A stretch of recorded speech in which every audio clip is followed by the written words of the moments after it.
Hello, Temptation, written by Kelsey Haas, narrated by Luke Welland and Star Williams. 1. Henrietta. Confession. I'm a 28-year-old virgin. I was back in Vestido, bridesmaids dress shopping for my best friend's wedding, and I was starting to see a pattern I didn't like. I met Bertie and Mara 2 years ago. We'd become fast friends, all single girls in our late 20s, transitioning into our 30s. It helped that we had a mutual love of breakfast food and mojitos. Then, I witnessed Bertie fall in love with a hot single dad and stood by her side a year later as she got married. I'd never really been the kind of person to have a lot of girlfriends. I'd always been a loner who was more worried about school and work than fun. It didn't help that my grandma couldn't drive anymore and took up lots of my free time with her appointments and outings. Or maybe that was just an excuse. Because after Bertie got married, Mara, a famous romance author and self-proclaimed eternally single woman, fell in love. She got engaged, and now she was 6 months from getting married. And me, you guessed it, still single, still a virgin. I'd never had a boyfriend in high school, and I'd been too busy working in college to ever make time for a guy. At least, that's what I told myself. But the truth was, the guys I met in person just weren't interested in me like that. And online dating at my size, I'd rather help my mom weed her massive garden or be single for the rest of my life. Before I knew it, they'd be printing my face on the back of a set of old-maid cards. Mara held up a deep green dress that pinched in around the waist and flowed to the ground. She smiled at the gown, making her brown eyes crinkle at the corners. "What do you think about this one? It would look beautiful on all your body types and skin tones." Bertie laughed. "I love it. It might actually make me look like I have a waist." I laughed with her. Even though we'd all been friends for 2.5 years now, I was still getting used to the way she and Mara so easily accepted themselves. I hoped I'd get there someday. While Bertie was what my gran described as apple-shaped, I was built like a brick shithouse. That's what my grandpa used to call it, before he passed a few years back. Square and strong enough to throw down on a football field with my brothers, and bigger than half the guys I came into contact with. This dress would look pretty on me, but I wished it had straps to hold up the girls. They did not play well with a lack of support. "Do you think we can get straps added?" I asked. Mara nodded. "I bet Jonas's tailor could sew some on. She does incredible work." She winked. I laughed. That boy did fill out a suit better than most.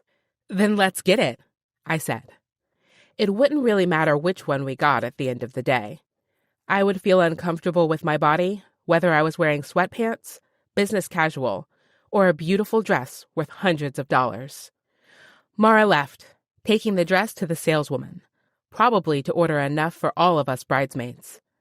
In just a few months, Bertie and I would be standing beside Mara on her big day, along with her future sister-in-law, Tess. Tess's wedding, just shy of a year ago at Emerson Trails, had been so beautiful that Jonas and Mara had taken the first opening the park had available when she wasn't writing for TV in Atlanta. Bonus, that it was during Bertie's summer break from school, and I had enough PTO saved up to take a few days off for the event. My phone rang, and I pulled it from my purse, seeing my boss's name on the screen. Stepping away from Bertie and Tess, I answered the call. "Hey, Janessa," I said. "How are you doing?" "Great!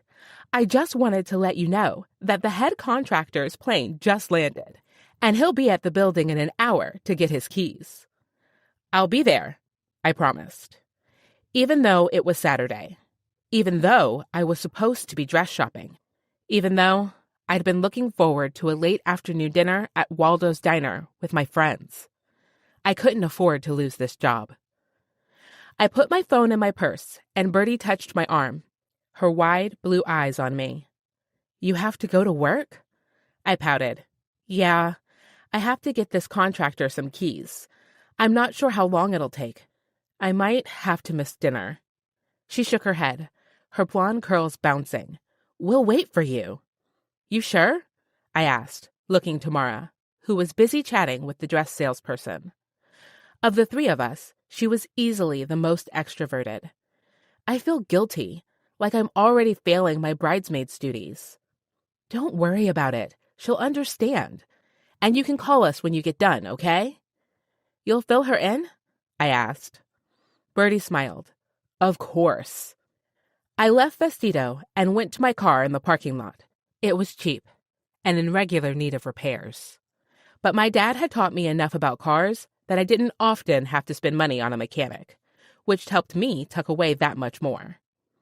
With my new promotion, I was less than a year away from my savings goal. After that, I had no idea what I'd do. As I drove away from the store, I tried to imagine what life would look like when I finally had the savings I wanted. After 8 years of scrimping and living with my parents, I'd probably keep my job. I loved managing an apartment building and giving tenants good care and a safe place to live. There were so many shady rental companies out there. And luckily, I didn't work for one of them. They'd hired me as a move-out cleaner, back when I was in community college, getting a business degree. When a manager spot opened, I applied, and they promoted me. Now that the company was developing a completely new apartment building, they'd given me a raise to liaise with the head contractor on the building, and I'd eventually manage the new complex. It was exciting, even if it was a little inconvenient today.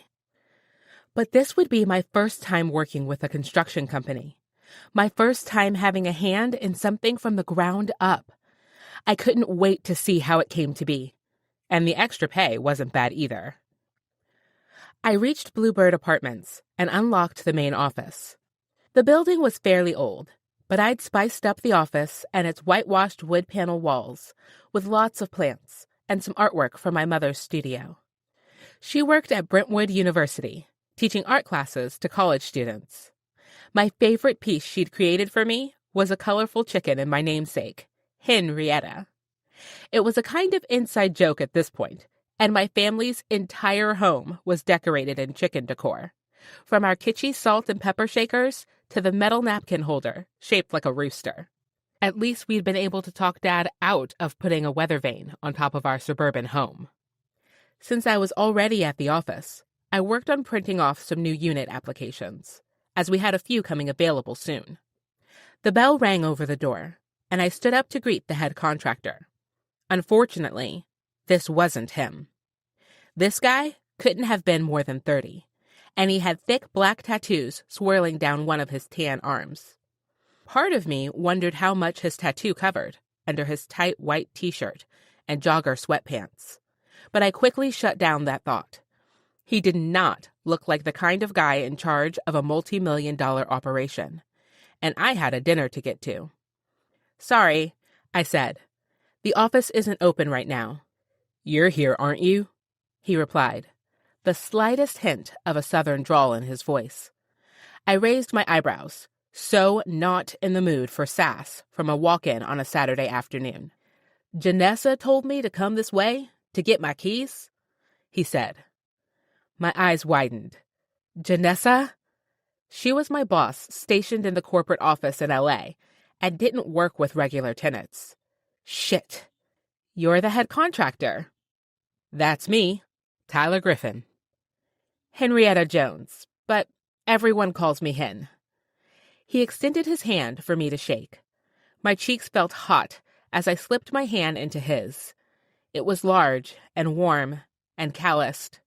So freaking hot. Not to mention his grip was just the right firmness. Sorry, I said, turning and looking for a key in the lockbox as I tried to calm my thoughts.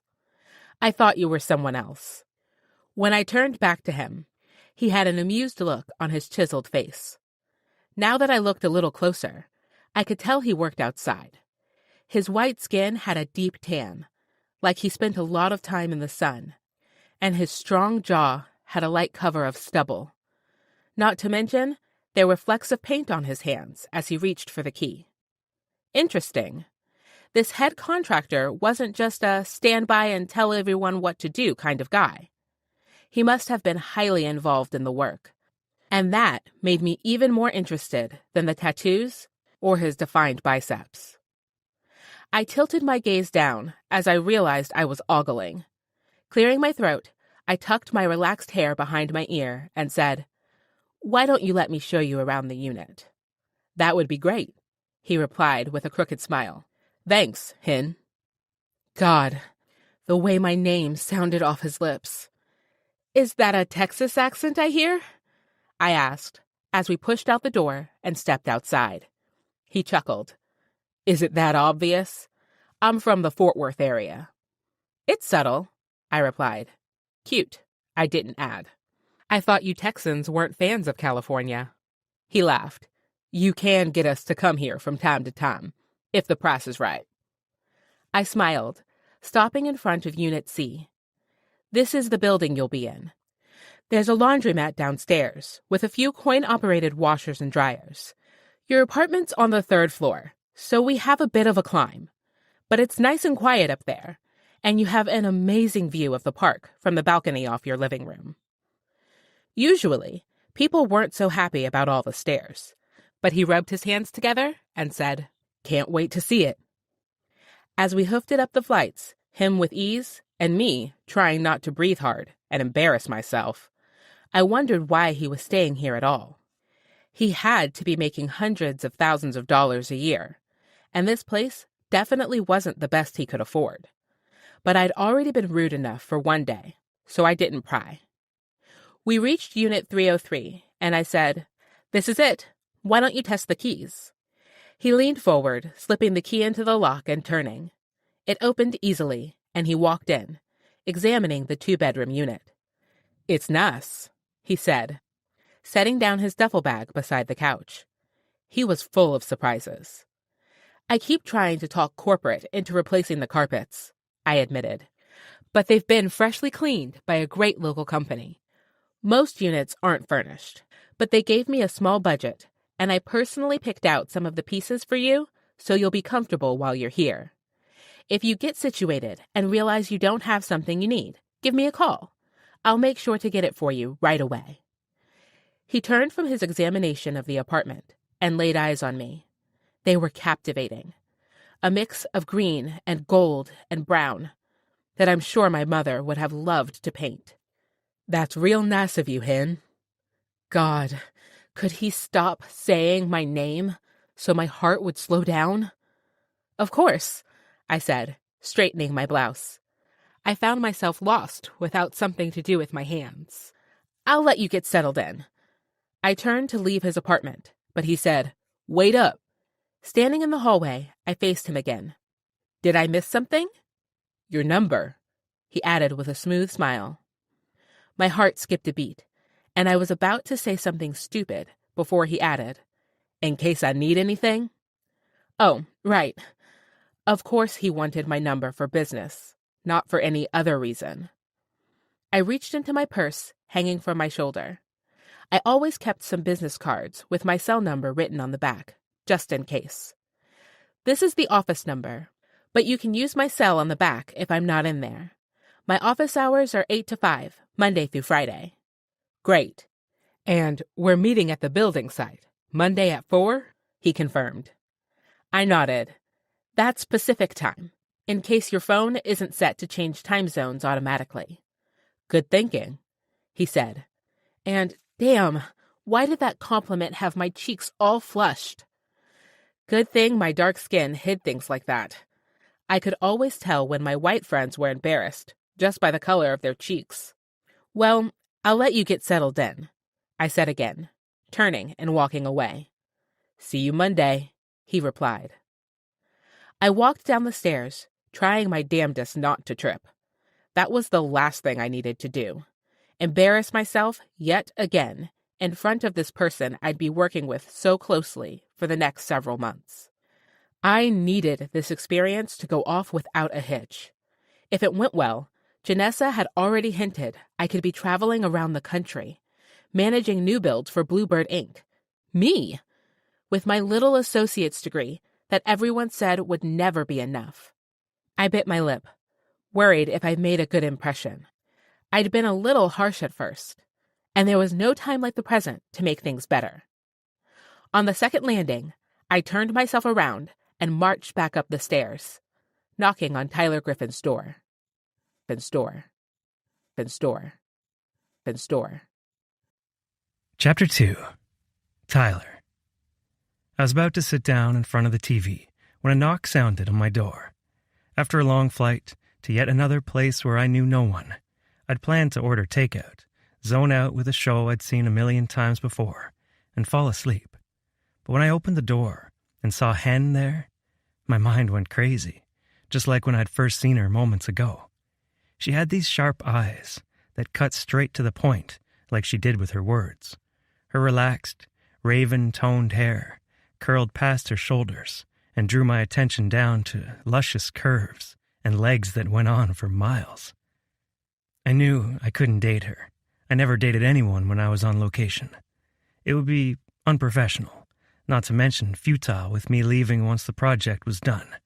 But damn, was she something to look at. Is there something I forgot? I asked. I was wondering. She hesitated, chewing on her lip, and I had to force myself to look away from her mouth. Have you eaten yet? I would feel bad leaving you here and not showing you around a little bit. There are a few fast food places nearby, a Chinese place I love down the road, and if you're missing home, I think there's a Texas Roadhouse a few blocks past that. I let out a laugh, cute and funny.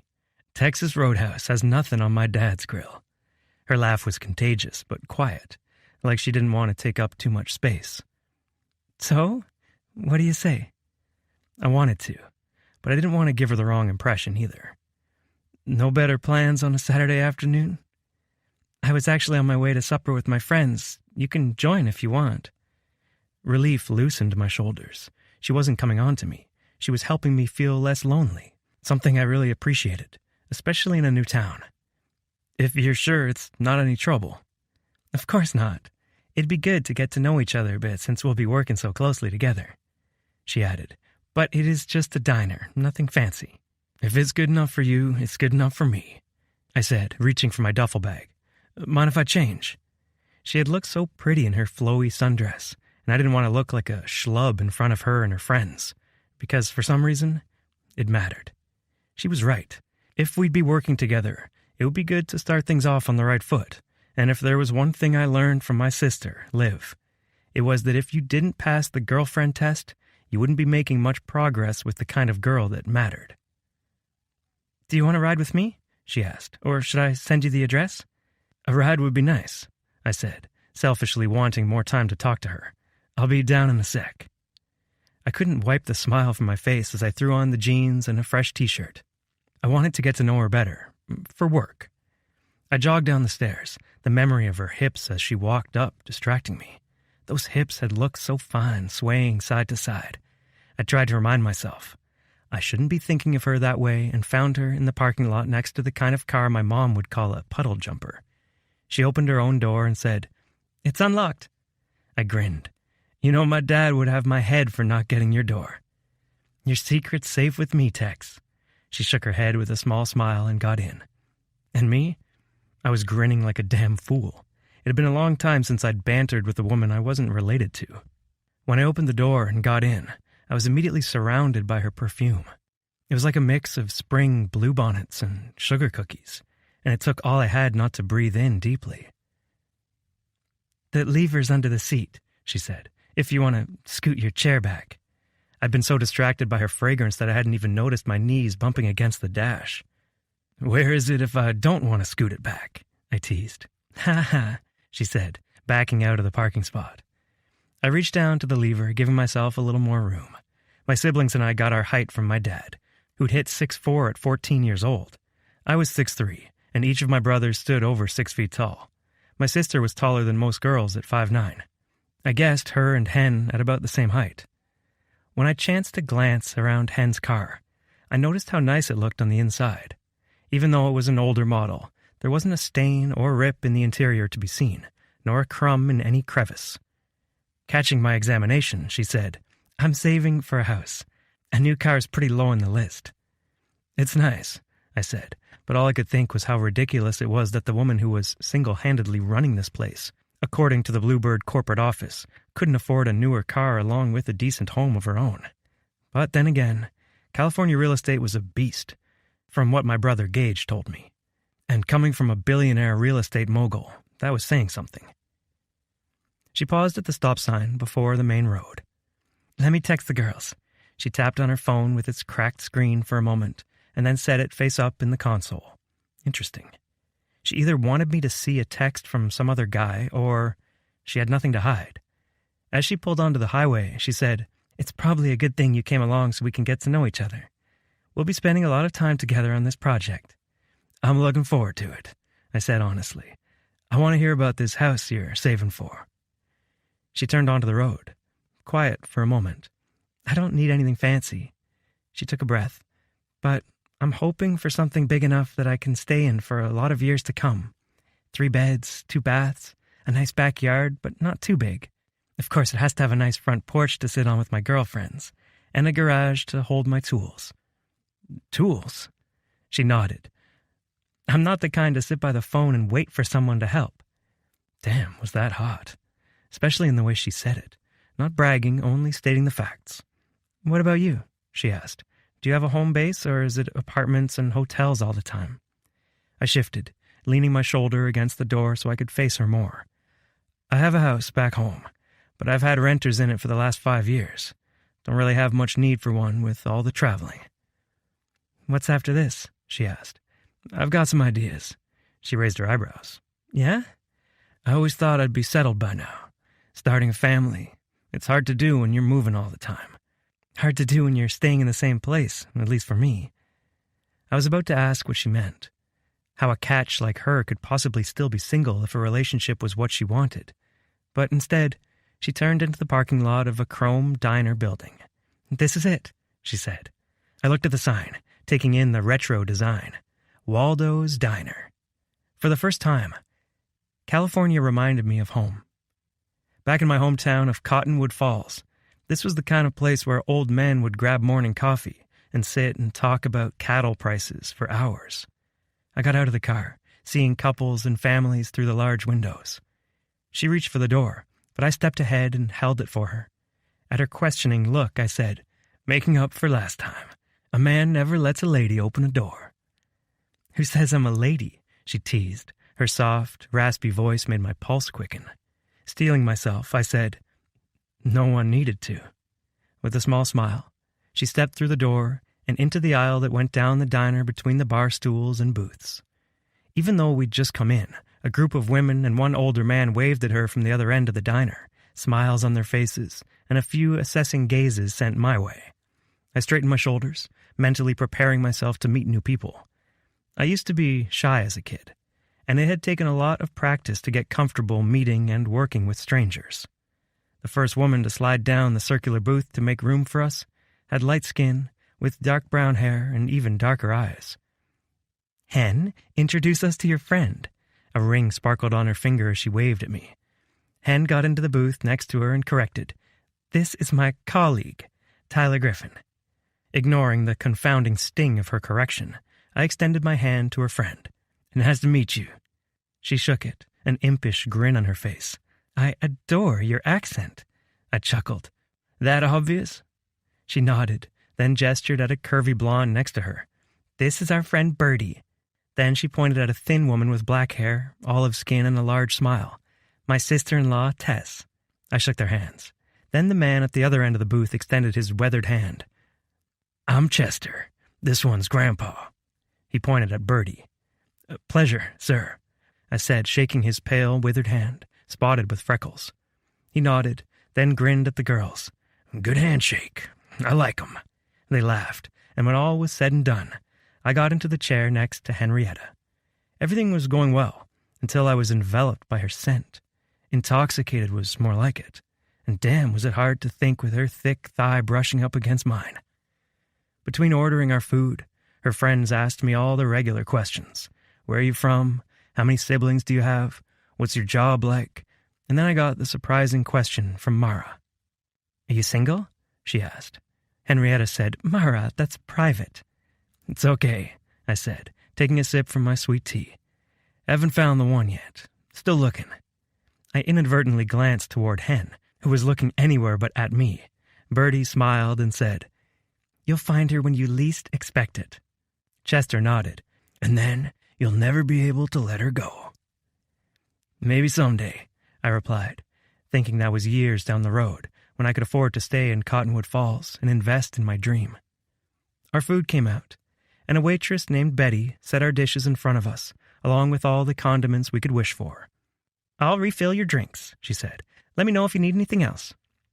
The service was great, and then when I took a bite of the burger, I knew I'd be frequenting Waldo's diner while I was in town.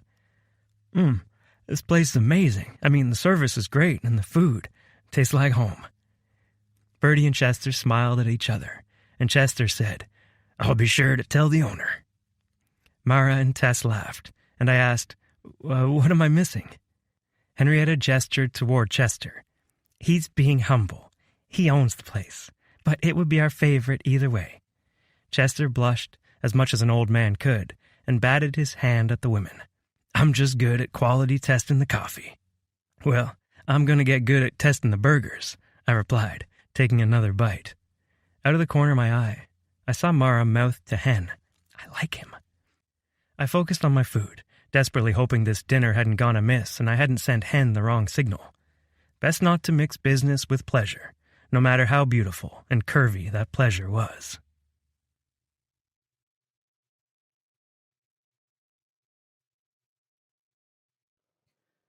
Three. Henrietta. Confession. My grandma is just as invested in my happily ever after as I am. The more I got to know Tyler throughout dinner, the more I liked him. He had a tight-knit family like mine, the same number of siblings, except he had one sister and two brothers instead of three brothers like me. He was second born, where I was the second youngest.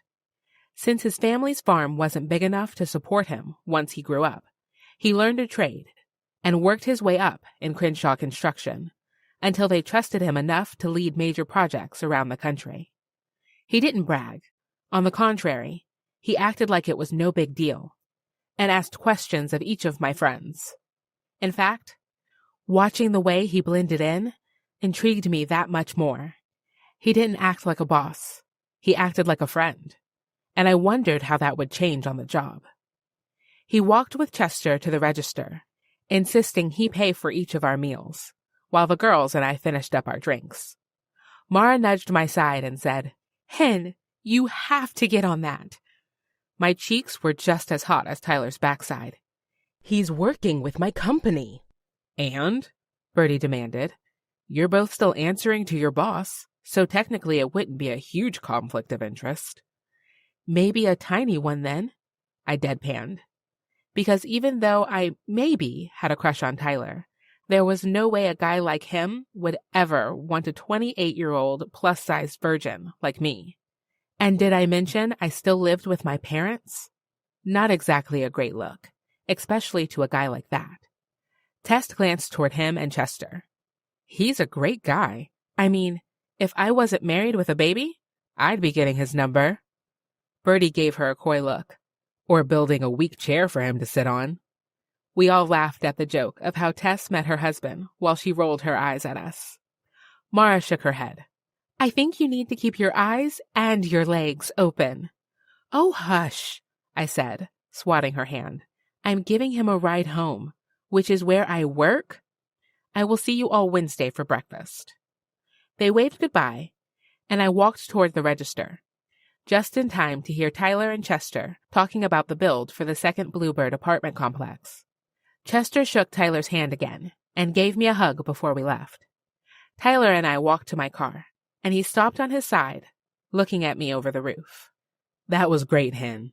Thanks for letting me crash dinner." I nodded, all my friends' thoughts echoing in my head. "I had fun," I admitted, getting in the car. And my friends were right.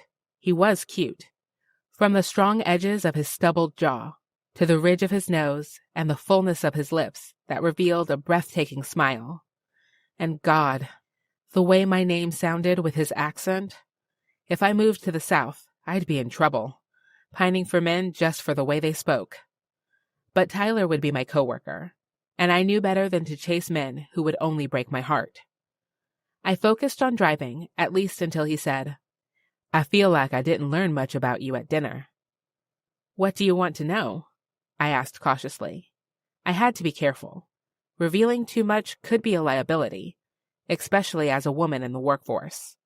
I'd seen my sister-in-law get shoved out of her job after announcing her pregnancy.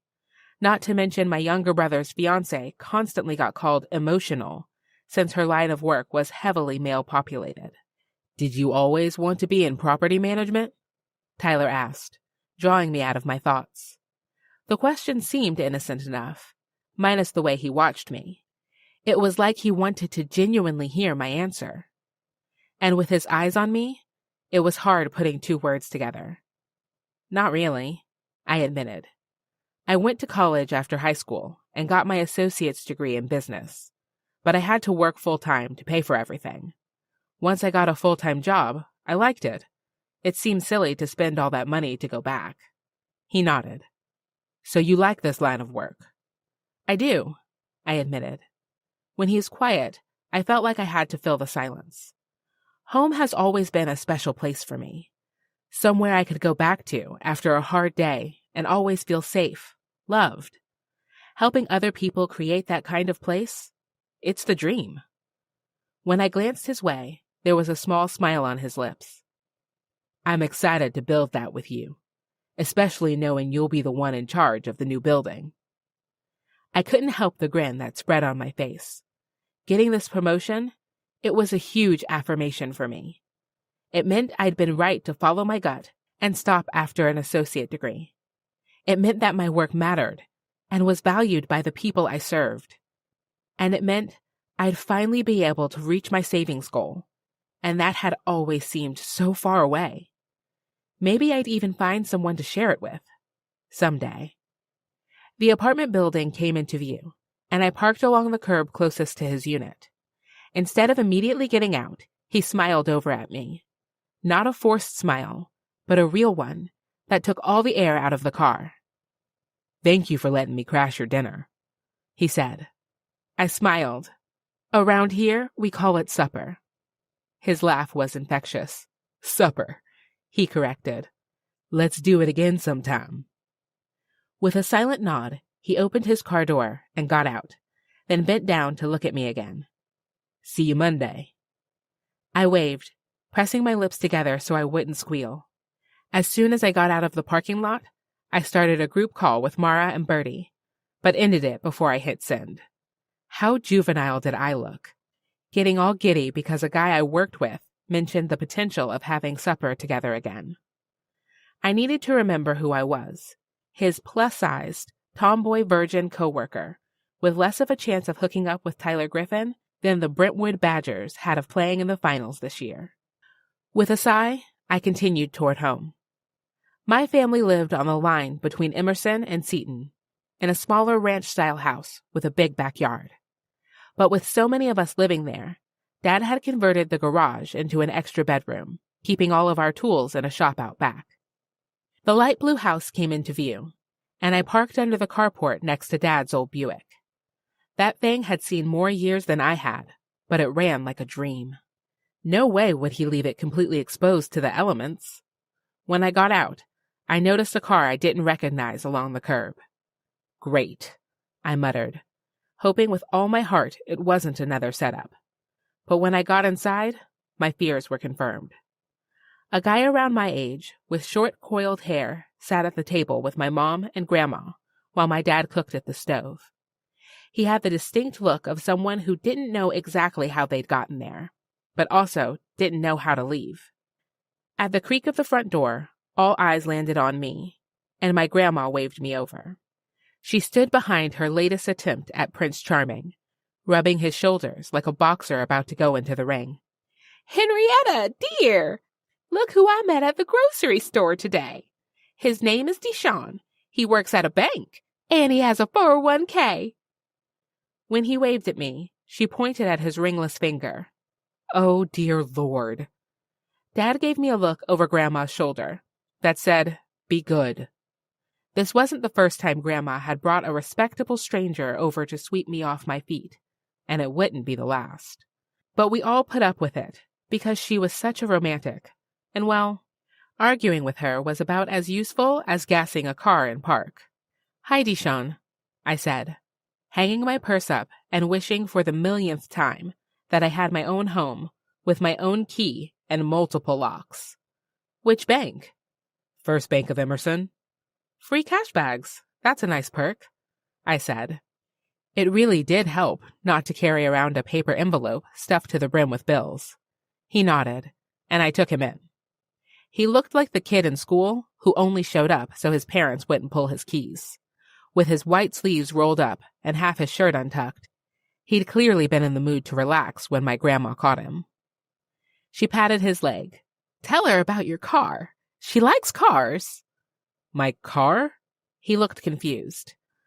"It's, 5 years old." "What kind of engine?" Dad asked. Gas?"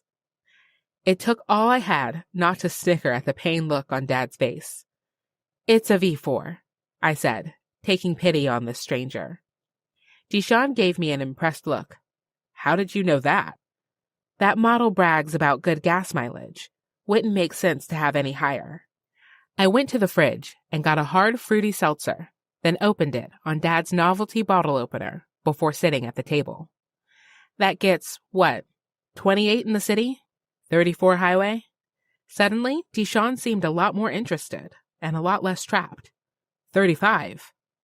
Dad and I nodded at each other, and Mom waved her hand, annoyed with us both. Grandma said, "Enough about cars. Tell me, Dishon, how many children do you want to have?" Chapter 4. Tyler. When my alarm went off Monday morning, I scrubbed my face and got out of bed to hit the apartment gym. I checked it out the day before, and it wasn't much. Just a treadmill, an exercise bike, and a rack of dumbbells. But I could make that work. After growing up on a ranch where I had to do chores upon waking, working out seemed the closest thing now. It steadied my nerves and gave me a sense of purpose until it was time to start my workday.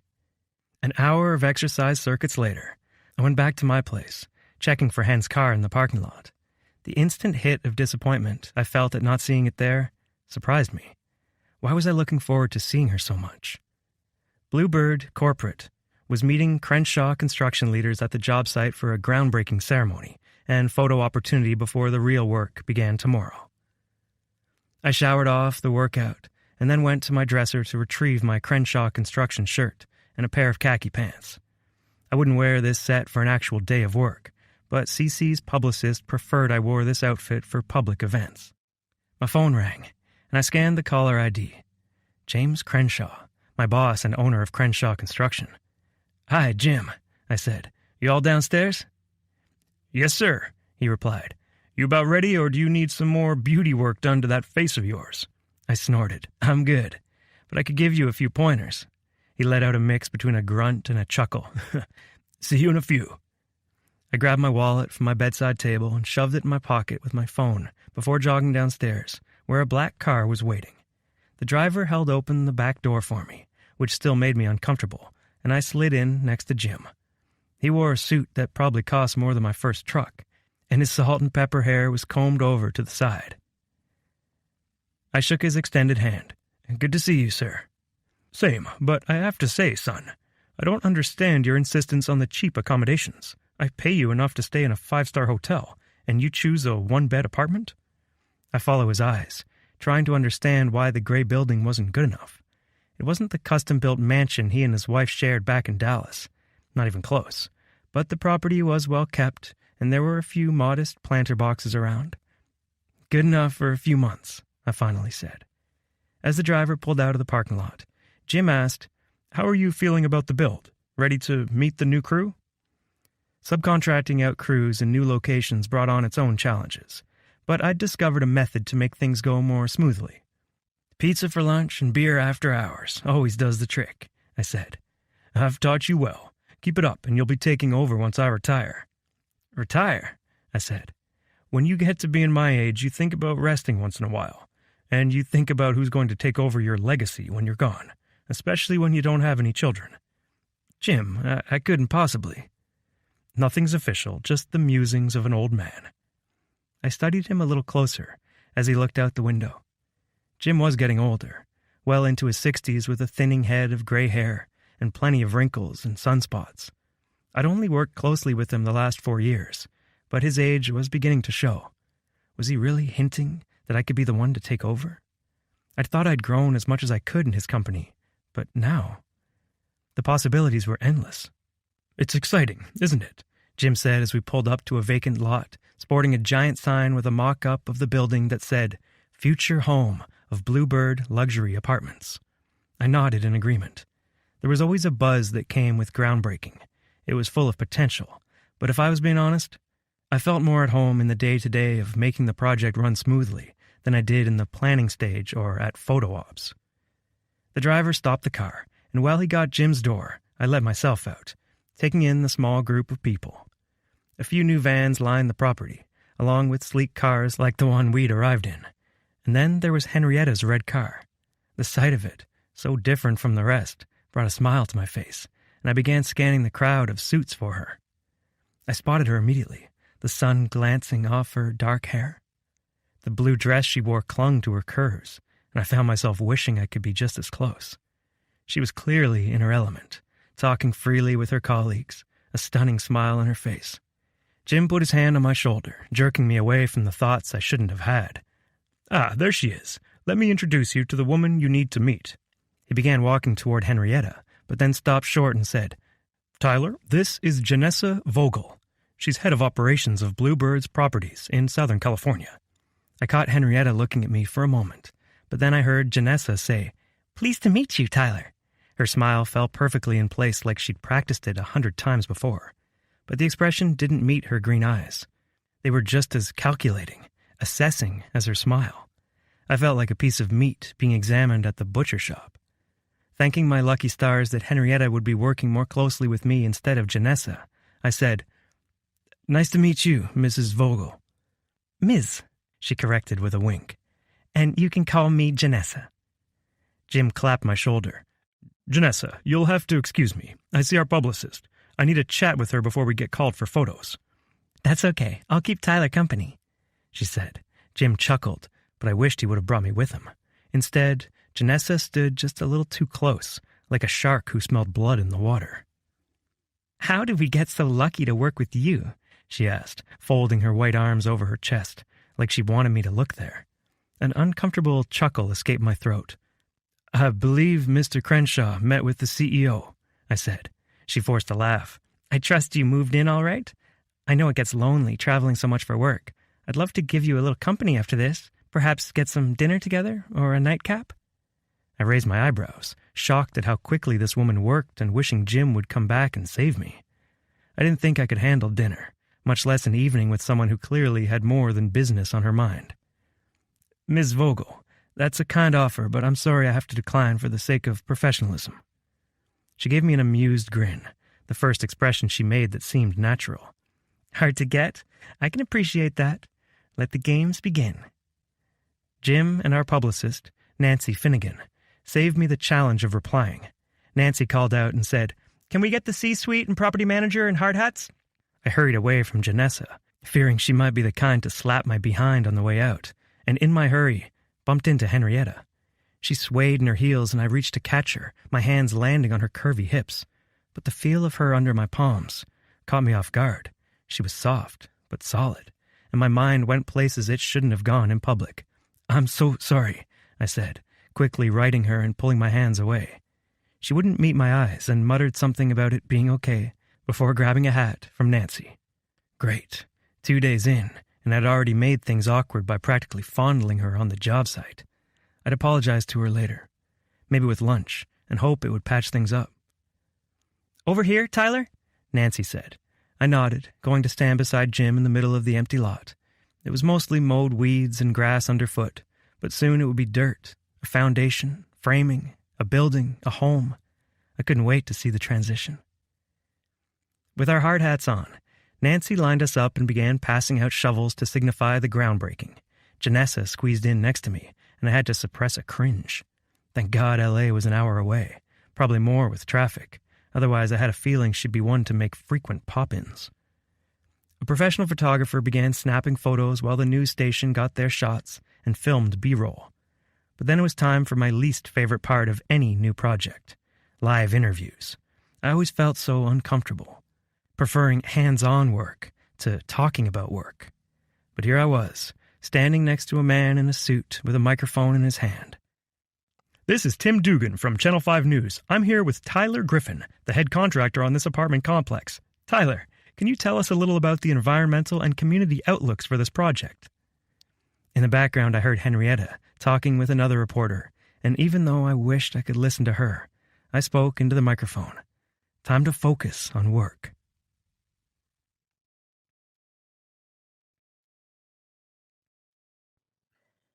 "5. Henrietta. Confession.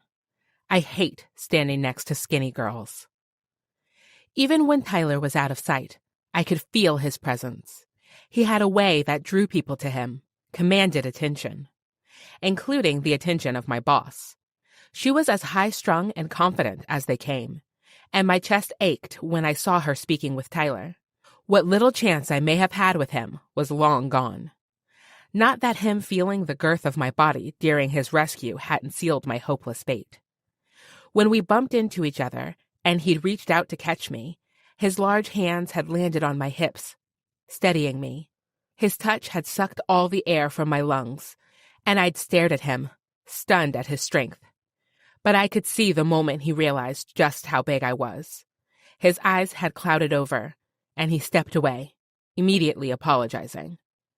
I tried to walk away from him as quickly as possible, because I just couldn't handle seeing the rejection. But adding insult to injury, we all had to stand in line for photos, me right next to all of the thin, attractive executives at Bluebird Corporate. All the men were slimmer than me, even Tyler's aging boss. And even though they could have been thinking about the weather, I worried they were silently judging me. Most people thought being fat was a moral failing, a lack of willpower against fatty foods. But I'd been fat my whole life, even though half our food came from Mom's massive backyard garden. I was just a big girl. Always had been, always would be. My friends would kill me if they knew I was speaking of myself this way. Mara and Bertie were so much more confident than me, but it was easy for them to be that way. They both had landed men that were obsessed with them. Me, on the other hand, my grandma was still trying to set me up at 28 years old, and I'd yet to have a serious adult relationship. And I knew my grandma's heart was in a good place. She was just trying to get me the same kind of love she and Grandpa had experienced. But when I walked into the house and she had some guy there, I could see it the instant they laid their eyes on me. What little hope they'd had for a random blind date was quickly replaced with disappointment. It hurt every time. I tried to keep my mind off of it all as I focused on the television interviews. The corporate publicist gave me talking points, and I'd spent the week memorizing them. But soon, it was time for me to get back to the office. I didn't bother telling Tyler goodbye before I began walking toward the parking lot with Janessa. She had her hard hat under her arm and a slight grin on her face. "That contractor's something to look at. I'm a little jealous you get to see him every day." I didn't argue with her, because Tyler was handsome in every single way. In fact, I'd never really been that into guys in polo shirts, but the Crenshaw construction shirt hugged his biceps perfectly, and the collar dipped down to his chest where I could see just the slightest hint of chest hair. For a split second, I wondered what it would be like to feel the crisp curls underneath my fingertips, but I quickly shut down that thought. "He's all yours," I said. Janessa shook her head. "It's against company policy to have romantic relations with contractors while they're employed by us." "Oh, I hadn't even realized that." She nodded, stopping by her car. "The shareholders wouldn't be happy if they thought we only hired someone because of a romantic relationship. Do you remember Frances?" "Franny?" I asked. I kind of thought we weren't allowed to talk about her anymore. I couldn't remember exactly why she'd been let go from her position, managing a complex farther south in California. Only that it hadn't been on good terms. Janessa nodded. She hooked up with a window cleaner, and they had to let her go. I cringed. How had I been so reckless to think about dating Tyler? I needed this job. Her mistake was getting caught, Janessa added with a wink. I shook my head at her. It'll be all business around here, I said. Besides, I don't really foresee him needing a lot from me. Janessa nodded, opening the door of her car. Any big problems should go up to corporate, but I think you'll be fine with the day-to-day here. See you around, I replied, going to my car. Emotion clogged my throat as I drove back to work. Even though I had been really happy to earn this promotion and a little bit of extra income, I was already wishing this project could be over. Tyler's clear disinterest had only reminded me of my failure in the romance department. Maybe when I finally had enough money to afford my own place, I would just have a big old chicken coop in the backyard and help my nephews and nieces sell eggs. It sounded nice, if not a bit sad. Because if I was being honest, I wanted a man to look at me the adoring way that Cohen looked at Bertie, or the proud way Jonas looked at Mara. Before Mara fell for Jonas, she used to say, "Some people just don't get happily ever after. At least, not in the traditional sense." And I was starting to think she was right. I was 28 after all. Shouldn't I have kissed a few frogs by now, if I were on the way to a prince? It was depressing. So I spent the rest of the day at the office, trying to avoid those thoughts by doing my normal daily tasks, from offering tours, handling leases, emptying the change in the laundry machines, and so on. At the end of my shift, I called Tyler while locking up the office. It rang once before I saw his pickup pull into the parking lot. There was a twinge in my chest as I saw him open the heavy black door and step out. Instead of khakis, he was wearing jeans smudged with dirt and a dark blue t-shirt that clung to his muscled chest and arms. With that tattoo peeking out, I almost forgot to hang up the phone.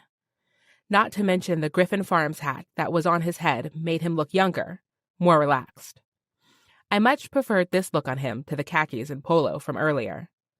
"Hey," he said, with a smile that outshone the California sun.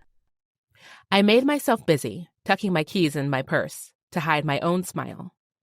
"How was the first day on site?" "It was great," he said.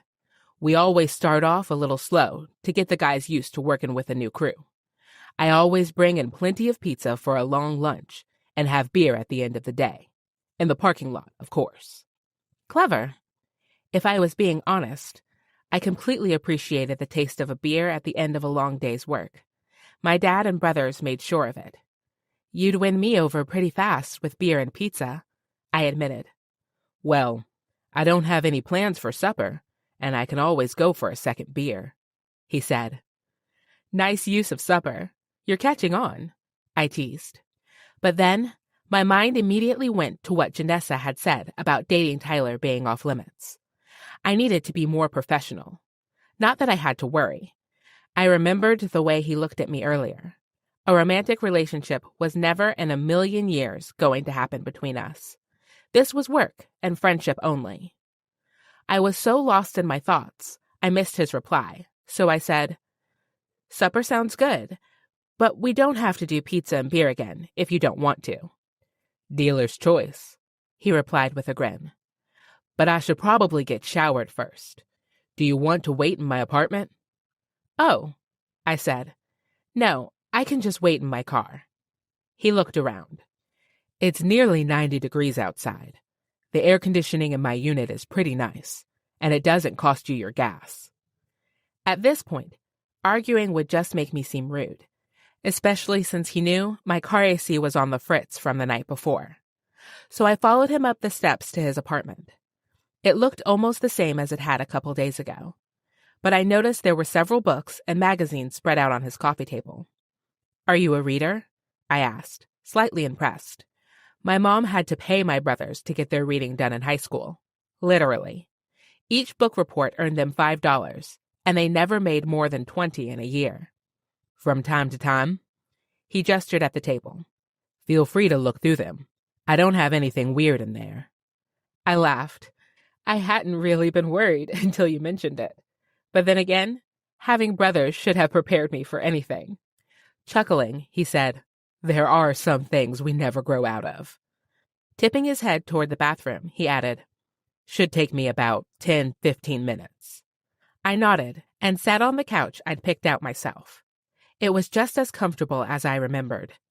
Add to that a good book and the smell of his cologne that was lingering in the apartment already. Well, it was a great way to pass a quarter of an hour. I reached forward, thumbing through the books and magazines, seeing titles about retirement living bed and breakfast and interior design. I picked up the first one that caught my eye, the homiest bed and breakfast in North America. I flipped to the first page and stared in awe at the beautiful photography of a bed and breakfast in Montana. It looked like a giant white farmhouse with a chicken coop and a garden with rows of leafy green vegetables out back. With the sun setting over the scene, it looked like heaven on earth. A block of text flowed beside the picture of the owners. They hadn't been able to have children of their own, so instead, they turned their big home into a bed and breakfast and renovated it over the years to become a great place for guests to stay. They said it was their way of building a family. My heart melted for the way two people could make a home. A cute colonial home in Georgia covered the next page. It was magnificent, with giant pillars and vines creeping up the side of the building. This one had lots of planned activities for the guest, from drives around the Georgia countryside to classes on classic Southern cooking. I pictured myself there, running it in like that, and smiled. It would be idealistic to go along and see their joy at a new experience.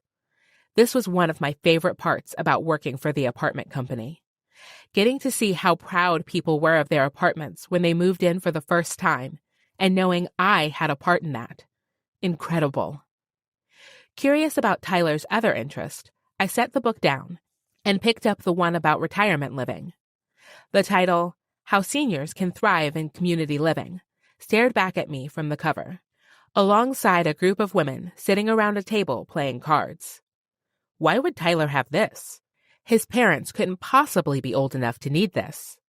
But as I opened the book, it opened to a page with a light yellow sticky note. This section talked about how gardening could be really good for older people. Helping something grow, having regular responsibilities, and enjoying the fruits of their work positively impacted mental health in multiple studies.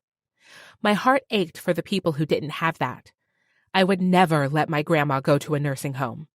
Not when she could stay with us. She deserved more than reruns of 50-year-old TV shows on full volume and 6 o'clock bedtimes. The bedroom door opened, and I looked back to see Tyler running a towel through his wet hair. With his arms lifted, his shirt pulled up, showing a sliver of his abs and a trail of hair into his waistband that practically had me salivating. "That's a good one," he said. My brain short-circuited. "What?" He nodded toward my hands. "The book." I stood, setting it back on his coffee table. "What got you interested in senior living? Doesn't seem like a normal topic of interest for a construction worker." There was a laugh in his eyes, and he said, "What type of things do you think construction workers are interested in?" "Oh, I don't know," I teased. "Beer and pizza?" Laughing, he opened the door for me so we could leave his apartment. "Can I let you in on a secret?" He seemed to sober at the end, like there wasn't another joke or small talk coming next. "Sure," I replied, making sure to let him go down the stairs first this time. He glanced back up at me as he easily took the stairs. "My grandpa moved into senior apartments, and he's having a really hard time with it." "What do you mean?" I asked. "Well, you remember me mentioning I grew up outside Fort Worth?" "Yeah?" I said. "It's a really small town, and there isn't much for older people there. At a certain age, their homes are too much to take care of, but even assisted living is a little too much. Most people put their relatives in homes in Fort Worth or Dallas and have to drive a long way to see them, or they keep them at home with them. But it makes it kind of hard for the family. I know it's been hard on my mom as my grandpa got to that age. I nodded as we reached the bottom of the steps and went outside. I keep thinking there has to be something to make the assisted living where he is better. So I've been doing some research to pitch to the building's owner. I couldn't quite find something to say because, honestly, I was breathless. Most men didn't really give two cares about what happened to their grandparents, or their parents for that matter. But here Tyler was, reading research books on his time off to make a better home for his grandpa and everyone else. It was incredible. He held up his keys and said, "Mind if I drive?" I looked at his pickup compared to my rickety red car. I grinned. Of course not. Of course not. Of course not. Of course not. Chapter 6. Tyler. Henrietta put directions into her phone and told me we were going to an Italian place. It had been a long time since I'd been to a nicer restaurant, usually opting to have food delivered, so I was excited. But to be fair, I was more excited for her company than anything. Being on the road all the time got lonely. Most of the guys I worked with had families, lives, and not a lot of time to hang out with someone who'd be leaving in a few months. But conversation flowed easily between Hen and me, and I never felt her coming on to me like Janessa had earlier. Even when I went home, it felt like everyone was pressuring me to couple up. Back in Cottonwood Falls, most people thought marriage and family were the biggest success you could have. So the fact that I was over 30 without so much as a divorce or an illegitimate child under my belt made me the #1 bachelor in town, aside from my brothers. The youngest, Rhett, was a perpetual playboy, and my older brother cared more about his Dallas-based business than dating. And me? I had my job. I could hardly imagine a serious relationship with how much I traveled, and if I was promoted to Jim's position, I'd have more work than free time. Henrietta pointed at a restaurant with twinkle lights under an awning. That's it. I looked at the red sign with swirling white letters, spelling La Belle. Hen said, "Don't ask for pizza or the waiters will laugh at you." I chuckled. Thanks for the warning. We pulled alongside the building, and I gave my keys to the valet driver. As I got out and met her on the sidewalk, she said, "The food really is amazing. I think you'll like it." As long as they serve beer on draft, I'm not too picky, I admitted. Not a wine guy? She asked. I pulled the hat off as we walked into the building. I do drink wine from time to time. Just don't tell my dad. We fell into line behind other parties waiting to talk with the hostess. I'm guessing he's a real meat and potatoes kind of guy? Oh yeah. If the food doesn't come off his grill, it's already at a disadvantage. My dad's the same way, she replied. I noticed the way her eyes crinkled around the corners when she talked about her family. Mom's been trying to sneak spinach into his meals for years. Does it work? I asked. She laughed, about as well as an engine without gas. A server led the group ahead of us toward the dining area, and the hostess gave me a warm smile from behind her podium, covered in ivy. Are you waiting on someone? She asked. Confused, I glanced toward Henrietta, confirming she was standing beside me. Her eyes were focused on the floor, so I answered, It's us two. The hostess let out a surprised, Oh, but quickly wiped the look off her face. Follow me. She reached for a pair of menus and silverware rolled in a black napkin. When we were alone at the table, I asked Hen, what was that about? She kept her eyes on her menu. She didn't believe that someone like you would be here with someone like me. I nearly choked on my spit. What? That's crazy. Henrietta gave me a look with a tinge of annoyance. Guys like you don't exactly go out with girls like me, especially not to a fancy place like this. I studied her for a moment in utter disbelief, wondering what Henrietta had seen. What would make her think that a guy like me wouldn't be interested in her? I knew plenty of guys who liked their girls with curves, myself included. Any guy, or woman for that matter, should be able to see that Henrietta was a catch. She smelled amazing, had a sexy swell of breasts under her blouse that gave just a peek at her cleavage, and the curve of her hips underneath her pencil skirt was practically kryptonite. Most of all, I liked her smile. It transformed her whole face, lighting it up completely. Maybe she smoked some dope before her shift, I said. That was the only explanation. Henrietta burst out laughing, and the sound was music to my ears. Dope? She said with another laugh. No one calls it that anymore. I do. I lifted my menu, glad to see her smile, and said, "What's good here?" "Everything," she replied honestly. "And be sure to save enough room for the tiramisu after supper. It is to die for." Good looking out. I flicked my gaze to the drink menu, seeing a decent selection. "You want to share a bottle of wine?" She raised her eyebrows at me. "Wine? What if your dad finds out?" I shot her a smile. "I usually prefer reds, but we can get whatever you'd like. Perhaps champagne, to celebrate our first official day working together?" She smiled. "I'm fine with either one. I don't really drink much at all, unless I'm out at the bar with my friends. One of my friends married the owner, so we get free drinks." "Well, that's the best kind of friend to have," I said. Henrietta nodded. "That, and my dad has a refrigerator full of beer in our garage for after we're finished with projects. But if I had my choice, it would be cupcake wine." "Cupcake wine it is," I agreed. Just in time for the waiter to come by and get our orders. As he walked away, his notepad full of our choices, I asked, "What kind of projects?" "Anything, really," she said. "One year we restored an old car. Another year, we built an entire raised garden bed for my mom so she didn't have to stoop so low anymore. And the year after that, we were restoring some of Grandpa's old furniture. You never know what kind of wild hair idea Dad's going to get. Anything to do with his hands, he'll learn how to do it and be amazing at it." This woman in front of me was so intriguing. The thought of her restoring a car when I'd only ever seen her in dresses made me want to know even more. "What's been your favorite project?" I asked. "I think the furniture," she said. "For a while, I would pick up furniture along the road and restore it and then sell it online and make some extra cash. When I was in college, it was kind of a nice side hustle." "You don't do it anymore?" I asked. She looked thoughtful, like she'd almost forgotten she worked with furniture. "No, I think I just got busy with work and family and let it go. But I should start looking for projects again." I nodded. "Then what about the garden?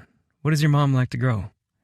"A lot of tomatoes," Hen chuckled. "She's always giving away tomato sauce because she says it goes great with just about everything. But my personal favorite is her bed of tulips. She keeps them each year in every color and makes the prettiest little bouquets for our table." An image of Hen with her nose nestled in tulip petals warmed me in a way I didn't quite understand. And I didn't have time to think about it either, because the server walked up to our table, holding 2 glasses and a cooler of wine. We watched as he popped the bottle, and when he poured Hen's glass, she said a sweet, "Thank you." I thanked him too and took a sip. I stared from the cup to her. "Oh my gosh, this is really good." Her laugh was contagious. "Why do you sound so surprised? With a name like Cupcake?" "Fair," she said. Then her mouth dropped and she slumped low in her chair, lifting a hand to cover the side of her face. "Please don't see me." "What?" I asked, looking around. Her eyes darted around, a battle raging internally that I could only see a piece of. Finally, she whispered, "That guy that just walked in? My grandma tried to set me up with him a couple of nights ago." I did a double take, realizing she'd been talking about the couple who'd just walked inside. The guy was handsome enough, with dark skin and the kind of girl the hostess probably expected me to be with on his arm. "Did he see me?" Henrietta whispered. I cringed the moment I saw him noticing. "Yeah." She sat up, her expression grim. "This is so embarrassing." I was about to ask for the backstory when the guy walked over with his date and said, "Hey, Henrietta." He glanced at me and said, "Looks like your grandma found someone else to set you up with after all." God, I already hated this guy, and his date seemed just as stuck up. Hen opened her mouth, probably to correct him, but I hurried up and said, "Actually, I saw her walking by my work and couldn't let her go without taking her on a date. We've been together about a month now. Although, I don't know how you let a chance with her go." I winked, extending my hand. "Tyler." "Deshaun." He gripped my hand harder than necessary, no doubt trying to prove dominance. That, and the way his eyes were calculating me, had the hairs on the back of my neck rising. He was jealous, but only because another guy was interested. It pissed me right off.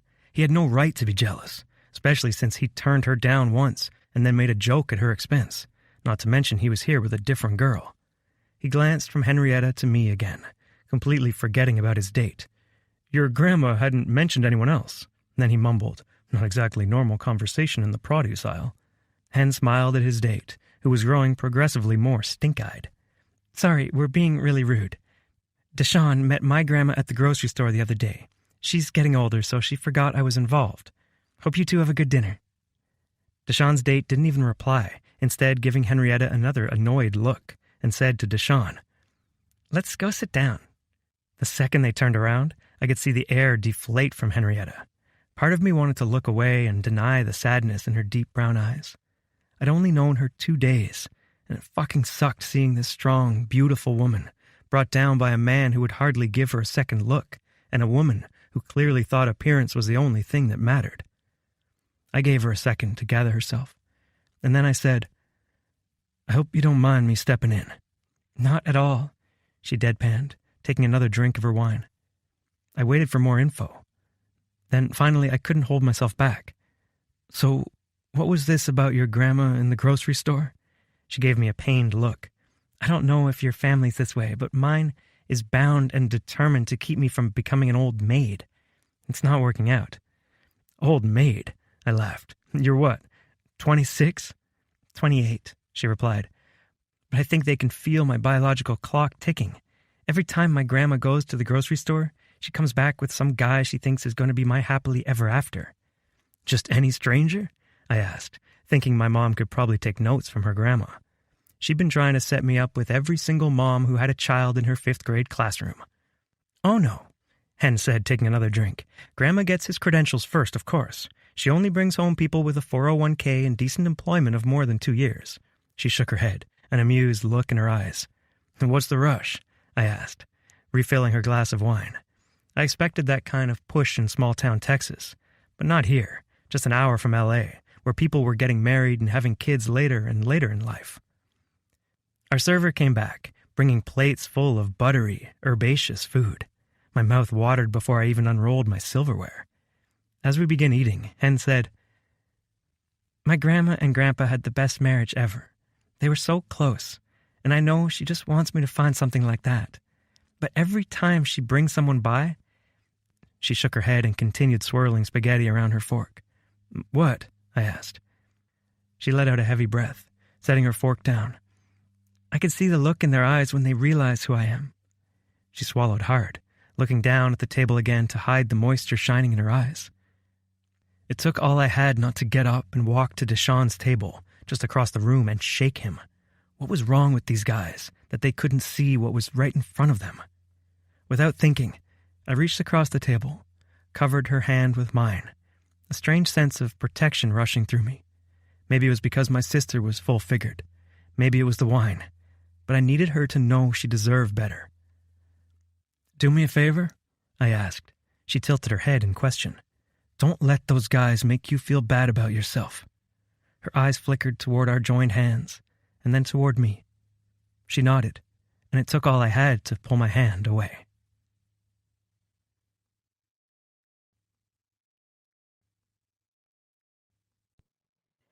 "7. Henrietta. Confession. I'm not used to accepting help." The Waldo's Diner sign appeared in my windshield, and relief swept through me as I pulled into a spot next to Bertie's car. I needed to talk to my friends, to get their help sorting through the jumbled mess of my thoughts. The run-in with Deshawn the other day, and what Tyler had said to me, had my mind spinning the rest of the night, and into the day. Maybe it was just my lack of any male interaction over the last few years, but I could have sworn I saw something in his eyes. Shaking off the thought, I turned off my car and walked into the diner. Chester wasn't in yet, but Mara and Bertie both sat at our usual booth. When they saw me, they got up to hug me, and my favorite waitress, Betty, promptly put a mug of coffee in front of me. "Extra cream, just like you like it," she said. I grinned at her. "That's why you're the best." She smiled back. "I put a ticket in for the usual. Should be ready to go soon." "Thanks," I replied. Mara wasted no time getting to the point. She leaned forward and said, "Please, tell us something salacious has happened with the Texan." My cheeks warmed. But I teased, "Are you looking for more material for your next romance novel?" She batted her hand. "I'm already 50% done with the story. All I need is a good dark moment." Bertie laughed. "Of course. You have to torture the characters now." "Right," Mara nodded, taking a sip of her coffee. "They have to suffer a little before they're happily ever after. But stop deflecting. He has to have taken you up to his apartment by now, right? Maybe flirted a little? My mouth fell open. How did you know that? She had a smug grin as she shrugged. It's a talent. So, what did he say? I bit my lip, hoping I didn't sound too juvenile. We went to dinner together last night to celebrate his first day on the job, and he made me wait in his apartment while he showered. At the excited look in Mara's eyes, I added, alone. She pouted, and Bertie said, you can learn a lot about a guy from his apartment. He hasn't been there long enough to have any skeletons in the closet, but he did have an interesting selection of books. He says he wants to open a senior living apartment in his hometown someday. Bertie seemed impressed. That's admirable. It is, I agreed, trying to keep the swoon out of my voice. Tell us about the dinner, Mara said, a twinkle in her eyes. Anything happen? Yeah. One of the guys my grandma tried to set me up with walked in with a very hot, mean girl on his arm. I'm sure Tyler was wishing that she would have been there with him instead of me. Mara scrunched up her face. Why on earth would he want to be with a mean girl when he was sitting across from you? I didn't want to say the obvious, so I only said, the whole encounter was super awkward, and I wish I could have disappeared into the booth. Bertie asked, how did Tyler handle it? I wrapped my hands around my mug, holding on to it as I searched for the right words. He rescued me. With a smile, Mara said, this is the part I was hoping for. I shook my head at her. I think he took pity on me. He pretended to be my boyfriend and made the guy totally jealous in front of his date. He was really sweet about it after, too. There was a moment. I paused, my throat catching with emotion. Tyler had seemed so sincere, and my hopes were getting far too high. But this was the part I needed help sorting through, so I continued. He put his hand on mine and looked in my eyes and said not to let them make me feel any less beautiful than I am. And it seemed like he really meant it. Both of my friends covered their hearts with their hands and made "aw" sounds, like he was some kind of sweet puppy. He felt sorry for me, right? I said. Mara gave me a sad look. Can I give you some advice? Trying to keep from crying, I teased. I know it's coming anyway, so I don't know why you're asking. Bertie chuckled as Mara continued. Let him choose his intentions. What do you mean? I asked. You're already assuming you know the why behind what he did. But the truth is, Tyler is the only one who knows.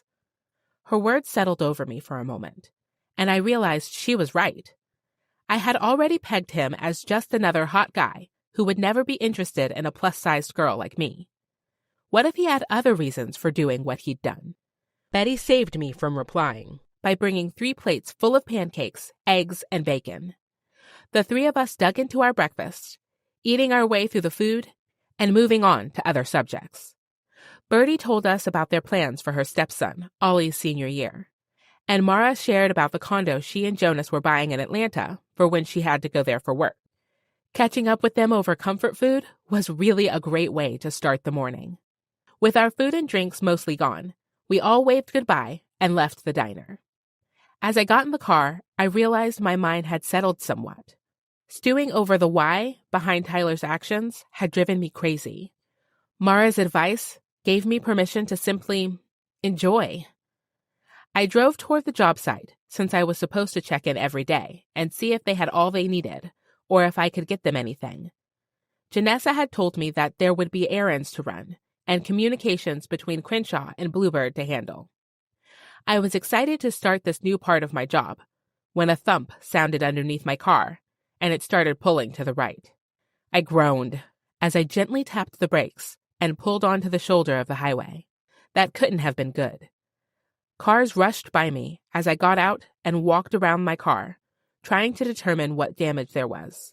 And then I found the culprit. I must have hit a rock or something with my tire, because it was already completely flat.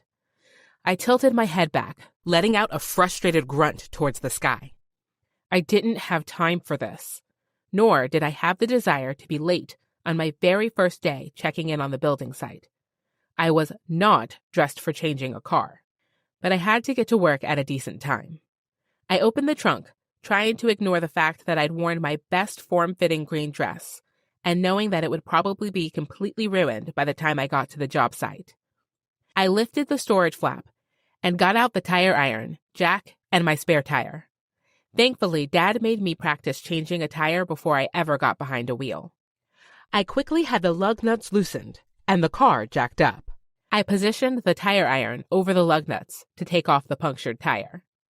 Gravel crunched under slowing tire treads on the shoulder, and I looked up to wave them off. I was no damsel in distress. But the sight of Tyler's pickup and his concerned face through the windshield had me freezing.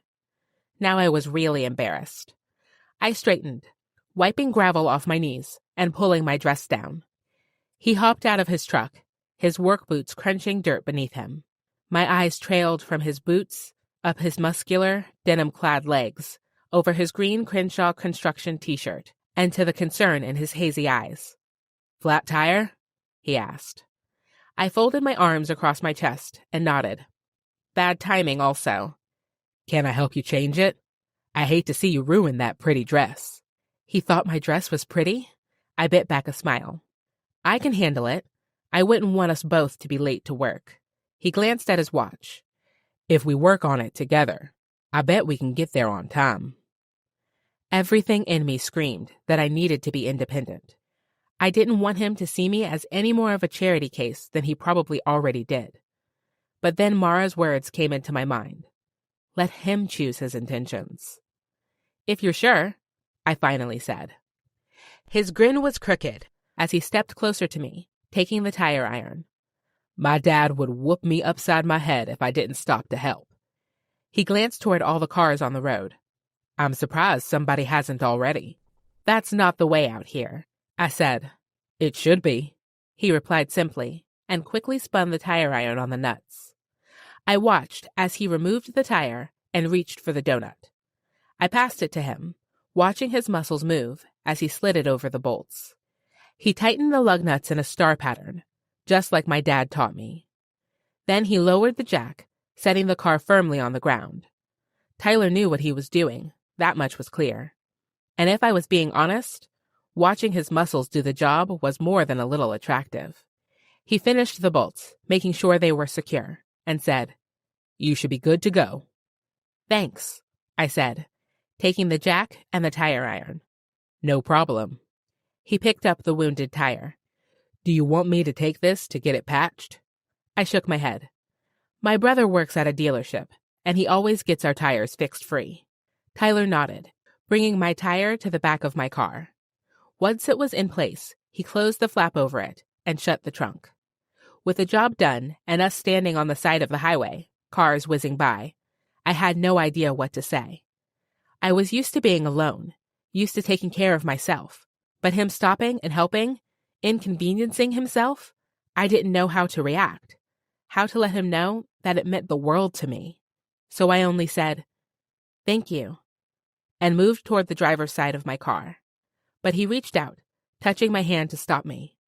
Just that simple touch sent a jolt of electricity up my arm. His eyes were warm on mine as he said, "If you ever get in trouble like that again, you can call me." I was about to tell him I had it handled, but he added, "Can I have your phone?" "Why?" I asked, completely confused. "So you can call me next time you're stopped on the side of the road." My heart quickened. This was a fantasy. Someone like Tyler demanding he cared for me? It couldn't be true. But he extended his hand, waiting like there was no world in which he wouldn't get exactly what he wanted. And maybe it was what I wanted too. So I reached into my purse, which was still around my shoulders, and handed my phone to him. When he returned it, his name was saved in my contacts, with a hammer beside the letters. Chuckling, I said, "I like the emoji." He winked. "Just in case there are any other Tylers in your life." "You're the only one," I said without thinking. And at the dimming in his eyes, I worried I said too much. He cleared his throat. "We better go, or you'll be late." A fraction of the light in his eyes returned, as he said, almost to himself, I think I was right on time. Time. Chapter 8. Tyler. As I pulled onto the highway, I could not get the image of Henrietta bent in front of her car out of my mind. How the fuck had no one stopped to help her? Where I was from, if you saw a lady on the side of the road, you stopped, you helped, you made sure she didn't get so much as a dirty finger. But the knees of her dress weren't the only dirty thing around here. I was having less than honorable images of her bent like that in front of me. My mind had me pulling up that dark green dress, seeing the fabric slide over her full thighs.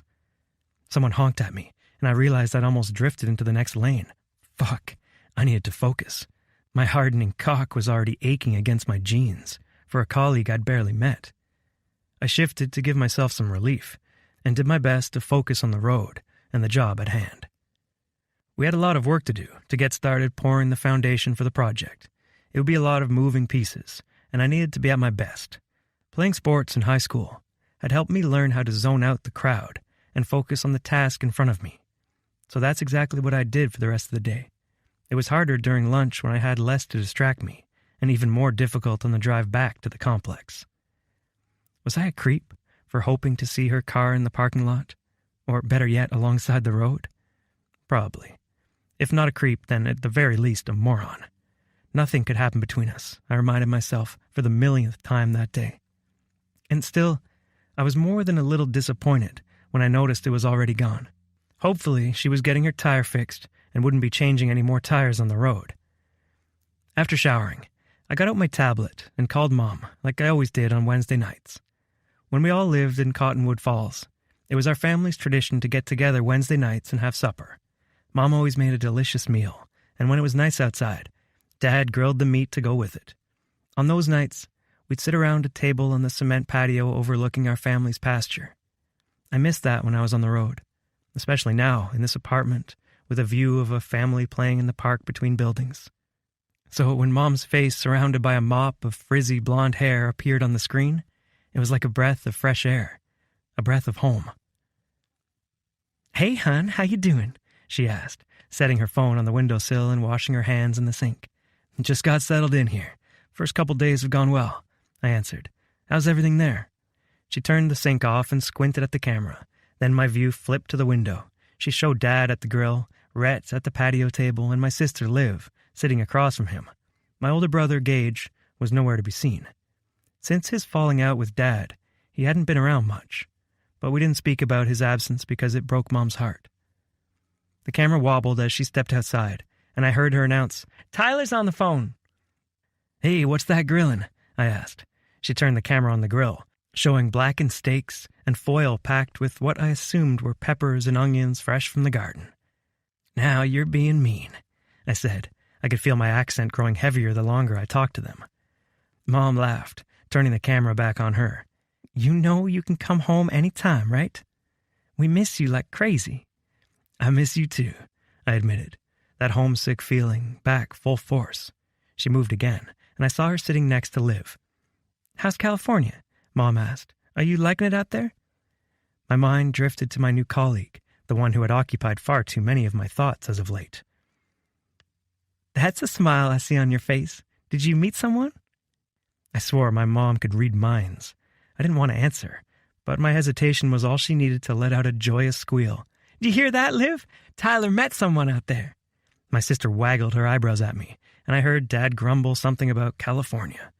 Rhett added something offensive about beach blonde girls in bikinis, and I could hear his protest as my sister slugged him. I laughed. Despite the homesick feeling in my chest, I knew Jim was counting on someone like me to handle the business. But I didn't know how much longer I could stay away from home. Every time I came out on a job like this, I felt like something was missing.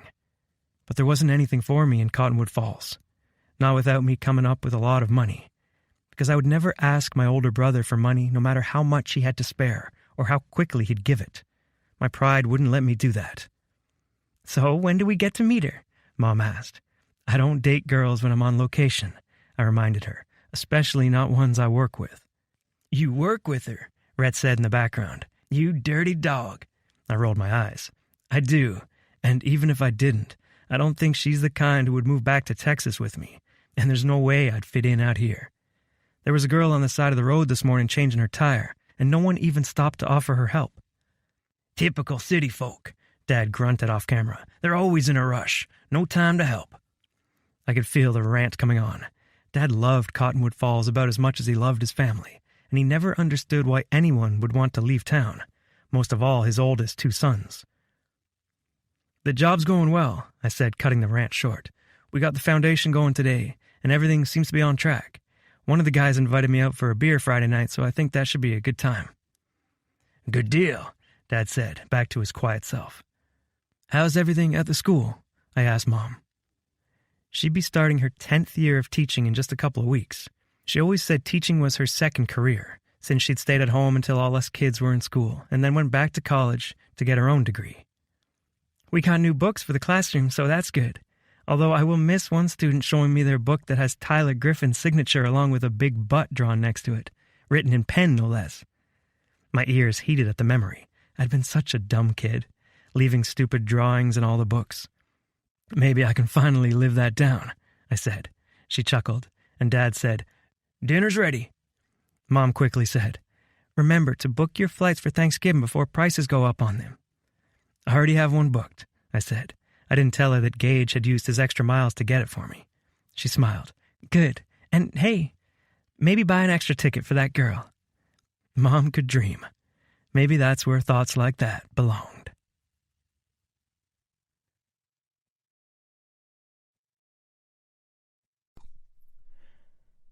Nine.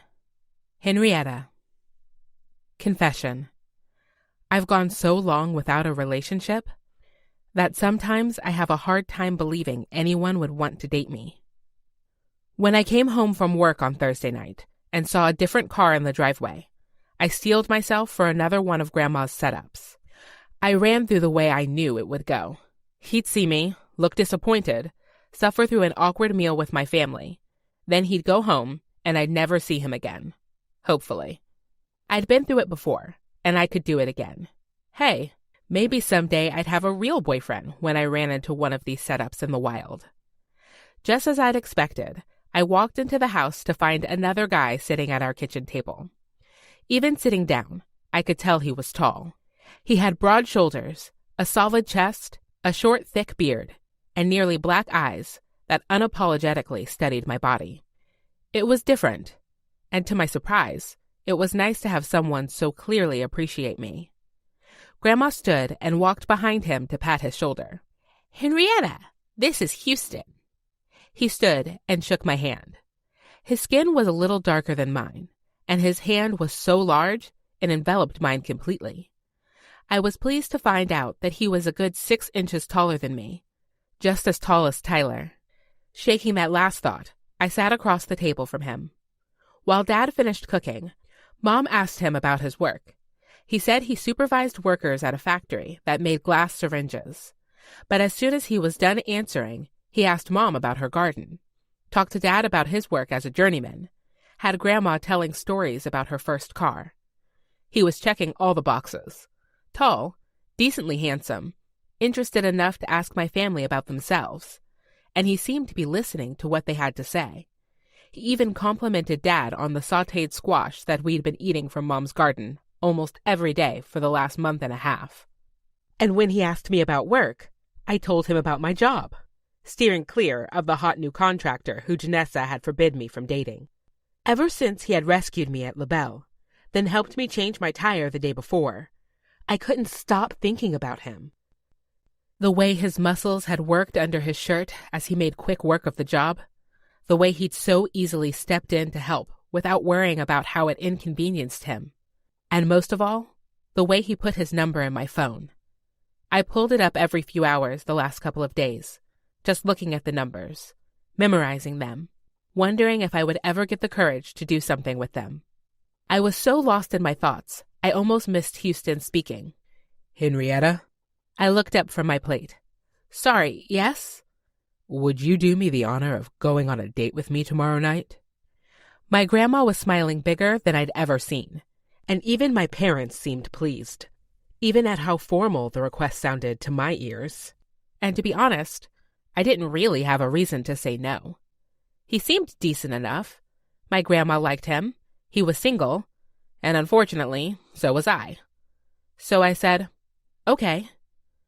While my mom worked on dishes, Grandma said I should walk Houston to his car. So I did. The evening sun was hot on us as we walked down the sidewalk. It was a newer Hyundai, nothing flashy, just okay. When we reached his car, he took my hand and said, I'm glad I got off work early to stop by the pharmacy tonight. I laughed. I think my grandma's overjoyed as well. I know there are a lot, so it's okay if you don't want to follow through on the date. I can make up something about you being in an accident or getting transferred from work at the last minute. His full lips quirked to the side. Why would you say that? I want to go out with you. Now it was my turn to be confused. None of the guys Grandma brought home actually wanted to go out with me. Are you sure? He pulled me a little closer. Your body is bangin', girl. Of course I want to take you out on the town. Flustered didn't even begin to cover it. No one had ever told me my body was bangin', or even acted like they wanted to show me off. The couple of boyfriends I'd had when I was younger only took me to dark movie theaters or secluded restaurants. It didn't take long to figure out they were embarrassed to be seen with me.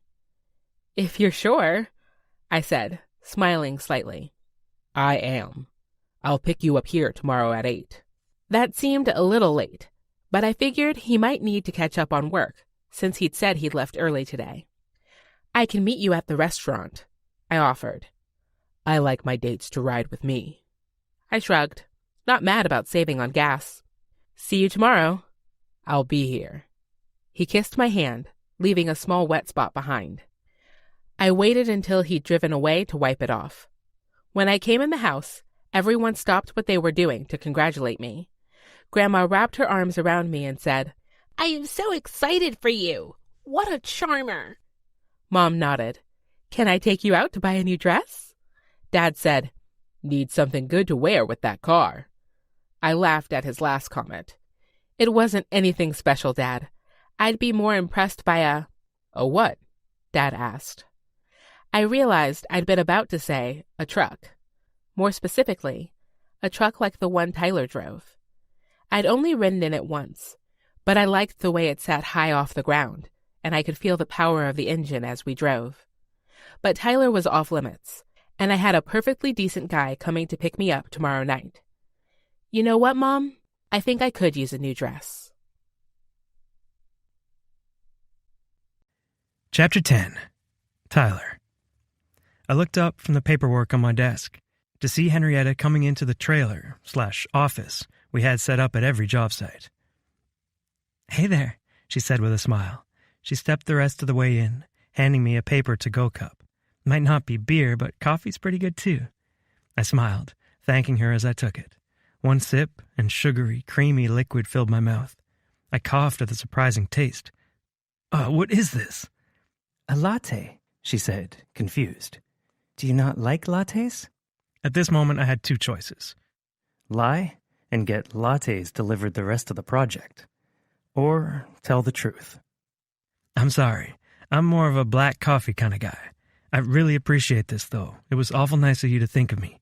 She chuckled. Not that nice, considering I didn't ask your coffee order. I just can't believe it. Believe what? That I've met my first person with horrible tasting coffee, she teased. I let out a surprised laugh. If you need to fill it with sugar and cream, the coffee must not be very good. What kind do you like? She asked. I shrugged. I'm not that picky. Whatever Chester had at the diner was good enough for me. Noted, she replied with a smile, then looked down at my desk. Seems like you're swamped. Yeah, it's always heavy at the beginning of a project. Plus, one of the guys tripped yesterday and rolled his ankle. Had him get an x-ray done, so I need to fill out an incident report. Was it broken? Hen asked, genuine concern in her look. Should I get an ice machine on site for injuries? That's not a bad idea, I said, frustrated I'd never thought of it. We had to use ice from the drink cooler yesterday. She got out her phone, tapping on the screen. I'll have one by the end of next week. What else can I help with? The way she'd buckled down and gotten to work the last few days was admirable. It won't set you back at the other apartments? She shook her head. I don't have an appointment for a tour until 11, so I'm yours until then." A strange, silvery feeling filled my chest at those words, and I found myself searching for a reason to keep her around. I wanted to know her better, understand what this strange draw was all about. "If you wanted to make copies for me, that would be a huge help," I said, even though I definitely could have made time to do them myself. "Of course," she replied. "Let me know what needs copied." I passed her a stack of papers to copy and then sort in the filing cabinets. James Crenshaw was nothing if not old-fashioned. We both got to work, me filling out the lengthy incident report and her moving between the copier and the cabinets. For a while, we worked in tandem. Well, she did. I couldn't seem to focus with her delicate wildflower smell filling the trailer, so I gave up. "Any plans for the weekend?" I asked, using one of the questions I'd practiced as a kid. She paused, and I immediately regretted the intrusion. "Sorry," I said. "It's none of my business." I focused on the report again, forcing myself to read each letter, cause of incident. "I have a date tonight," she said. I looked up, finding her standing against the printer table. She nibbled on the side of her full bottom lip, and my eyes drifted from there to her wide brown eyes. "Yeah?" My voice sounded rough, even to me. She nodded. Another one of my grandma's setups. That fact made breathing only slightly easier. Yep, but he seemed nice enough. Even I knew she deserved more than nice enough. But if I wasn't willing or able to give it to her, what more was there to say? "I hope you have a good time." Lies. Right through my clenched teeth. "Thanks," she said, and then the sound of the copier resumed, but it had nothing on the thoughts raging in my head.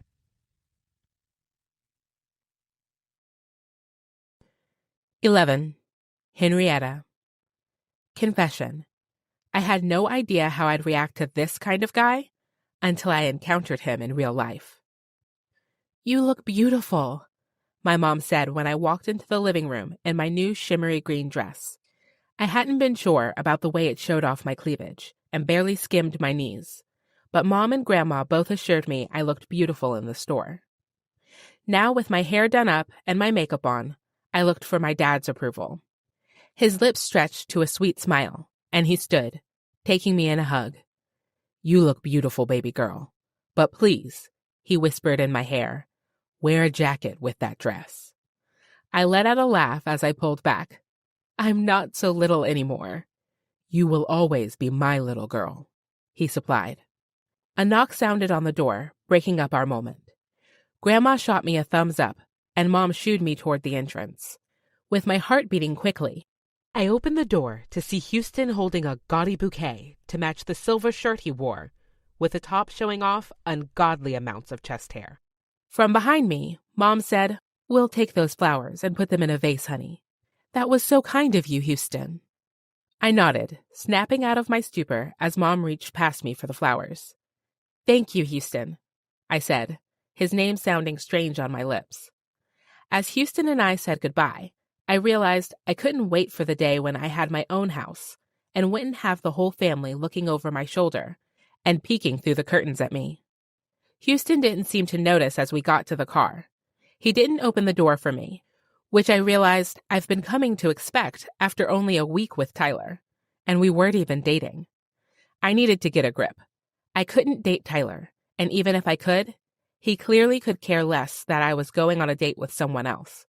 In fact, he barely even looked up from his paper long enough to tell me, "Have fun." No, I was here with Houston. He'd gone through the trouble of picking me up and bringing me flowers, and I needed to give him a real chance. I got in, and the car smelled nice. It was clear Houston cared a lot about how clean it was. That, at least, was something we had in common. He took me out to dinner at a steakhouse I hadn't been to before, near his work. The food was good, and Houston kept the conversation going, talking about his job, the investment property he owned in Eastern California, his family, and basically anything a person could want to know about him. I tried to give him some slack for talking so much, because first dates can be awkward, and some people got chatty when they were nervous. But then his foot bumped against mine under the table, and when I pulled my foot away, he moved his again, so our ankles were touching. I glanced up at him, wondering if he was having a spasm. Instead, There was a suggestive glint in his eyes.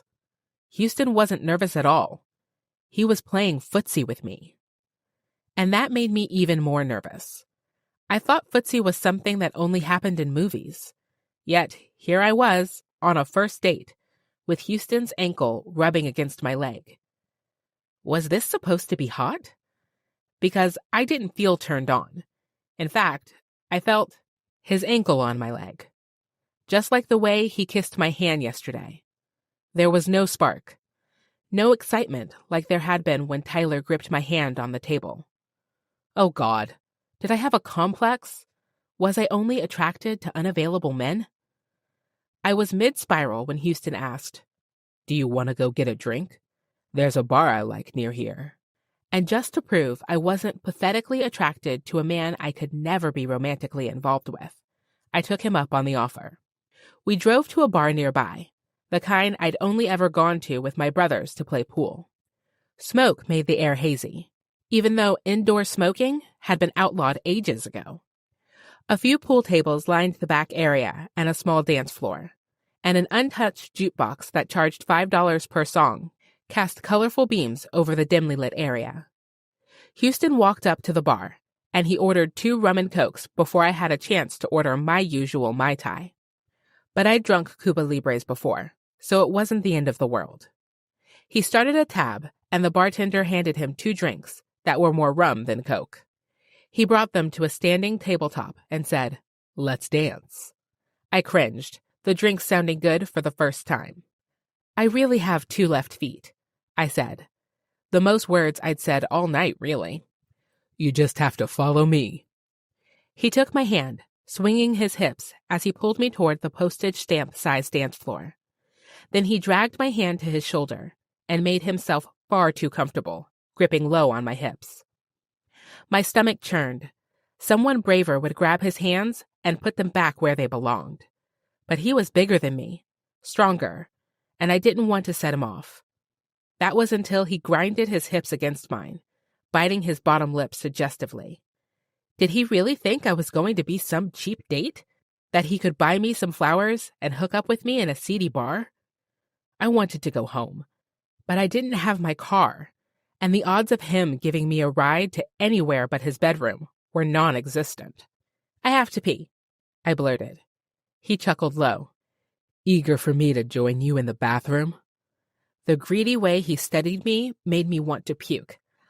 "I'll just be a few minutes," I said, and hurried to the bathroom at the back of the bar. I slid the lock shut, and taking a few deep breaths, I had to plug my nose at the stench.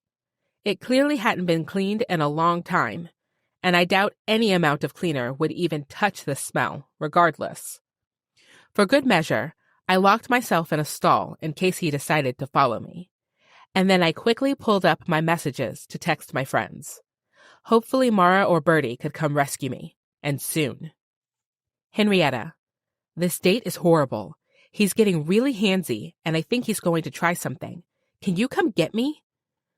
I sent a map to pin my location, and then held my phone to my chest, praying they would get here soon. I thought about ordering a rideshare, but waiting outside this place at night seemed just as dangerous as spending more time with Houston. If they didn't text me back in 15 minutes, I'd suck it up and get an Uber. See what happened when I told him no. It wasn't like he could force me to do anything with all these people around. As strange as it sounded, as long as I was here, I would be okay. When I walked out of the bathroom, I nearly bumped into Houston, who was standing in the hallway. "Took you a while in there," he said. What kind of a comment was that? "Takes girls a little longer," I muttered. "But not with me," he winked. When I realized what he was alluding to, I almost excused myself to go throw up. "Can you get me another drink?" I asked instead. "Sure." He walked toward our table. "But you barely touched this one." Desperate to get some time away from him, I tried my hand at seduction, licking the plain rim. "I'm thirsty." It must have worked, because his jaw went slack for a moment. He cleared his throat. "I'll get that for you." As soon as his back was turned, I got out my phone. No new text messages. Shit. I quickly typed my location for a rideshare, but we were farther away from my house than I thought. It would take at least 30 minutes for a ride to get here. That was too long. I needed to be gone 5 minutes ago.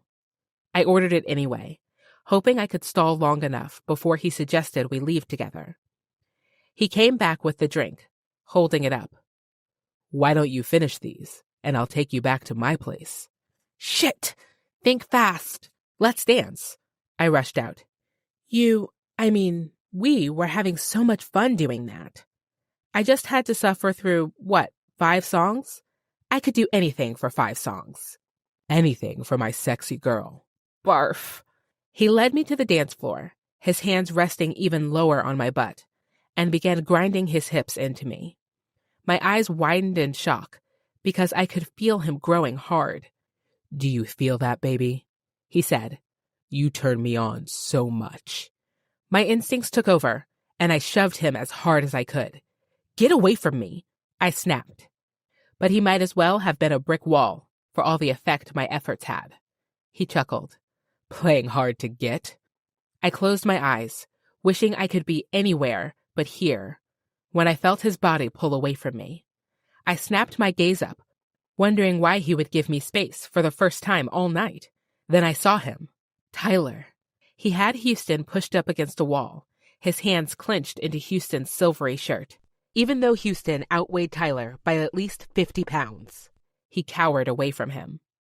Tyler jerked his hands and growled, "If you touch her again, you'll die." Terror was clear in Houston's eyes as he held up his hands and said, "I don't want her anyway." Tyler shook his head, a vein in his neck throbbing. "Get the hell out of here." He watched Houston stumble away, out of the bar, past everyone who acted like this was just another night. And then Tyler turned his eyes on me. Chapter 12. Tyler. White, hot rage slowly dissipated from my body as I turned to face Henrietta. The sight of that bastard, with his hands all over her, I could have fucking killed him. It took all I had to let him leave the bar, sprinting away like the worthless son of a bitch he was. My hands were still shaking as I approached her, my eyes running up and down her body for any hint of injury. I palmed her shoulders, taking an inventory of her face, her eyes. "Are you okay?" I asked, terrified she'd been hurt in some way before I got here. She nodded slowly, as if she wasn't quite sure. "How did you know to come?" Had he drugged her? I searched her eyes, but they seemed clear, as usual. "You texted me." She shook her head. I meant to text my friends for a ride." She left me, going to her purse at the table and looking through her phone. A stricken look crossed her face. "God, Tyler, I'm so sorry. I didn't mean to ruin your evening." Ruin my evening?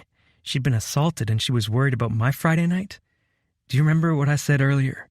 If you ever need anything, that means a tire change, a rescue driver, a fucking pack of gum. You call me, okay? She nodded slowly again, and then her lips trembled. "I'm just so glad you came," she said, her voice cracking on the last word. Without thinking, I took her in my arms, holding her as she shook with tears or adrenaline, or maybe a mixture of both. I didn't know. I just knew that I wanted to keep her close, keep her safe. She deserved so much better than this. When her tears slowed, I asked, "Do you want me to take you home?" "Not like this," she said, wiping tears from her cheeks. "My mom and grandma were so excited for me to go on this date. I don't want to disappoint them." The fact that she was thinking about everyone else at a time like this just showed how selfless she was. I got pissed all over again at this guy who hadn't seen what he had right in front of him. "Where do you want to go?" I asked. "I'll take you wherever you want to go." She pushed her lips thoughtfully to the side. "I have an idea." I walked her to my truck, keeping my arm around her shoulders to make me feel better about her safety. At least, that's what I told myself. Not that it felt good to have her tucked under my arm, her warmth against my side. I opened the door for her and held her hand as she got inside. Once she was securely in, I grabbed the belt and reached around her to buckle her in. She started to protest, but I paused. "Let me have this." I breathed. "I need to know you're safe." She nodded. The belt latched in place and I let my hands linger for a second. Fuck. Seeing her like that, shoving that guy away, and the laugh on that sick fuck's face, it had broken something in me. I pulled my hand away and walked to my side of the truck, my eyes scanning the parking lot for any type of danger. Seeing none, I got in and locked the door. She looked over at me, a frown pulling at her lips. You must think I'm pathetic. Why would I think that? I asked, genuinely confused. I thought a lot of things about this girl, more than I should, and none of them included the word pathetic. You're always rescuing me. What's pathetic is how much I want to, I admitted. Then I cleared my throat. Where's this place you want to go? She tapped an address into my phone. Colley's Bar. It wasn't too far away from the apartments and only about 20 minutes from here. We drove in silence until we reached a building with a glowing green sign with a black and white border collie. The brightly lit parking lot immediately made me feel less sketchy than that seedy back alley bar. I parked and walked to her side, opening the door for her. Although I didn't have my arm around her this time, I walked close to her, determined to help her feel safe. As we reached the door, she warned, It's gonna be a little loud in here. I grinned. How old do you think I am? She pretended to think on it. 50? I rolled my eyes. Minus 20. I pulled the door open for her, and we stepped inside. I gazed around at the big wooden dance floor that had couples swinging about. The bar along the back wall was busy with customers, and bar stools lined the dance floor like they were waiting for people to take a break from dancing. I'm impressed, she said, tilting her chin up to speak closer to my ear. Only 30? And in charge of an entire build? I didn't like to brag, but I gave her what I felt comfortable saying. I worked hard to get here. I believe it, she said. We reached the bar, and I waited for her order before asking for a beer for myself. I reached into my back pocket to pay for our drinks, but the bartender said, Henrietta and her friends don't pay here. The guy turned away to make the drinks, and I gave her a questioning look. Do you have a secret life I don't know about? She laughed, the sound music to my ears. One of my best friend's husbands owns the place. She looked around. He might be here, actually. Oh, nice, I said, glad that I was wearing decent clothes. When I'd gotten Henrietta's text, I hadn't even thought, just got up from my seat in the movie theater and ran. For some reason, what Hen's friends thought, it mattered to me. There he is, she said. She passed a glass full of beer to me, then held her Mai Tai and led me down the bar towards silver saloon doors. Standing near the end of the bar was an older guy in a dark green Colley's shirt.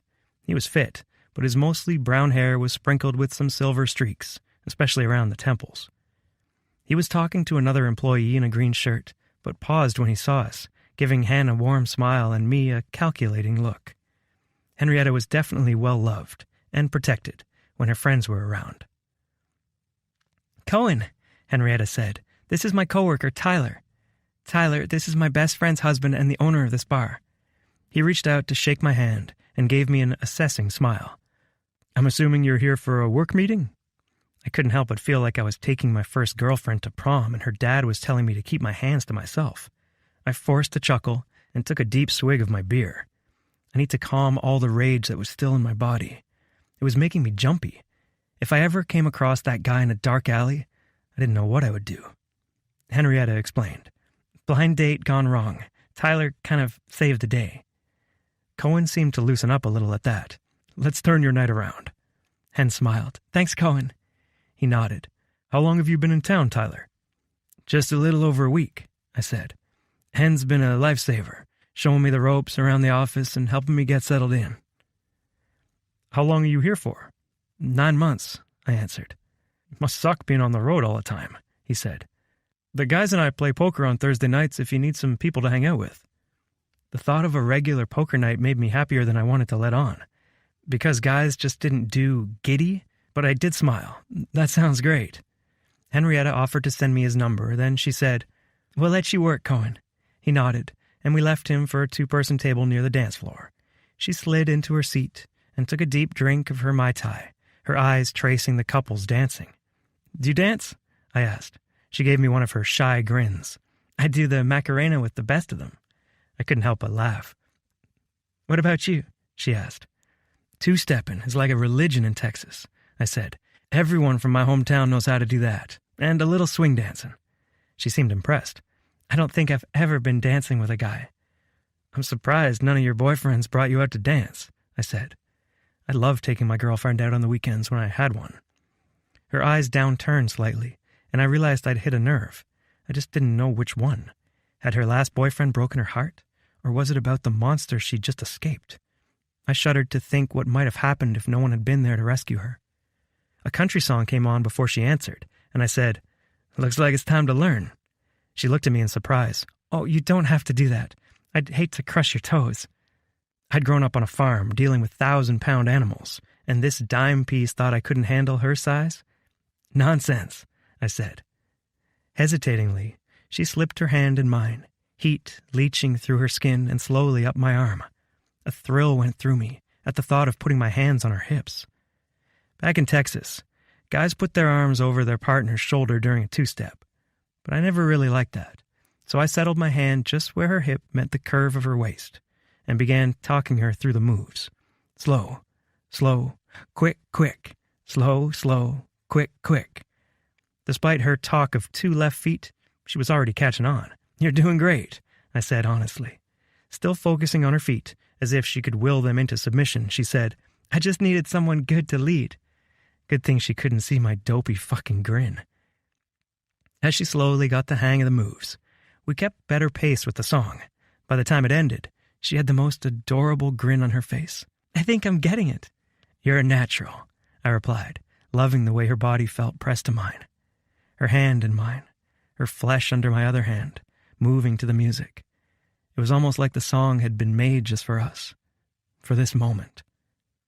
A new song started, and she smiled up at me. "Thank you for teaching me, but I think I could use some more practice." I grinned at her, more than willing to help.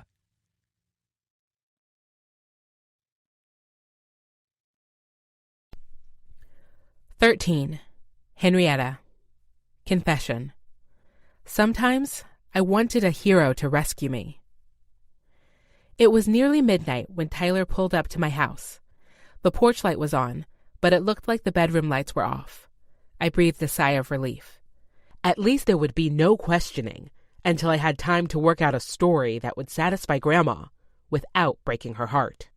Blue shadows from the dash danced across the ridges of Tyler's arm as he put the truck in park. When I looked up to his face, his eyes were on me. He'd caught me staring, but I couldn't bring myself to look away. I could hardly bring myself to breathe. I swallowed, breaking eye contact. "Thank you for coming to the rescue," I managed, reaching for my seatbelt. "I only wish you wouldn't have to do that so often." I peeked up to see his response, and he wore a smile on his lips, his eyes taking me in. "What if I said I enjoyed it?" "Then that would make one of us. I mean, the damsel in distress part. I actually had fun tonight at Colley's." "Actually?" he said, feigning offense. I playfully narrowed my eyes, unable to hide my smile. I had fun, and maybe I enjoyed all the jealous looks I was getting too. "Everyone wished they would have been on your arm." He covered his chest with his hand. "Henrietta, Cohen is a married man." I rolled my eyes, laughing. I adored this playful side of him, which was dangerous. Adoration was nothing I should be feeling for a coworker, especially when it could cost me my job. But with Tyler, I couldn't help it. He had this aura of joy around him, and I wanted to bask in the glow, which was exactly why I needed to leave, and fast. I reached for the door handle to get out, but he said, "Wait." And I gave him a curious look, and he added, "Let me get that for you." "That's not necessary. It's not like you were my date. Although, Houston certainly wouldn't have opened the door for me." The quiet before his response unsettled me, but then he said, "I want you to see how you deserve to be treated." My heart was a puddle on his truck floor. Without waiting for my response, he opened his door, passing through the headlights to my side. I allowed myself a moment to watch him, the way his arms pulled around his muscles, the strong profile of his face, the contrast of his dark brown hair to his tanned white skin. But then my door was opening, and he was waiting with one arm up, showing a tattoo on the inside of his bicep. He followed my gaze to the black ink swirling around his muscular arm. "Is there a story for the tattoo?" I asked, wishing it wasn't midnight, wishing that he'd been the one to ask me on the date, wishing that the walk to my house was miles instead of minutes. "A long one," he replied, extending his hand to help me down. I slipped my hand into his, my heart speeding just as it had when we'd danced before. But now there was no loud music, no other couples to distract me from the heady rush of this man in front of me, only the pale glow of the streetlights and the summer soft breeze caressing my skin. He walked beside me to the sidewalk lined with tulips my mom carefully planted from bulbs each year. "Have you ever thought about getting a tattoo?" he asked. "I've thought about it. There's just never been anything I wanted to look at for the rest of my life." "So, perhaps one on your back," he winked. I laughed, gently shoving his arm. My front porch was approaching way too quickly. We were close enough now to read the embroidery on the porch swing's decorative pillow, "Home Sweet Home." Desperate to keep him here a little longer, I asked, "What would a gentleman do on a date now?" His eyes looked golden in our porch light as he reached for my hands. He held both of them in his, gently pressing my fingertips with his thumbs. "On a proper date, he'd tell you what a great time he had." The breeze picked up, circling our porch and freeing a strand of hair from behind my ear. He reached up and gently pressed it back. Between the wind and his touch and the look in his eyes, my breath was gone. His voice was honey, just as sweet as his words. This is when a regular guy would lean in and kiss you goodnight. Involuntarily, I swallowed, flicking my gaze to his lips. "But you don't want a regular guy," he finished. "I don't," I breathed, because right now, nothing sounded better than a kiss goodnight from Tyler Griffin. He shook his head, resolute. "You deserve a hero. Someone who would take care of you, even though you're capable of taking care of yourself." My lips parted. Was he saying, a hero would lean in, kiss your forehead, and walk away? Because with a girl like you, he'd know the best is yet to come. Tyler stepped closer, pressing his lips to my forehead, and with one final sweep of his eyes over me, he turned and walked away. Shivers prickled down my skin as I turned to the door, fingers shaking on my keys as I pushed them into the deadbolt lock. Feeling eyes on me, I looked over my shoulder, seeing Tyler smiling at me. Me! Before he opened his pickup door and got inside. Unsure my heart could take it anymore, I let myself in and leaned back against the door, smiling wider than I ever had, and feeling tears burn my eyes.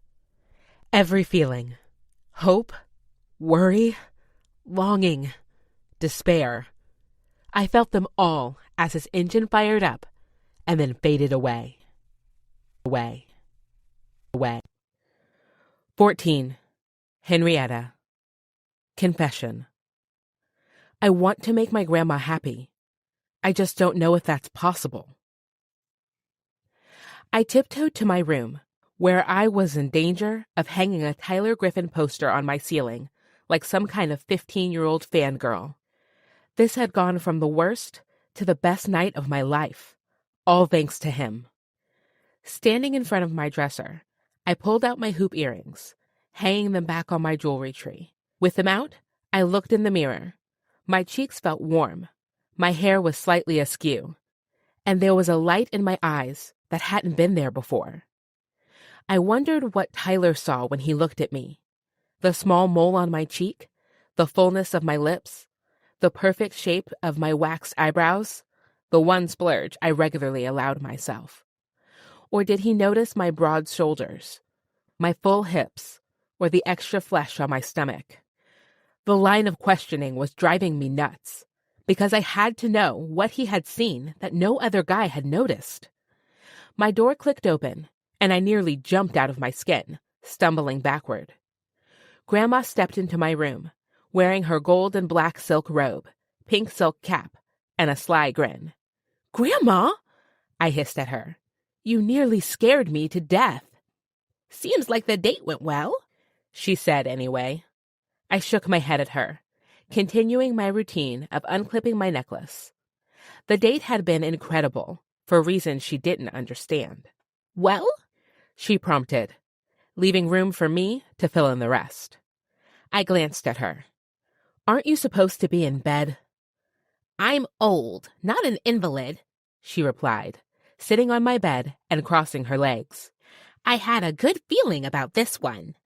The hope in her voice nearly undid me. Grandma thought she had done me a favor, but I had to tell her the truth. I hung my necklace on the jewelry tree, then went to sit beside her. "Grandma, I know you want me to be happy, like you and Grandpa, but I have to tell you. I felt really uncomfortable with Houston tonight." Worry deepened her wrinkles. "What happened? If your father finds out he tried anything—" "He did," I said. "I actually had to call a friend to come rescue me." Grandma covered her mouth with her weathered hands. "Henrietta, did he—" No, I'm fine. I just don't think I can do the setups anymore, Grandma." There was so much sadness and compassion in her eyes as she covered my knee with her hand. "Honey, I never meant to put you in danger. I only meant to help you find someone like my Harold." "I know you loved Grandpa, but what you two shared, it was magic, Grandma. Maybe—" My throat tightened, and I had to swallow to speak my biggest fear. "Maybe that's just not in the cards for me." She shook her head, gently running her thumb over my knee. "A partner, a true partner, can change everything. They bring out the best in you, force you to acknowledge your weak spots, help you grow faster than you ever could on your own. I'd hate for you to miss out on that because you don't think you deserve it." My eyes watered again, and I tried to hide the emotion from my eyes. Grandma didn't miss a thing. "You seemed so happy when I came in, and I made things worse. Oh, I feel terrible." I gripped her hand. "It's not that." "What is it?" she asked. "Did your friend say something that upset you? You were on the porch for a long time with her." "Him," I corrected. The light of hope in her eyes made me instantly regret it. "Him?" "He's a colleague, Grandma, from Texas. Nothing can happen." "So, he's from out of town and has no one to keep him company, other than a pretty thing like you." Her sly smile was back. "He must be lonely then. Invite him over for Kinner's birthday next Saturday. I don't think—" "It's the least we can do to thank him for taking such good care of you," Grandma said. Then she stretched out and yawned. "You know, it's getting late. I think I'll get some shut-eye, now that I know you're home safe." She hugged me tight, and I squeezed her back. "I love you," I said, only the slightest edge of exasperation creeping into my voice. "I love you too," she replied, giving me an extra tight squeeze before releasing me. "I can't wait to meet Tyler," I supplied. "Tyler, next Saturday," she finished. "Good night, darling." "Good night." Chapter 15. Tyler. Growing up on a ranch, I could always count on some hard physical labor to occupy my mind, but now I had to make my own solutions. I worked out the next morning, hoping it would take care of my buzzing thoughts. But this time, it didn't help like it usually did. No matter how many times I bench pressed, squatted, or pulled myself up on the bar, I could still see that asshole pressed up against Henrietta. Still feel the soft skin of her forehead underneath my lips. And most of all, I could feel the pit of guilt growing in my stomach. I shouldn't have taken things as far as I did. I got on the treadmill and turned it to full speed, sprinting as hard as I could, as if I could forget my own personal rule or the situation we were in. I knew better than to start something I couldn't finish. Yet here I was, ready to break my rule just a couple of weeks into this assignment. I needed a kick in the ass. I needed to talk to my older brother. Gage had always been one who knew when to follow the rules and when to break them. He'd pushed my siblings and me to do better and work harder, regardless of who was watching. On top of that, he taught us patience, the importance of making the right move at the right time and being certain when we did. It was part of what led to his success in business and made him one of my most trusted advisors. And even though I didn't want him telling me to back off from Henrietta, I knew I needed him to.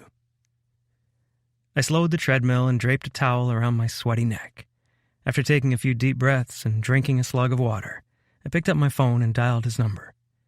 After a few rings, he appeared on my screen, dressed in a suit with a blue sky behind him. I'd asked him once why he turned his desk away from the panoramic view he had of downtown Dallas, and he said he wasted too much time looking at the city instead of his work. "Hold on," he said, not looking at the phone. I continued walking toward my apartment, waiting for him to finish up whatever had his attention. When I crested the stairs, he said, "Sorry, I'm acquiring a self-storage facility and had to move some things around to make it happen." "Self-storage?" I asked. My interest piqued. "Is there any money in that?" "Ridiculous amounts. Everyone's been sleeping on them, including myself." "Interesting." I pressed my key into the lock and walked into my empty apartment. "I'm assuming you didn't call me to discuss investment opportunities," he said. "Although your portfolio is doing well, by the way." "Of course it is. You're managing it." "Tyler." I sat on the couch, still unable to forget the image of Henrietta sitting there, flipping through my books, her eyes lighting with questions, her lips turning into a smile at my answers. "I'm in deep shit," I said. A crease formed between his eyebrows. "Do you need money?" Of course he would jump to the one thing he could solve. "No, I need advice." I propped my phone against a stack of books on the coffee table and leaned my elbows on my knees. "What's going on?" I let out a sigh, looking away from my brother. After my dad, he was the person I admired most. I met a girl. His lips curled into a smile. Considering they make up 51% of the population, it was bound to happen at some point. I hadn't expected to laugh, but I did. They're not like this one. The lift of his eyebrows told me he was listening. She's smart and funny, driven, selfless, loves her family and friends, has a smile that makes you forget how to breathe, and her curves. I closed my eyes. She's the total package, Gage. But she works for the company we're building for. I can't date her. I can't. When I opened my eyes again, he had a devilish grin on his face, not too dissimilar from when we were kids, and he had a prank plan for us.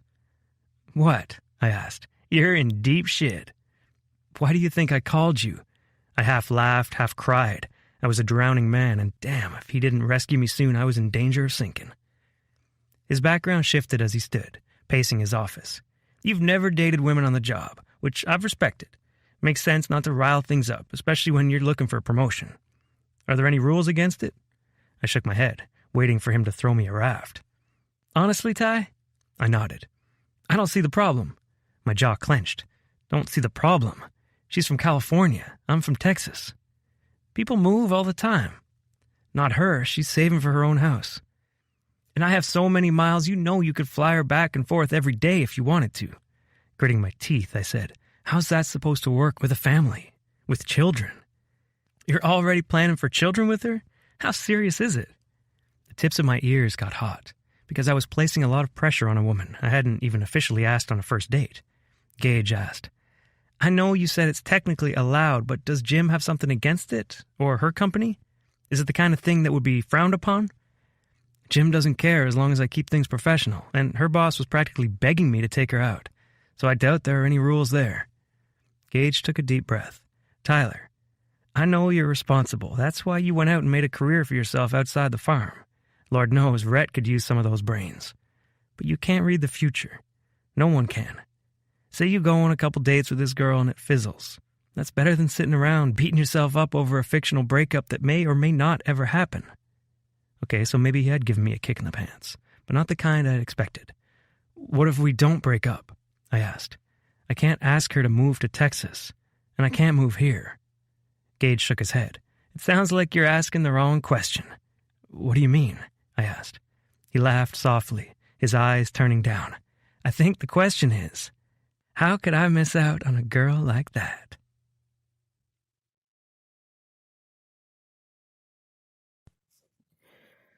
"16. Henrietta. Confession. I can't stop thinking about him. I stopped by Seton Bakery on my way into work to get donuts and coffee for all the construction workers. Corporate had given me a budget to help manage things like this, because they knew happy workers meant a job well done. Gail, the owner at the bakery, helped me load up all of the supplies into my trunk. "Are you getting excited for Mara and Jonas's wedding?" she asked. I nodded. Knowing them, it's going to be a night to remember. And I hear someone incredible is making the cakes. She laughed. "We just want to do a good job for them. They're such a sweet couple." "I'm sure you will," I said. The cakes at Tessa's wedding were fabulous. I had to stop myself from eating everything at the table. Laughing, she said, "Thanks for saying that." She bumped my elbow. "Who knows? Maybe I'll be making a cake for your wedding soon." "I love your sense of humor," I teased. "I'm closer to a house full of cats than I am a house full of kids." "You'd be surprised. Love can always be right around the corner." Hoping she was right, I replied, "I'll see you at the wedding." "See you then." On my drive to the construction site, I may or may not have fantasized about Tyler standing at the end of the aisle, looking incredible in a black and white suit. He was a classic kind of guy. He wouldn't wear any other color. He'd smile at me as I walked down the aisle, wipe a tear away from his face as I got close. But as I neared the construction zone, I realized I'd just indulged myself in the adult equivalent of writing Mrs. Tyler Griffin on my notebook. So I shook all the thoughts of marriage and babies from my mind and pulled up next to Tyler's truck. I couldn't believe how much progress they had already made, taking it all in through the chain-link fence. In a matter of 2 weeks, they had begun pouring the foundation. Now, gray cement and a steel frame occupied the space that was dirt and weeds just days ago. I got out of my car and went to the trunk, grabbing 2 boxes of donuts. As I walked toward the office trailer, Tyler opened the door and came out. He didn't see me at first, so I had a moment to take him in. The way his tight t-shirt pulled against his biceps, the peak of a tattoo on his arm, the way the morning sun hit his skin, making him look almost golden. All of it combined was enough to make me drool more than the donuts. But then he saw me, and his smile was even more dazzling. Catching my breath, I lifted the box of donuts. "I brought breakfast for everyone." "Well, that was mighty nice of you." I shook my head. "I don't think I'll ever be used to that Texas accent." He laughed, taking the box from me. "Here, let me help you." I nodded. "I have a few more in the car and some coffee thermoses." "Great," he said. "I have a folding table in the office. I could set that up in front of the trailer." "Perfect," I replied. I went to the car and carried back another box. Some of the workers were already beginning to line up around the table, looking at the spread. Seeing them dig in made me feel better. I knew how hard a day of work could be. Sometimes a little thoughtful gesture went a long way. Tyler came beside me on my way back to the car to get the coffee, and he said, "It may not be pizza and beer, but I think you're winning them over." I looked over my shoulder to see the guys chatting it up and snacking. "I have my ways," I said. He replied, "You only needed that smile." If he wasn't right in front of me, I would have done a happy dance on my 2 left feet. But since he was, I looked at my trunk to hide just how happy that comment made me. With my facial expression somewhat managed, I handed him a thermos and a stack of styrofoam cups before grabbing the other thermos for myself. With everything organized and set up on the table, Tyler poured himself a cup of coffee, black. "Is there anything you're needing from us this week?" I asked him, after a sip of my heavily doctored cup. "Actually," he said, "if you could bring some paperwork by the city, that would be really helpful." "No problem," I replied. "I'm really impressed by how much work you guys have done already. I almost can't believe this used to just be an empty field." He held the styrofoam rim to his lips and said, "That's one of my favorite parts of the job." "What do you mean?"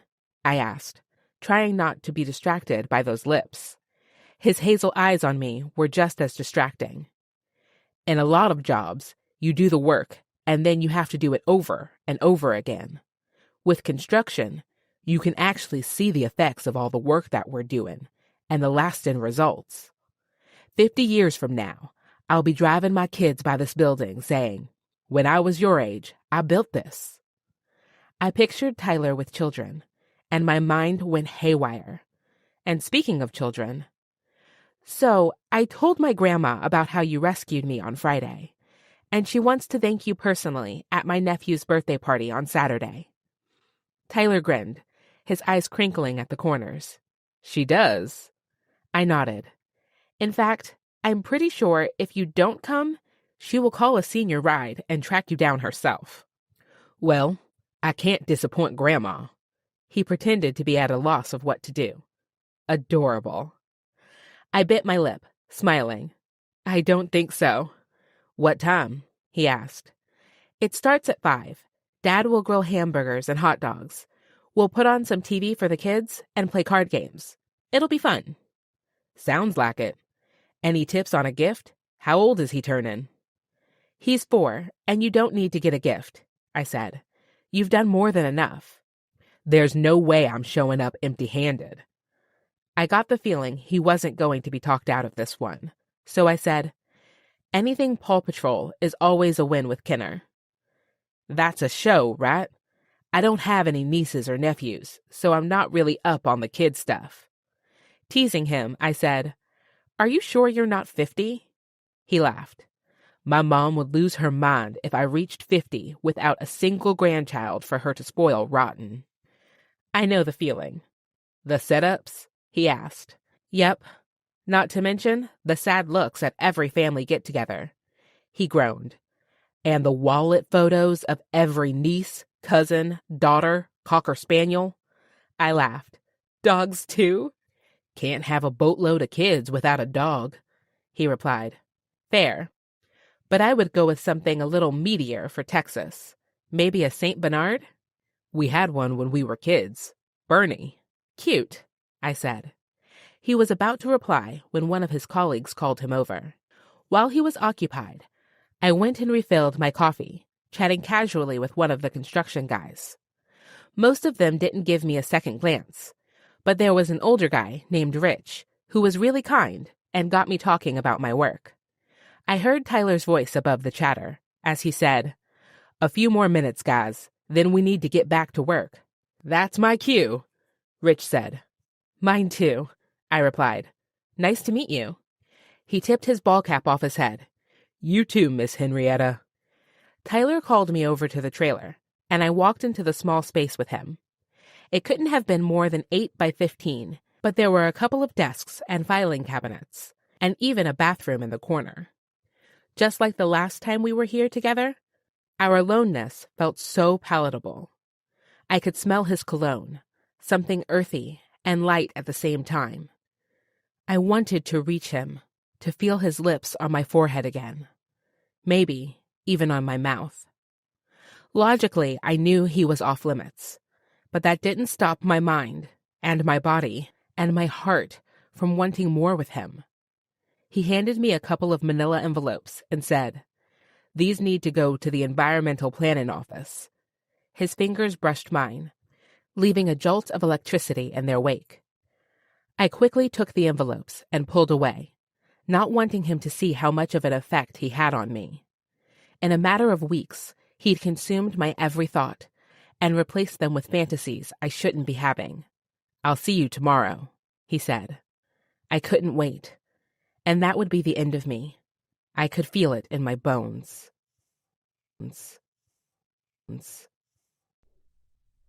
17. Henrietta. Confession. I still struggle with my self-esteem. After work, I drove to meet my friends at Vestido for a dress fitting. Mara's wedding was just a couple weeks away, and we needed to make sure that all the alterations had been done correctly. As I turned into the parking lot, I wished I could ask their advice with Tyler. But this was Mara's time. For the millionth time, I cursed myself for not being more experienced. If I dated more, maybe I would know how to make the next move with Tyler. Or maybe I wouldn't be so desperate for love that I was even thinking about jeopardizing my job. It was a good thing I couldn't ask for advice tonight, while my willpower was non-existent. I needed to remind myself that I couldn't lose this job. That no man, even one as handsome and sweet as Tyler Griffin, was worth giving up all I'd sacrificed on the way to my goal. I parked my car and walked to the dress shop, seeing my friends toward the back of the shop. Tess stood on the platform, looking absolutely gorgeous in her dress. I pushed through the door and walked back. "That's amazing on you," I said. My friends turned to look at me, and Mara got up, giving me a hug. "This is exciting, isn't it? I never thought anything like this would happen for me."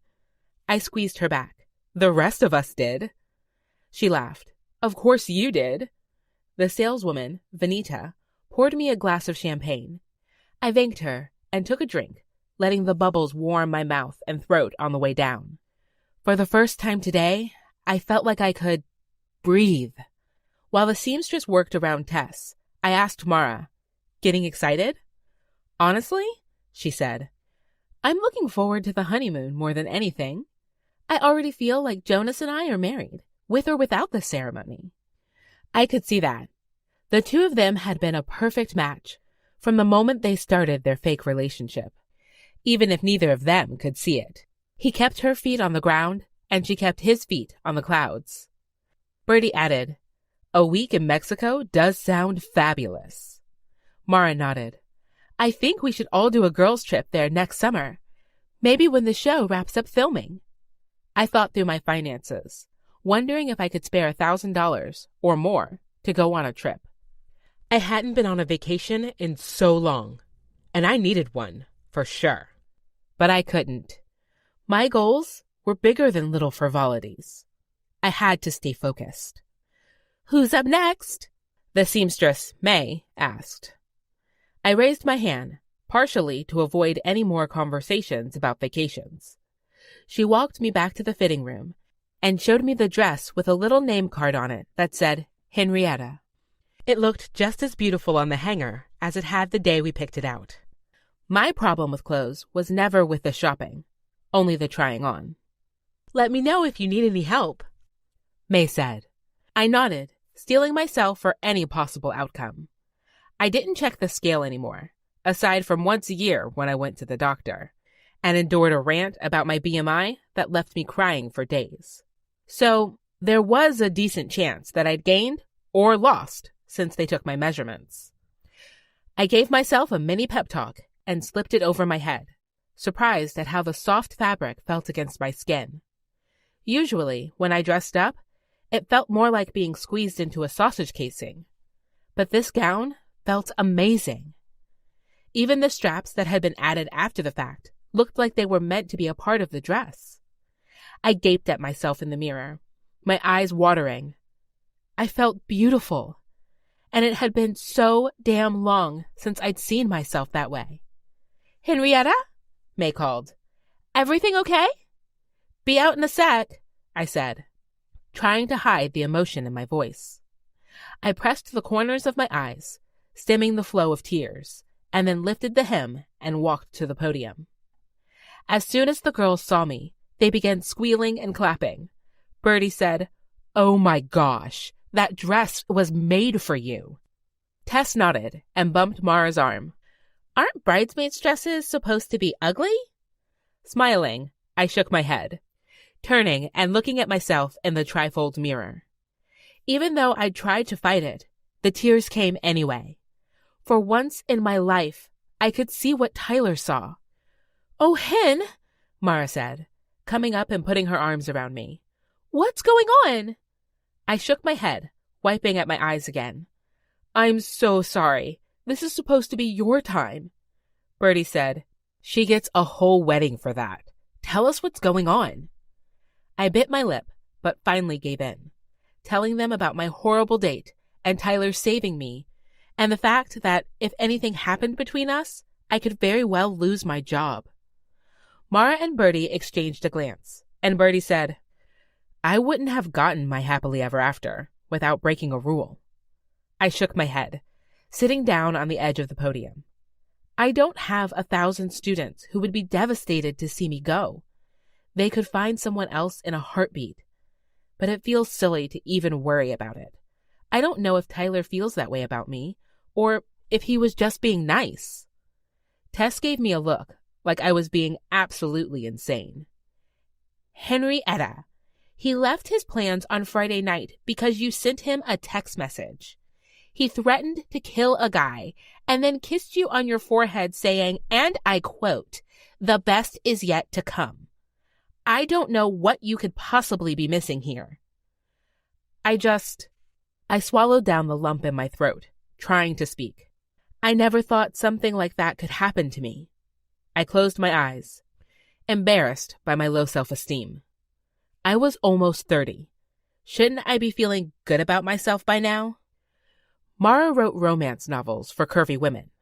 Bertie was a guidance counselor, helping teens with their self-worth. And Tess was happily married to the love of her life, with the most adorable child. And yet here I was, a 28-year-old virgin, feeling like the kid in gym class who always got picked last. Mara put her hands on either side of my face and made me look in her eyes. Henrietta Jones, you are absolutely beautiful. But you don't have to see that for someone else to realize it. My eyes watered as I nodded. Bertie rested her hand on my shoulder. There are hundreds of jobs out there. There's only one Tyler. That was a thought that echoed in my mind as I waited for what was next to come. Next to come. Next to come. Chapter 18. Tyler. I had the Saturday birthday party so firmly planted in my mind that I almost forgot the poker night Henrietta's friend Cohen invited me to. Luckily, he texted me his address about an hour before it was set to start, giving me just enough time to shower off, change, and grab a case of beer from the liquor store on my way over. I wasn't sure what kind they liked, so I picked a local brew kept in the refrigerated section and hoped for the best. The directions on my phone led me to a neighborhood with big yards, tall shade trees, and brightly colored houses. The one Cohen had directed me to was a soft yellow, and the yard was decorated with quirky planter pots filled with colorful blooms. As I got closer, I noticed the garage door pulled up to show a table surrounded by a few guys. They looked my way, and I lifted my hand in a wave before parking along the curb. I'd had so much practice getting to know new people that it usually didn't faze me anymore. But now, my stomach felt like it used to before an important football game.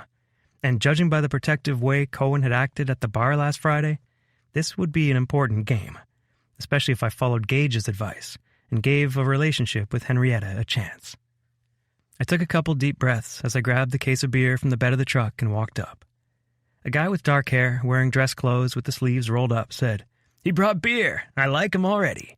Cohen lifted an eyebrow and said, "You didn't have to. I have plenty from the bar." Another guy at the table with gray hair and tan skin said, "You don't need to buy all the drinks all the time." He stood up and walked toward me, extending his hand. "Name's Steve. I work with Cohen. I'm the bar manager." "Tyler," I replied, shaking his hand. "I'm working on that new build for Hen's Apartments." "That's what I heard," he said, a slight twinkle in his eyes. "And a little more." The guy with dark hair took the case from me, setting it in an old refrigerator in the garage. "Thanks," I said. He looked over his shoulder. "Nice to meet you, Tyler. I'm Jonas, Mara's fiancé. She said she met you the other day at Waldo's?" "Yep, Hen was nice enough to let me tag along." Cohen had a knowing grin on his lips that had me feeling embarrassed. Was I that obvious? "What type of poker do y'all play?" I asked, hoping for a change in subject. Cohen said, "You'll like it. We play Texas Hold'em." Laughing, I replied, "Sounds like I'll be right at home." Jonas pulled out the chair next to him and passed me the deck to cut. I sat down and tapped the top card. He took it back, passing out the cards to each of us. "What part of Texas are you from, Tyler?" "Cottonwood Falls, a little town outside of Dallas." Steve said, "Does your family farm?" I almost laughed because everyone assumed that I lived on a farm, but I nodded because I did fit the stereotype. My Griffin Farms hat giving me away. My family has a beef cattle operation with a small feed yard, and then we grow a few crops to help feed the cattle. Jonas looked deep in thought. Does beef come from somewhere other than cattle? I laughed for real this time. No, we say beef cattle because they can be dairy cows too. Makes sense, Steve said. My grandparents had a farm we went to every summer. It was fun, except the billy goats were assholes. That made me laugh out loud. One year, my dad got it in his head that goat milk was going to make us rich. They lasted a year before Mom said it was her or them. Cohen cracked a smile. I'm guessing he chose her? I nodded. They've been together 36 years. And I don't think she'll ever forgive the goat hoof prints on the top of her car. Jonas set the deck in the middle of the table and flipped over 5 cards. You're first, he said to me. I looked to my hand. Not bad. I swapped a 7 for a jack, hoping to make it straight. We went around the table for a while, and I studied each of them, getting a feel for how they played. Cohen was the hardest to read, never given much away whether he had a good or bad hand. Steve, on the other hand, kept his good cards close to his chest, removing the smile that was always on his lips otherwise. And Jonas was clearly a terrible liar. His hands twitched when he had good cards, and his jaw tightened with the bad cards. After a couple hours, Steve and Jonas had dwindled stacks of chips, and between Cohen and me, we knocked them out within a few rounds of each other. Steve grumbled something about promising his wife he'd get home when he lost, so he said goodbye to all of us before telling me, "You better beat Cohen. He's not used to losing." Cohen snorted. "Good luck." It just made me want to win that much more. "I'm staying to see this one," Jonas said. "Besides, the girls have taken over my house with wedding craft projects. So I'm in no rush to get home." He shuddered. "So much glitter." The girls, I'm assuming he meant Henrietta, Bertie, Mara, and Tess. Those 4 seemed thick as thieves. But the distraction of Henrietta cost me a couple rounds before I focused back in on the game and won one against Cohen.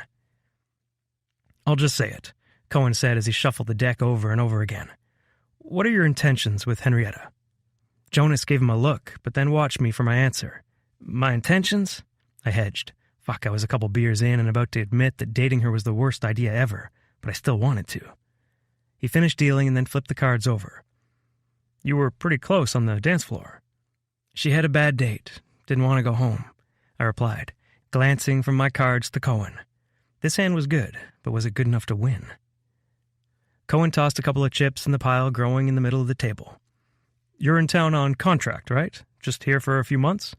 9, I replied, as if it made a difference. Another round. "So you're leaving soon," Cohen said. Jonas's eyes tracked between the two of us. Instead of answering, I matched his bid and raised it. Cohen looked from my chips to me. "Henrietta doesn't date. Not seriously, anyway." "Maybe she hasn't found the right match yet." I traded a card from the pile and placed one in my hand. He raised an eyebrow. "And you're saying you could be that match?"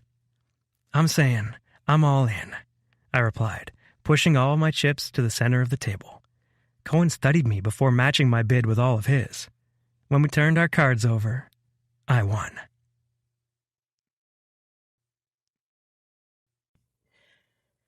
"19. Henrietta. Confession.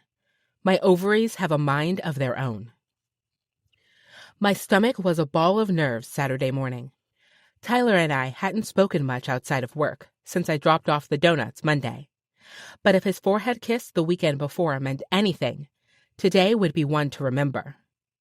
I got up early, taking extra time on my hair and makeup, and then helped my mom peel and boil potatoes for the potato salad. After that, we made deviled eggs, and I ran to the grocery store for chips, soda, disposable plates, and silverware. And, of course, the cake with the puppy's face printed on top. As we were putting food into dishes, Grandma sat at the kitchen island and said, "Is your male friend coming today, Hen?" All eyes swiveled on me, making me very aware that I hadn't told my parents Tyler was coming over. Dad's hand stalled over the piping bag he used to fill the deviled eggs. "Male friend?" Despite the heat in my cheeks, I kept my voice even. "He's a colleague who rescued me from that horrible date last Friday. Grandma insisted I invite him." With a cunning smile, she said, "You know how I love a good Prince Charming, Murph." Before Dad could reply, the doorbell rang. "Saved by the bell," I muttered, wiping my hands on a rag to go and answer it. As soon as I opened the door, my brother, Bertrand, and his fiancée, Imani, came inside, carrying ridiculous amounts of presents for a birthday Kinner probably wouldn't remember. Mom immediately put Bertrand to work on the potato salad, and I stepped outside to help my brother, Justice, who had just pulled up. He and Raven had driven a slick red convertible he no doubt borrowed from the car dealership where he worked. Driving new cars, even with the giant stickers on the front, was just a perk of the job. He popped the trunk and walked to Raven's side of the car. She was 8 months pregnant, and no doubt needed some help up from her seat. I went to the trunk, grabbing a big wrapped box. "How are you two doing?" Raven groaned. "If this baby doesn't get here soon, I might lose my mind." Over the present, I caught sight of her wearing Crocs. "I thought you hated those shoes. You must be hurting bad to have those on." "You have no idea," she grunted, making her way toward the house with her hands supporting her back. Justice took the gift from me and followed her to the door. As he passed me, he whispered, "These hormones are killing me, sis." "Seems like a fair trade. She carries your baby, and you deal with a few mood swings and cravings." He stuck his tongue out at me, and I patted his back as I walked toward the house, a minivan pulling up. My oldest brother, John Marcus, was there with his wife, Lila. They got out of the car, grabbing the kids. She held their 9-month-old, Aisha, and Kinner bounced up and down with a balloon. "Look what I got," Kinner said, waving his arm around to show the string tied around his wrist. "I love that balloon, and it's red, your favorite color." His smile couldn't have been any bigger as he jumped into my arms for a hug. He wrapped his little arms around my neck, and I squeezed him back, saying, "Happy birthday, 4-year-old." He let me go before running into the house, as Lila futilely asked him to tell me thank you. "Don't worry about it," I said, reaching for the baby. That's what we did when they came. I took the kids and gave them a break, and by the way their shoulders instantly relaxed, I knew they needed it. I'd do the same for Justice and Raven when their baby came. Lila and John Marcus passed me, going into the house while I slowly trailed after them, holding my niece.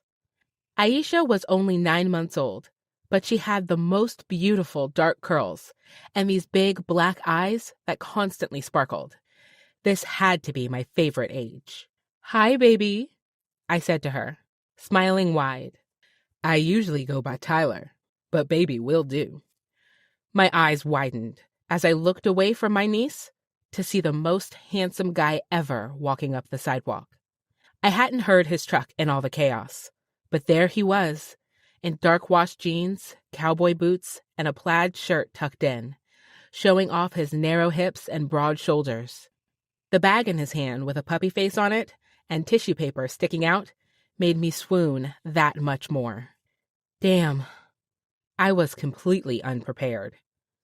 I focused my eyes back on Aisha and said, "Sweetie, this is Tyler. Tyler, this is my favorite niece, Aisha." "Nice to meet you, Aisha." He reached for her little fingers, and she wrapped her fist around his pointer finger, hanging on. There was the sweetest little smile on her lips, showing off her 2 bottom teeth. "You are the cutest," he said, his eyes crinkling at the corners. She babbled back at him, and I swear, my ovaries were screaming at me. "Get a move on, Henrietta. He will not last long." My grandma would probably say the same thing as soon as she met him. I cleared my throat, hoping for the millionth time he couldn't read my mind, and said, "This is home." We walked closer to the front door, taking our time. As he took in the simple ranch-style house where I grew up, I wondered what he thought, if it was anything like his home in Texas. "It's nice," he said. "And tulips." He gestured at the flowers lining the sidewalk. "Your favorite?" My lips turned up. "You remembered that?" "Of course," he said. "Henrietta, who is this?" my grandma asked, her voice sweet as pie as she watched us from the front door. Aisha squealed at the sight of Grandma, and I bounced her on my hip. Grandma was strong, but not that steady. "Grandma, this is Tyler Griffin, my co-worker." Tyler extended his hand to her, and she shook it, hearts in her eyes as she sized him up. "We all heard about your heroic rescue last week. I was quite impressed." Was that a blush on Tyler's cheeks? "I was happy to help." Her eyes narrowed playfully. "I'm sure you were." Instead of letting go of his hand, she maneuvered him so she could wind her arm through his elbow. "Come now, let's meet the rest of the family." I nuzzled my nose against Aisha's ear, making her giggle, and whispered, "When you're my age, I promise I won't make it this difficult." We followed them inside, and I swear the entire house went silent at Tyler's entrance. Grandma cleared her throat, as if she didn't already have everyone's attention, and said, "This is Tyler, Henrietta's new male friend." As if male friend wasn't embarrassing enough. My brothers stared him down, 3 wolves to Tyler's sheep. They didn't know he could bare his fangs when needed. And then there were my sisters-in-law, both pretending they didn't find him attractive, and my mom, all moony-eyed, just like her mother. Dad was the first to speak. "Welcome to our home, Tyler. We're happy to have you." "Thank you," I wanted to shout. And then Kenner yelled, "I'm 4!" It broke the tension just enough to spur some laughter while Grandma marched Tyler around the room, dutifully introducing him to everyone in our family. And since I didn't want to stare in horror, I went to stand by the island with Mom. "How can I help?" She gave me a knowing smile and leaned against the island. "So this is why you've been so distracted lately." "I haven't been distracted. Please, I've asked you to take the trash out every day this week, and you've forgotten just as many times," she said. "That was on purpose," I deadpanned. "And that date you went on last week? I've seen you primp every day for work for longer than you took getting ready for that date." "Okay, so maybe she was right, but was I really that obvious?" She nodded. "But I can't blame you. He is gorgeous." Her giggle made me laugh too. He is. Grandma's going to be real upset when she finds out I'm not allowed to date him. What does that mean? My boss, Janessa, said I can't date him, or I could lose my job. Mom pressed her lips together. "If it doesn't affect your quality of work, what you do in your free time is none of her business, especially if you don't have anyone in town supervising you." I was about to argue, but Grandma paraded Tyler our way and said, "Tamika, this is Tyler. Tyler, this is the backbone that holds this family together." "You can call me Tam," my mother said, smiling as she reached for Tyler's hand. "Can I get you a lemonade? Or maybe a beer?" "A lemonade would be real nice, Tam. Thank you." "Of course," she said, reaching for the pitcher. I grabbed a red Solo cup for him, feeling Tyler's eyes on me. When I chanced to glance his way, there was a warm look in his eyes and half a smile on his lips. Warmth flooded my chest as I fluttered my eyelids down and wrote his name on the cup. Giving him a labeled cup felt like giving him a place in our family, and my family was everything to me. No matter how crazy it got when all my brothers were home, no matter how overbearing my grandma's search for my mate could be, I couldn't imagine getting serious with anyone they didn't love. Dad came out of the garage, carrying a tray of hot dogs and burgers, and said, "Tyler, why don't you come and help me with the grill?" Chapter 20. Tyler. My stomach was a ball of nerves as Tam loaded my arms with spices, and I followed Murphy out to the backyard. Of course, Henrietta's brothers had given me the stare down, just as Cohen and Jonas had, but it was her dad who made me on edge. He had an easy smile, but eyes that didn't miss anything. Just from our short meeting, I could tell he was the kind of guy who would give you his trust until you broke it, and I wasn't going to give him a reason not to trust me. As we walked to the grill, I glanced around the yard, seeing garden beds all around the perimeter, filled with lush plants and fruit trees. Catching my gaze, Murphy said, "You grab me a few zucchinis from that bed over there. Maybe pull a couple onions. This time of year, it's all we can do to keep up with Tam's green thumb." "Sure thing," I said, walking to the beds he pointed out. This garden was really something. I was sure if Tam and my mom got together, they'd talk for hours about soil amendments and growing seasons. "Hose is over there," Murphy said, pointing his tongs to the side yard. I grabbed the hose and used the spray nozzle, turning it to the center setting to rinse off the plants. When I returned to the outdoor kitchen area with the produce, Murphy said, "Tam's going to be impressed." "These are looking really good," I said about the vegetables. "No, she always says you can tell a lot about a person by the hose setting they use. She'd approve of your choice for cleaning. I laughed. She's into garden psychology, then? He cracked a smile of his own. Something like that. Well, he began heating the grill with propane. My dad would approve. He had me chop the vegetables and wrap them in a foil sheet. I was halfway through the first sweet onion when he began talking. Henrietta is our only girl, our baby girl. I stalled my knife for a little while, then began chopping more slowly. I listened carefully for his words, despite the fact that I could hear my heartbeat pounding in my ears, the sound of child's laughter coming from inside. She's got 3 brothers who would drop anything to be there for her, but she's independent as hell, and has a stubborn streak to match. She's fiercely loyal, unendingly kind, and if you take her to a baseball field, she's got a swing that won't quit. I found a smile on my lips. He was naming a lot of the things I liked about her, except for the baseball swing. I needed to see that for myself one of these days.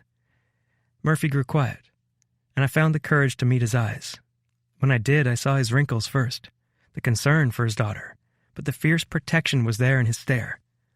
If you hurt my daughter, or plan to drop her for another girl the second you go home, I'd appreciate it if you just went back to being co-workers only. We are only co-workers, I said. A humorless smile twitched at the corner of his lips.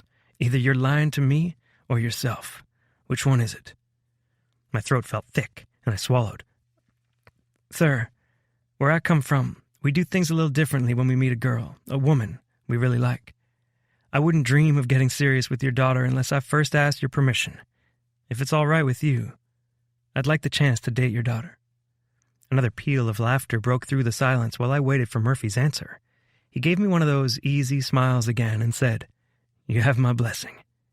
I was about to celebrate when he added, But Hen's opinion is the one that matters. He turned back to the grill, and I got the distinct feeling our conversation was over. I began salting and peppering the veggies in my foil pouches. Murphy picked up a seasoning container and said, Son, there's one thing you need to know. When we cook here, we add the flavor. As he added an ungodly amount of spices to the food, the back door swung open. Kenner sprinted to the trampoline in the corner of the yard, and Hen's 2 sisters-in-law followed behind. They stood by the trampoline, watching as he tried and failed to do a front flip. Mind if I cut out? I asked, nodding toward his grandson. I think I could give him a few pointers. He set the foil-wrapped vegetables over the heat.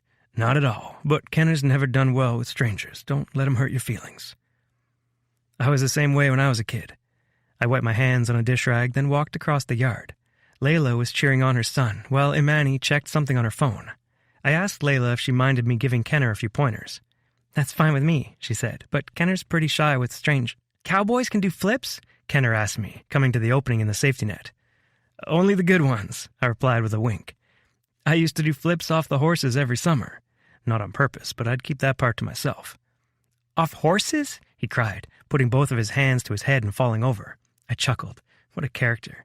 But I started on the trampoline like you. His eyes went wide. Prove it. Okay, but only because it's your birthday. I kicked off my cowboy boots, set my cowboy hat on the edge of the tramp, and climbed up, hoping I wouldn't embarrass myself too much in front of the adults outside. But then the back door opened again, and I glanced over to see Henrietta walking her grandma out to the table and her brothers close behind with dishes. Great, her whole damn family was going to see. Oblivious to my nerves, Kenner said, I'll sit off to the side like this. That's what Mama says you have to do when someone else is doing a trick. Your mama's right, I said, feeling Henrietta's eyes on me. So, all there is to flipping is tucking your chin and trusting yourself, okay? He nodded. I gave myself a couple warm-up jumps, wishing I wasn't so damn rusty, and then flipped through the air like it was just yesterday that my siblings and I were spending hot summer days with a sprinkler under the trampoline. I landed on my feet, bouncing a couple times, and looked back at Kenner. Whoa! He peeled. Can you teach me how to do that? My daddy said he's too big to do it. I laughed, thinking of Jamarcus, who was built like a lineman to my running back. Well, we all have different talents. And flipping is yours? Kenner said. Henrietta's voice came. One of many. I have to keep up with my coworker, I teased. Raven called from the folding table. Keep it up, you two. That's how this happened. She pointed at her belly. I laughed and got on my knees in front of Kenner. Can you do a somersault? He nodded. Show me, I asked, just like he'd done me. He bent over and rolled, coming quickly to his feet. I put my hand up for a high five. So, try jumping before you do that, and put your hands out so they land first. He He gave me a questioning look, but then his little face set with determination, and he jumped a few times before flipping and landing on his hands. Just as he got scared mid-jump, I reached for his legs and flipped him the rest of the way over. He came back up grinning. "I did it!" "You did. I barely helped at all." "Did you see that?" he asked his mom. Layla had a proud smile on her face. "You did amazing, honey." He turned back to me and said, "I want to try again." I nodded. "Whenever you're ready." He did it a few more times with help, and then when he looked up, he grinned. "Everyone's watching me." I glanced around, seeing most of Henrietta's family circled around the trampoline, except for her dad, who was still grilling, and her grandma, who was leaning against a support pole of the pergola. I focused back on Kenner and said, "You got this, buddy." I scooted back to give him room, and he balled his little fists at his sides, pursing his lips with determination. He jumped, swinging his arms to give him extra height, and then used all his force to propel himself forward. He tucked his head, and his hands barely skimmed the trampoline as he flipped over and landed on his bottom. Everyone cheered as he scrambled up, and then he sprinted into my arms, squeezing me. "Thank you," he cried. I grinned at him. "You did it all on your own, buddy." I climbed off the trampoline and let him bask in all the congratulations and cheering happening around him.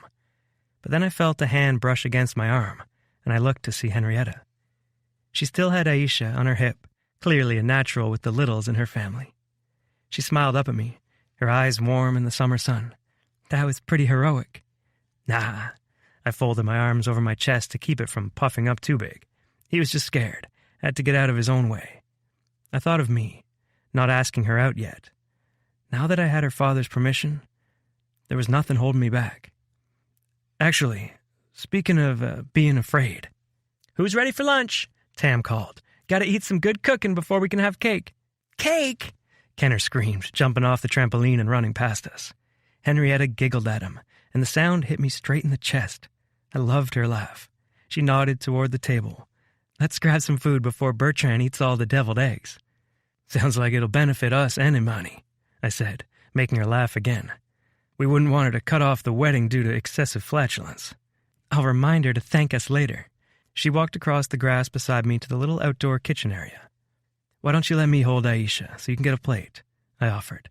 She seemed surprised by the gesture. "Are you sure? You're the guest. And you're the lady." I extended my hands for her niece. As she passed the little girl to me, Henrietta said, "If she starts crying, I can trade." "You think I'm incapable of handling a child?" I asked, eyebrows raised. I already had her tucked against my side. Aisha fit easily into my arms, light as a feather and so soft. Instinctually, I put my nose to her crown, smelling her sweet baby smell. None of my siblings had children yet, but my friends who had always welcomed a break.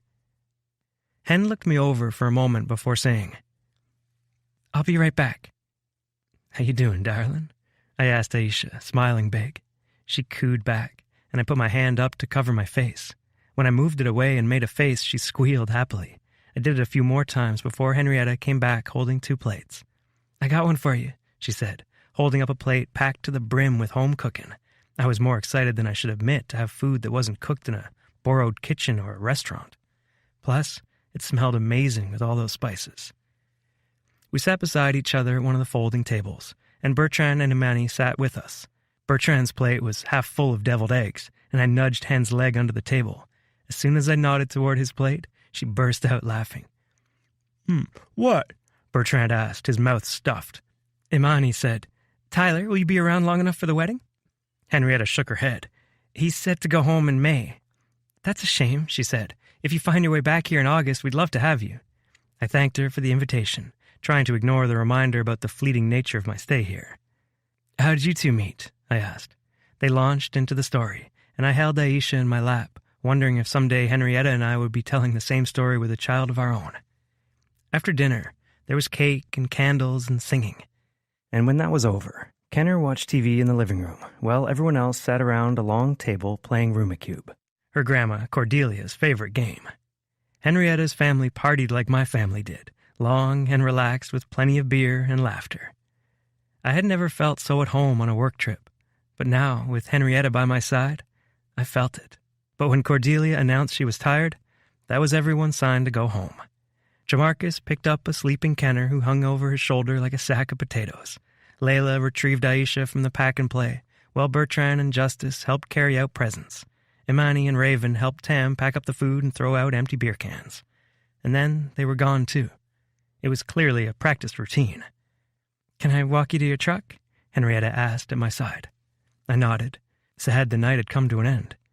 As we walked down the sidewalk, barely lit by a lone street light, I said, "You know, I'm the one who's supposed to be walking you to your door." Jamarcus waved out the window as they drove the van away, and it was quickly followed by the other two vehicles. Hen and I waved back, smiling as we did. We paused by my pickup, and she looked up at me, moonlight sparkling in her eyes. "Is it bad if I say I wanted a few seconds longer?" My heart sped at her admission, because I felt the same way. I could have stayed here all night, well into the next morning, and it still wouldn't be long enough. "Henrietta, I have a question to ask you." Her lips lifted slightly, and I smiled, realizing I was learning all her smiles, all her laughs. This one was shy, patient. "Will you go on a date with me?" I asked. Never before had I been so nervous to ask, so anxious for the answer, so crushed when her features fell. There was a war happening on her face, and I didn't know why. Had I read her signals wrong? "Tyler, I'd love to," she said. "But Janessa said dating contractors is strictly forbidden. I like spending time with you, but I can't lose my job." My chest ached as all hope fled my body. With the way Janessa came on to me at the build site, I knew it was a lie, no matter how earnestly Henrietta delivered it. She even seemed genuinely regretful to say no. But I should have known better than to plan an imaginary future with a girl I'd just met. No matter how beautiful and intriguing she was, I'd let myself get invested before I even knew her true feelings. And arguing the point now would only disrespect her. Disrespect her father in saying it was her choice, and her choice alone. So I dipped my head, attempting to recover, and smiled back at her. "I completely understand. Thank you for inviting me to the party. I'll see you on Monday."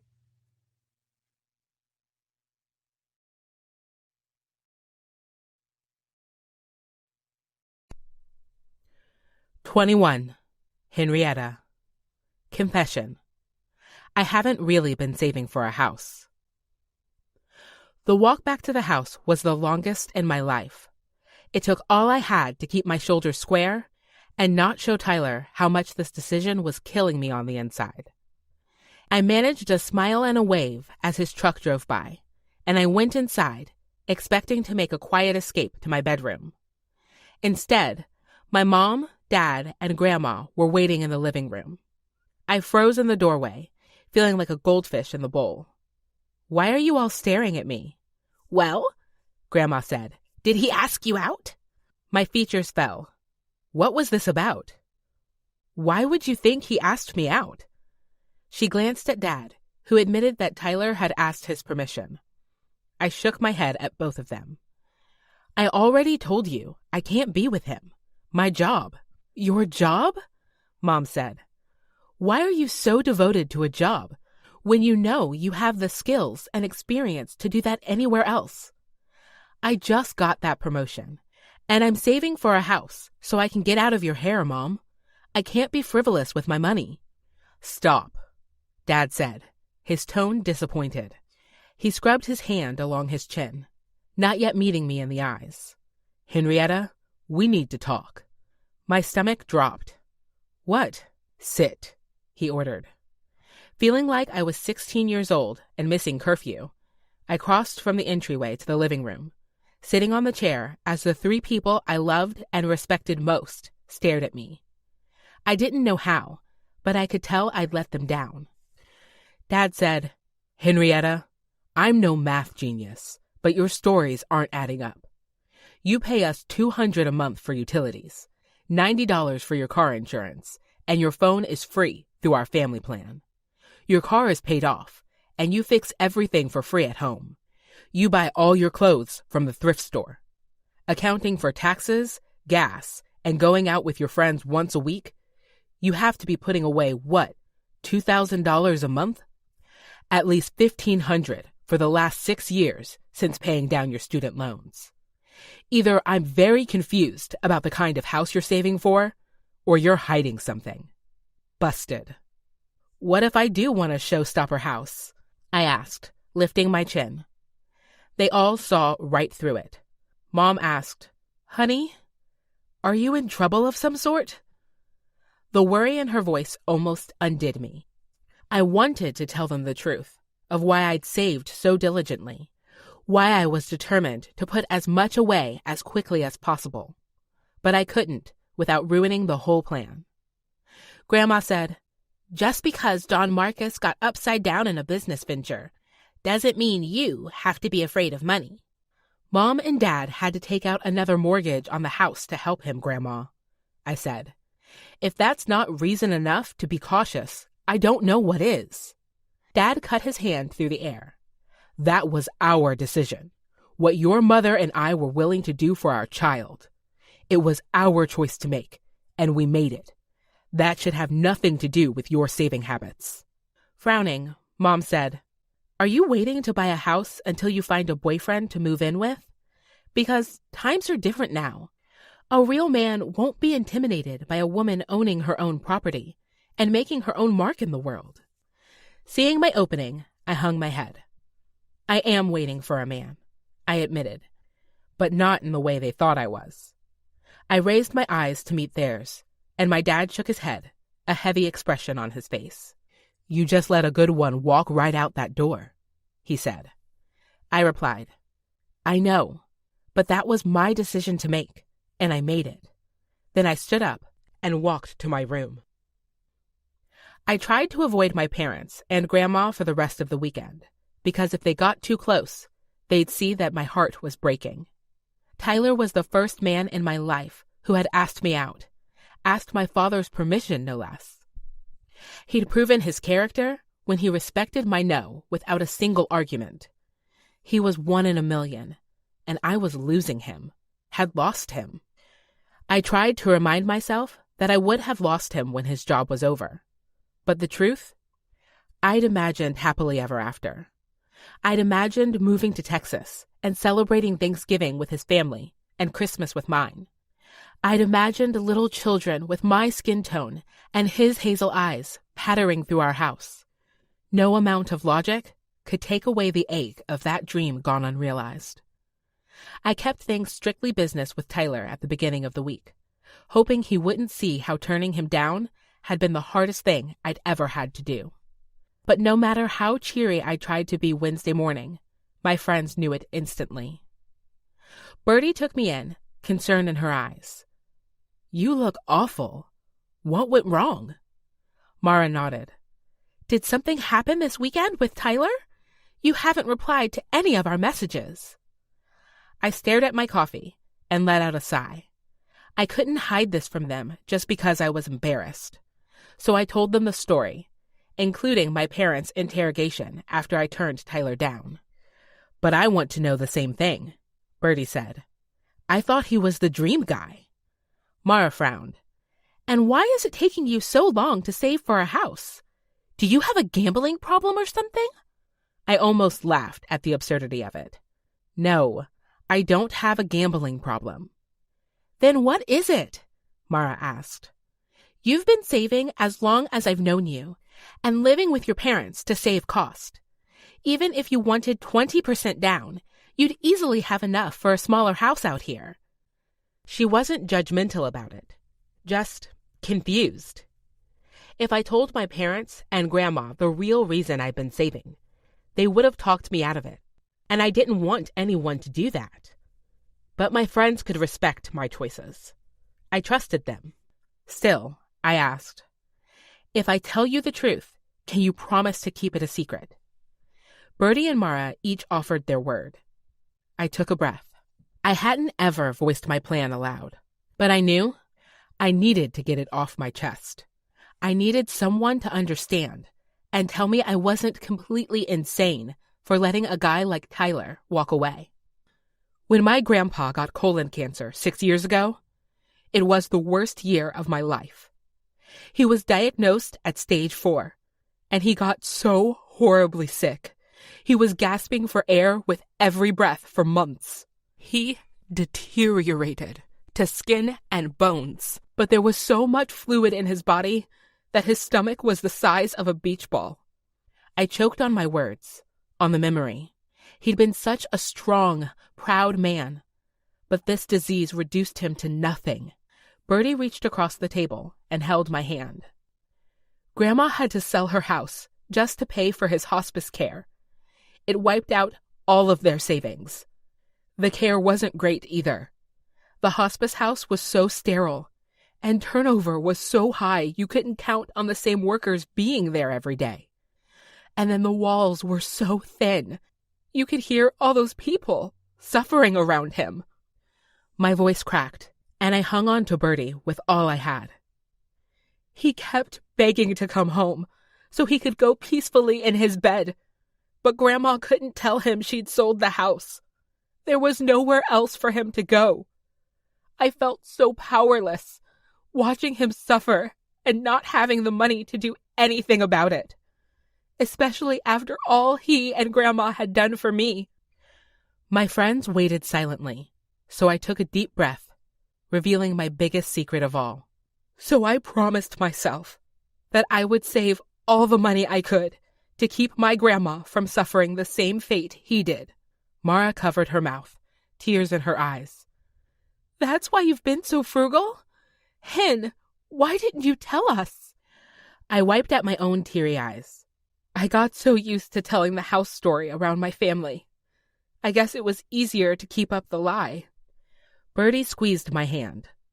That's so selfless of you, Hen, to do that for your grandma. Does she know? I shook my head. If she knew, she'd try to talk me out of it. How much do you have saved? Mara asked. I bit my lip, knowing the exact number. Almost 100,000. Bertie let out a low whistle. I knew end-of-life care was expensive, but not that expensive. They say to budget for $5,000 a month, I said.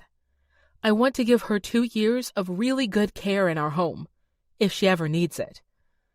I should be able to save at least $20,000 this year. But by the time I do, it will be too late for Tyler, Bertie said. I nodded. But if I risk my job to be with Tyler and shit hits the fan, then I have to look for a new job, which could take months, especially if I want to find one that pays as much as this one. My friends and I were quiet as the weight of what I'd admitted hung over our heads.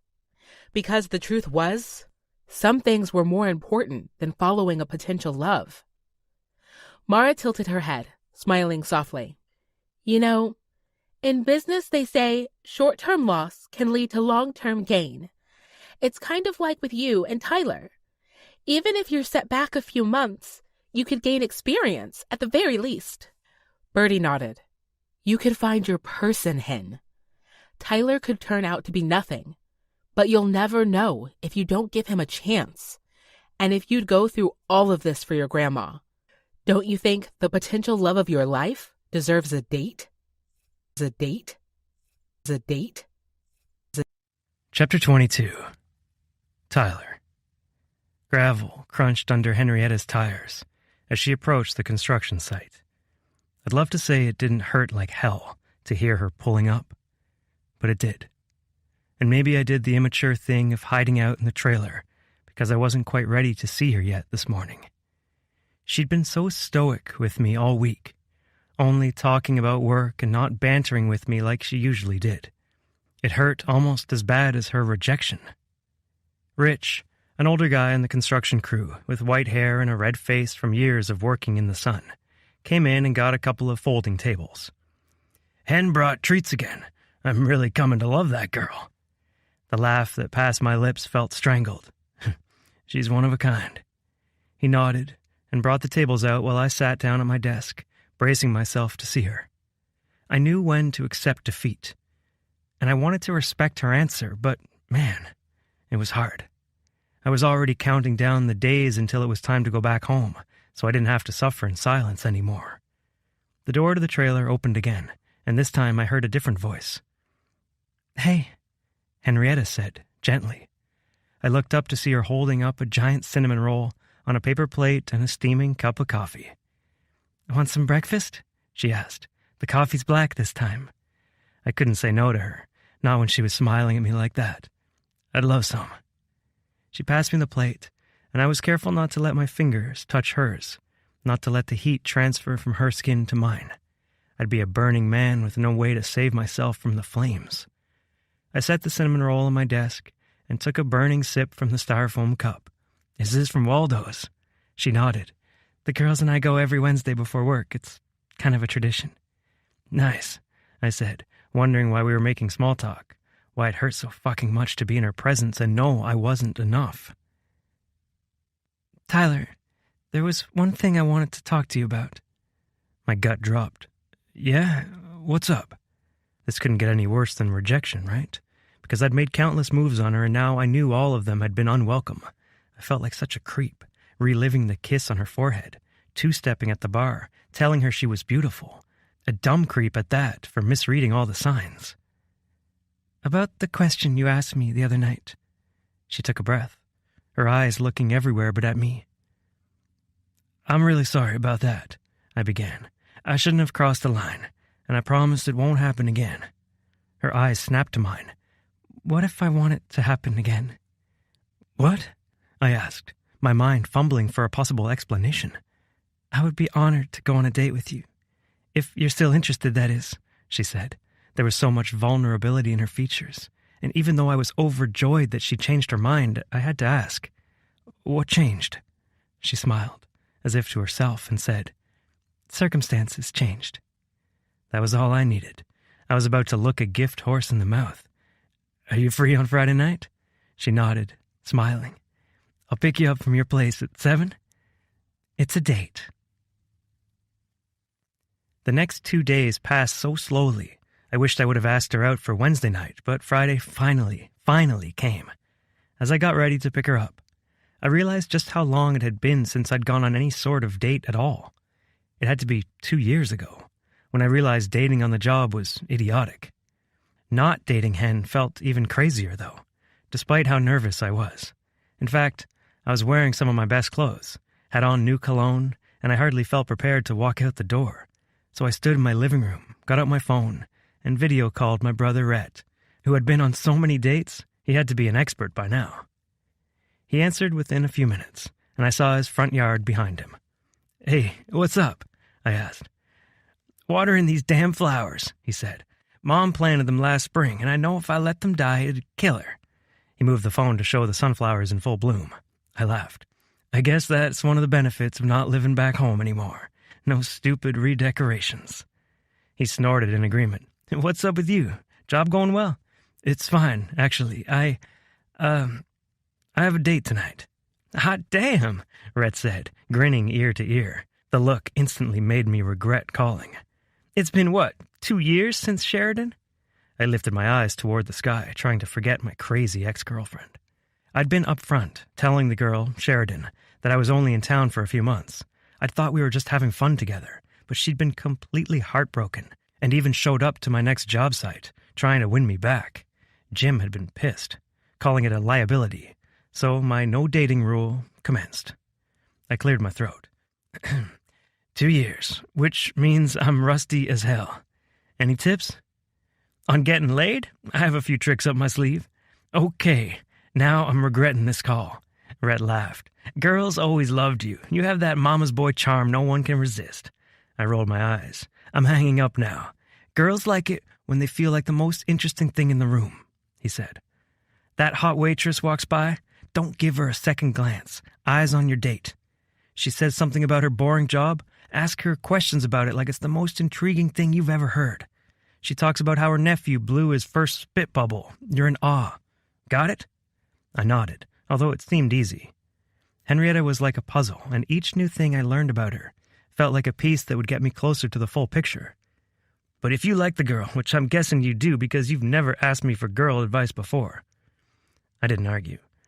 You want her falling for the real you, and not some lame tip your brother gave you 5 minutes before the date. Just be yourself, okay? It's enough.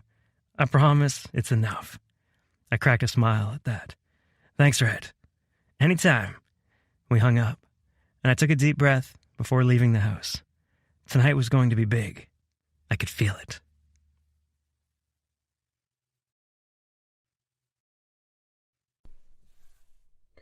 "23. Henrietta. Confession. No one in my family has any chill when it comes to first dates. Especially me. Both of my best friends sat on my bed while I looked at myself in the mirror above my dresser. Birdie had helped with my makeup while Mara picked out my outfit, and even though I was all dressed and ready, I was more nervous than I'd ever been in my life. I turned toward my friends and said, "Are you sure this is the look?" We'd gone with an olive green dress, a denim jacket, white and cheetah print sneakers, and a white headband tied around my hair to match. It was cute, but was it enough for the fireworks show picking me up tonight? Mara got up from the bed and put her hands on my shoulder. "Hen, you look amazing, but Tyler already knows what you look like. He already likes you. Remember, this is just for the two of you to spend more time together and see what happens. No pressure at all." Birdie nodded from where she sat on the bed. "I totally agree. You two are going to have so much fun tonight, wherever you go." I tried to stifle my giddy smile.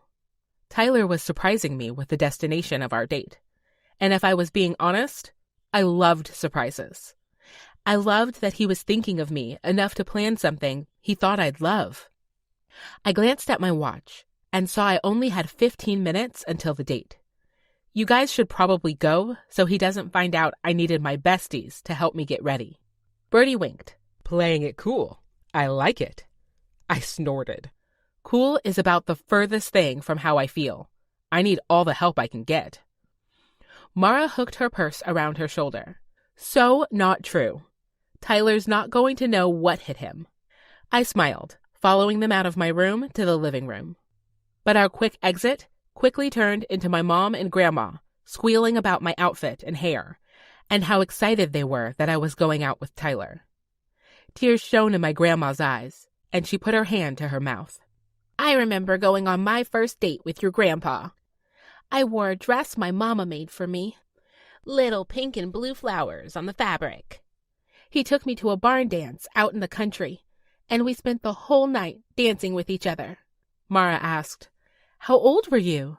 17, Grandma answered, her eyes in her memories.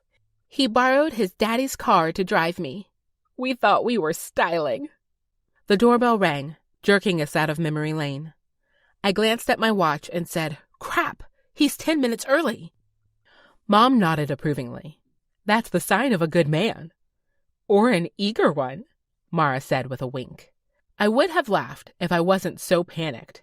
He's going to think I'm pathetic if he sees everyone in here. Go hide. Grandma raised her eyebrows. "I ain't about to hide behind no couch. Please, just until he gets me to his truck." Mom had an amused smile on her lips. "Come on, everyone. We can go out back. I want to show you my verbena." I waited until they were all safely in the backyard to walk to the front door. I placed my hand on the knob, knowing minutes had already passed since he rang the bell, allowing myself a deep breath. I'd gotten my associate's degree, worked as a professional for 8 years. I could do this. I could go on a date with Tyler Griffin. I opened the door, and the sight of him standing there took my breath away. He held a full bouquet of purple blossoms of all kinds, interspersed by greenery and baby's breath. So tasteful and beautiful. I covered my mouth with my hand, never expecting this. "These are beautiful, Tyler. Are they for me?" "Unless you know another Henrietta," he said, a teasing smile on his lips. He held the flowers out for me, and I breathed in the floral scents. Regardless of how things ended, I wanted to remember this moment when I was my grandma's age. I wanted to reminisce on the fact that this handsome man had thought of me, cared for me, in a way that was so unexpected, so wholesome. "I'll get a vase for these," I said. Tyler chuckled, pointing toward the back window, just in time for me to see Grandma hide again. "Looks like you'll have some help." My cheeks felt hot as I set the bouquet on the counter. "I'll let them take care of these." He walked beside me out the door and down the sidewalk, his hand resting gently on my middle back, reminding me he was there, but not suggesting any more. I liked it, especially mingled with the smell of his cologne and the fresh, sunshine-filled air. He opened the door for me, helping me in. And then, when we were on the road, I asked the question, "Where are we going?" Glancing my way, he replied, "Not too much longer until you find out." I watched out the window, practically vibrating with excitement. I was on a date with Tyler Griffin, the cute contractor with a smile that could replace the sun, muscled arms that would make any woman drool, a laugh that melted my insides, and enough ink to make him interesting without scaring off my parents. How could this be my life? "What?" he asked, smiling my way. "Nothing. This just doesn't feel real," I admitted. And just when I thought the night couldn't get any better, he reached across the center seat, sliding his fingers through mine. "I feel the same way." I stared at our intertwined fingers, my skin dark against his pale. There were a few freckles on the back of his hand, and a small bit of hair on his fingers. This was a masculine hand, one that spent hours on hard labor. But the tender way he held me, this man was full of so many surprises. Soon, he pulled into the parking lot at the Brentwood Marina, and I said, "The date is here?" "What?" he asked. "You weren't expecting a fine dining nautical experience?" I relaxed my brow. It doesn't seem very Tyler Griffin, farm boy from Texas, with the cutest southern twang. He chuckled, the sound melting me from the inside out. "It's Tyler Griffin, formerly landlocked redneck, who wants to impress the most beautiful girl in California." My eyelids drift closed with my smile, and I shook my head. "You are no redneck, you southern charmer. On that note, let me keep up my good streak and get your door." He got out and walked to my side of the truck, and once I was on the pavement, he offered his elbow to me. I looped my hands through, linking my fingers around his solid arm. For a moment, I leaned my temple against his strong shoulder and pretended I was one of those girls who'd been doing this all the time. The kind of girl who had no lack of dates for Friday night and was always treated like a gem. That's how Tyler made me feel, and I was high on the experience. High on him. He led us to a boat with cursive writing on the front. It said, "The Daydreamer." I smiled at the name. How apt. A worker dressed in a white suit extended his arm in a welcoming gesture and said, "Welcome aboard. Welcome aboard. Welcome aboard." Chapter 24. Tyler. As we stepped aboard the yacht I'd reserved for our first date, there was plenty to draw my attention, but all I could focus on was Henrietta. Her eyes were awestruck at the splendor of the boat, and me, well, I was enamored with her. Seeing everything through her eyes made it feel like the first time. The maitre d', who introduced himself as Jacob, led us to an elaborately decorated table on the deck overlooking the water. Sailboats dotted the horizon, interrupting the space where turquoise water met soft, orange sky. I missed Texas sunsets, all the bright colors meeting waving prairie grass, but this view, reflected in Henrietta's eyes, it had to be my favorite. "It's beautiful out there," she said as she sat down. "I don't think I've been on a yacht except for my 10-year reunion." "They had it on a yacht?" I asked. "My class's reunion was in the school parking lot and involved coolers full of beer." She nodded with a smile. "Had to make sure we wouldn't escape." "You'd want to escape?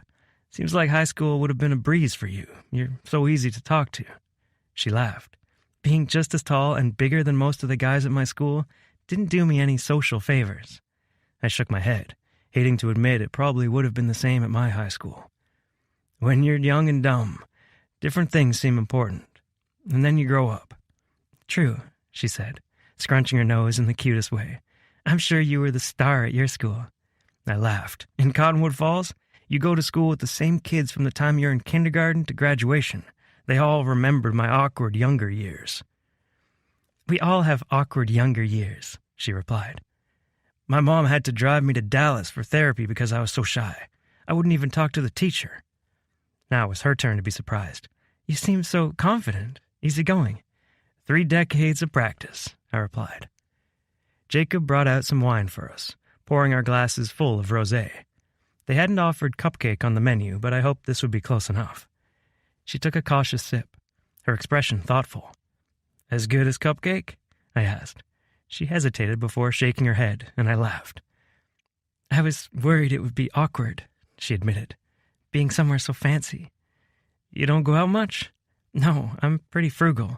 Pancakes at Waldo's and free drinks at Colley's is about as high class as I get. You'd love Cottonwood Falls, I said. Everything is like that. If you want fancy, you have to go to the city. Do you miss home? She asked. I took a drink of my own wine, the bitter liquid sliding down my throat.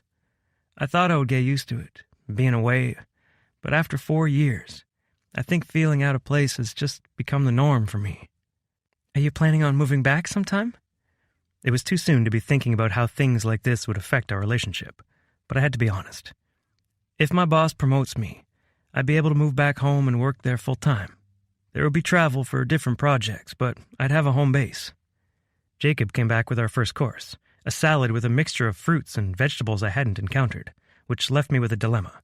I leaned forward and asked Henrietta, "Which fork do I use?" She giggled, covering her mouth. I was waiting for you to go first so I would know. I racked my brain, trying to remember the etiquette lessons I had in sophomore home economics. I think you go from the outside in. Let's do that, she said. We both picked up our outside fork and tasted the salad. As Hen chewed, her eyes drifted to the water. The sun was sinking quickly. When she looked back at me, she said, "It's funny. You can't wait to get home and I need to leave mine." I chuckled, wiping at the corners of my mouth with my white napkin. Your family seems close. We are. My brothers come over almost every weekend, and when my grandma can't catch a ride on the senior bus, I take her out. It's nice, but we're all ready for me to move out and live on my own. I've been living at home for far too long. Have you found a house you like yet? I asked. The food in my stomach settled heavily. If Hen bought a house here, that would be it. Our fates would be sealed, separately. I haven't really looked. I still have quite a ways to go. What do you mean? She chewed her lip, that same warring expression from the night she turned me down, present yet again. Can I tell you a secret? Of course, I said. Our main course came out, and as we ate, she launched into this story about saving for her grandma that made me see her in a whole new way. When I didn't respond right away, she said, What? You're thinking I'm crazy. Sure, I already knew she was kind, hard-working, but to know how much she'd sacrificed for her grandma without anyone ever asking, it was amazing. I'm speechless, Hen. I breathed. The girls back home, they think of having babies, doing the same thing their parents did before them. What you're doing, what you've done. No one does that. Only you. She glanced down at her lap, like my praise made her uncomfortable. You don't like compliments, I observed. She met my eyes again. I'm not used to them. A little rip formed in my chest at the way Henrietta had been made to see the world. If we make it to another date, I'll give you plenty of practice. Her laugh tinkled amongst the lap of waves on the boat. If the food is this good, you know I'm there. As we drove back to her family's home, her fingers tangled with mine. I couldn't help but think it had been the perfect first date. The food and scenery were good, but getting to know Hen outside of work, even better. I could talk to her for hours or sit silently beside her for the same amount of time. I didn't want this date to end. Didn't want her to walk to the end of the sidewalk and say goodnight. But there was something I'd been wondering, and I couldn't stop myself from asking. I put my truck into park along the curb and turned to her. She looked beautiful, with the light from my dash reflecting off her skin, her dark eyes on mine. Can I ask you a question? I asked.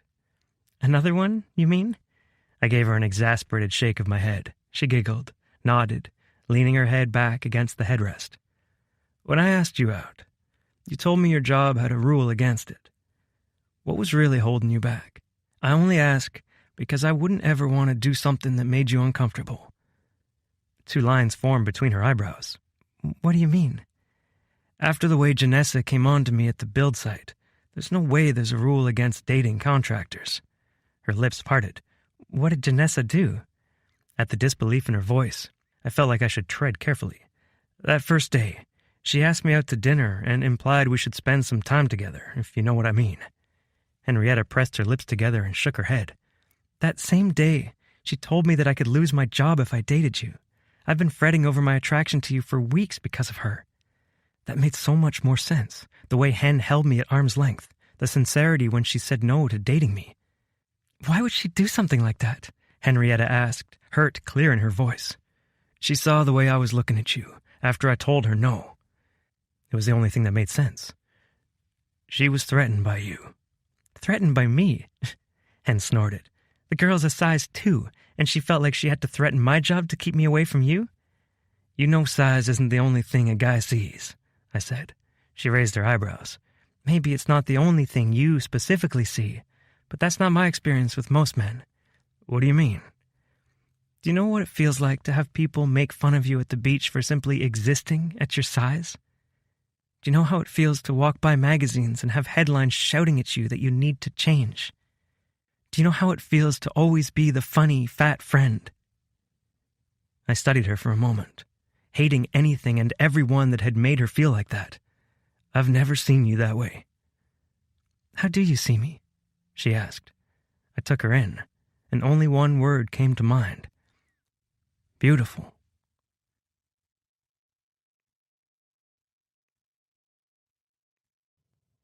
"25. Henrietta. Confession. For a woman named Hen, I have a hard time not counting my chickens before they hatch. All this time, I'd been so worried about my job, worried about my grandma, worried about my future, when in reality, I'd just been missing out on an incredible guy, also my boss could call dibs on him, like a child licking a cookie to make it their own. Kinner had more maturity than her, and he was still wearing pull-ups to bed. Tyler was only here for 9 months, and I'd missed so much of it just by following the rules. Well, I was done wasting time, especially when it came to Tyler. I unbuckled my seatbelt and leaned closer. His eyes flicked from mine to my lips. A question. I nodded. A promise. My eyes slid closed, and I felt his lips against mine, felt the slight stubble on his chin as our skin brushed. Electricity, lust, desire, longing. It all swept through me as I got lost in our kiss, tasting the mint on his tongue, feeling his hand grip the base of my neck, holding me in place so he could deepen the kiss. A small whimper escaped my lips, one I hadn't been expecting or holding in, and that only encouraged him more. Our tongues tangled, removing all breath from my body as I tried to feel him, taste him, get lost in him. Tyler was a gentleman, but the way he was holding me, his hand dancing up my hip, barely touching the side of my breast, he was holding himself back. Every part of me wanted to find out what more he could do, discover the ways he wanted to touch me. I fisted my hand in his shirt, over his stomach, and kissed him hungrily. I'd made out with guys before, but it had never been like this. So all-consuming, so addicting to where I cared more about his lips on mine than my next breath. Moisture soaked my panties, and even though I'd never had sex before, my body knew I wanted it, was ready for it, with him. He pulled back, his heavy breath matching my own. I studied his hooded eyes, feeling all the passion I saw there. His voice was husky as he said, "I should get you inside." "What if I don't want to go?" I whispered. A heated grin hit his lips. "Does this mean I get a second date?" A smile came all on its own. I nodded, but then my lips turned down. "What?" he asked. "It's wedding week." "And?" "I'm a bridesmaid. It's a lot of responsibility. And I don't want to drag you along to it if—" I couldn't bring myself to finish the sentence. It was too much too soon. But Tyler said, "If what?" "If this isn't something that's going to last." His expression grew serious as he took my hand in his. "I can't predict the future, Hen. But until we figure out what this is," he gestured between us, "I'm in. All in." I bit my bottom lip, holding back a smile. In that case, will you be my date to the rehearsal dinner and the wedding? He cupped my cheek with his hand and kissed me again, softer this time, only stirring the embers instead of lighting a flame. A curtain in the front window of my house cracked, letting out enough light for me to know that my family was waiting on me. They were just as excited to hear about my date with Tyler as I was to tell them and my friends. "We're being watched," I whispered.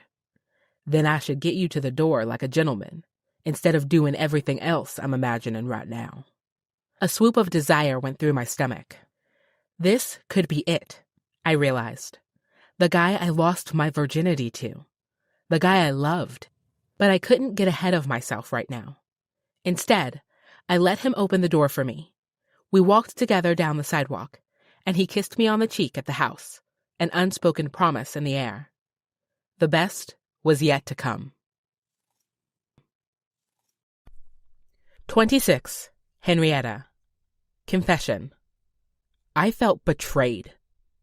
As I drove to the office Monday morning, I couldn't stop thinking about the bomb Tyler had dropped on me. Had Janessa really lied to me? We'd worked together for 8 years, and at this point, I'd considered her a friend, a close colleague at the very least. Would she really have felt threatened enough to lie? There was really only one way to find out. When I reached the apartment parking lot, I put my car in park and began searching through my contact list. One of the benefits of never updating your phone, I had every single contact from as far back as I could remember. Midway through the Fs, I found Franny's number. Hoping she hadn't changed it in the last few years, I pressed call. "Henrietta," she answered. "Long time no talk." I could hear her car running in the background. Maybe she was driving to work. "I'm sorry about that," I said. "Have you been doing all right?" "Great, actually. I ended up marrying that contractor I met on the SoCal build, and we have a kid now. I'm on my way to drop her off at daycare as we speak." "Congratulations," I told her. I hadn't been invited to the wedding, but then again, that didn't surprise me. The events of her leaving Bluebird had been really hush-hush. I was wondering, whatever happened back then? Do you mind sharing why you left? She was quiet for a moment, and I half expected her to tell me to fuck off. I wouldn't blame her one bit. I needed to be a better friend that way. I was about to apologize for interrupting her day when she said, "They didn't tell you?" "No," I answered. "Well, Janessa said it had something to do with that contractor. What was his name?" "Jeremy," she answered. "Right. Janessa's full of hot air, but you know that," Franny said. Her daughter cried, and she shushed her for a moment before saying, "I kept showing up to work late because I was so nauseous in the mornings, so they let me go. If I would have known the reason for my stomach bug was morning sickness, I would have sued them for all they had." I shook my head, processing it all. "I'm sorry they did that to you. Being pregnant sounds miserable. If I got pregnant, I'd only know the signs because of my sisters-in-law, who way overshared." "It is. And then you get the best gift ever at the end." I smiled at the love I heard in her voice. "So it wasn't against the rules for you to date Jeremy? Corporate only cares what you do on company time. They don't give a shit who you're dating off the clock." "Right." My jaw tensed. So Janessa really had lied to me, just to get Tyler. "Hey, I'm at the daycare, but if you're ever in Chula Vista, let me know. I'd love to get some drinks with you. Catch up sometime." "I'd love that too," I replied honestly. "I'll talk to you later?" "Sure thing." We hung up, and I gripped my phone tightly as I lowered it from my ear. I felt sickened, betrayed. If Janessa had so easily lied to me about Tyler, what else had she lied to me about? I thought back over what I once believed had been a friendly working relationship, rethinking everything. She'd only been looking out for herself, and maybe it was time I did the same thing. Starting with enjoying this wedding week and spending the weekend with Tyler. I had felt so guilty for submitting my time off request for Wednesday through Friday, since it meant Janessa would have to drive from LA to Emerson. But now, I didn't feel guilty at all. In fact, the only thing I regretted was having to call and remind her that I'd be off work. I went into the office, putting my sack lunch in the fridge and then checking voicemails. With my blood at a simmer instead of a boil, I dialed her number on the office phone. It rang a few times before her perky voice came on the line. "Hey, Hen, how's it going this week?" I stood to pace my office as far as the phone cord would allow. "Construction is still on track. Tyler says we're good on all the permits, and so far, there have been no delays." "I knew he was amazing," she said, a wistfulness to her voice. I scowled.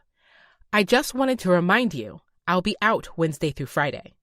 I'm meeting with the maintenance crew tomorrow to make sure they can handle any emergencies that come up, and I'll set up the phone to forward calls to you." "Have I told you that I love how on top of everything you are? You've always done such a good job for us." Her words were just another slap to the face. Did she mean any of them? We'd been colleagues for 8 years, and suddenly, this office didn't feel like a second home anymore. It felt like a cage. A lie. One I had to stay trapped in to keep my job and save enough for Grandma. "Thanks," I said, carrying on the act. "I'll call you first thing Monday to touch base on anything I missed." "Perfect. Have a great day, girlie." She hung up, and I sat back down in my chair, defeated. I really had loved this job, loved this company. I'd put years of my life toward it. Maybe it really was time for a change of scenery. Since I didn't have any tours scheduled this morning, and I didn't have to run rent checks to the bank until this afternoon, I clicked on the computer and began looking for new jobs. By lunchtime, I had printed off my resume to go over, along with a few listings I thought would be a good fit for me. I ate my packed lunch at my desk, crossing out words on my resume and replacing them with keywords from the job listings, like I learned in a professional development class. But I was so busy marking red, the sound of the door opening nearly scared me to death. I hurriedly swiped my papers aside, setting them beneath a stack of apartment layouts, and smiled up at the intruder. It was a young guy, barely 20 if I had to guess. "Hey," he said, "I'm here for the tour?" I nodded, getting back to business. "Come with me. Come with me. Come with me." Chapter 27. Tyler. The third time in Cohen's garage was far more comfortable than the first, especially when Cohen started the conversation by raising his beer to me. "Bertie said you and Hen had a great first date." Steve crooned happily and Jonas grinned at me, making my ears feel hot. "How was it?" Steve asked. "Tell me you bought her flowers." Okay, now my neck and cheeks were red too. Can't show up at a first date without flowers. "Sheesh," Jonas said. "You're going to make the rest of us look bad. Better step up my game before Mara calls off the wedding." "Speaking of the wedding," I said, "Henrietta invited me as her +1. Are you sure it's okay that I come?" "Of course. Any friend of Hen's is a friend of ours, and if you keep beating Cohen at Hold'em, you'll be replacing him as best man." Cohen scowled at him. "Couple of weeks of bad luck, and all of a sudden I'm getting demoted?" Steve tilted his head back and laughed. "You always were a sore loser." Cohen good-naturedly brushed off the heckling. "Your deal, Ty." I smiled slightly at the nickname, beginning to shuffle the deck. The sound mixed with the flutter of cardstock against my fingers was strangely settling. "Any plans for the bachelor party?" I glanced up in time to see Jonas shrug. "That's more of Mara's thing." I raised my eyebrows. "A bachelor party?" "The whole," he waved his hand through the air, "stripper, drinking, penis-shaped candy, party thing. We'll be here having a beer and playing poker if you want to join." I thanked him for the invitation, and we got back to the game. Drinking, gambling, all the things that would make my late grandma shudder. "Sounds like a good time," I replied, continuing with the game. When the night was over, with another win for me, Jonas and Steve left, but Cohen held me back. "What's up?" I asked as the garage door slid shut, blocking us from the outside world. He scratched the back of his neck. "Well, here's the deal. I don't want to just drink beer and play poker for Jonas's bachelor party, but I have no idea what else to do." "Steve didn't have any ideas?" I asked. "We're all pretty laid-back guys. We didn't want strippers or a party bus or anything like that. And going to the bar I own just feels like a cop-out. I grinned, thinking of the party bus I'd been on for my high school best friend's wedding. There had been more beer than common sense on that thing. Y'all live 5 minutes away from the ocean. Why not do some deep-sea fishing or a kayak tour or something active like that? Get away from the city and clear your head for a day. Cohen nodded. Steve's shit on motorboats. Gets sick, but a kayak could be fun. We can always do beer and poker afterward if Jonas wants. Hell, it's just a couple hours to San Diego. I patted his shoulder. Now you're thinking. He grinned. Thanks. I guess I've lived here so long I've forgotten what we have. He opened the side door leading into his kitchen, gesturing for me to follow him. Dallas is pretty landlocked, so I'm trying to enjoy the water while I can. We have lakes, but it's not the same. I followed him into the well-lit kitchen area that was far fancier than anything I'd grown up with. They had matching dishes, glass cups, and herbs in kitschy containers. Nice place, I said. He grinned my way. It's all birdie. How long have y'all been together? I asked on the way to the front door. Almost 3 years now. 1 year married. Best years of my life. The comment made me smile. I hope to find that someday. Soon.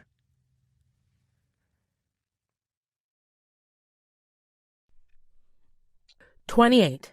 Henrietta. Confession. There are some things even I can't plan for." Waking up Wednesday morning and not having to go to work was a huge relief. I hardly ever took time off, but I had vacation days saved up, and I was excited to spend them with my best friends. Before meeting Bertie and Mara a few years back, I never really had girlfriends. I was always that girl who hung around with my brothers or read books by myself. Then, when my brothers started dating, I got girl time with their girlfriends, now wives and soon-to-be wife, when they came over. Now that I had best friends, I wouldn't trade them for anything.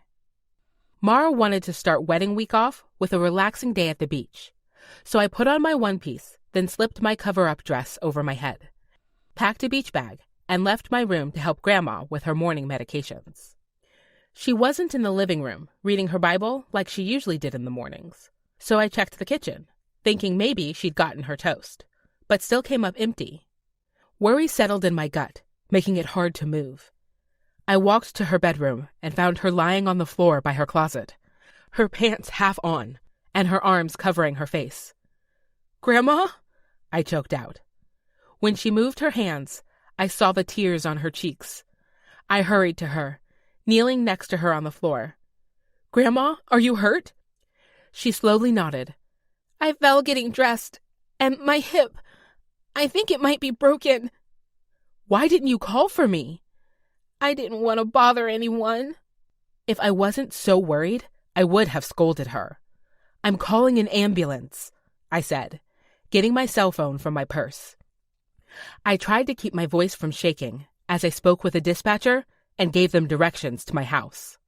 The person on the phone said not to sit her up until the medics arrived, in case there was a spinal injury. And then it was on us to wait. "Can you help me put a skirt on?" Grandma asked. I gave her a look. "You're trying to get fancy for the EMTs?" "I can't be seen like this. So frail." Her voice sounded frail as she said it. Frail, but stubborn. "Please, Hen." I couldn't argue with her. So I carefully slid her pants off without moving her legs, and then got the most forgiving skirt I could find, and carefully shimmied it up her hips. She cringed when I slid it under her backside, but as soon as it was on, she seemed to settle. "When are they getting here?" she demanded. "Did they send a student driver?" I let out a relieved laugh as I checked my phone. That was the grandma I knew. Average response time for our area is 7 minutes. It's been 5. As if on time, the front door rang, and I said, "I'm going to let them in, but I'll be with you every step, okay?" Her eyes watered as she held my hand. "I'm so sorry to ruin your day with your friends." "They're my friends. You're my family." I held her weathered hand in mine. "I would do anything for you, Grandma." She squeezed my hand and then let go so I could answer the door. There were 3 paramedics in blue uniforms, one carrying a gurney. It all happened in a flash, showing them where she was, following them out the door, and getting into the ambulance with Grandma strapped to a board.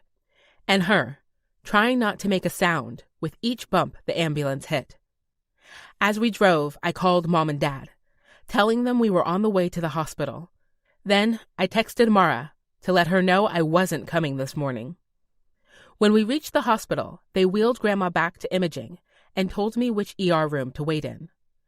I paced the small space, the fluorescent lighting hurting my head just as much as Grandma's helplessness had hurt my heart. I'd expected, prepared for, Grandma to struggle for a year, maybe 2, like Grandpa had. But I hadn't considered a broken bone. If it was bad, she could be in a wheelchair for years. And my parents couldn't help her all day, every day, to get the things she needed. The thought of my vibrant, spirited, opinionated grandma being regulated to a cold in personal nursing home, it made my stomach churn. I was about to break when the doors pushed open and Grandma was wheeled into the room. They transferred her onto the bed and then helped her get comfortable, before saying a doctor would be in to let us know the results of her x-rays, along with her next steps. I just hoped she'd be able to make them at home. Chapter 29. Tyler.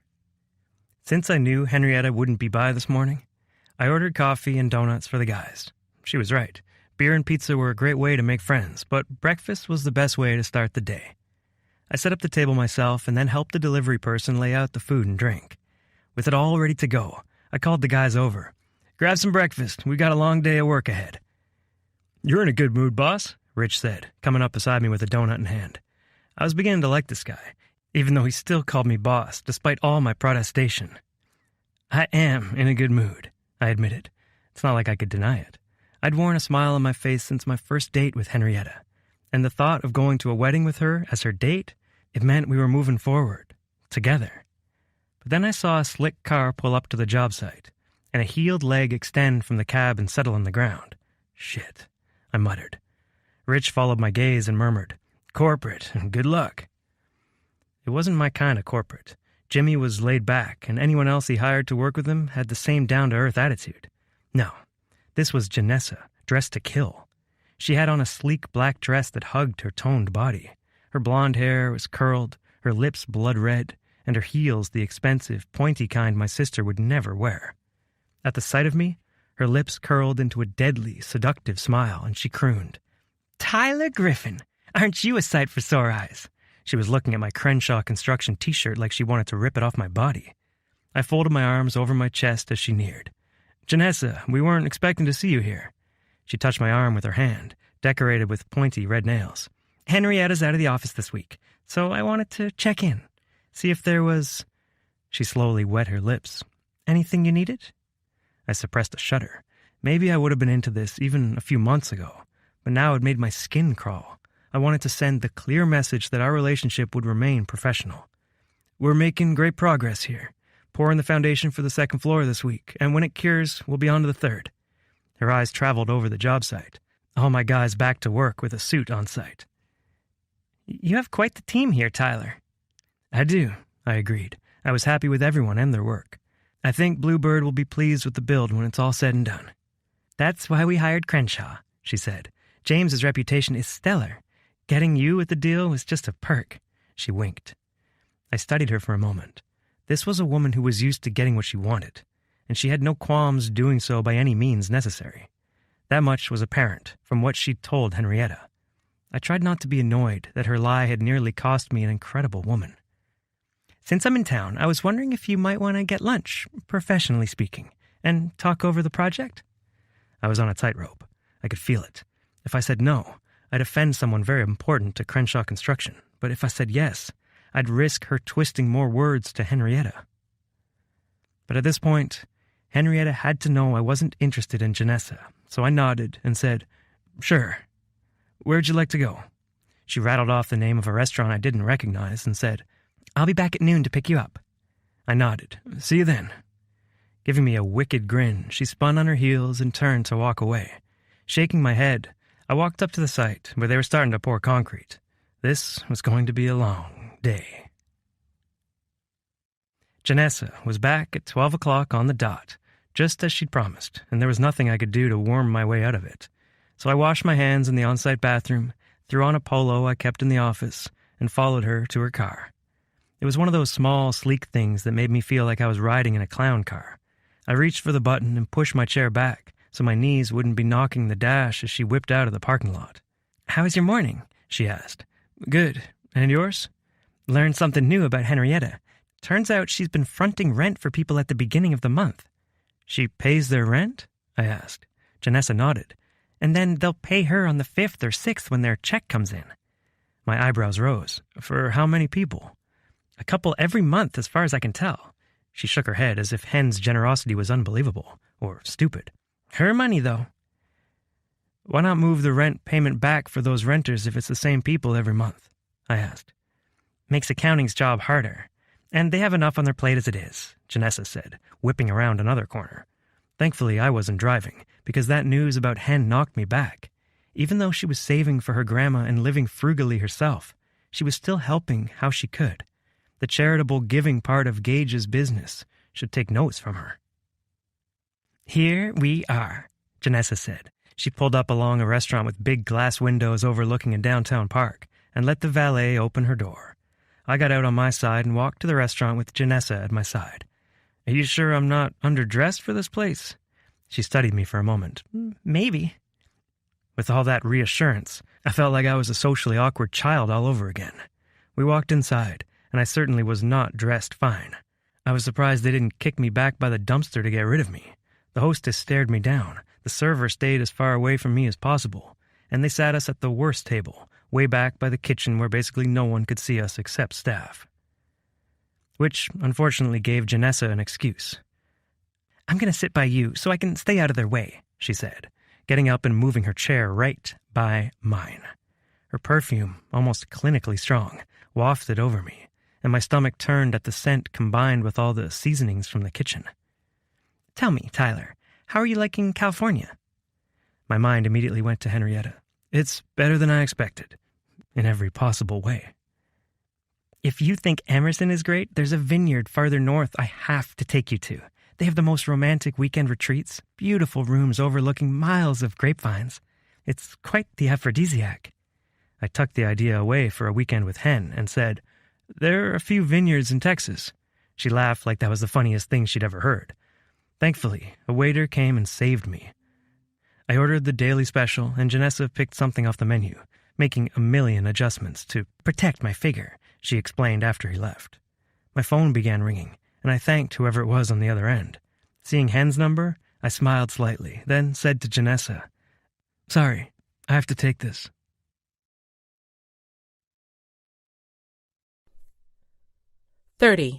Henrietta. Confession. I made a mistake.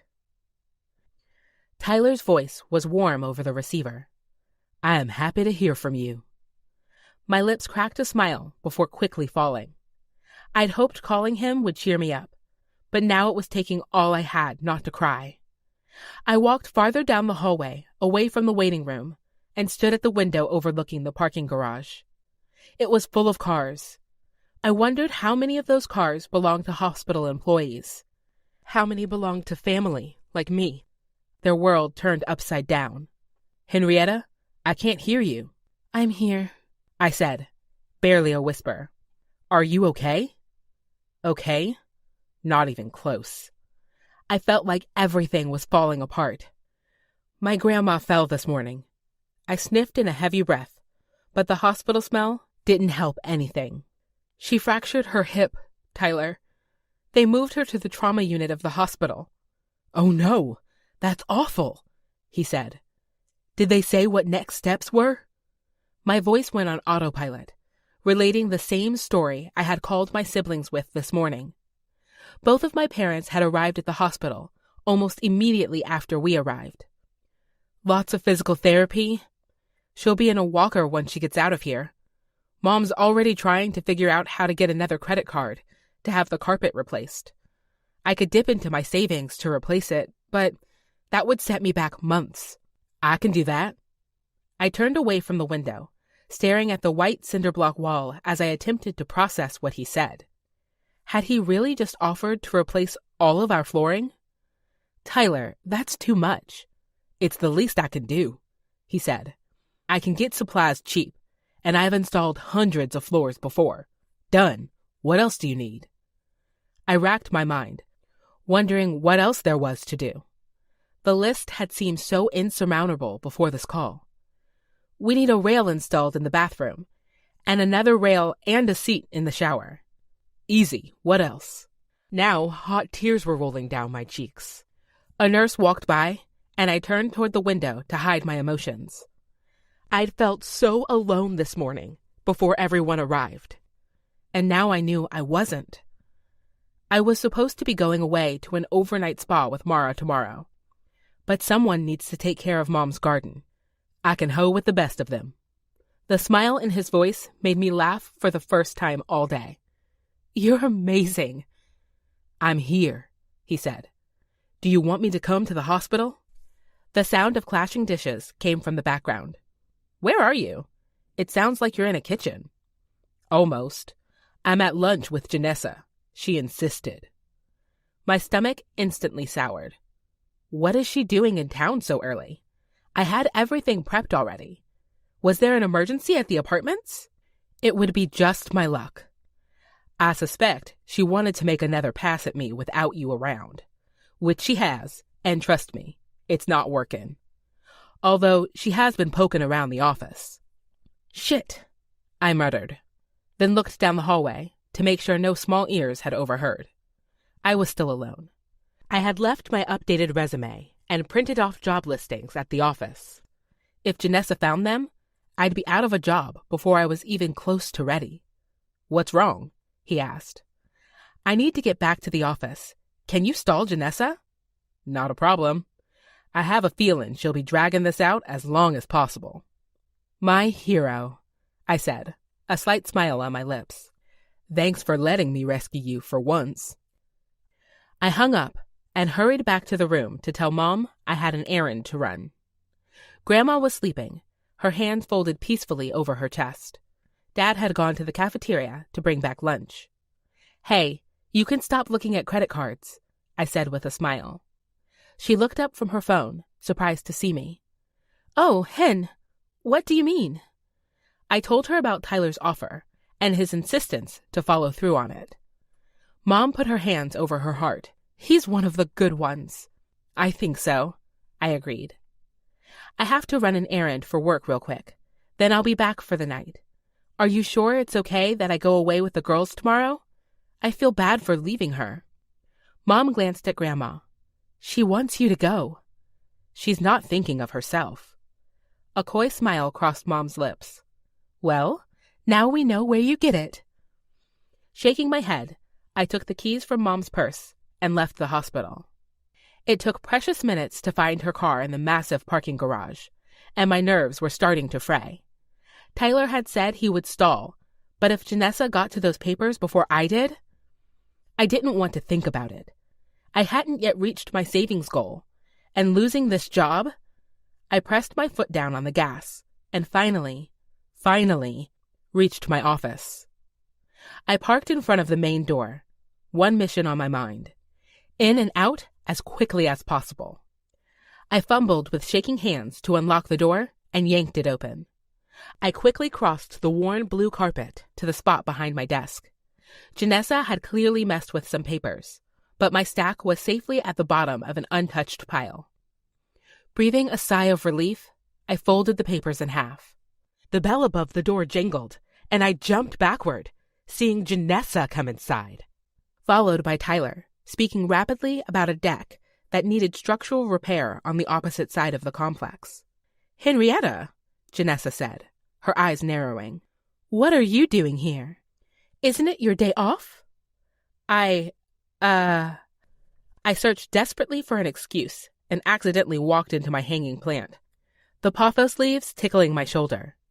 Thankful beyond belief, I reached for it, pulling it down. I just had to bring my plant home. Didn't want it to feel all abandoned and wilt while I was gone. As I had my back to Janessa, I tucked the papers between the two inside pots. Mission completed. When I looked back at them, Tyler had a small smile for just the two of us. Janessa shook her head, looking around the office. I have no idea how you keep all these things alive. They'd be dead within a week if I were taking care of them. Which is why I wanted to bring it home, I teased. This one has an attitude. Tyler laughed. You and your mom with your plant psychology. I smiled, but Janessa asked, You've met Henrietta's mom? Shit. I had to think fast, but I was coming up blank. Tyler quickly supplied. Henrietta's mom brought lunch to the office one day while I came to ask Henrietta a question. I think she loves these plants as much as Hen does. Janessa eyed us suspiciously. Then she turned to Tyler and said, sickly sweet, No need to come by the office, Tyler. Henrietta should be coming to you. And if she's unavailable, I'd be happy to make a trip out here. I closed my eyes, biting back rage. How dare she tell me dating was against the rules when her words were full of innuendo? Actually, Tyler said, I need to get back to the job site. Henrietta, can you give me a ride? I know Janessa is so busy with work. That's one of the things I admire about you, Jay. So dedicated to your role. Janessa could barely conceal her giddy smile at his compliment and nickname. Are you sure? I don't mind taking some extra time, so Hen can have her day off. It's on my way, I offered. No big deal. Before Janessa could argue, Tyler said, Thanks, Hen. Janessa, thanks for lunch. Hope you have a great day. He hurried us out of the office and got into my car so fast. You'd think Janessa was a cheetah on a hunt instead of a 30-something blonde in middle management. As soon as we pulled out of the parking lot, he was laughing. Your plant needed to come home? He teased. I glared at him. The deck needed looked at? He reached across the console and grabbed my hand. I still feel like I win for getting a few extra minutes with you today. Butterfly wings tickled my insides. How are you? He asked, bringing me back down to earth. I feel guilty, I answered honestly. On one hand, I'm letting down my grandma by going away with my friends. On the other hand, I'm missing out on my best friend's wedding week. There's no winning. I know I just met your family, but I can tell that she won't be alone even for a minute at that hospital. A smile touched my lips. You're right. So go with your friends and have a good time. He drew my hand to his lips, making it hard to focus on the road. Although, selfishly, I do wish you could stay so I could take you out before the wedding. My cheeks warmed. I'd like that too. He glanced toward the clock. I do have a few minutes before I have to be back. What did you have in mind?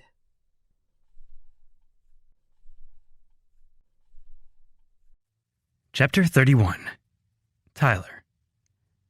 Pull over up there, I said, gesturing toward a stand of trees I'd noticed before on my drives to work.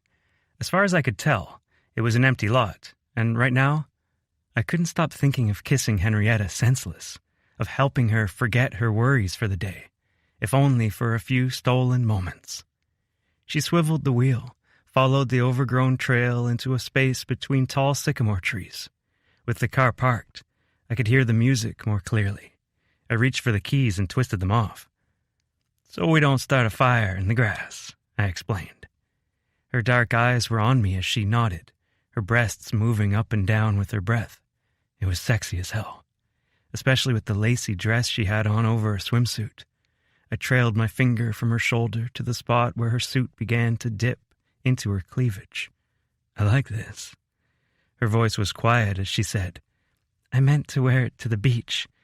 I'd like to see that, I said. Coming closer, pressing my lips to hers. She softened into my kiss, her hands coming to my head and weaving through the short hair above my neck. Already turned on, I kissed her cheek, tipped her chin back and kissed along her jaw, her neck, the top of her breasts where they began to swell. She kept her hands in my hair, her breath coming in a gasp as I gently bit down. Tyler, she breathed. It was enough to spur me on, to drive me wild. I pulled back on her top, sliding her black suit back until I could see the dark, puckered skin of her areola, the full, hard tip of her nipple. I took it in my mouth, sucking and licking in tandem with my other thumb, swiping over her other nipple.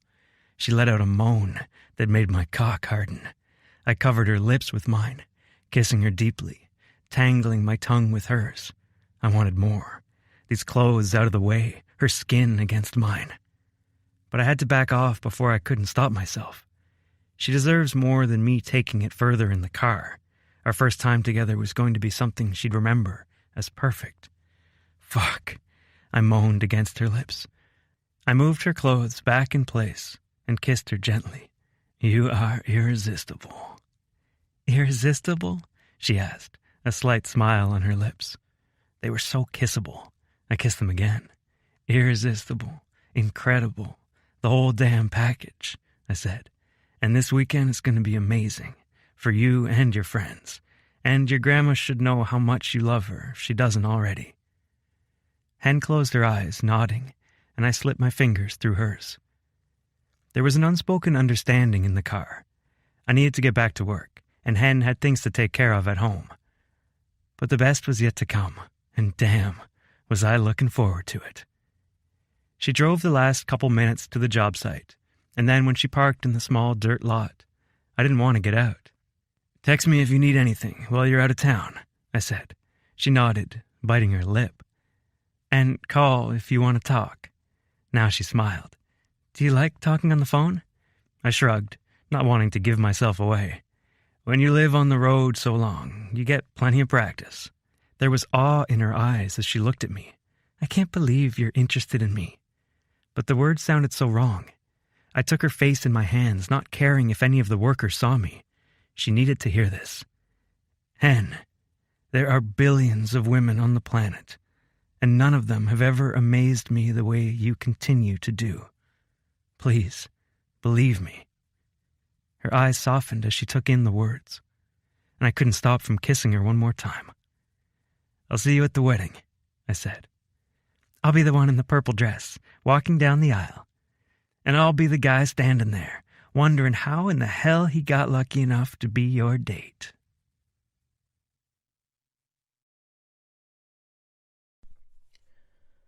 "32. Henrietta. Confession. I'm done keeping secrets from my friends. I took a drink from my own bottle of champagne, my toes dangling in the hot tub, a terry cloth robe wrapped around me. Mara, Bertie, and Tess sat with me around the hot tub, in pure heaven, as the sun sank down a sky of orange and gold. A spa day for the bachelorette party had been brilliant. We spent the day drinking cucumber water, soaking in mud tubs, getting waxed, having our nails painted, and our hair done. Even the bride-to-be seemed relaxed, which was the exact opposite of how my sisters-in-law had been prior to their weddings. Bertie raised her bottle of champagne toward Mara. A toast to your last moments as a single woman. Can you believe you're getting married Saturday? One penis for the rest of your life. Mara giggled, swinging her feet through the water. One amazing penis. You forgot that word. Tess covered her ears and started humming. I giggled so hard, my stomach hurt. Okay, so maybe we were getting a little tipsy. Bertie laughed. It must be amazing for you to feel so happy about settling down. Mara reached out to uncover her sister-in-law's ears and smiled as she rolled the champagne bottle in her hands. You know, I used to think that settling down was a bad thing, like it was an act of giving up, settling for less than you wanted. But this feels so much different. I tilted my head to the side. What do you mean? She set down her half-empty bottle and leaned back on her hands, resting her head on one shoulder. Settling down is not the same as settling for less. It's resting where you know you belong. Not needing to run and chase and search anymore. It's the best feeling ever. My heart swelled at the description. I wanted that. I wanted to feel at peace with someone I loved. I wanted to know my heart was where it belonged. But there was something I still didn't understand. What about the passion, Mara? You were always about the hot sex and exciting adventures. Cover your ears, Tess, she laughed out. Tess chugged some more champagne instead, as Mara said, The sex is still hot, and let me tell you, there's something to experimenting with someone who makes you feel safe. Safe. With Tyler, I felt terrified. Terrified of not being enough, of being disappointed, exhilarated, electrified by his touch and the words he spoke about me. And then there was the fear that all of this was too good to be true. None of that felt safe. "What is it?" Tess asked, studying me. I looked up at them, realizing there was one big secret I'd kept from my very best friends. Maybe it was the champagne, or maybe I was tired of the secrets, because I blurted out my biggest one. I'm a virgin. Champagne flew from Mara's mouth into the hot tub, and if I wasn't so embarrassed, I would have cackled at the stunned expression on her face. "You're a virgin?" she gasped. "Like you've never done anal before." Okay, now my feet and face felt hot. I haven't passed second base before. Birdie's jaw dropped open. "There's never been anyone? Not even a high school boyfriend or summer fling?" I shook my head. Tess asked, "Are you saving it for marriage?" The laugh that passed my lips was almost bitter. No one's ever gotten close enough for that to be an option. My friends were quiet for the first time that night, and I felt shame washing over me. I was undateable, unlikable, cursed to be the funny fat friend for the rest of my life. And not only that, I'd taken away Mara's moment, yet again. Not seeming to mind, Mara asked, "Do you think Tyler could be the one to pop that cherry? Take your V-card? Deflower that little perfect puss?" "Mara!" I cried, laughing through my horror. Birdie and Tess were laughing too, the sound blending with the hot tub jets. But they quieted, and the question was still there. Could Tyler be the one to take my virginity? And I nodded, because I had a feeling he could be more than my first time. He could be the one. Birdie's eyes widened at a spot behind me, and she muttered, "Finally." I twisted to see what she was looking at, and saw a guy walking toward the pool area in a suit, with silver buttons on the side of his pants. Chapter 33. Tyler. Cohen had booked a kayak tour at La Jolla Beach for Jonas's bachelor party, and I was honored to be included. The fact that the guys treated me like one of the crew meant more than they knew. There were 5 of us total, including Jonas's brother-in-law, Derek. I could definitely see myself hanging out with someone like him back home. We rode in Derek's minivan, which Jonas teased him mercilessly for. Apparently, Derek only had 1 kid, but there were hopes for more on the way soon. We rolled up to a crowded parking lot near the beach, and Cohen led us to a stand farther down the sand. They had racks of long kayaks, paddleboards, and surfboards. When we reached the place, looking like a bunch of tourists in our swim trunks and T-shirts, a guy walked out of the shack. "Cohen?" Cohen lifted his hand. Right on, he said. He looked like a complete California surf bro stereotype, from his sun-streaked hair to his tan skin and shell necklace. "I'm Jeff, with a G, and I'll be leading the tour today. 5 singles, right?"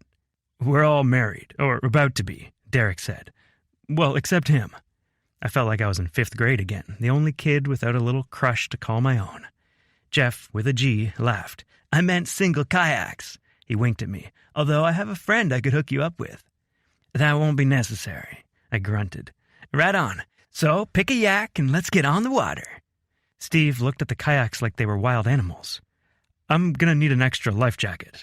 Jonas patted me on the back with an apologetic grin before taking a kayak off the rack. Jeff had us carry them toward the water's edge, and I stood by mine, feeling the rough brush of sand under my feet, the sun on my skin. I worked so much.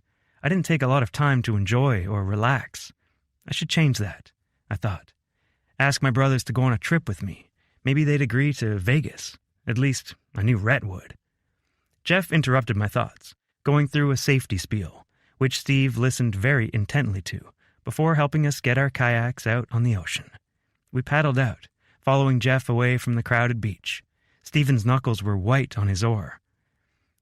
The late afternoon sun glanced off the dark blue water, and here, away from the city, there was a sense of peace and quiet I hadn't found since leaving Texas. between the cool salt water soaking my skin to the powerful feeling of my paddle ripping through the waves. I couldn't help the grin on my face. I felt like a kid riding go-karts for the first time, except this was better because I could have beer after. Another wave approached, and I paddled to angle my kayak so I wouldn't tip. Jeff pointed out cliffs on our left with million-dollar houses on top. He said the land eroded each year, getting closer and closer to making those houses cave in. The thought that someone could build their home on such shaky foundation baffled me. But then again, a tornado could hit any time in Texas.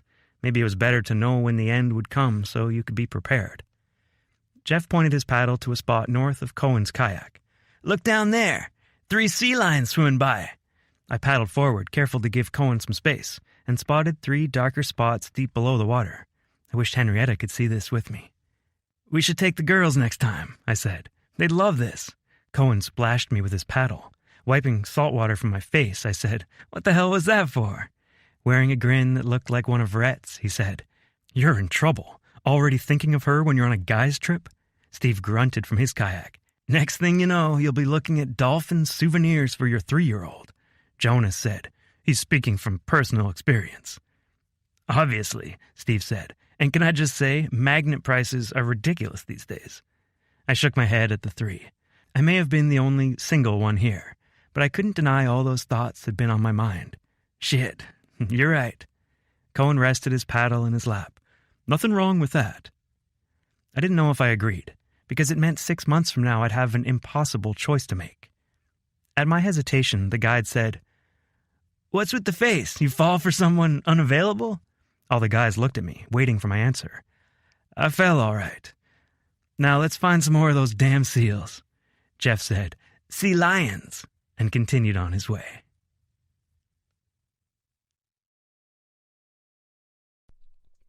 "34. Henrietta. Confession. I'm beautiful." Magic was in the air as we got ready for Mara's wedding. The event center at Emerson Trails had separate dressing rooms for the bridal party, and this one had big skylights in the ceiling, bathing us in soft, natural light. Mara wore a silk white robe as we had our hair and makeup done, and each of the bridesmaids wore similar robes in black.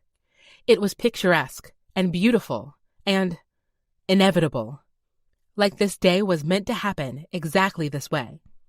And as I watched Mara get eyeshadow patted on and lipstick painted across her lips, I couldn't help but hope it would be me soon, me next, because I was ready for that feeling she described. I wanted to settle. I wanted peace. I wanted my own family for Saturday afternoon barbecues and sports games on the weekends and home-cooked dinners on weeknights. And most of all, I loved the idea of writing my future with a partner at my side. Someone who would lift me up when I was weak, and someone I could provide shelter to in any storm. But today wasn't about me. It was about my best friend. I got her mimosas whenever she ran empty, added polish to a nail that chipped, and when it came time, I'd hold her wedding dress so she could pee. That's what friends did. The wedding planner, a woman younger than us by a few years, came in and said, "It's time to start getting your dresses on, ladies. 20 minutes to showtime." Mara, Tess, Bertie, and I all exchanged glances. Today was the day, and now was the time. We helped Mara into her dress first, sliding the tulle skirts over her head and shoulders, then flaring them out to the natural toned wood floor. The hairdresser slipped the veil in her hair, and we stared. She looked beautiful, but more than that, she looked happy. With the time left over, we put on our bridesmaids' dresses, taking turns zipping up the backs. Bertie handed me my bouquet of white and green flowers and foliage, and I stared at my reflection. The woman looking at me in the mirror wasn't the funny fat friend. She was beautiful. She was happy. And she smiled. Because now I knew when Tyler looked at me and saw something beautiful, I wouldn't disagree. Chapter 35. Tyler. Gravel crunched underfoot as I walked across the parking lot with other guests toward a tall glass building. Past the eaves, I could see acres of rolling grass and trees. The sun shone down from overhead, the perfect day for a wedding. I'd been to tons of weddings in Texas, and most of them were more casual than this. Everyone around me was dressed in black tie attire. Back home, most of the grooms wore jeans and boots. They're good jeans, but still. Lots of the ceremonies happened in little churches, and the receptions were moved to a shop building that had been cleaned up for the event. When I walked inside, Derek greeted me, holding his little baby in a light purple dress. "Got wrangled into being an usher?" I asked. He grinned. "It's not so bad with my little helper." The little baby couldn't have been much older than Aisha, except his little girl had far less hair. "She's beautiful," I said honestly. "I think so too," he said. People were piling up behind me, so he added, "Either side, my man. We're all family today." I grinned, walking past him. I sat on the edge of a row toward the back, so I wouldn't take up the spot of someone more important than me, and waited. Listened, watched people filter into the seats around me, and talk about the bride and groom.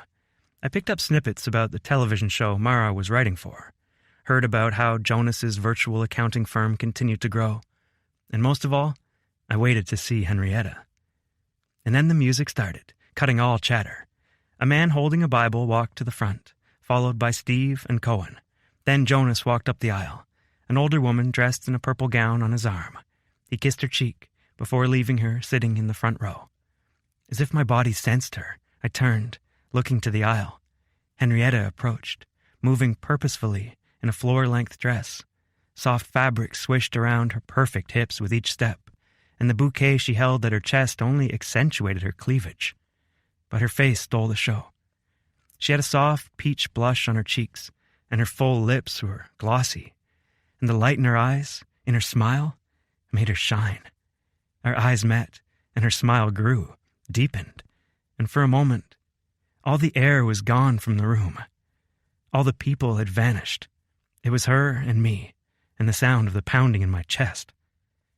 And then she passed me, and the view got even better. Shit, my girl looked like $1,000,000. My stomach dropped.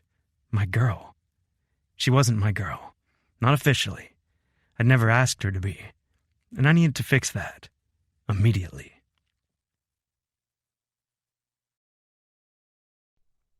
"36. Henrietta. Confession. I'm not jealous, but I don't mind claiming my territory. The ceremony had been absolutely beautiful, but after taking about 1,000,001 pictures with the bridal party, my feet hurt and I had to pee like a racehorse. I made it to the bathroom and took the best restroom break of my life, then checked myself in the mirror. Only a few hairs needed brushed back into place, and I reapplied gloss to my lips, even though doing this in front of other women in the bathroom usually made me nervous. 2 women came in, a little younger than me, and each took a stall. "Did you see that hottie in the boots?" one said. I smirked in the mirror. I only knew one guy who'd arrived in cowboy boots. "Think he's single? I didn't see a ring," the other replied. I zipped my clutch shut. "He's here with someone," I told them, smiling to myself as they groaned before leaving the restroom. I planned to walk to the reception area, find Tyler, and ask him to spin me on the dance floor like he had the night he rescued me. Instead, I felt a calloused hand grab my wrist and pull me backward into a dark room. I was about to scream when another hand covered my mouth. "It's me, Hen." Tyler's warm voice, mixed with his rough grip, already had my skin tingling. "What are we doing in here?" I looked around, my eyes adjusting to the dim light. "Is this a coat closet?" "It's a closet no one has entered for the last half hour, and it locks from the inside." His hand skimmed my bare arms, sending goosebumps rising on my skin. As far as I was concerned, we could stay in here all day. But I wasn't bold enough to say so. Not that forward or sexy. So I swallowed and tried not to let my shallow breathing give me away. "You were great up there," he said. "I couldn't take my eyes off you." I grinned, the compliment meaning everything, especially after overhearing those girls. "Thank you." "But there was one issue," he said, his fingers toying with the strap of my dress. "And what was that?" He brushed his nose over my neck, making me catch my breath, and said, "I wanted everyone to know you were mine, And we haven't had that talk yet. Oh, was all I could manage to say, with his lips trailing kisses and nips down my neck. Any objections? None. To anything he was doing. None at all. His hand tightened around my waist, pulling me closer to him, and I leaned into his kisses, working my fingers through his hair and tugging. He palmed my ass, pressing us together, and, oh my, I felt something hard at his waist. He was turned on by me. Me. Feeling bold, I reached down, rubbing it with my hand, and he moaned in my ear. Heat pooled between my legs, readying me for him. Fuck. Hen, if you keep this up, I'll have to take you right here. I froze, realizing he was ready for that step, and I was too. But I didn't want to lose my virginity in a closet. Sensing the change, he stepped away from me, his hands completely gone from my body. I'm sorry, did I overstep? He asked. Guilt immediately racked me, for the secret of my virginity, for the fact that I wanted to keep it a secret, that he thought for one moment that I didn't want every single thing he was doing to me, and all the ways my body reacted. That's not it, I said, stepping closer and placing a kiss on his jaw, on his chin. What are you doing tonight? I already knew the answer. He smiled underneath my lips. Any ideas? I'd like to check on your apartment, make sure it's still in good shape. You know, for my job. For your job, he repeated, kissing my cheek, nipping the shell of my ear. I let out a shaky breath. We should get back. And in 5 minutes, we did. We did. Chapter 37. Tyler. Weddings might be my new favorite date with Henrietta. Although she sat at the bridal party's table for the meal, I loved watching her, seeing her smile, meeting her eyes across the room, and knowing she was officially mine. It made it that much better. After the meal, Mara and Jonas shared their first dance. They held each other close, Mara gently playing with the hair at the back of his neck as they swayed back and forth. Then the DJ invited other couples to the dance floor. I crossed the room to Hen. May I have this dance? She smiled up at me. I'm not sure what my male friend will think, I laughed, remembering how heady and nervous I'd felt to be introduced to Hen's entire family as her male friend. But now I wouldn't want to be known as anything else. I think your male friend will be mighty disappointed if he doesn't get to spin you around the dance floor. Her chocolate eyes warmed. I'd love that. I extended my hand, and she slipped hers in mine. The perfect fit. As we walked away from the table, I spun her twice, and she giggled, her dress flaring around her. On the third spin, she fell into my chest, breathless and smiling. I wasn't ready for that, she said with a laugh. Well, you look damn good doing it, I said, two-stepping with her. We fell into rhythm together, just like we had the first night I taught her to dance. She leaned her head close. Thank you for coming. I know weddings aren't for everyone.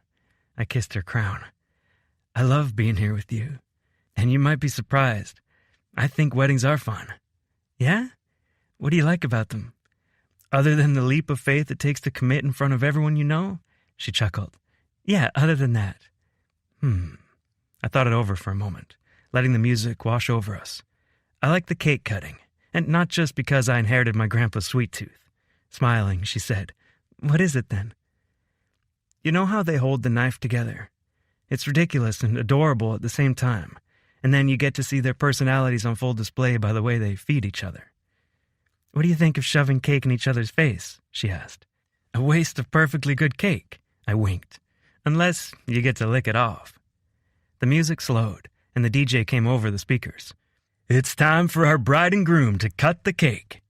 We walked closer to the table with the cake, getting a better view of Mara and Jonas. The cake was stunning.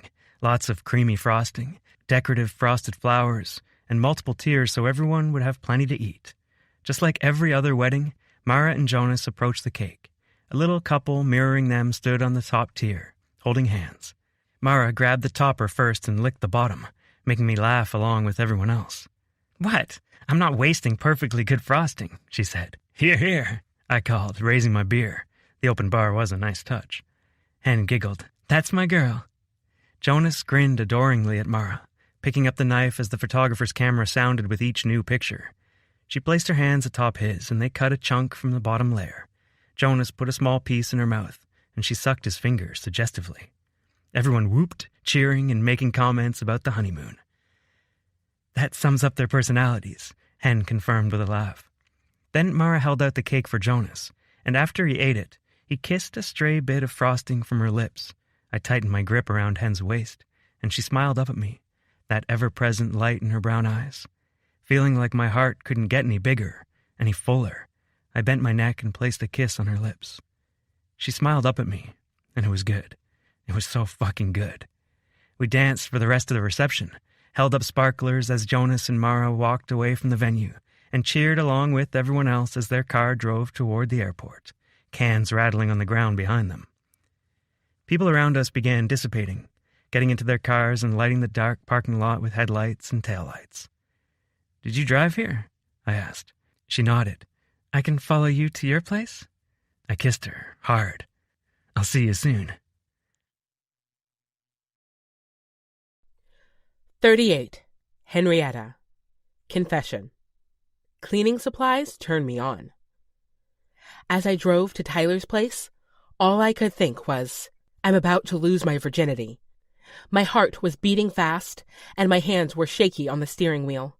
But when I saw him standing against his truck in the parking lot, my worries faded. He'd been the dream guy since I met him. Sex wouldn't change that.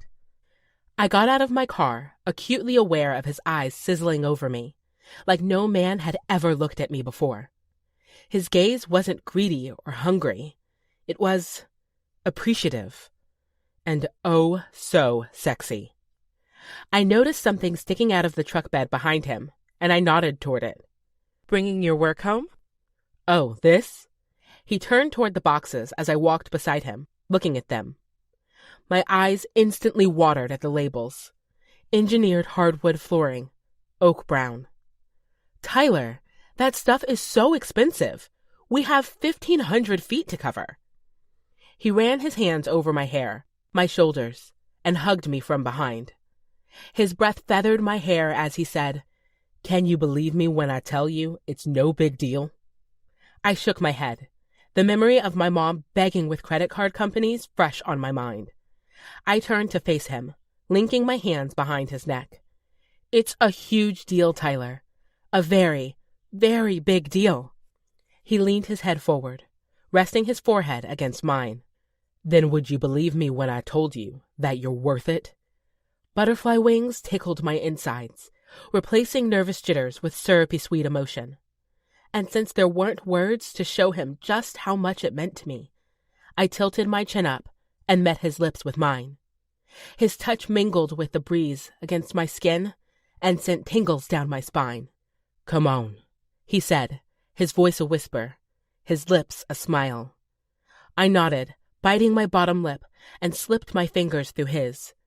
Going to his place with him, with our fingers linked, was so different than the first time. I'd been so nervous, insecure. But now he made me feel beautiful, desired, and I was high on the feeling. He let go of my hand to get his keys and slipped them into the lock before leading me in. His scent hit my nose even stronger, a fresh mix of leather and linen that was just as sexy as the man before me. Did you spray your cologne as air freshener? I asked, because I'll gladly buy some off you. Chuckling, he said, My sister sells candles, so I bought a few off her. She did a whole scent profile for me and everything. I closed my eyes, savoring the smell. She's got some real talent.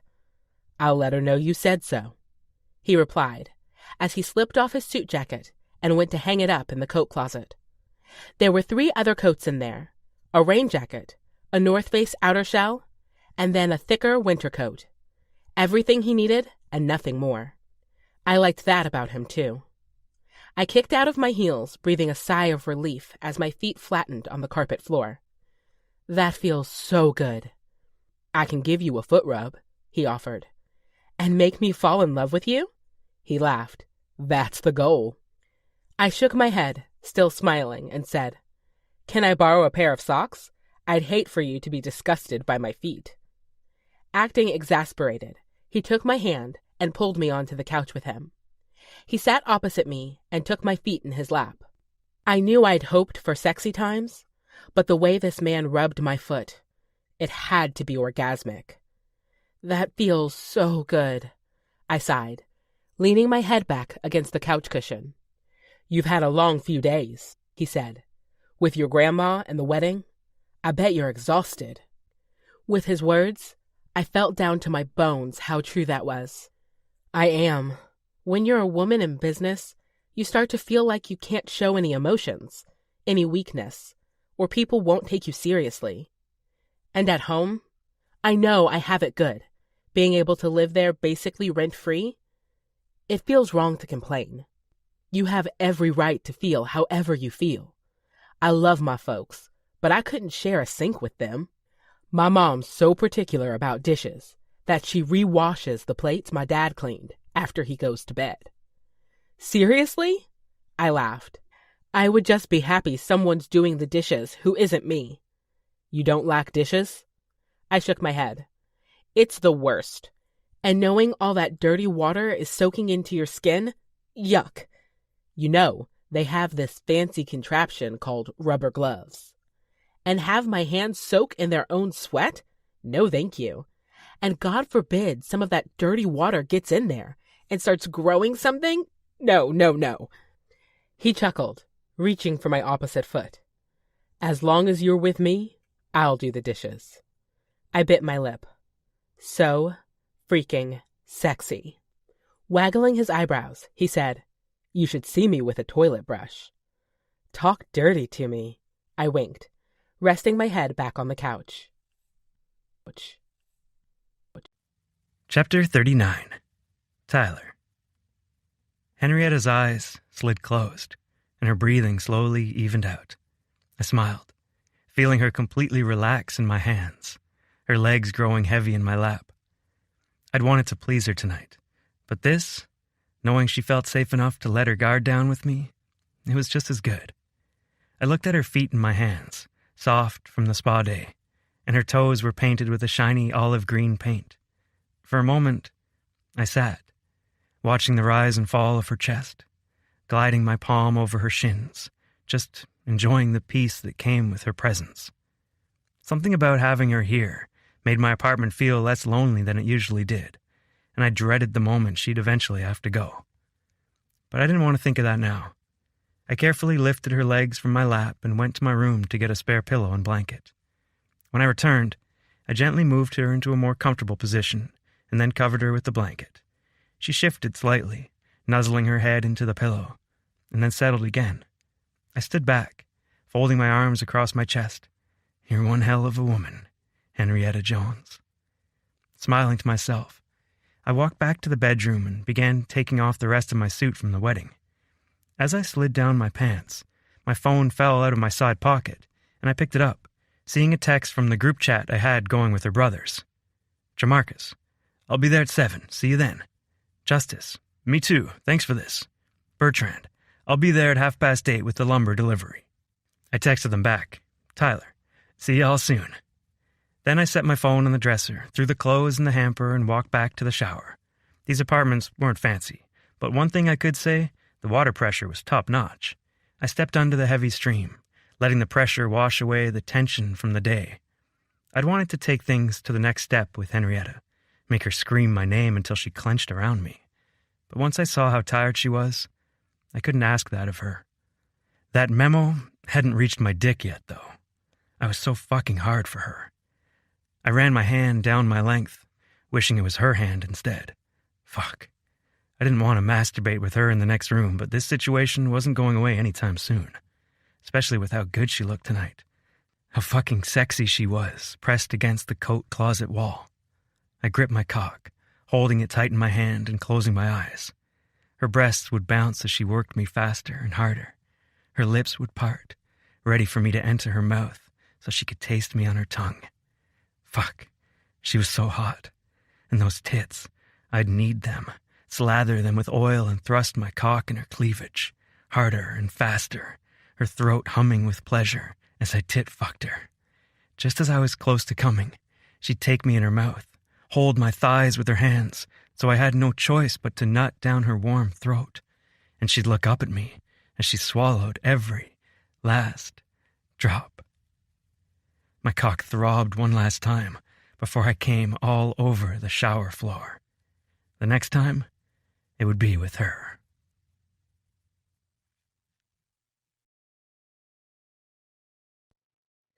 "40. Henrietta. Confession. There's not a lot that Grandma's hugs can't fix."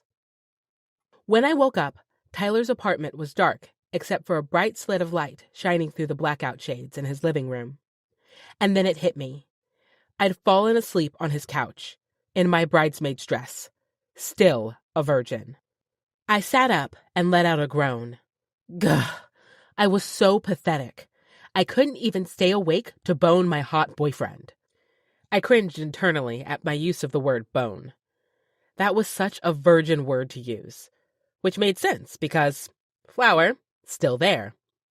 I stood up, wondering where he was and what time it was. A paper crunched between my leg and the coffee table. I picked it up, then went to the shades, drawing them back and squinting at the bright reflection of sun on notebook paper. Sorry, I had a work thing to get to. The coffee pot is on, and there's a to-go cup you can use. Creamer is in the fridge, and sugar's in the cabinet. Help yourself to anything. I had your friend Bertie get an extra outfit for you, too, and it's sitting on the counter. I glanced toward the counter, seeing a reusable grocery bag there. Take a shower, make yourself at home, maybe visit your grandma. I'd love to take you to dinner tonight. Tyler. Still stunned at his thoughtfulness and Bertie's involvement, I went through the tote bag. Everything was there, from toiletries to a fresh pair of lacy underwear, a cotton dress, socks, and slip-on sneakers. I opened up my clutch, which was on the coffee table, and pulled out my phone, seeing a few new texts in the group chat. Bertie. Henrietta, please tell me it happened last night. Mara. Did you get deflowered? Details? For book purposes, of course. Wink face. Bertie.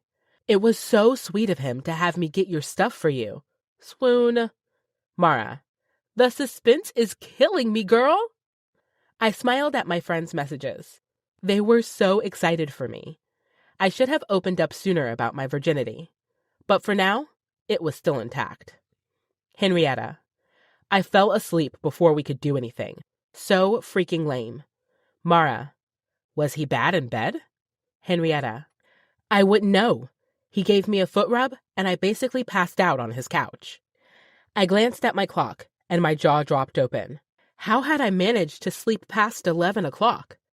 I must have needed the extra sleep, and I promised myself I'd make the most of my renewed energy tonight. Bertie. There's still time. You should have seen the way he was looking at you last night. That boy's not going anywhere.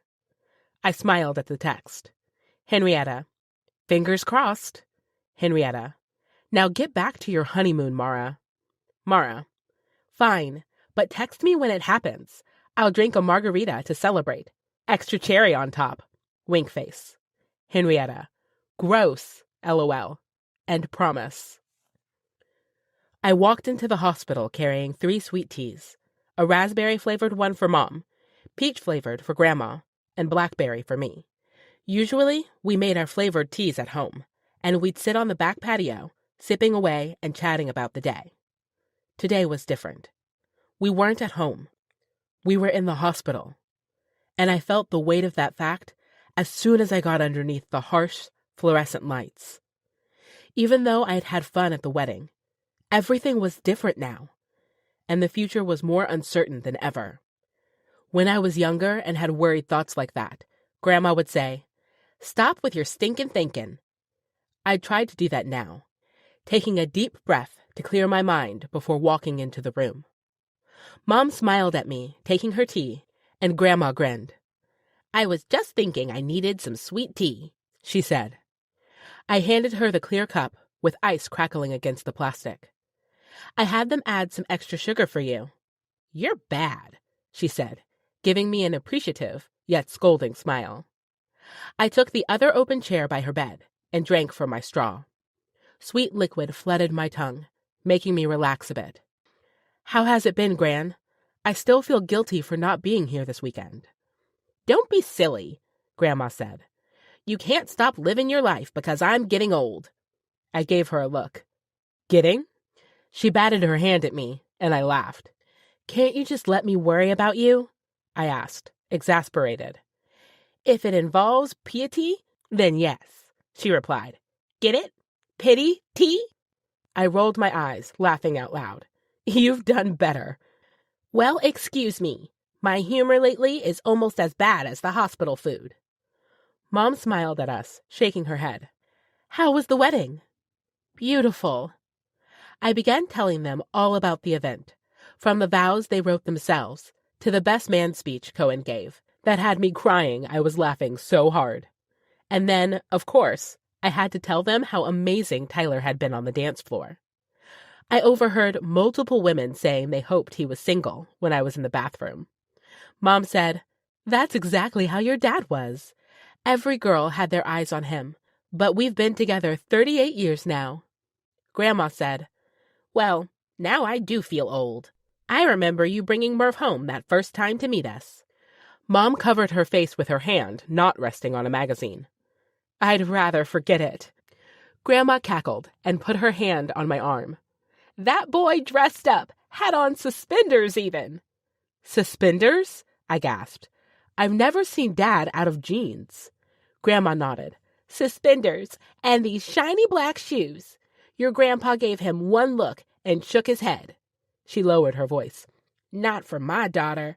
I need a man who can get some dirt on his hands. I'm not going to be able to run over and fix every leaky faucet and change every tire forever." I dropped my head back with a laugh. Of all the stories I'd been told of my parents' youth, I hadn't heard this one. Mom said, Murph was absolutely floored. He was stumbling over his words, and Grandpa gave him the side eye. "You tongue-tied boy." My stomach shook with laughter. "Poor Dad." Grandma said, "The next day, he drove the car he restored over to the house, wearing his work clothes, and got his second chance at a first impression. Harold loved that boy once he got to know him. You're lucky to have him as your daddy." After hearing Mara's horror stories and seeing how strained things had been between Bertie and her parents, I knew she was right. "I'm lucky to have all of you as my family." My voice cracked. "I love you." "Oh, honey," Grandma said. She extended her arms for me, and I stood over her bed, letting her give me one of those hugs that makes everything better, even though you're falling apart. As I sat back in my chair, she said, "We are so proud of you, baby girl. And we're happy you found Tyler. I have a good feeling about that boy." "Me too," I said. "In fact," Mom said, looking at her phone. "What?" I asked. "Nothing," she said quickly. "I just need you to head by the house in an hour. I want to make some more macrame hangers, and all my stuff is there." I gave her a suspicious look, but she was already flipping back through her magazine, a small smile on her face. 41. Henrietta. Confession. I don't know what I did to deserve this. I sent a text to Tyler before leaving the hospital, letting him know it would be another hour or so before we could meet up for dinner. I needed to get Mom her rope and rings to make those hangers. I should have asked her why Dad or my brothers couldn't do it, since I hadn't seen them at the hospital. But I'd honestly forgotten. "Tyler, no worries. I can pick you up from the hospital." I smiled at my phone before tucking it in my purse and driving to my parents' house. I needed to ask him when we'd be able to get to work on the new flooring.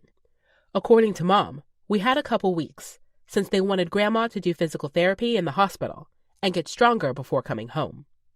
The fracture was small enough they hoped it would heal naturally, and she could use a walker until she felt more confident.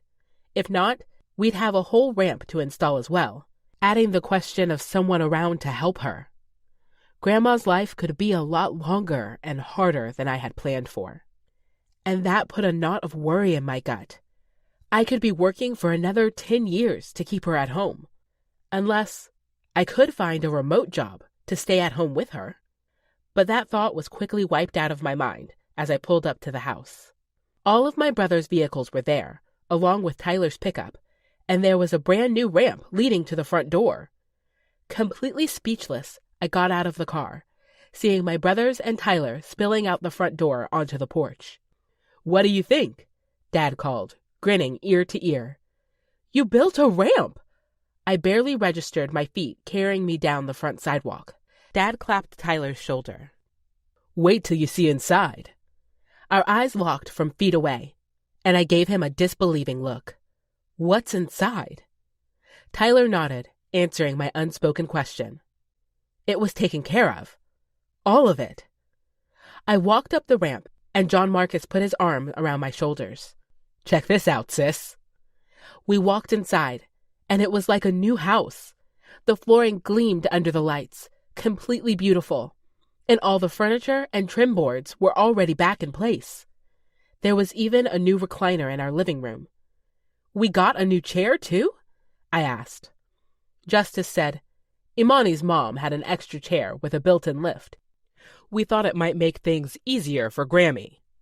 I let go of John Marcus and hugged Justice, his earring scratching my cheek. "Guys, it looks incredible." Bertrand said, "We did the living room and all the bedrooms." "How did you work so quickly?" Tyler grinned and said, "I've asked them if I can hire them for my new crew at least 10 times. They made the job go so fast." Dad shook his head and said, "Tyler's being modest. He put all this together, got us here at 7 in the morning, ordered all the materials. This wouldn't have been possible without him." Feeling my eyes well up, I went and wrapped my arms around Tyler's middle. He held me close while my brothers and Dad stayed silent, giving us this moment. I hoped Tyler understood how big a difference this would make to Grandma coming home and life hopefully getting back to normal.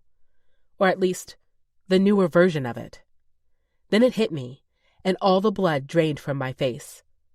"Does this mean you all went through my room?" Tyler chuckled, and Dad said, "Don't worry, we hid all your unmentionables." Unmentionables? Now I was really embarrassed. I let go of Tyler and walked into my room, staring at how all my furniture looked on the new flooring. It was like an entirely different space. "Well, it does look good," I said. Tyler huffed. "You sound so surprised." Laughing, I hit his chest. "It wasn't very clean before I left for the wedding." I frowned. Speaking of leaving, I was supposed to get Mom's stuff to make her macrame plant hangers. John Marcus spoke up. "That was just an excuse to get you here. We're all going to the hospital now for a visit. Why don't you stay and enjoy the new floors?" Dad nodded. "I'm spending the night there with Grandma. No one should be back here tonight. Just eat some vegetables, please. We're up to our ears." There wasn't any insinuation behind his words, but his meaning was clear. Tyler and I had the house to ourselves for the entire night, to do whatever we chose. Trying not to blush, I nodded. "Want me to make you all some supper before you leave?" I didn't want to seem too eager to jump Tyler's sexy bones. Dad shook his head and clapped his hand on Tyler's shoulder. "I have to get your mom some food anyway. I'll see you tomorrow, baby girl." And just like that, they were walking out of the house, getting into their cars, and driving away. Tyler and I were alone. We're alone. Chapter 42. Tyler. Henrietta faced me, a slight smile on her lips. "I'm sorry," she said. "I still can't believe you did all this. I mean, it wasn't just me. Your brothers and Dad did most of the work." She shook her head, stepping closer and taking my face in her hands, kissing me deep. Her kiss drew all the air from the room, made me forget anything else but the two of us. I wrapped my arms around her waist, deepening our embrace. Yesterday, she'd said this was all too much, but she was wrong. I wished I could show her just how special she was, how any guy worth his salt would have done the same thing I had. Her hands traveled from my neck to my chest, and then down to my belt. My dick twitched in response, already growing hard. But then my fucking stomach growled. She giggled as she pulled away, and I tried not to look annoyed at my traitorous stomach. I was already planning my next meal anyway, and it was going to include Henrietta, on her back, screaming my name. "Let me make you some supper," she said. "I'm kind of hungry anyway." Well, there went my response. If she was hungry, she should eat. Can I help? Anything to get my mind off my aching balls. "You've done more than enough. Sit at the island. I'll get you a beer." If this girl wasn't perfect already, that sounds amazing. She smiled at me before reaching into the fridge and handing me an icy can. Beer always tastes better after a long day of work. I nodded. That first sip feeling always got me. I thumbed the top and it cracked loudly as it opened. She got herself a beer from the fridge as well and opened it. I held my can out to her, and the aluminum made a soft bumping sound as she tapped her can to mine. She took a drink and set her beer down on the island before reaching to the vegetable basket. "Do you like bell peppers?" "Love 'em," I answered. She grabbed a couple from the basket, along with an onion and garlic clove, and then got a cut of meat from the fridge. She cut the meat first, slicing it in methodic motions. "Do you like cooking?" I asked. "Love it. I can't wait to have my own kitchen someday. I want a double oven where I can cook loaves of zucchini bread every summer, and a big island where everyone can sit when I make Christmas dinner." I loved the way she talked about her dreams, like they were this fantasy land where anything was possible. I wanted those dreams to come true for her so damn bad. "You like hosting?" She nodded. "You just got a taste of it at Kenner's birthday party. My family's always coming over and hanging out." "Same here," I said, "except there's usually a dumb prank involved. I kind of think that's why I was so awkward. I was used to my close circle of people, and new faces made me nervous." She nodded. "I always felt like I had plenty of friends in my family. It only got lonely at school." I totally got it. Hen was quiet as she chopped, giving us both time to get lost in our memories. "You never told me about the bachelorette party," I said. She grinned. "There was a stripper involved." I nearly snorted. "A stripper?" She nodded. "He came in wearing a suit, since Jonas is an accountant." She shuddered slightly. "He did things with a calculator I never would have dreamed of." I tried to imagine what he must have done and came up blank. But judging by Hen's reaction, that was a mental image to avoid. "What about the bachelor trip?" she asked. "Mara said you went with them." I couldn't believe I'd forgotten to tell her. "We went to La Jolla and did a kayak tour, then one of those bike and beer tours. It was pretty fun, especially since Steve asked for an extra life jacket in case his first one failed." Her tinkling laugh mingled with the smell of food in the air. "Sounds like swim lessons are in order." "If you could get Steve back on the water, that's probably a good idea," I said, watching her liberally season the meat before tossing in the vegetables. While they sizzled in the pan, she got tortillas from the fridge and started some rice in another pot. "Tell me about your mom," she said. "What does she do?" "She's a teacher, a good one. She won Teacher of the Year last year." "That's amazing. I like kids, but I couldn't imagine watching 20 of them all day every day. My mom's always been talented that way. She could be in an empty room and still find something fun for everyone to do. And she's one of those people who never makes you feel stupid about having questions." My sister wasn't very good in school, but Mom worked with her every night on her homework because she was too embarrassed to ask for help in class. Helped her self-esteem a lot. Henrietta tilted her head. "She sounds amazing. My mom's main strategy for homework was to sit us at the kitchen table and stand over us with a wooden spoon."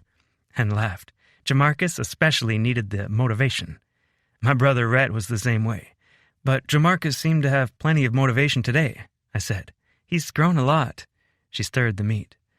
"Back when he was younger, he was always about to become rich on some scheme. It cost him and my parents a lot." I nodded. "Some lessons are harder to learn than others." "True." She turned and retrieved 2 bowls from the cabinet, then dished them for us. The smell wafting from the dish she passed to me made my mouth water. "This looks delicious. And you made whipping it all together seem so effortless." She smiled. "You flatter me, Tyler Griffin. You make it easy."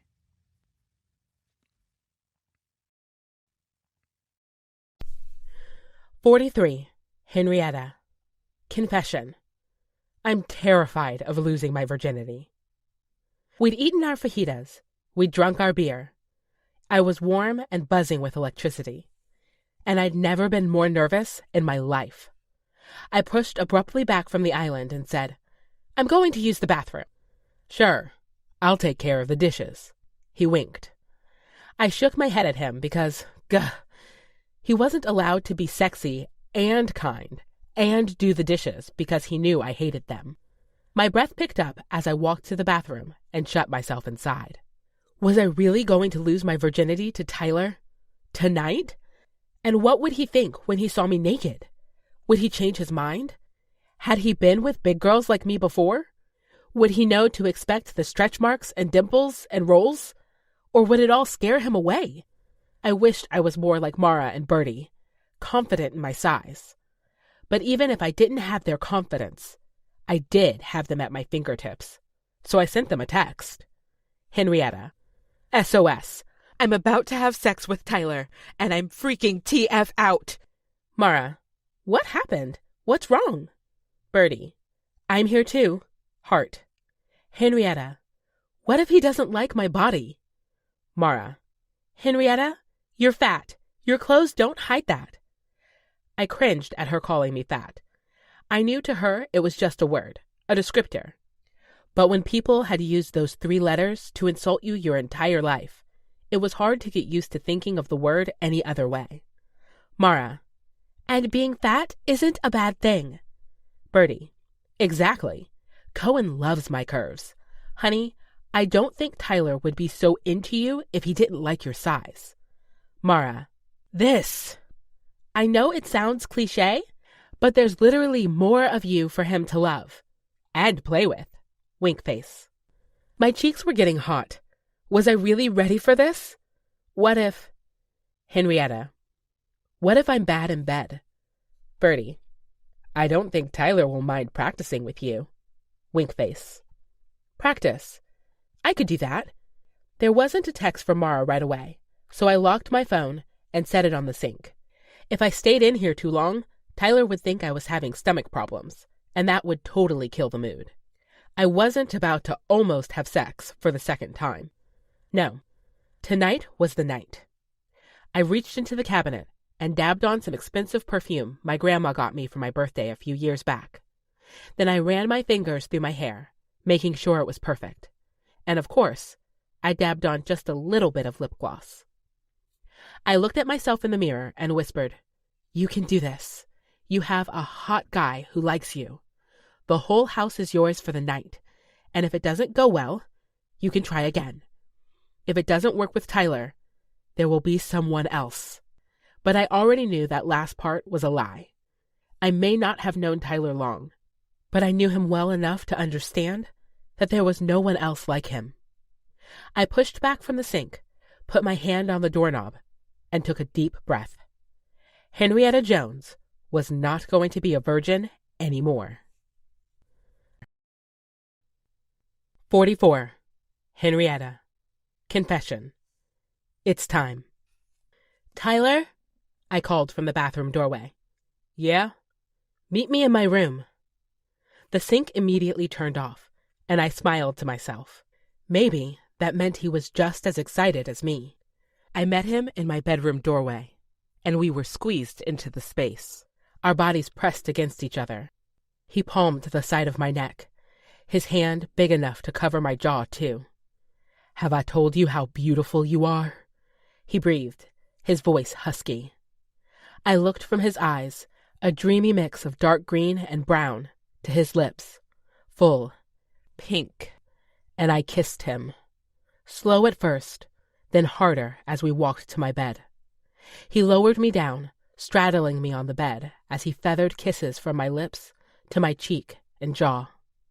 His 5 o'clock shadow scratched against my skin as he worked his way to my neck, my collarbone. Then his hand slid under my dress, his palm running over my thighs, my side, my breast. His thumb flicked over my nipple, already pebbling in anticipation. He parted my legs with his and pressed his knee against my center. Moisture pooled between my legs, soaking my lacy underwear as I rode his thigh. "Tyler," I moaned. "I know, baby," he breathed, pulling at my dress. He lowered himself until his face hovered over my vagina, and he pulled my underwear aside, rubbing his thumb over my clit. The sensation was so strong, I clenched and moaned. I'd touched myself before, spent time with toys, but this was already so much better. So much more. His thumb kept pressure on my clit as he slid a finger inside me. "You're so wet." His voice was husky before he replaced his thumb with his mouth. Knowing he was tasting me, savoring me, fuck, it was hot. My hips bucked, and I moaned, gripping the blanket we lay atop. I might not be good in bed, but Tyler was already surpassing every expectation, meeting every need I didn't know I had. His tongue worked slow circles around my sensitive spot as he caressed my insides with his fingertip, hitting all the right places that I hardly knew could feel that way. And then he hummed against my clit, and I nearly came undone. "Tyler," I gasped. He hummed, moving his fingers in and out, sweeping them around. I tightened around his digits, so close to the edge, until he worked me over the top, and I came undone around his finger, on his mouth. He continued licking it all, until the waves slowly faded. "Tyler," I said again. I was at a loss for words, only able to speak his name. But that was more than enough for him. He got up and took a tissue from my nightstand, wiping his face, and then took off his shirt. I sat up, still quivering from his touch, and stared at his shirtless body. He was perfect. All hard lines, a dusting of short brown hair, and now I could see all of his tattoos. There was one on the inside of his bicep, and then a pattern that changed from prairie to sun that covered one of his shoulders almost to his neck. He caught me staring, and I let myself look. He reached for his jeans, undoing the button and slowly lowering the zipper. His cock strained against his black underwear, the tip full, hard under the fabric. I wanted to feel it, to touch it. I moved to the edge of the bed, reaching for his underwear, but he caught my hand. When I looked up at him in question, there was a salacious smirk on his lips. "You, Henrietta Jones, are wearing far too much clothing." A laugh passed my lips, surprising even me. This, with Tyler, was sexy, hot, incredible, and fun. He reached for my hands, pulling me to stand next to him. And then he raised my dress over my head. Blinded by fabric, I could only feel him against me, my stomach brushing his. When the dress left my head, I could see him again. He looked in my eyes, his hazel ones so captivating, so open. He was letting me see him, the real him. And I was letting him see me. Stretch marks, cellulite, my apron belly and my thighs that rubbed together, and my breast that strained against my size G bra. It was me. All of me. But he didn't look away or step back. Instead, he kissed me. Not like I was something to be devoured or fetishized, but instead, someone to be worshipped. He reached to my shoulder, fingering the white strap of my bra. "I like this," he said. I reached behind me, undoing the clasps, freeing my breast, and handed it to him. "It's yours." I took a breath. "I'm yours." He stared at my breast, then lifted one into his hand, drawing the nipple into his mouth. I closed my eyes as he sucked. "That feels so good." He drew his mouth away and said, "I want to make you feel good, baby." He lowered himself, pulling my panties over my thighs, and I kicked them aside as he stood, fully bare to this man I cared so much about, who'd given me more than he'd ever know, and I wanted to return the favor. Chapter 45. Tyler. Henrietta lowered herself to her knees in front of me. She gave me a coy smile before hooking her hands on the waistband of my underwear and bringing them down, releasing my cock. It was thick and veiny, waiting for her. When she saw it, she licked her lips. Fuck, it was hot. She took it in her hand, giving it a few soft pumps. "Harder, baby," I said. She tightened her grip, pumping it for another few seconds before bringing her lips to the tip. Moving her hands to my hips, she slowly took me into her mouth. The soft warmth of her tongue on the underside of my tip, the strength of her lips around my shaft, was almost too much. I dropped my head back, moaning. You know how to make me feel good, baby. She moaned against my cock, and it took all I had to stay still, not to ram it the rest of the way into her mouth. Instead, I weaved my fingers through the hair at the back of her head, holding it away from her face as she moved over me, sucking and moaning and driving me fucking crazy. And when she looked up at me, like she was checking to see if she was doing a good job, "Good girl," I encouraged. She moved faster over my cock, and I could feel my pre-cum sliding into her mouth. I was getting close, too close. There was no way I was coming on her tongue when I hadn't felt what it was like to be inside her. I took her hands from my ass and pulled her up, turning her so I could lay her back on the bed, her tits spread, lolling to the side, so full I couldn't even hold them in one hand. Her stomach flattened into a brown pillow, and don't even get me started on the sexy girth of her thighs. I wanted her on top of me, riding me, pressing me into the bed. But first, I wanted her like this, face to face with me in control. Her eyes stayed on me as I lowered myself over her, my cock pressing into her stomach. "You're so fucking sexy, Henrietta," I breathed. Her lips quirked slightly. She was nervous, I could tell. So I worked my way down, kissing her neck, her collarbone, sucking on one nipple while kneading her other breast, working a hand down to rub her sensitive spot. I was more than fine with taking my time with this beautiful woman, despite how hard I was for her. She was worth the wait, and I needed her to need me, to beg for me, because I wouldn't have her any other way.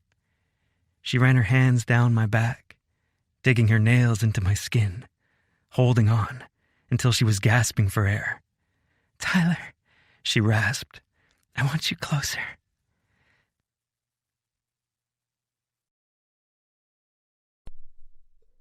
"46. Henrietta. Confession. I love Tyler Griffin." He rolled a condom over his length, and then propped himself up over me. I held on to his shoulders, feeling him press his tip to my entrance. This was it, the moment I would no longer be a virgin. But it was so much more, seeing Tyler's face inches from mine, watching him search my eyes as he pressed inside. I heard it could hurt the first time, and I had prepared myself for that. But it was more of a stretching sensation as he sheathed his thick cock inside me. He was slow at first, drawing himself almost all the way out, and then pushing all the way in. Pressure built inside me with each thrust. His lips curled into a sultry smile.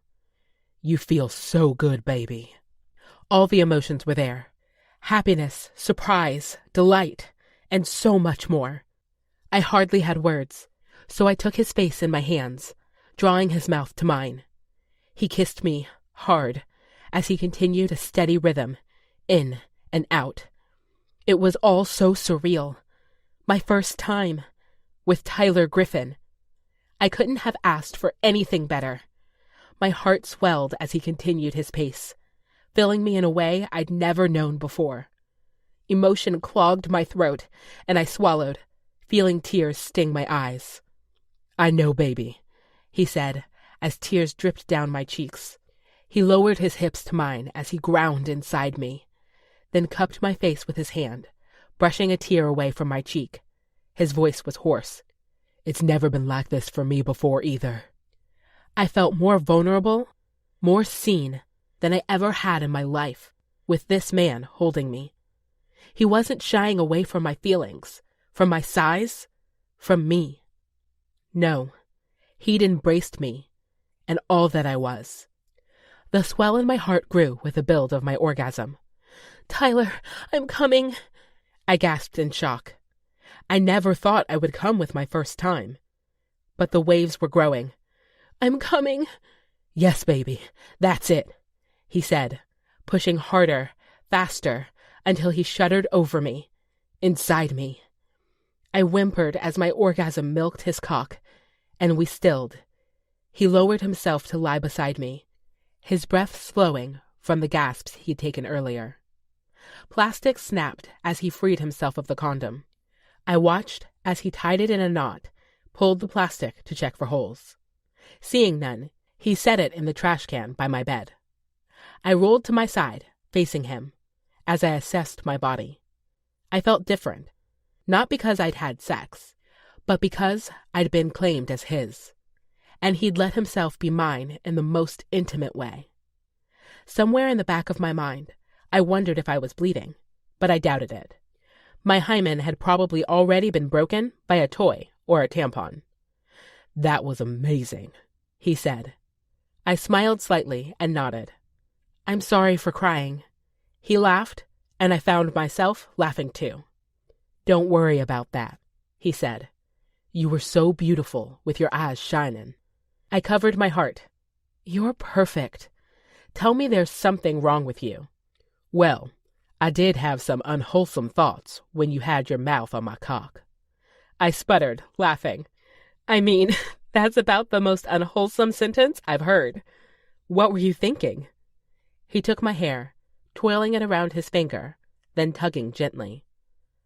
"I thought about taking your head and making you take all of me, as deep as you could, until you gagged on my cock."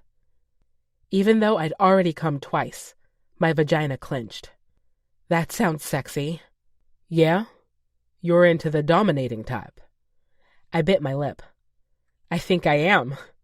"We'll have to try it next time." My lips lifted with a smile. "There will be a next time?"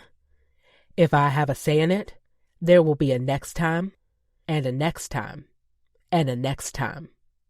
He nuzzled his chin into my collarbone, tickling me and making me giggle. I hugged his head to stall him and kissed his crown. "God, I want that too." He spread his arms so I could rest on his shoulder, and I curled into the nook, pulling the sheets over my chest. I loved the warmth of his naked body against mine under the cocoon of sheets and blankets. With his arm behind his head, I could see the tattoo on his bicep more clearly. It looked like a windmill, but just the blades. I traced my fingers over the spokes. He watched my hand, then looked back at the ceiling. "My siblings and I got them together, after Gage's fallen out with my parents." I watched him, taking in his beautiful eyes. What was their fight about? Gage wanted to take over the ranch and help Dad grow it so it could be big enough to support our entire family. "And your dad didn't want that?" He shook his head. "Dad thought Gage's idea was a pipe dream, something that would drain all our money and break their hearts in the process. And Gage told Dad that he was just scared and using money as an excuse. So, of course, Dad punched back, with his words. Said Gage was greedy and needed to stop talking about land grabbing from other families like us." My heart already ached for Gage. For the rift, all of it must have caused their family. Rhett was only 20, too young to have much of a say. And my sister told Gage to stop arguing. I was already set on getting a job, and nothing I said could convince Dad to change his mind or take it back. So Gage was going to leave, join the military, and never come back. "Wow," I said. "That must have been awful." It was, mostly because it was the beginning of the war in Afghanistan. He would have gotten sent abroad, and so many people were dying. I was selfish, didn't want him to be one of them. I nodded. I would have done the same thing if one of my brothers had wanted to enlist. Tyler took a deep breath. "So I told him to prove Dad wrong, to build a business from nothing and buy a ranch twice the size of Dad's out of sheer spite." He laughed. "Now he's a billionaire, with the biggest real estate investment company in Texas." "Has he bought the ranch?" Tyler shook his head. "It was never about the ranch. It was about keeping our family together, rescuing them. And now that the family's all split up, well..." I trailed the path of his tattoo with my fingertip. Not really much of a point anymore. He tapped my nose, making me smile. "But the 4 of us siblings all got tattoos. My sister's idea. She was only 22, but I think she could sense all of us drifting apart." "Why windmills, though?" "Because they always move, but never leave." He kissed my temple. "You can count on them, day in, day out, to give you water, life. And you can never miss them, even in a big pasture. It's like a country lighthouse telling you to come back home. That's beautiful, I said. It is, isn't it? The slightest smile on his lips touched his eyes. Willa Cather always said, anyone could love the ocean or the mountains. It takes a special person to see the beauty in the plains. I hope I can see it someday, I said. You will, he promised, shifting to get up. I'm going to use the bathroom. Be right back. He kissed my forehead and got off my bed, walking that beautiful naked body to the door. As soon as it shut behind him, I rolled and put my face in the pillow, squealing. I just had my first time, and it had been amazing. After allowing myself a few moments of celebration, I rearranged myself on the bed, fixing my hair and pulling the sheets and blankets neatly up over my breast, like the women always did in the movies, waiting for him to come back. As he walked back through the door, I smiled at him until I noticed the frown on his lips, the crease between his eyebrows. And then I saw my phone in his hands. Henrietta, what the hell is this? He held up my phone, showing a text I couldn't make out, but I could certainly imagine what was on the screen. What does it say? I asked. He held it up, reading from the screen. You should tell him you're a virgin. It will make ravaging you all the more fun for him. I cringed, wishing I could sink below my bed and hide next to the boogeyman. Instead, I lay there, facing Tyler and his critical gaze. Is it true? He asked. That you'd have more fun ravaging me? I think you're the only one who can answer that. His frown only deepened. Henrietta. My cheeks warmed. I felt like a little kid being caught with my hand in the cookie jar. But I couldn't lie to him, couldn't keep the secret anymore. That was my first time. His jaw went slack, and he scrubbed his hand over his chin as if in disbelief. There's never been anyone else. You are 28, aren't you? I didn't accidentally hook up with some teenage intern. Now it was my turn to glare at him. Does this body look like a teenager's? A small flame sparked in his eyes, but he quickly put it out, coming to sit next to me and speaking gently. Why didn't you tell me? I was embarrassed, I cried. It's not exactly the best pickup line. Hi, my name's Henrietta. I live with my parents, and no one's ever been interested enough to round home base. You would have run away screaming. He reached for my hands. Not true. Especially after I found out how good you could cook. The joke would have made me laugh if my chest wasn't feeling so tight. Running his thumbs over the back of my hands, he said, If I would have known, I would have, I don't know, been more careful with you. Were you crying because you were hurt? Are you bleeding? I bit down on my lip, considering my words. I was crying because I've never felt closer to anyone else than I have to you today. I am so lucky to know you, Tyler, to be loved by you. His eyebrows lifted, and I instantly backtracked. Not saying you're in love with me, but... He stopped my words with a kiss, and when he pulled back, he held my face in his hand. I do love you, Henrietta Jones. I love you. Tears filled my eyes again, for completely different reasons. I love you too, Tyler. He kissed me again, and with both of us naked in bed, it quickly became heated. He pulled back, still close enough for me to feel his breath on my cheek. I'll make sure you never want anyone else.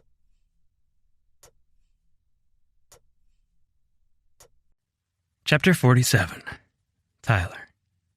We spent all night in bed, drifting between sleep and lustfulness, exploring each other's bodies, and making each other feel so damn good. It was heaven, and I knew I'd been a damn fool to think I would ever be okay with goodbye. So when Henrietta was sleeping, around 2 a.m, I ordered plane tickets for us to visit home for Thanksgiving, just a couple months away now. I wanted to convince her that Cottonwood Falls could be home, show her all the trees that line the creeks as their leaves change to orange and gold, introduce her to my mama, and have her drive around to check cattle with my dad, yell at my brother Rhett for flirting with her, and my sister Olivia for sharing too many embarrassing secrets. I wanted to show her the high-rise where Gage worked, and the incredible view from his office at night. And most of all, I wanted her to fall in love with Texas like I'd fallen for her. Because this feeling I had, just the thought of it ending ripped me to shreds. But I wouldn't focus on that. I'd focus on this beautiful girl and the feeling I had in my chest, like I had everything I needed right in front of me. I rolled to my side, taking her in. She slept so peacefully, just like she had on my couch the night before. I loved her awake, but this quiet, serene side of her was beautiful too. If she woke up now, I knew she'd laugh at me for staring. But I enjoyed this immensely, just as much as I liked lying next to her as I slowly fell asleep. Normally, I'd go for a run when I woke up, but this was a special morning, and my girl was getting a special breakfast, even if I had to look through every drawer and cabinet in this kitchen to find what I was looking for. That yellow box I used to make pancakes at home was nowhere to be found, so I used my phone to look up ingredients for pancakes and got to mixing. I was halfway through the batch when I heard a yawn behind me. Henrietta was shuffling into the kitchen, her black robe tied at the waist, and her gray slippers swishing against the new vinyl floor. With her hair tied in a messy bun atop her head, and her eyes half closed, she still looked half asleep. "Not a morning person?" I asked. She humphed. Maybe it was supposed to be a laugh. "Coffee?" she asked. I nodded toward the pot, still tending to the pancakes. "Did you know your mom keeps coffee in a cookie jar?" That got her laughing. "It's decorative." "It's hidden," I retorted. "If the can isn't red or blue, I have no idea what to look for." She stirred in cream and sugar, took a long sip, and then said, "All a part of my mom's evil plan to see how we'd handle a relationship decaffeinated." "Now there's a test," I replied, taking a drink of my own coffee. "But I am a morning person. I like to get my workout in before work, or I'd be too tired afterward." She shook her head at me. "I knew there had to be something wrong with you." I tossed my head back and laughed. "You're so grumpy when you first wake up." Smiling slightly, she said, "Only after I've been kept awake all night." I winked at her. "I'm more than happy to stay up for those reasons." "Me too." I leaned in and kissed her, her tongue tasting like sweet coffee, and then got back to cooking. She leaned against the counter, watching me. "I was thinking I'd go visit my grandma real quick before work." I glanced at the clock. It was only 6:15. "Do you mind if I come along?" Her smile grew. "I'd love that." "There's my sunshine," I said. "Just needed some coffee." She shook her head at me and took another drink. I finished dishing up the pancakes, and we ate in companionable silence before she needed to shower and get dressed. I'd brought a change of clothes to wear, so I put those on, and we made quick work of getting out the door and into my truck. "It's fun riding to work together," she said with a smile. I smirked. "It's fun, knowing I'm your only ride, so you'll be forced to stay with me." She snorted. "As if you'd do that. You're too nice." "Too nice?" I pretended my chest was hurting. "You wound me." "It's a compliment. Most guys I know feel like they have to put on this tough guy act, never show an emotion. The way you handle things is refreshing." "I'll take that as a compliment," I said. She pointed out another turn, and soon we were at the hospital, walking toward her grandma's room.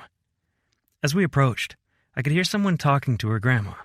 Hen listened quietly at the door and said, "Sounds like the doctors are here." She knocked, and the talking paused as we walked into the room. Cordelia lit up at the sight of Henrietta and grinned even bigger when she saw me behind her. "Hi, you two.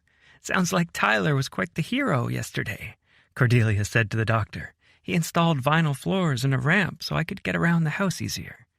The woman in a white coat smiled at me. "That's great. I was just telling your grandma here that things are on the right track. Inflammation and pain seem to be down, so we'll focus on the steroid regimen and some strenuous physical therapy, since Cordelia says she's up for the challenge." Hen squeezed her grandma's hand. "Gran's the toughest person I know." "When will I be able to go home?" Cordelia asked. The doctor glanced at the chart in her hand. "Other than the hip, you're looking very healthy. Once you're able to make it around this unit with your walker, without anyone assisting, I don't see why we wouldn't release you. I'll recommend outpatient PT 3 times a week, but there may be an option to have someone see you at home." Henrietta let out a quiet cry, covering her mouth with her hand. "That's great," Henrietta said. I'm so happy. I put my arm around her, holding her close, and she rested her free hand on my chest. I smiled. This is great news, but we all knew Cordelia was too stubborn to stick around here long. Cordelia smirked. Damn straight. Grandma, Henrietta said, at the same time the doctor said, right on.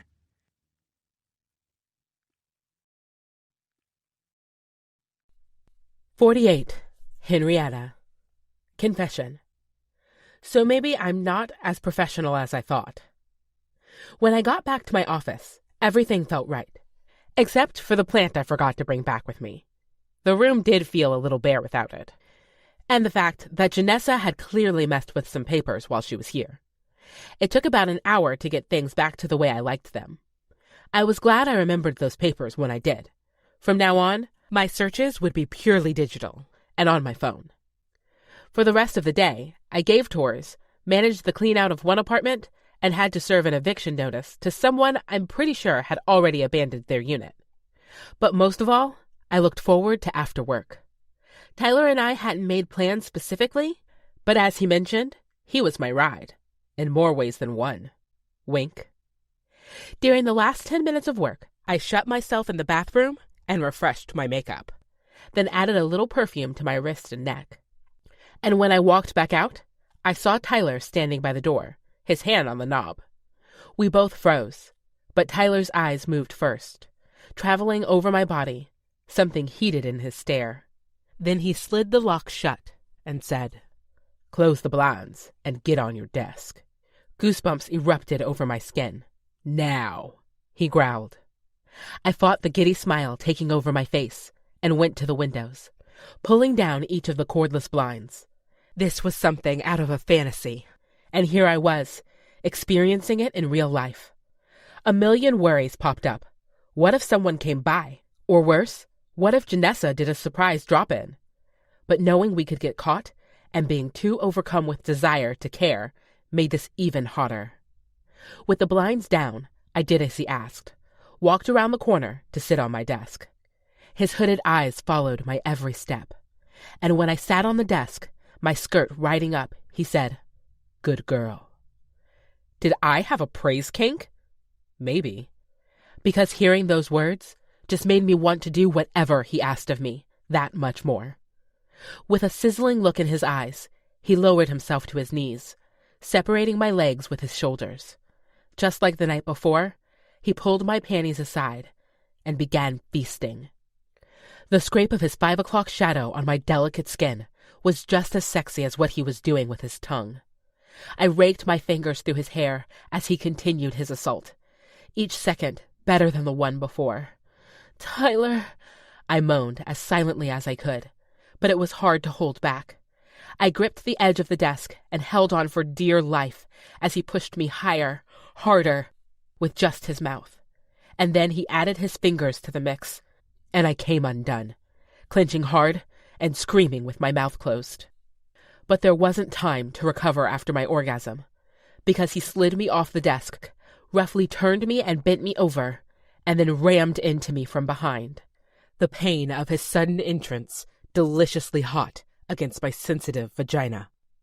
He held onto my skirt, using it to pull my hips back to meet his, the slap of his front against my thighs filling the office. "I love that fucking sound," he growled. "Tell me what you like." I was nervous to speak out loud, to tell him what I liked when I'd never done that before. But I leaned into the moment, focused on the sensations in my body, how he made me feel. "The slap of your sack against me," I gasped. "Fuck, and the way your ass jiggles with each thrust. So fucking sexy." My moan is almost a whine. All of him felt so good. He reached up and grabbed my ponytail, yanking my head back. "Tell me more, baby." The pain was exquisite, only adding to all the other sensations I felt. "I love it when you take control," I said. "When you tell me what to do and make me yours." "You are mine," he said. "No one else's." He pulled out, turning me around so my ass was pressed against the desk, then hooked his arm under one of my legs. As he came back into me, we were face to face, nose to nose, eye to eye. "You're mine," he said again. And that, being claimed by Tyler, was everything. "I'm yours," I said, my voice shaking with an oncoming orgasm. "Come with me, baby," he said, and I had no choice but to listen. My body would obey his every command. I held onto his shoulders as I tightened around him. He shuddered against me, filling me with the warmth of his cum.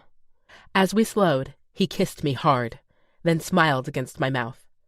"That was sexy as hell." I never thought those words would ever be used to describe me, or anything I did. But I agreed. "I think my office is better with you in it." Grinning, he released my leg and helped me stand, straightened my skirt and my blouse, and buttoned his pants. Then he brushed back hair that had fallen from my ponytail, tucking it behind my ear. "We'll have to see if that theory holds true everywhere else." He held up his fingers, ticking them off. "My office, my truck, your car, my apartment." I couldn't wait to find out. Chapter 49.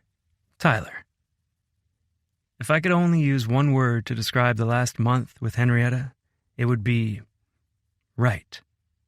Spending time with her, getting to know her and exploring how our bodies fit together. I'd never done anything that came so naturally but felt so electrifying at the same time. We spent almost every day together, and a lot of nights. She stayed over at my place, quickly turning it from a temporary stay to a home.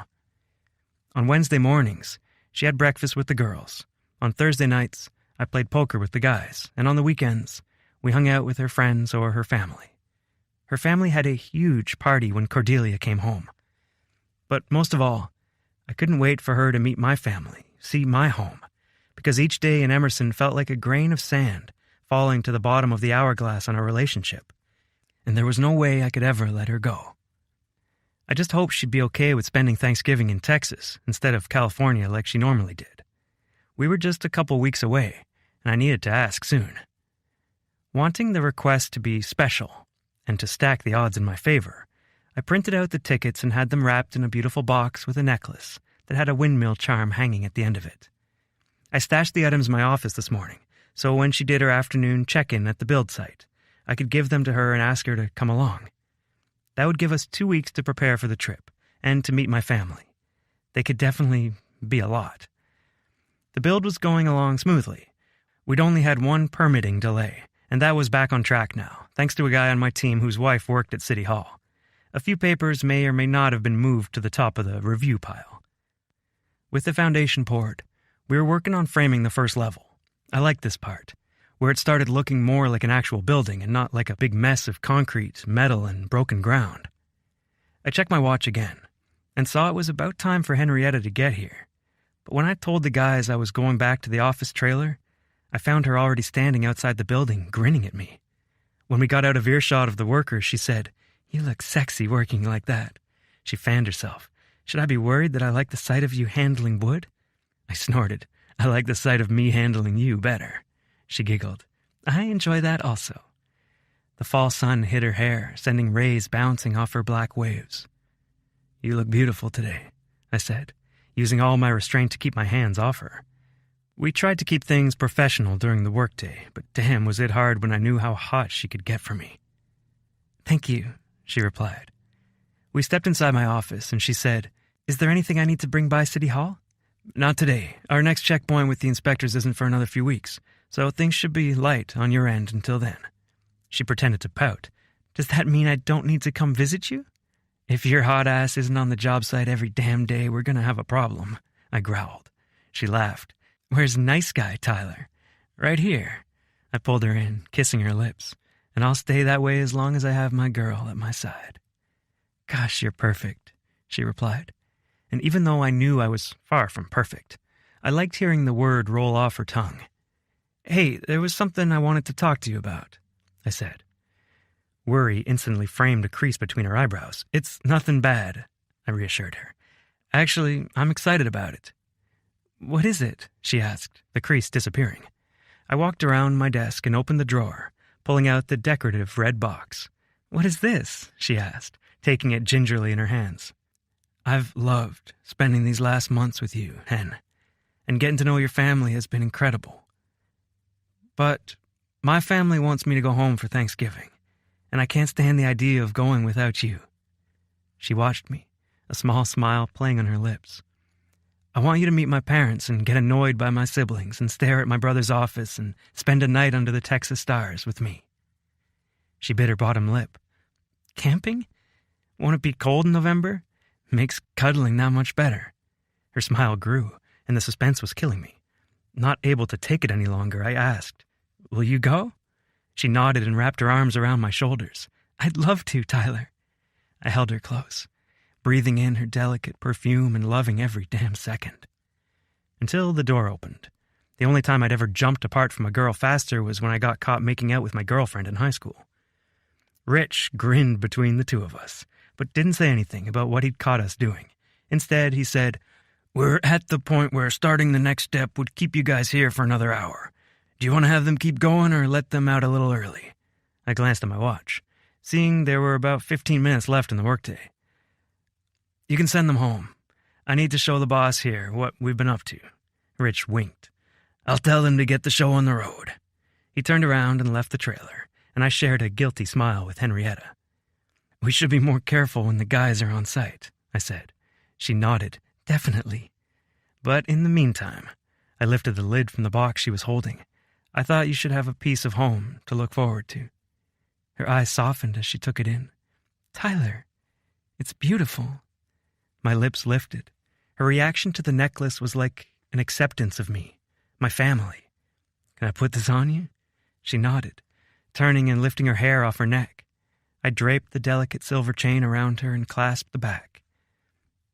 It fell against her dark skin, and it took all I had not to place a kiss there.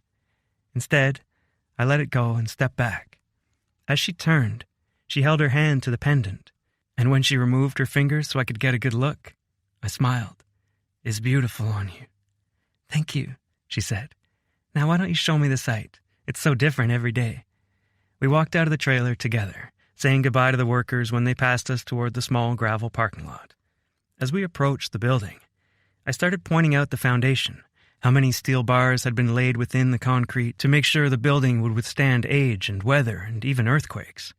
Then I showed her the steel framing, long beams that would maintain structural integrity, even in hurricane-force winds. She asked really astute questions, and when I was done, she leaned against one of the walls that had been framed in, shielded from the road. It's amazing to think people will live here someday. Hundreds, maybe. Do you think you'll be working here to see it? I asked, because I didn't want to ask the real question. Will you move to Texas with me? Would you give up everything you have here so we can build a life together there? I don't know yet, she answered. I've applied for a few jobs, but nothing's come back that would match my salary, and I still have $18,000 to save.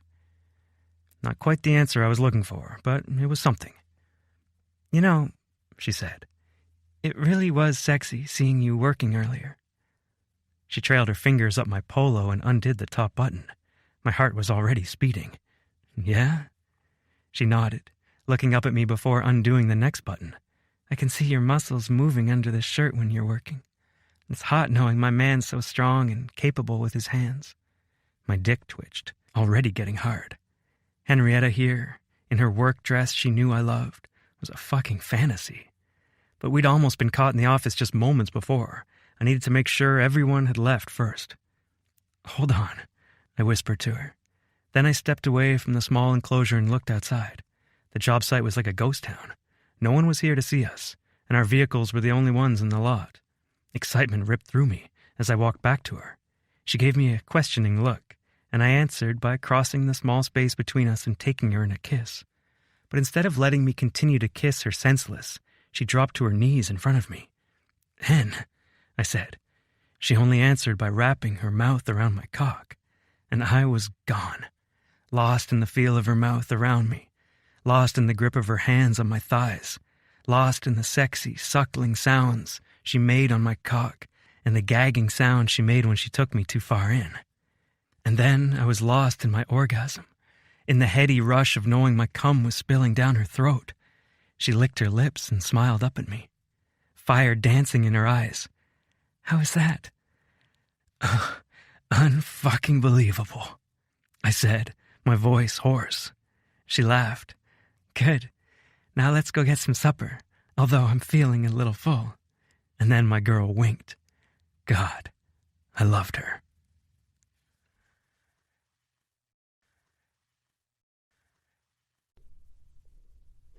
"50. Henrietta. Confession. This trip had me more nervous than I'd ever been. Grandma sat on her walker by my bed while I packed for my trip to visit Tyler's family.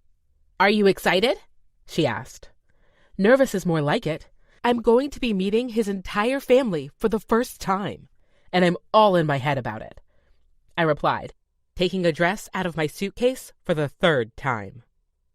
I've checked the weather forecast about 10 times, and I still can't decide if it'll be warm enough to wear a dress while we're there. "Then wear pants," Grandma said.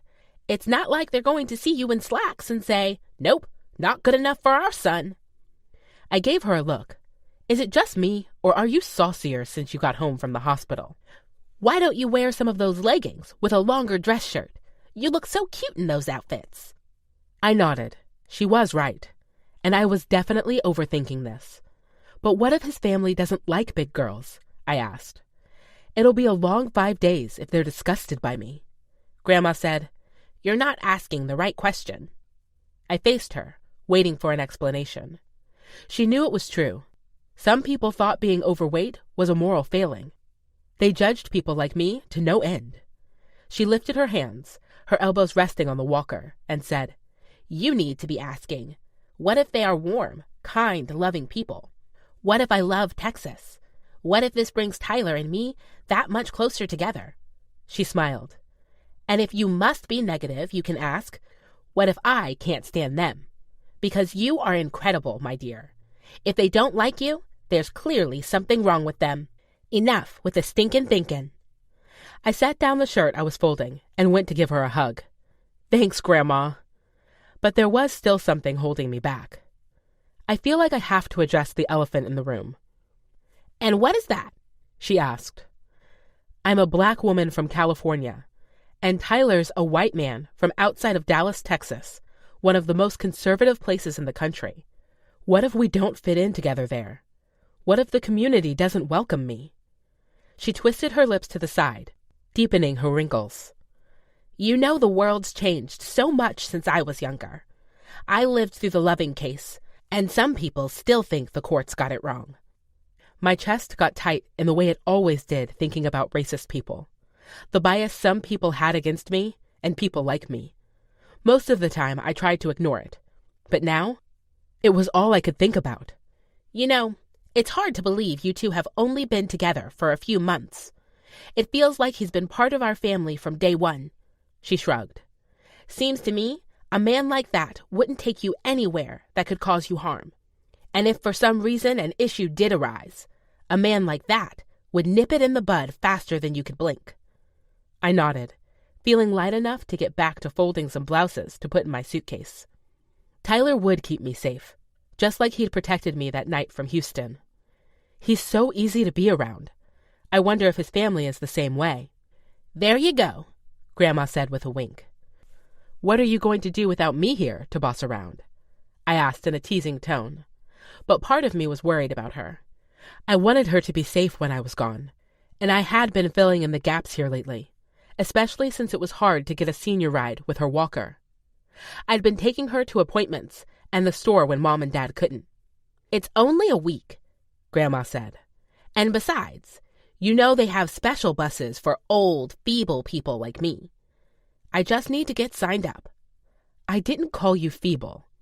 "You didn't deny the old part," she retorted. "Didn't need to." I winked. She rolled her eyes. I scanned my suitcase, deciding I had everything I needed and probably a lot more. "I think that's it." From the doorway, I heard Tyler's voice say, "Good timing."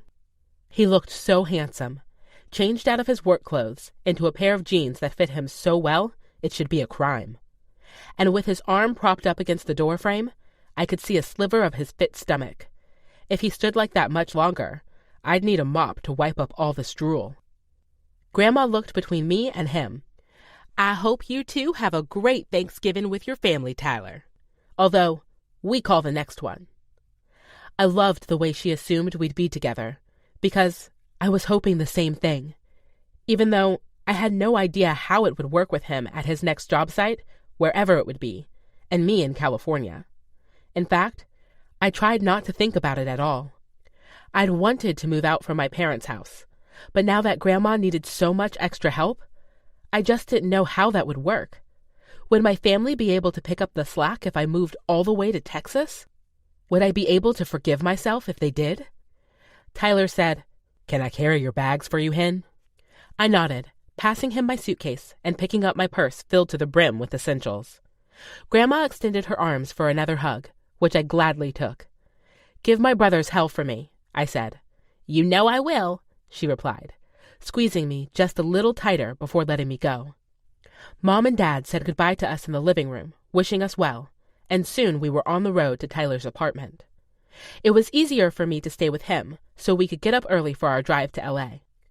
Instead of eating out, we grabbed some takeout on the way and walked up the steps to his apartment. As soon as we walked through the door, the smell of his leather and linen candles enveloped me, making me smile. "I need to ask your sister to make me some of these candles so I can light them in the office." "I'm sure she'd love that," Tyler said, squeezing my hand.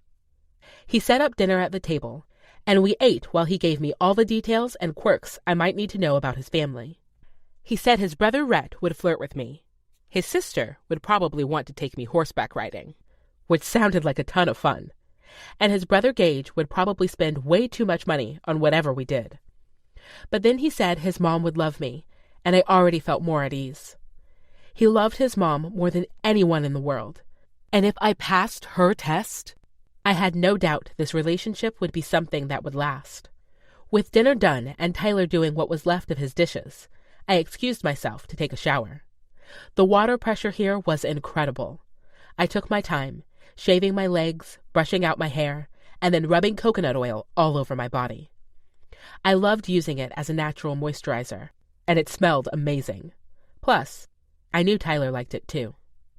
I walked to his bedroom and reached into his closet for the oversized t-shirts he kept, especially for me, because he thought they were sexy. I slipped one over my head, no underwear or bra underneath, and walked into the living room, where Janessa was edging her way into the apartment. My mouth fell open, and I quickly turned to leave, but it was too late. We'd been caught. We'd been caught. We'd been caught. Chapter 51. Tyler. I clenched my jaw, mentally cussing Janessa for being so damn pushy. She'd literally invited herself into my apartment to make sure it was up to par, even though I'd said multiple times that I wasn't feeling well. Of course, now I was caught in a lie, and Henrietta had been caught half naked. Janessa's eyes widened as she looked between Henrietta and me, processing what she saw. And then her gaze narrowed with recognition. "What do we have here?" she asked. Henrietta chirped, "I'll be right back." She pulled the hem of her shirt down and hurried to the bedroom, leaving Janessa and me standing alone. "Well, now I know why you've been turning me down," Janessa said. "Not that I understand the allure." Protective rage quickly rose in my chest, spewing out my mouth. "Watch it!" She lifted her eyebrows, an amused smile on her lips. "Look at those claws coming out." My jaw twitched with bitten back words. If she uttered one more negative comment about my girl, she'd regret it. But her smile fell back into place, and she said, "Henrietta, how nice to see you in your clothes." I looked over my shoulder to see Henrietta walking down the hallway toward us. Her hair was still wet, but now she had on a cotton dress and house shoes.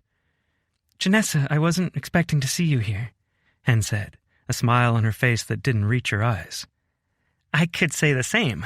She stepped farther into the apartment, brushing her fingers along the back of my couch and thumbing away the dust. "I thought we had a talk about dating Tyler being against the rules." The audacity of this woman pushing her way into my home and then shaming Henrietta for doing the same thing she had wanted. My voice was tight as I said, "I informed Henrietta of your very direct and failed attempts at flirting with me." Janessa's smile only faltered for a minute. "That was only banter, Tyler." Henrietta narrowed her gaze. "I called Franny. She told me the truth. She was fired for coming to work late because she had morning sickness, not for hooking up with Jeremy. Same difference, Janessa said, as if her lies were no big deal. Henrietta said, I'm sure the shareholders wouldn't be happy that Bluebird only hired Crenshaw Construction for your own selfish crush on Tyler. That wasn't at all the plan, Janessa sputtered. Henrietta lifted her chin. You met with Tyler and his boss prior to hiring. I doubt your denial will prove anything. Changing tactics, Janessa stepped between Hen and me. Henrietta, I thought we were friends. Are you really going to let some guy come between us? My gut sank, waiting to hear Hen's answer. I thought we were friends too, Hen said, a quiver in her voice. We've worked together for 8 years, and you had no problem lying to me because I told you he was cute. That's not what friends do. You are no friend of mine. Any hint of Janessa's fake smile was gone. Fine, enjoy each other, although I have no idea how that's possible. Henrietta's jaw fell, and I stepped forward, holding my hand on the door so Janessa couldn't open it. She needed to hear this, and Henrietta did too. You want to know why I chose Henrietta when you were so clearly interested? I chose her because I could have a conversation with her without feeling like a piece of meat. Henrietta is intelligent and kind and clearly cares about the people who live here and making them feel safe and comfortable. And I don't know if you've seen her curves, but they're sexy as hell. So I will not be having any more negative talk about her from a desperate, jealous woman like you, especially not in my own damn home. Janessa grit her teeth before ripping open the door and leaving the apartment. You'll regret this, she said in the hallway. I'll make sure of it. I shut the door in her face. I turned toward Henrietta, gripping her shoulders in my hands. Are you okay? I'm so sorry about what she said. Henrietta lifted her chin and kissed me. Thank you for standing up for me like that. Of course. But are you freaking crazy? She asked, hitting my shoulder. Janessa is a powerful woman, and she's clearly not above lying. What if she gets the CEO to fire Crenshaw? She can't. We have a contract in place saying we finish the project unless there are legitimate safety or quality concerns. We do everything by the book on site. She's all talk. I wrapped my arms around Henrietta's waist. Now, can you go put that shirt back on? I bit the shell of her ear. I want to see you bent over the couch with nothing underneath. Her voice was rough as she said, Whatever you tell me to do, it's done.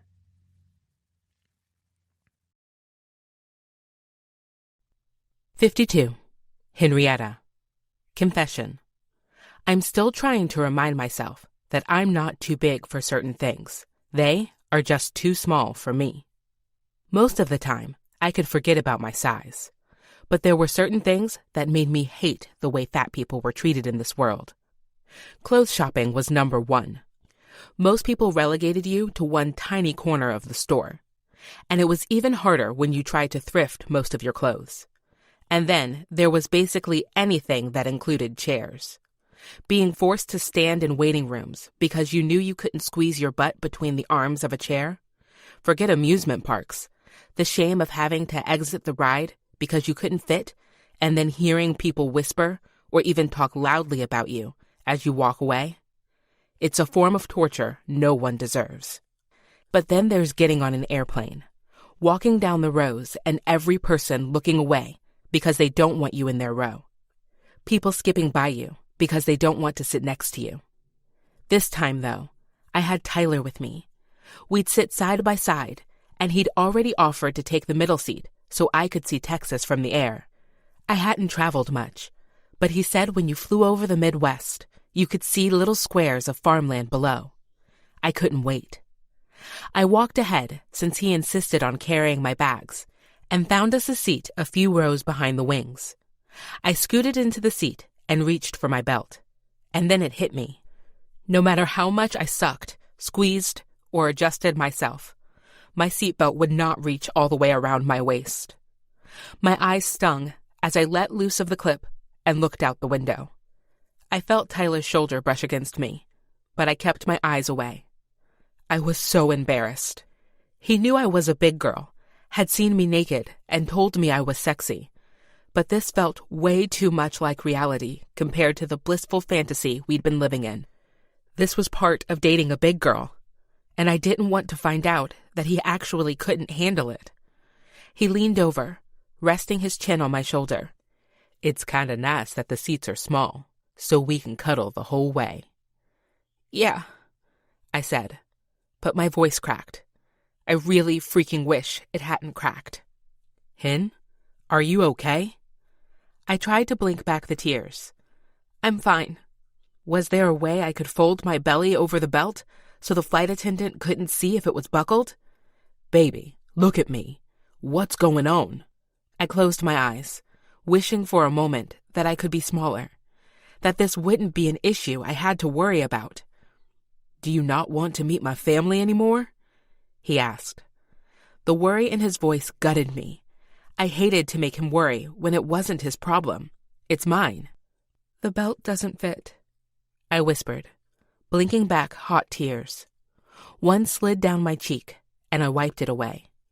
Oh, that's no big deal, he said. He turned away from me, and when he spotted a flight attendant walking by, he said, Excuse me, sir. Can I get a belt extender for my girlfriend? Of course, the guy said, like it was no big deal. He handed one to Tyler, and then Tyler passed it to me, and I held the clip in my hand, staring at it. Here, he said gently. He took it back and hooked it on his side of me, then reached across my midsection, finding the other side of my belt. Once it was all clipped into place, he kissed my cheek. Look, you're all belted in. No need to be embarrassed. I looked at him, studying his molten hazel eyes and wondering what he saw in me. If he ever wished he was with someone who would fit better into the way the world expected beautiful people like him to live. He held my face in his hands and kissed me softly. And it was better. Already, it was better. And he hadn't even said a word. I knew I had to talk to him about something else, to help the worry that hadn't quite left my system since my talk with Grandma. Maybe there is something else, I admitted, biting my lip. What is it? He asked. I ran my hands over my legs, trying to remove the sweat from my palms. Tyler, I'm black. He chuckled slightly. I know that. Does your family know that? He seemed confused by my question. Well, yeah. I sent them a picture pretty soon after I bought the plane tickets. My sister thinks you're gorgeous, by the way. I smiled slightly. It's just, Texas isn't always well known for being welcoming to different kinds of people. With you being from a small town, not that I'm saying every person who comes from a small town in a red state is racist, but maybe if they don't see a lot of people like me. My eyes were stinging again as I struggled to get out the words, struggled to express my fears. I wiped at my tears. I don't want to feel out of place when I'm there, and I don't want you to change your mind, I whispered. Tyler held my face in both of his hands. I need you to hear this. I nodded. What other people think about you will never change the way I see you, right now. You are perfect, kind, sexy as hell, and black. It's a part of you, just like your family and your heart and that beautiful brain in your head. And if we come across anyone who judges you, they have another fucking thing coming.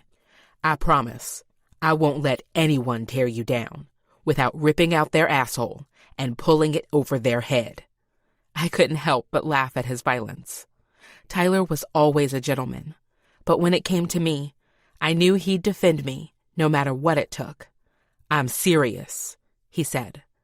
But I also want you to know that Cottonwood Falls is different from what you see on the news. The people there look out for each other, no matter if you've been there 5 days or 50 years. They're going to love you. Thank you, I said, my chest finally relaxing. I needed to hear that. Of course. Is there anything else? I want you to be excited, not scared. Not at all. It just helps knowing you have my back. He kissed my forehead. Of course I do. I lifted the armrest between us and leaned against his shoulder. What do you usually do on flights? I asked, trying to distract myself. I haven't been on one since I was little. I usually just find a movie on the airline's list and watch that, He got out his phone, going to the in-flight Wi-Fi. My eyes widened in horror as he paid the $8 for advanced access. "What are you doing?" I asked. "We can go a few hours without internet." "But what if you want to watch something they don't have?" I laughed and shook my head. "We haven't even been through the list yet." "Yeah, but what my baby wants, my baby gets. That's worth way more than $8 to me." Tears of a new kind found my eyes. How did I get so lucky with you? Because really, I felt like the luckiest girl in the world. He wasn't ashamed of my size. He supported my dreams. And he was even flying me across the country because he wanted me to see his hometown. He kissed me again, making butterflies dance in my stomach. I've been asking myself the same question ever since you agreed to that first date. Then he kissed the top of my head. "So, what do you want to watch, baby girl? We have the internet at our fingertips." Tips. Chapter 53. Tyler. We were midway through our second movie when the pilot said we'd crossed the Texas border. Hen looked away from my phone and leaned closer to the window. "Look at the little squares." The joy in her voice made me smile so damn big. I looked over her shoulder, seeing all the farmland below. My chest swelled with pride, knowing that less than 2% of the population was growing food for all of the U.S. and then some. My family was part of that number. "What are the squares with circles?" Hen asked. "Those are the ones with center pivots. They're like giant sprinklers that spin around the field." "Way cool," she said, looking back at me for a moment. "I've seen some farmland in California, but not like this." We watched the landscape go by as it gave way from open space and farmland to the bustling city streets of Dallas. The pilot announced our descent, and she smiled over at me. "Will your parents pick us up?" she asked. I shook my head. "I have a truck in long-term parking. We'll get lunch, and then I'll drive you out to the farm. Everyone's excited to meet you." Her nervous smile wrenched my heart.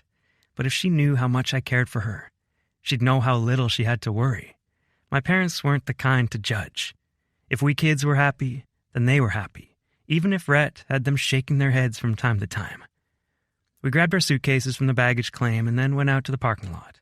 It had been a few months since my truck had been driven, but it was nice and clean and fired right up. "Why do you keep a truck out here?" Henrietta asked. "It's just easier not to bother anyone when I come to town. Cottonwood Falls is about 2 hours from the airport."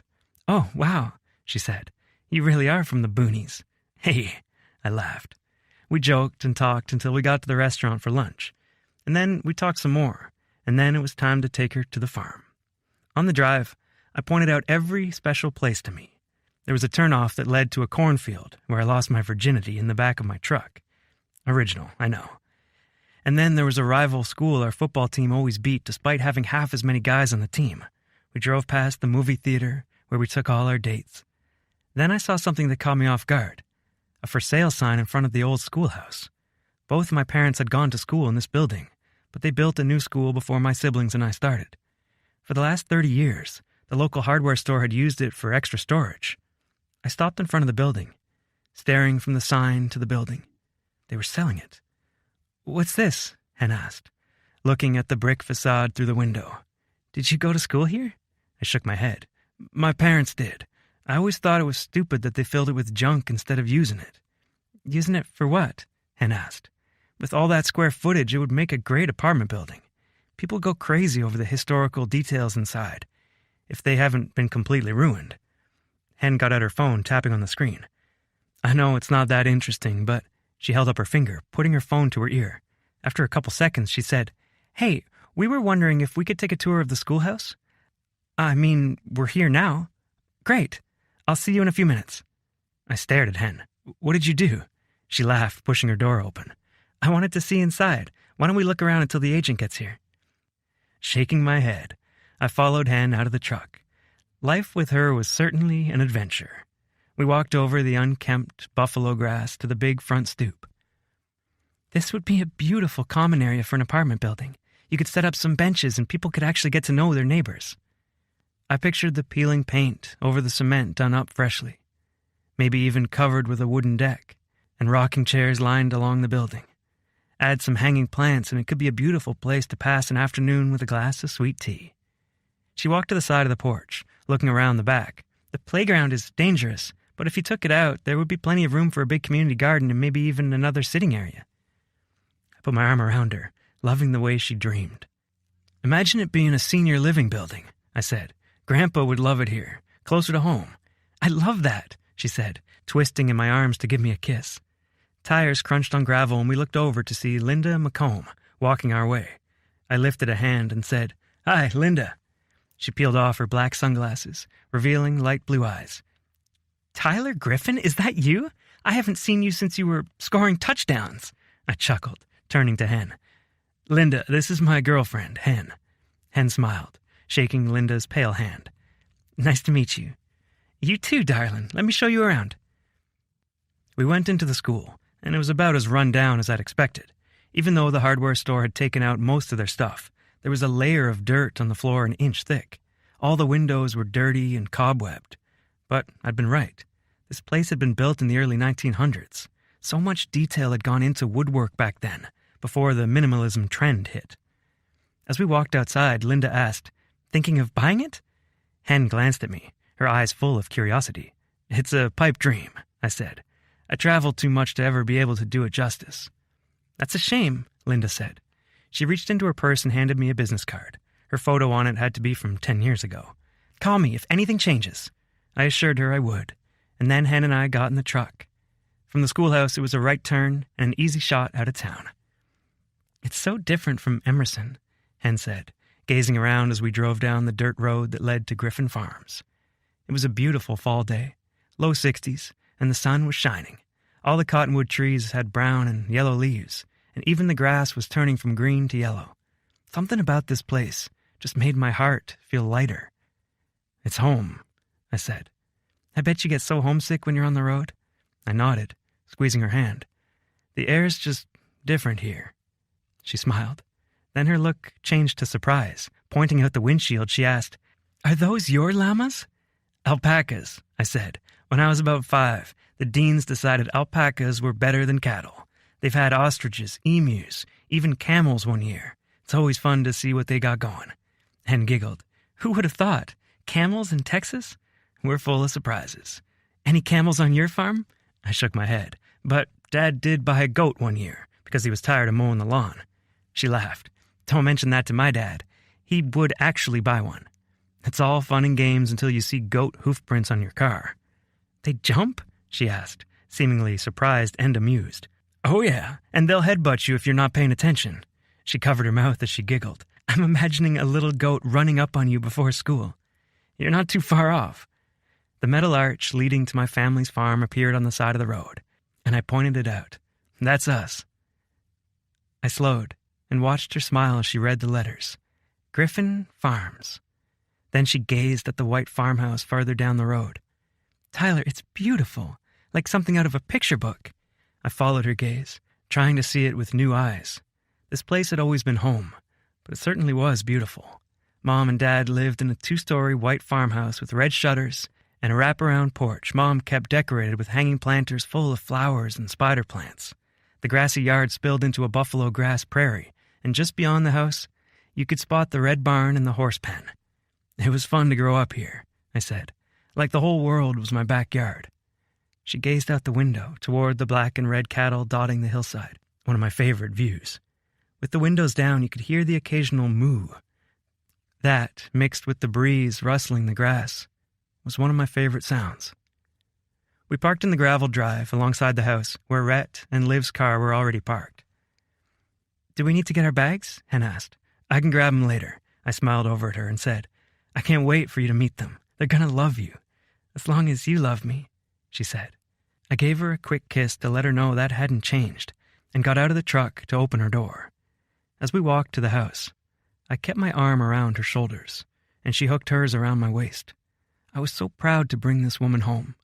Her wit, her humor, her heart. She was the complete catch. Before we reached the door, Mom pushed it open and greeted us on the porch. "Honey!" I let go of Hen to hug my mom, then stepped back, my arm around my mom's shoulder, and said, "This is her." Mom covered her mouth with her hands. Henrietta, you're just as beautiful as you said you were. She extended her hand to shake Henrietta's. My name's Deidre. It's so nice to meet you. Hen shook my mom's hand. You can call me Hen. Love it, Mom said, holding on to Henrietta's hand. Come, meet the rest of the family.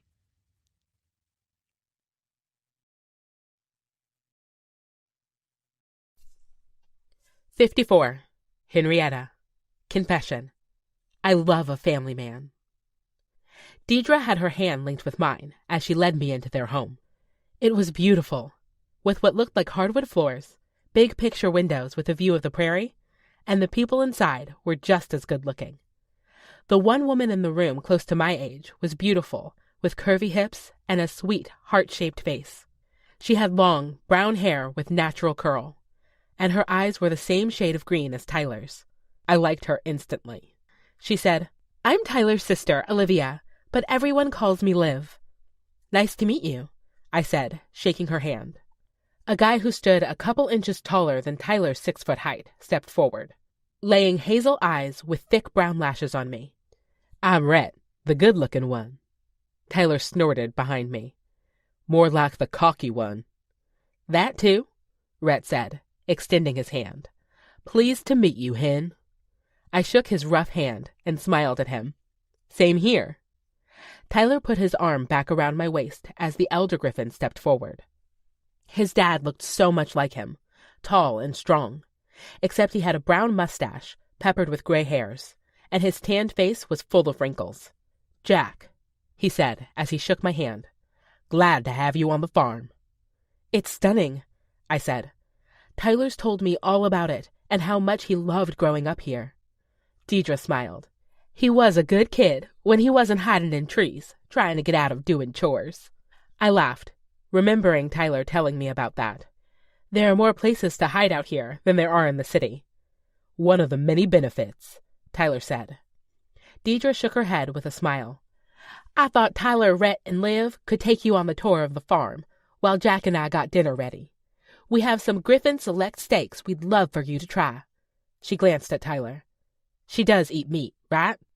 "As if I'd bring home a girl who couldn't house a steak," Tyler said. Olivia laughed. "He knows better than that." The banter between them made me smile.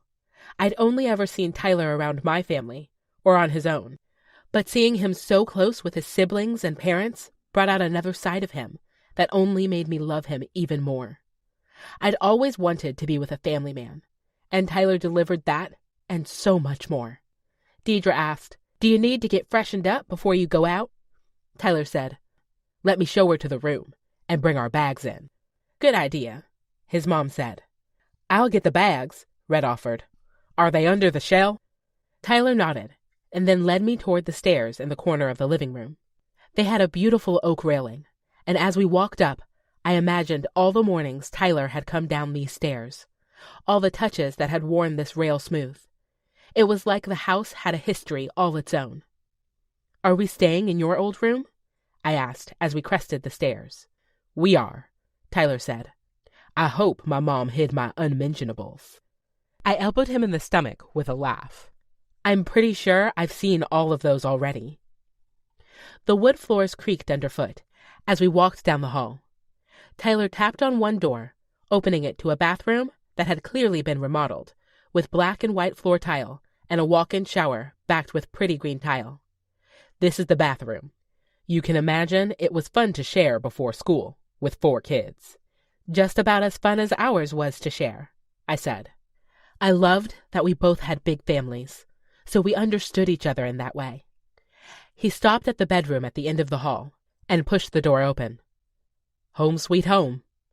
I stepped through the doorway, taking it all in, from the full-size bed on a wooden frame to the west-facing windows that gave him a stunning view of the barn and everything that lay beyond it. You could see forever here, and something about that set my heart at peace. Tearing my gaze away from the view, I saw mostly bare walls. "Where are all the posters of naked ladies?" I teased. Tyler leaned against his wooden dresser and said, "I told you it's not much." He must not be a decorator.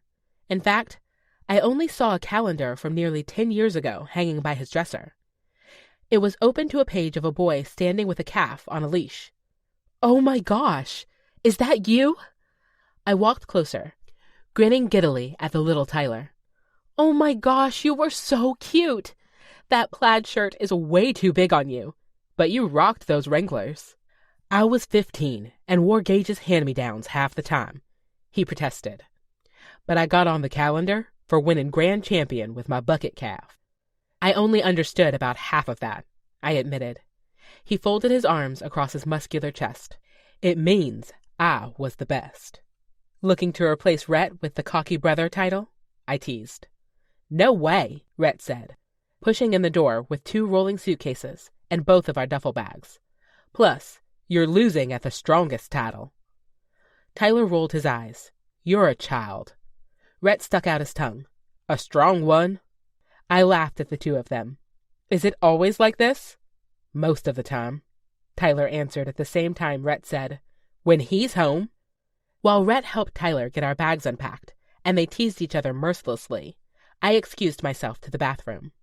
I took my time, looking in the mirror and making sure my hair was okay, and none of my makeup had gotten messed up on the plane. When I came out of the bathroom, I walked down the hall, hearing voices in the bedroom. Rhett said, "Did you see the way Mom looked at her? I think she's already in love." "It's impossible not to love him," Tyler said. "I get where you're coming from," Rhett replied. "Not in a steal your girl way, but a, man, my brother is lucky way." I smiled at their conversation and made sure the floorboards creaked on my next step. They went silent, and I reached the doorway. "Ready when you are. Ready when you are. Ready." Chapter 55. Tyler. The second we got outside, Liv ran to the pickup and reached the front door. "I'm driving. Shotgun," Hen called. Rhett and I stared at each other, stunned as our sister and my girlfriend got in the front of the ranch truck. Liv fired up the truck and craned her head out the open driver's side window. "You snooze, you lose." "I feel like I'm 5 again," I muttered. Rhett patted my shoulder. "Can't win 'em all." We walked to the truck, and I got in the seat, catty-cornered to Hen, wanting to see all her reactions to the ranch as we drove along. After Rhett climbed in, Liv put the truck in drive and started down the rutted trail toward the barn. Liv pointed out Hen's window. "This is the barn up here, and we keep the horses in the pen right next to it, especially this time of year, so we can supplement their feed. That black and white horse is Rhett's. The reddish-brown one is Dad's. And then that darker one is kind of like the family horse. Whoever's helping out gets to ride it because it's the oldest and the easiest." "I call it that one," Hen said with a smile. "We'll take you out on a ride to the creek tomorrow," I said, excited to show her one of my favorite spots. Liv stopped in front of the gate to the main pasture and said, "Rhett, you grab the gate?" "No way," he said. "Hen's shotgun, she gets it." "She's our guest," Liv said. Rhett shrugged, a smirk on his lips. "Rules are rules." "Come on, Hen." I got out of the truck and she climbed down too. "What's this shotgun rule?" she asked, walking to the gate with me. "When we were younger, we always argued about who got to ride up front, so Dad's rule was whoever sat shotgun had to open the gates. Made it a little less appealing, especially because some of these are hard to open." "How do you do it?" she asked, a look of determination on her face. "That's my girl."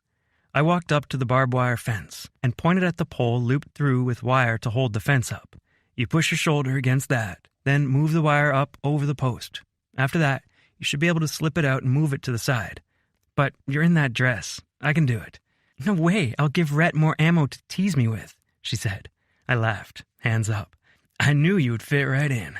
She grit her teeth and carefully lifted her arm over the barbed wire, pushing the gate post, and then lifted the wire over the top. "Easy peasy," she said, pulling the gate to the side so Liv could drive the truck through. "Hen's a baddie," Liv called on her ride past us. Hen grinned, and damn, I was grinning too. We slid back into our seats, and Rhett said, "Hen, if this dumbass doesn't marry you, I will." He might have been joking, but I punched him in the shoulder just in case. No way was he coming anywhere near my girl. She tossed her head back and laughed, and with the wind fluttering through her hair, she looked like she'd descended straight from heaven's gates. Hen held on to the "oh shit" handle as we bumped over the pasture, and Liv pointed out everything around us. She told Hen about our neighbors who had been renting their grass to us for the last 50 years so our cattle would have plenty to graze.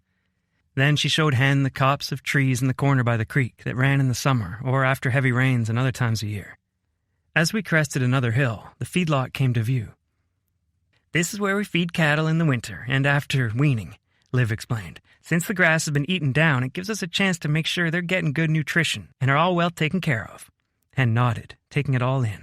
"It sounds like a lot of work." Rhett said, 24/7, 365. Liv nodded. "It's like having 300,000 kids." Laughing, Hen said, "I imagine finding a sitter is difficult." "We trade off on the weekends," Rhett said. "That way Dad can get a break from time to time." I tried not to feel guilty for not being around. Being a part of this family had always meant helping out. But I reminded myself that it was Dad's choice to keep the ranch small. One call to Gage, and he'd have an investor to help expand the operation. They were both just too damn proud. I must have been deep in my thoughts because I jerked back when Hen said, "Windmill!" I looked where she was pointing and saw our windmill in the corner of the far pasture. Its dark, iron silhouette stood out against the background of the pasture, its spokes spinning quickly in the breeze. Liv drove us up to it, parking on the worn-down dirt several feet away from the tank. She stopped the engine and got out. The country played its own kind of music. The drop of water into the tank, the clod of cows' hooves on the dirt, the rustle of wind against the trees. It was my favorite song. As we got closer to the cows, they backed away. Hen watched them with wonder. I don't think I've ever seen a cow this close up. "That's crazy," Liv said. "They should put them in zoos or something so people can see them."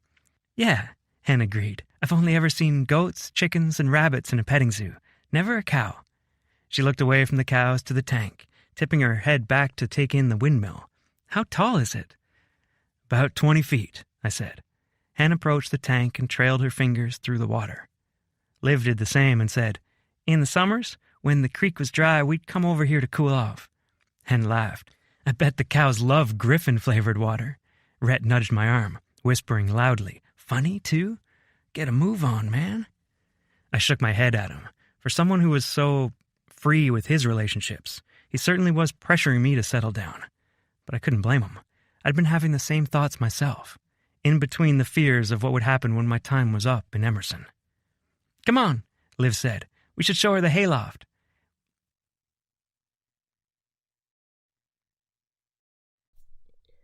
"56. Henrietta. Confession. If I'm being honest, I have no idea how we'll figure this out. No. I stared at the wooden boards nailed to the wall of the barn, then stared at Tyler. No way those are holding me up. While I hesitated, Rhett easily took the ladder up and disappeared through the hole in the ceiling of the dusty barn. It was dim in here, just a few plexiglass windows offering light filled with dust motes. The whole place smelled like dust and composting earth, and something else I couldn't quite place. Liv winked at me. "They're stronger than they look. See?" She reached for them and started climbing up. The wood bowed a little under her weight, but it held steady. In my ear, Tyler teased, "I'm here to catch you." "More like break my fall," I retorted, reaching for a rung at shoulder height. Very aware that a dress was not the best idea for this, I put my foot up on a rung and hoisted myself up, not breathing for fear of falling. Tyler whistled below me and said, "Beautiful view down here." I sent him a glare over my shoulder, but couldn't help my smile. I faced the ladder again, climbing until I crested the hole in the ceiling. Or floor, depending on your perspective. I kept my eyes forward, seeing tiny cobwebs and even a couple of brown spiders hanging on the wooden wall. Then, when I was high enough, Rhett said, "Here, take my hand." I let go of my death grip on the wooden rung and squeezed his hand. He easily pulled me closer to him, so I fell against his chest. He waggled his eyebrows, and I rolled my eyes at him. I stepped back, brushing off my dress, and looked around in awe as twinkle lights came on. Liv walked away from the outlet to stand beside me. "What do you think?" she asked. My eyes were glued to the building. There was a rough wood plank floor, light green and yellow hay bales stacked along the walls, a rope swing in the middle, and even a wooden couch and refrigerator back against the wall. "This is like every kid's dream," I said. Tyler put his arm around me. He must have come up without me even noticing. We hung out in here all the time. Snuck beer out here, too, when we were teenagers. Mom and Dad totally knew, Liv said. Don't they always? I cringed internally, thinking of my first encounter with alcohol when Bertrand bought a bottle of vodka off some guy in the streets of L.A. We both drank so much one night when Mom and Dad were out that we puked all over the bedroom. Of course, Mom and Dad knew, and our punishment was cleaning vomit hungover. Never would I ever drink that much again. Tyler said, I think they were just happy we were getting drunk out here and not going anywhere else and driving afterward. Rhett tapped his nose. It was fun to see Tyler's gesture on his brother. I wondered what my brothers and I had in common, if Tyler had noticed. Check this out, Liv said. She walked to the front wall of the barn, unhooked the latch, and swung the door open. As I approached the opening, I first noticed how high we were, at least 10 feet in the air. And then I saw the view. From here, you could see the horses in the grazing pen, cattle on the hillside, and the beautiful farmhouse they grew up in. Wow, I breathed. No wonder Tyler loved growing up here. It was incredible. And I couldn't believe I'd gone my whole life up until now without experiencing it. I looked over at him and laced my fingers through his. He smiled at me, happier than I'd ever seen him. I'm so glad you came, he said. Me too. Liv glanced at the smartwatch on her wrist and said, We should probably get back and wash up for dinner. We all made our way to the ladder. Liv went down first, and I gave the loft one last look before following her down to the floor of the barn. While she and Rhett took the truck back to the house, Tyler and I walked the few hundred yards distance, with our arms around each other. With the sun sinking down, it was getting cooler, but I felt so warm with the excitement of the day. As we got closer, I could smell the most heavenly scents coming from the house. It smells amazing, I said. Dad's the best on the grill, Tyler said. Mom told me they're setting up the heaters outside, so we'll eat on the porch. I smiled. That sounds so fun, and I love your siblings. Liv is so beautiful and nice, and Rhett, well, he's a handful. Tyler laughed. That's one way to put it. At least I know he likes me, I teased. Rhett's comments about putting a ring on my finger had been all in good fun.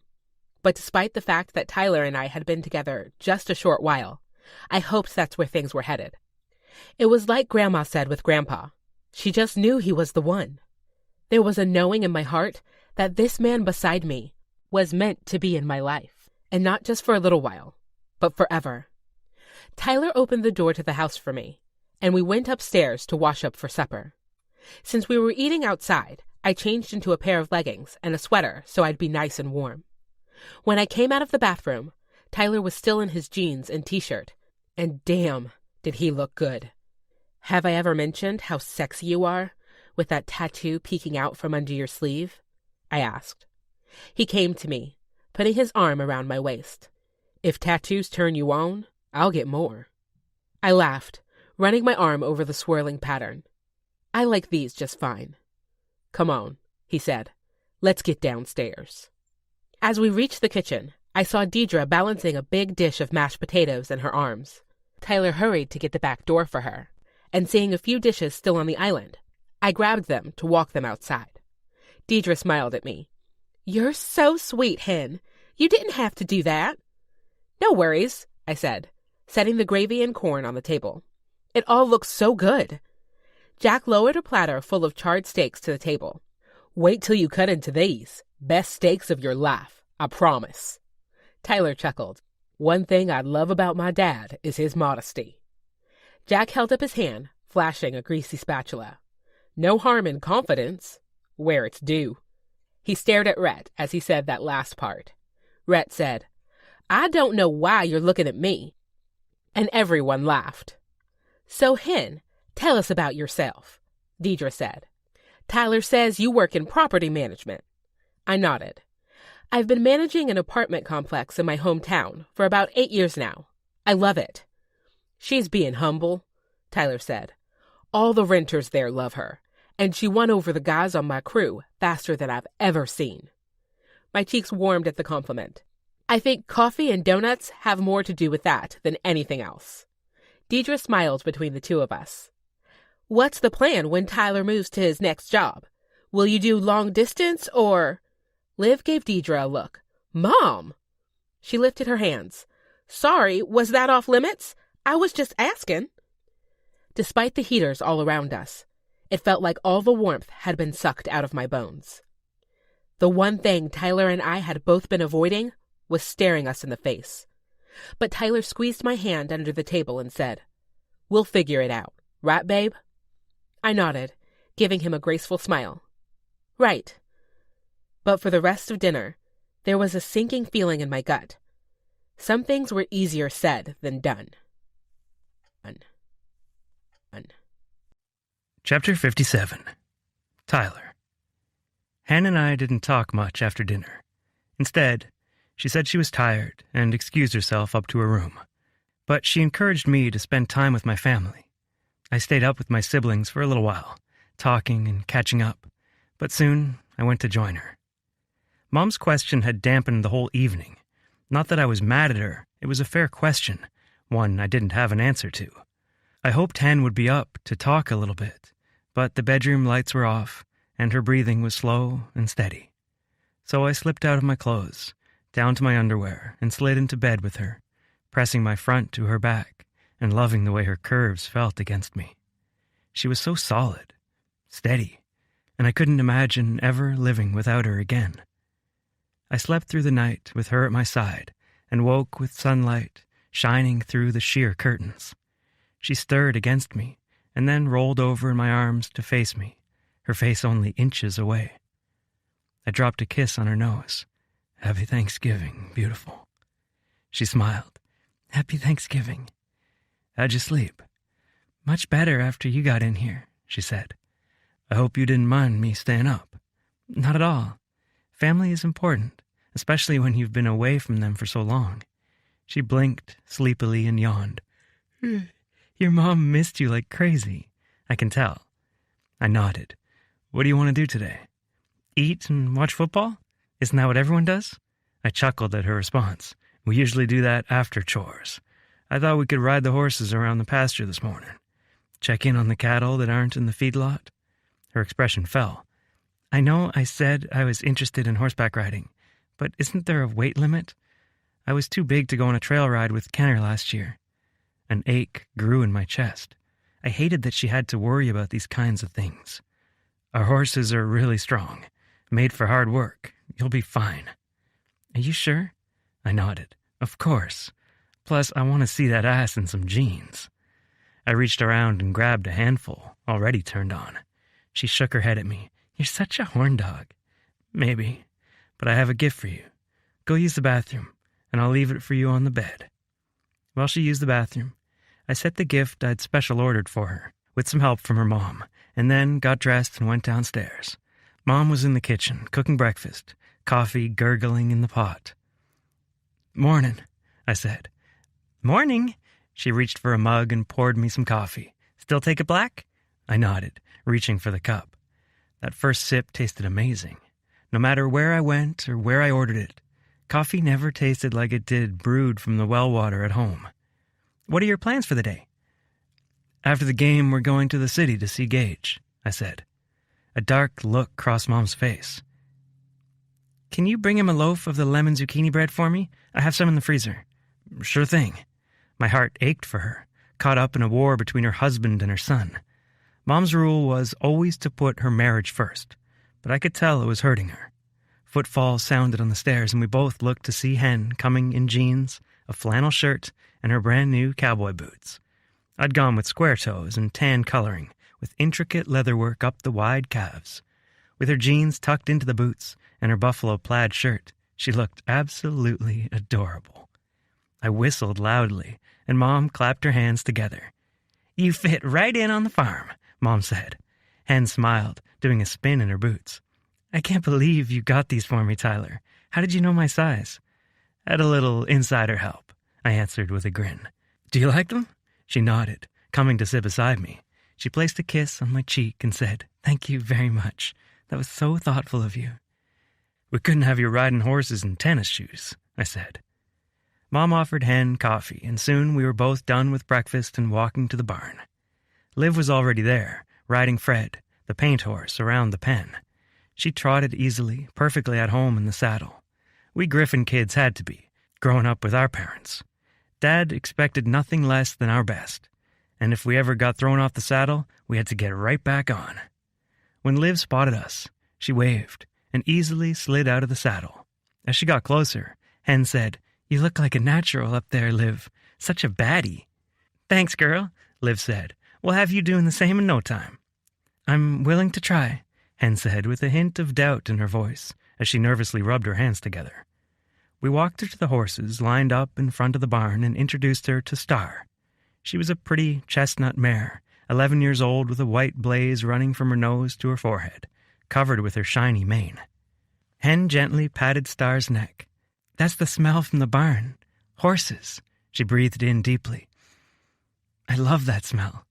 I grinned, seeing Hen take so easily to my life.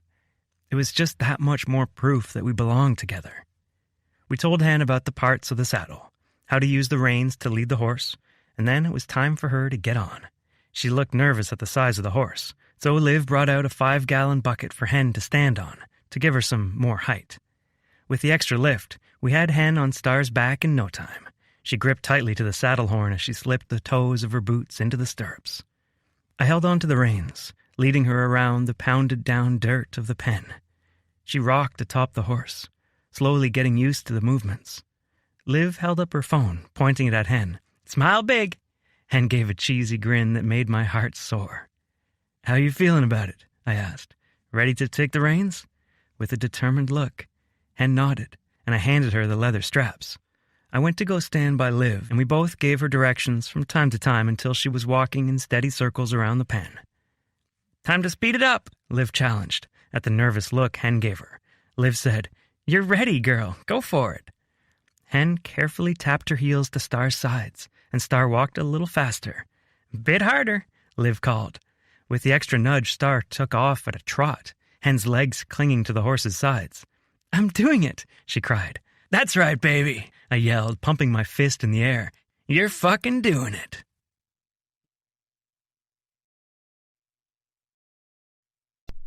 "58. Henrietta. Confession. I like my men sweet and their talk dirty."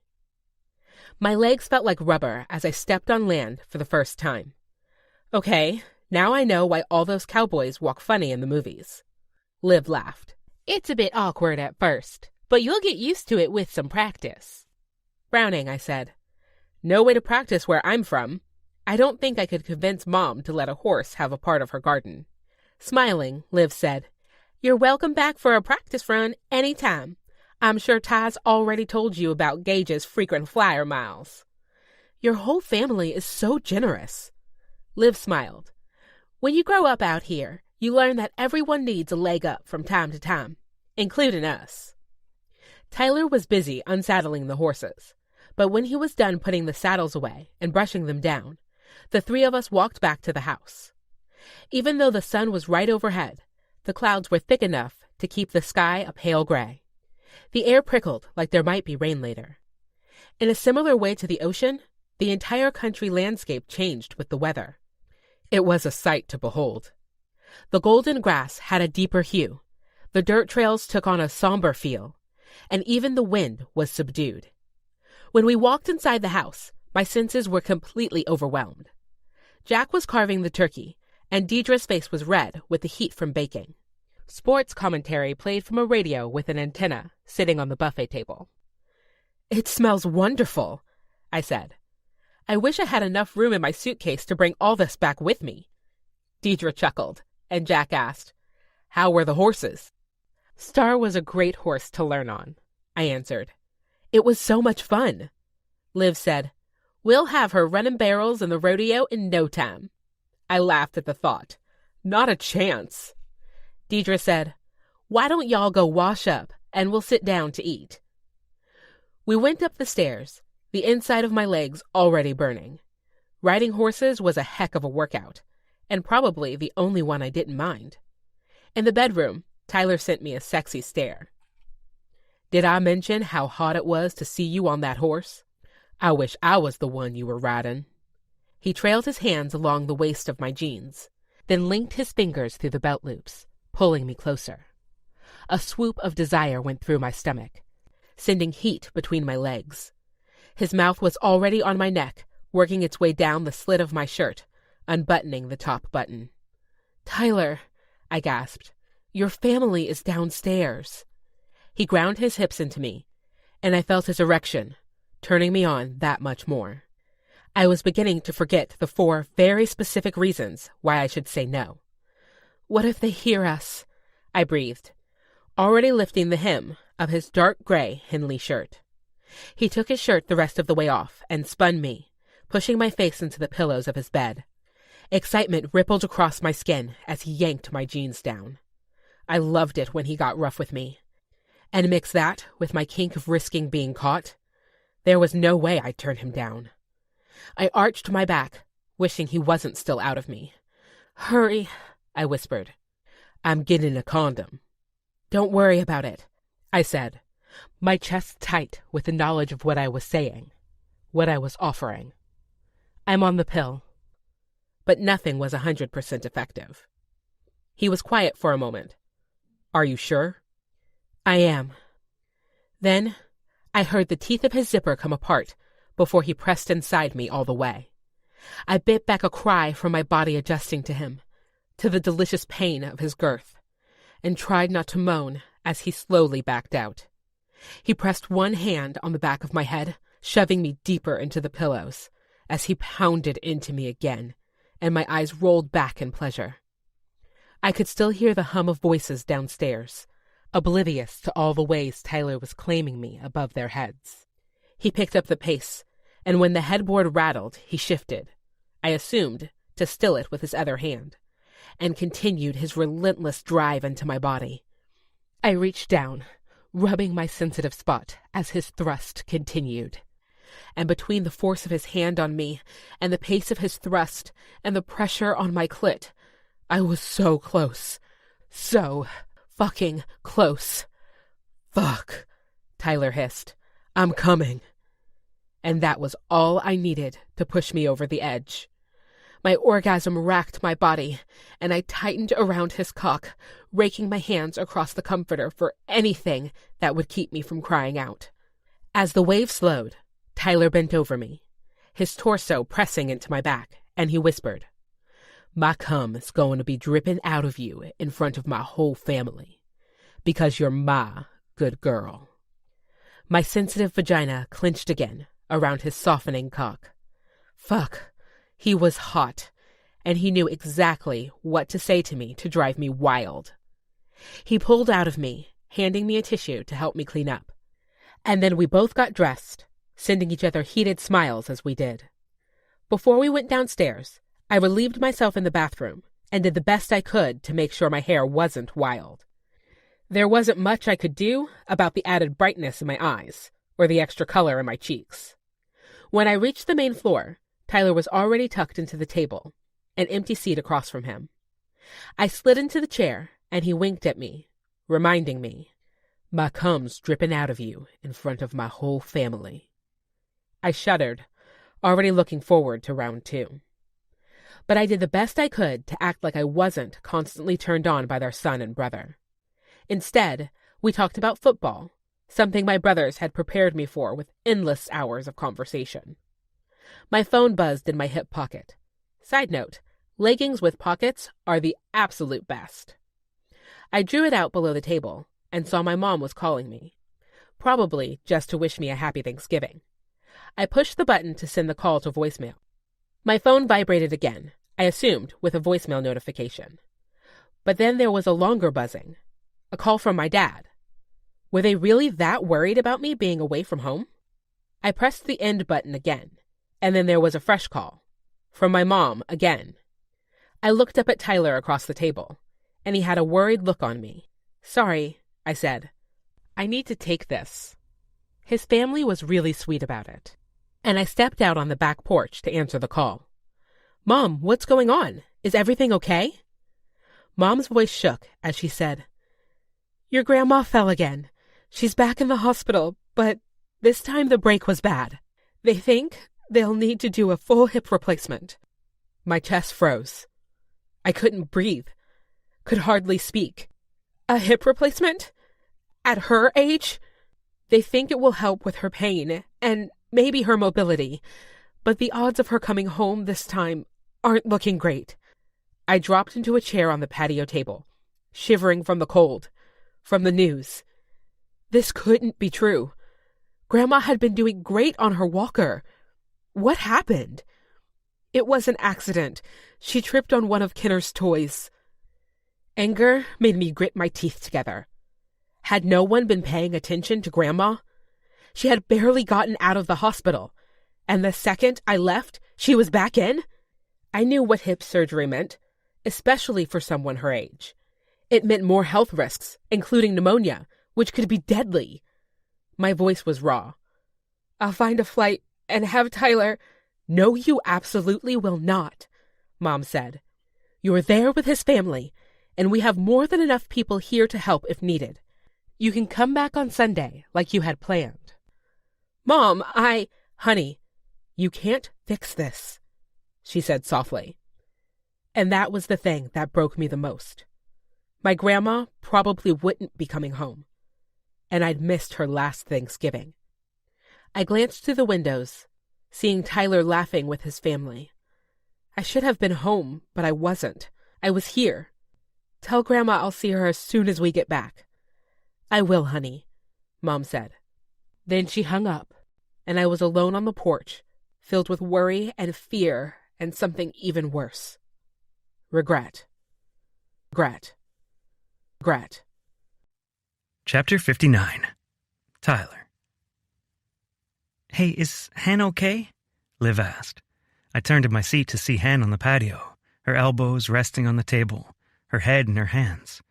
My heart dropped to my stomach, and the smile lingering on my lips quickly fell. Excuse me, I said, pushing back from the table in complete silence and walking to the sliding door that led to the porch. As soon as I got outside, Hen turned to face me, the porch light catching the tears streaking down her cheeks. I hurried to her, dropping to my knees beside the table. What's going on? What happened? Grandma. Her voice broke and she sniffed, looking down at the table at her phone. Grandma fell again. They think she has to have a hip replacement, and she... Hen began sobbing, and through each cry she sputtered, she won't be able to come home. Oh my God, I whispered, pulling her into my arms as she continued shaking. I wanted to fix all the pain I could feel rolling off of her. Hen, I'm so sorry. Do we need to find a way to fly back? I'm sure I could book us something tonight if we need to go. She shook her head, pulling back to wipe her eyes. My mom told me I should stay here, that Grandma has plenty of people around. But I feel so guilty, like I should have been there for her, like I could have prevented it somehow. What if is a dangerous game, I said, accentuating each word so she understood how much I meant what I was saying. Even if you could have prevented this fall, there's no guaranteeing it wouldn't have happened another time when you were at work or busy with friends. We can only focus on now. So tell me, what feels right in this moment? I'll do whatever you need, not what your mom wants you to do.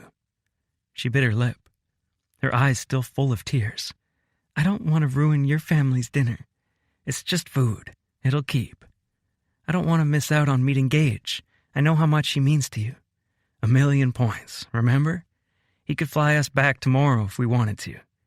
She shook her head at me.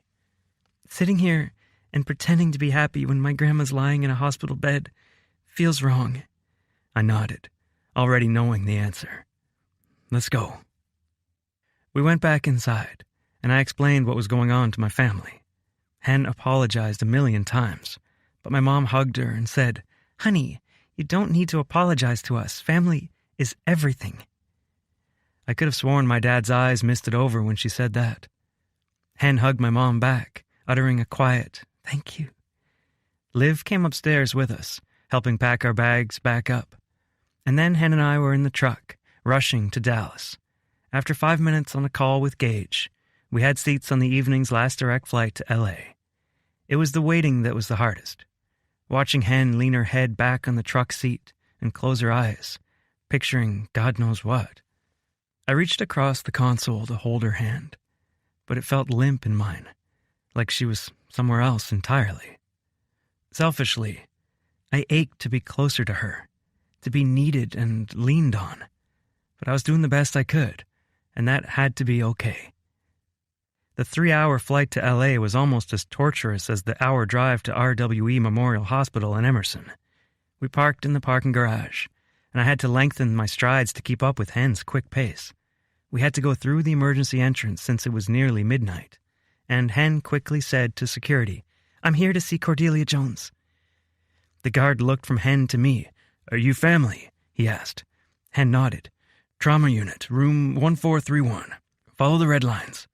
Trauma. The word sounded harsh on my ears. Cordelia was in a trauma unit from her fall? She was tough, but it was a lot. The side door automatically opened with the sound of metal sliding against metal. Hen took the visitor sticker from the security guard and said, "Let's go." I followed her, the halls mostly empty around us, save for the sounds of the night shift. But the smell was there, chemical and sweet at the same time. It made my stomach turn. The fluorescent lights were even harsher at night, slightly orange and eerie against the painted cinder block walls. The sound of talking grew louder as we turned the corner and came to the trauma unit's waiting area. Almost all of Hen's family was there.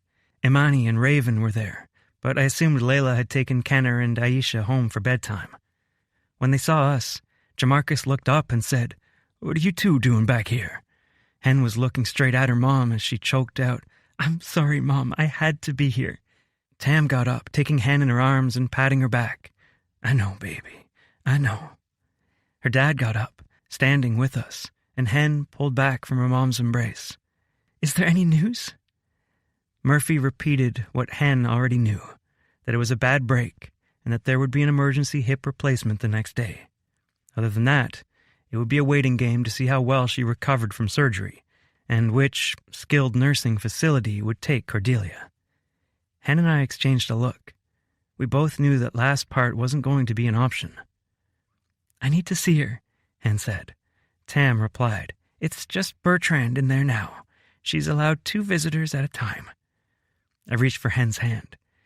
"You want me to come with you and see if he'll trade?" Hen shook her head, patting her hand with hers. "I'll be okay. You can go home if you want." My eyebrows drew together.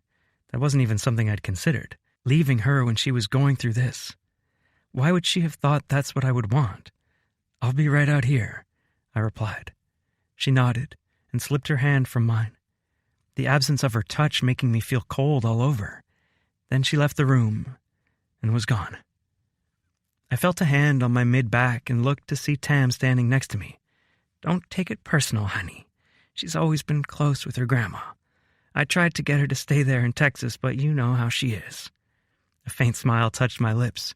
She loves her family more than anything. And for a guy who claimed to love her, I was being unforgivably selfish for hoping to take her away.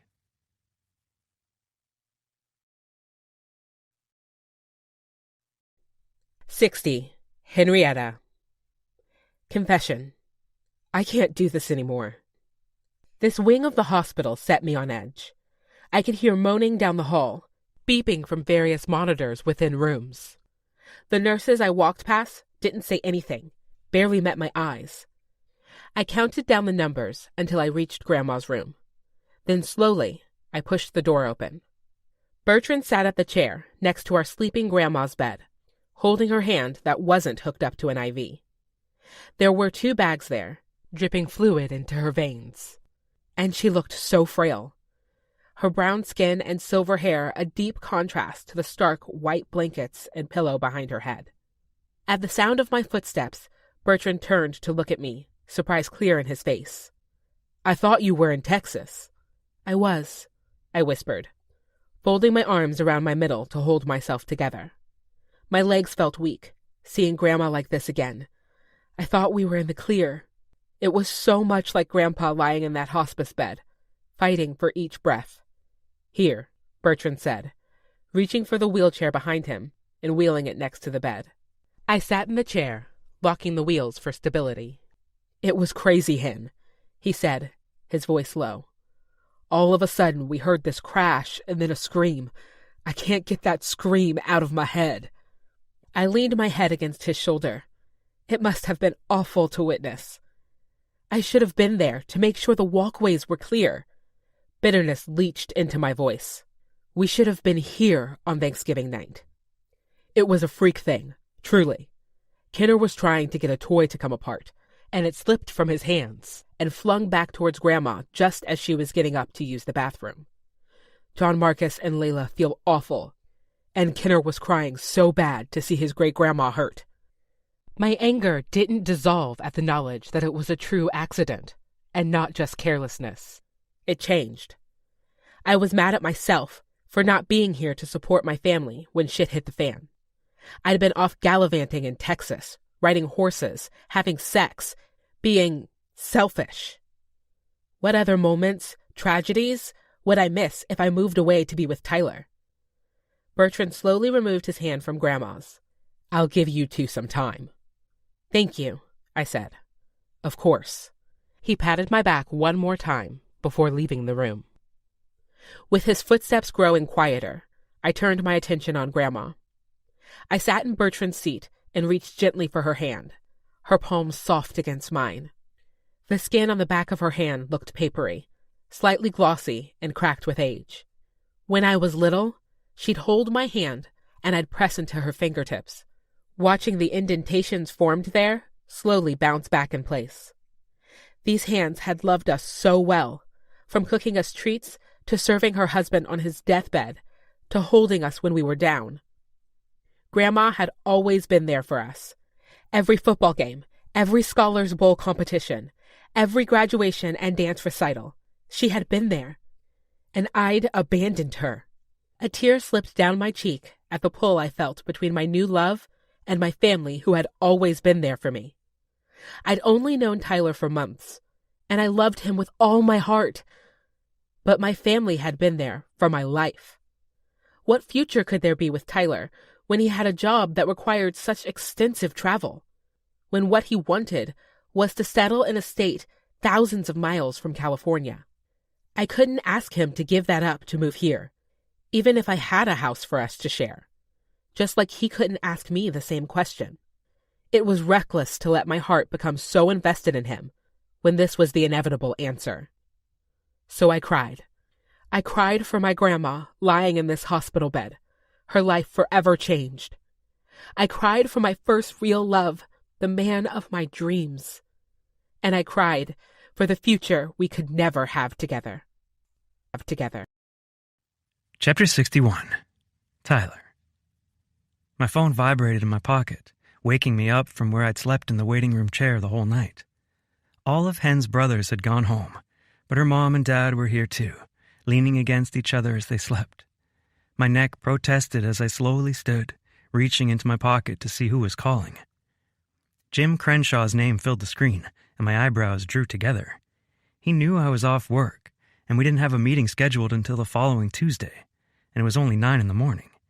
I swiped to answer, wondering what he could possibly want. "Hello?" I asked, my voice rough from a poor night's sleep. Hen hadn't come out all night, and I wanted to know if she was okay. "You really shit the bed on this one," Jim growled. My chest instantly tightened. In my 10 years of working with Jim never talked to me like that. "What's going on?" "Don't play dumb with me, Tyler. I understand needing to get your dick wet, but I never would have thought—" Whoa, I said, walking away from the waiting room and into the hallway so Hen's parents wouldn't overhear this conversation that had already turned into an explicit yelling match on Jim's end. "Jim, I don't know what you're talking about." He cleared his throat, and it sounded more like a growl. "I get a call this morning from a suit at Bluebird, and you know what she tells me? She thinks that you have been acting inappropriately on the job site." Ice filled my veins, my knees buckled, and I leaned against the cinder block wall for support. "But I tell her that's impossible," Jim railed on. "I've been working with Tyler for 10 years, and he's the best damn employee I have. So good, in fact, that I'm considering training him up to run the damn company once this project's done. but she demanded a review of the security footage anyway. I raked my hands through my hair. The fucking cameras. I never thought much about them because we never reviewed footage unless there was vandalism. But Janessa had given him all the cause he needed. Clients first was Crenshaw Construction's motto, the first line of our company mission statement. If a client wanted a video review, they got one. Imagine my surprise when my security guy sends me a clip of you getting fucking blown on the job site by the woman who's supposed to be helping the construction process run smoothly. I held the phone away from my ear, easily hearing him shouting even from a distance. Now, what you do in your free time is your damn business. You can fuck whoever you want. Man, woman, I don't give a shit. But the second you step on the job site, it's about the project. I can't believe you would jeopardize our reputation like this and risk a multi-million-dollar project. Fuck. Did they let us go? I saved the deal on one condition. You're off the job, Tyler. You need to pack your shit and go home by Sunday. They're done with you, and so am I. Jim, I began, but the call ended. I stared at the lock screen on my phone, the picture of Henrietta on the horse. I'd had Liv send it to me, and it made me smile so much, I'd put it there. But now I didn't feel like smiling. I felt like an asshole. I'd never been fired before in my life, not when I was a teenager baling hay, not while I was working at a sandwich shop while in carpentry school, and not in the 10 years of my professional career. 10 years of hard work, moving around the country, giving all I had to this business. What was I supposed to do now? Pack up my bags and share Hen's bedroom? Take over a guest bedroom in her family's home while they dealt with the very real changes coming in their beloved grandma's life? I had savings, but that would get eaten up quickly with rent going the way it was in this town. But I'd do it. I'd spend every last dime and work any grunt job I could find. If Hen would be my last, just like I'd been her first. But that was a lot of pressure to put on a new relationship, on someone whose worst fear had just been confirmed. But I had to ask. Love isn't convenient. I just hoped she'd think it was worth it.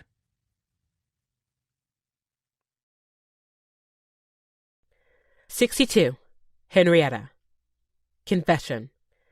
I wish I could go back to being the funny fat friend. I'd been in and out of sleep throughout the night, and when I was awake, I watched the rise and fall of Grandma's chest, the part in her lips as she breathed, the drip of liquid through her IV, all signs of life to be lived. Grandma blinked her eyes open around 9 a.m. She looked at our linked hands, then at me. Her voice was raspy as she said, "Baby girl, shouldn't you be in Texas?" Fresh tears slid down my cheeks as I shook my head. I'm right where I need to be. I opened my mouth to say more, but a nurse walked in, saying, "Great, you're awake. I have orders to get you back to pre-op so we can get started on your hip replacement." Another nurse followed behind her, giving me a smile. Grandma nodded. "Have you reviewed my advanced directives? I have a DNR in place." "DNR?" I asked. The nurse answered, "It means do not resuscitate. It's a common request from older patients." I stared at my grandma, saying these words so casually to a nurse before a major surgery. "And yes, we have all of those orders in place," the nurse said. Then she looked at me. "You're free to wait here or in the waiting area, but it will be several hours before she's back." I nodded and squeezed Grandma's hand. "We'll be praying for you, Grandma. See you soon." She patted my hand and nodded to the nurse who began the process of wheeling her away. Moments after she left, I realized I'd never said I love you. I fought tears, hoping she'd come back so I could say it out loud. I sat in her empty room for a moment, looking out the window that only faced a brick building. Part of me wanted to sit here forever, never face the conversation that I knew was coming. I didn't want to have it. I didn't want to face it. But if Grandma could suffer a broken hip, go under the knife, knowing they wouldn't resuscitate her if something happened, I could survive a broken heart, especially if it meant Tyler could have the kind of life he wanted without my selfish needs getting in the way. I stood on shaky legs and left the room, walking down the long hallway to the waiting area. As I walked in, I noticed my parents sipping coffee, eating takeout. Where was Tyler? My mom said, "Hen, How is she? Did you get to talk to her? I nodded, redirecting my attention to my parents. I can tell she's in pain, but she woke up right before they came to take her for surgery. Did you know she has a DNR? The betrayal in that statement hit me in the gut. Why wouldn't she do everything she could to stay with us longer? Mom and Dad exchanged looks. Mom tilted her head. Watching your grandpa suffer was so painful. She doesn't want that for herself, honey. Dad nodded. It's difficult to understand now, when you're young and in love and have your whole life ahead of you. But someday, if you're lucky, you will have a new perspective on Grandma's wishes. It felt like a punch to the gut, that they were okay with just letting her go. But I didn't want to fight. I didn't know what I could say that wouldn't cause irreparable harm. So I said, Did Tyler go home? Mom shook her head. He took a call in the hallway. I left the waiting room, finding Tyler leaning against a wall. At the sound of the opening doors, he glanced over and quickly straightened when he saw it was me. Tyler! I allowed myself a selfish moment, falling into his hug as tears fell down my cheeks. Would this really be the last time I felt his arms around me? The last time his lips feathered kisses on my forehead? How is she? He asked, stepping back. I wrapped my arms around myself, trying to stay strong. She's going for surgery. And she has a DNR, Tyler. He didn't seem surprised. My grandpa has one too. Why would she do that? I asked, hoping he would see my side.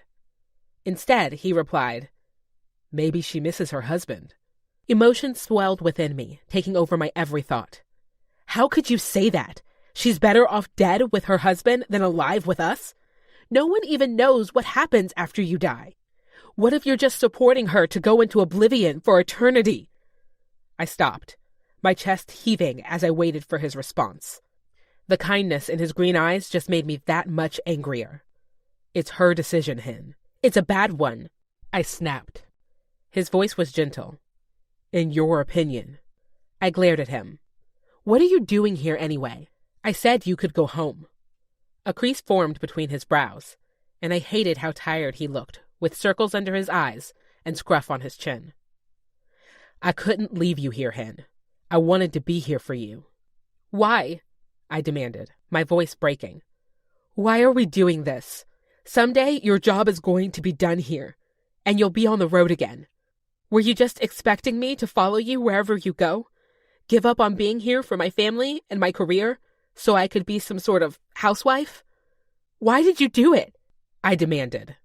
I couldn't stay away from you, he yelled, his voice tortured. He put his hand on the wall by my shoulder, holding the other against his chest. I love you, and I don't want this to end. I meant what I said when I told my mom we'd figure it out. I know it's hard to see the answer right now, but if we put our heads together, we can what? I argued, tears streaming down my cheeks. Why was he so fucking perfect and understanding? Why couldn't he be like every other asshole who my grandma tried to set me up with? Why did he make saying goodbye so damn hard? We can be together until the job is done, I bit back. He shook his head. Hen, I got fired this morning. The words took the air out of my chest. What? Janessa had them look at security footage of us, and they found some incriminating video. Jim let me go to keep the contract with Bluebird. I'm supposed to be out of the apartment by Sunday. My mouth fell open and closed as the words hit my brain, one after another, like hail shattering on the sidewalk. He'd lost his job and would be moving out of Emerson in 2 days. He took my hands in his, my arms feeling wooden as he spoke. I can get an apartment here, try to find a job, or I could bring you back to Texas and we could start a life, a family. I know it's soon, but I love you, Hen. I don't want to live without you. I don't want to fuck around with long distance and video calls and seeing each other on the weekends. And I know you have a job here, but Janessa won't stop at me. Not when she has video proof. You could find a job in Cottonwood Falls, or I could support you. I know the timing isn't great with your grandma being in the hospital, but I know Gage would help us with flats to visit her. You could come visit every weekend if you wanted. I just want to be with you." His voice cracked at the end, because he knew what he was asking. He was asking the impossible. "We can't live with my parents," I said. "I'll pull my investments." "You can't do that," I said.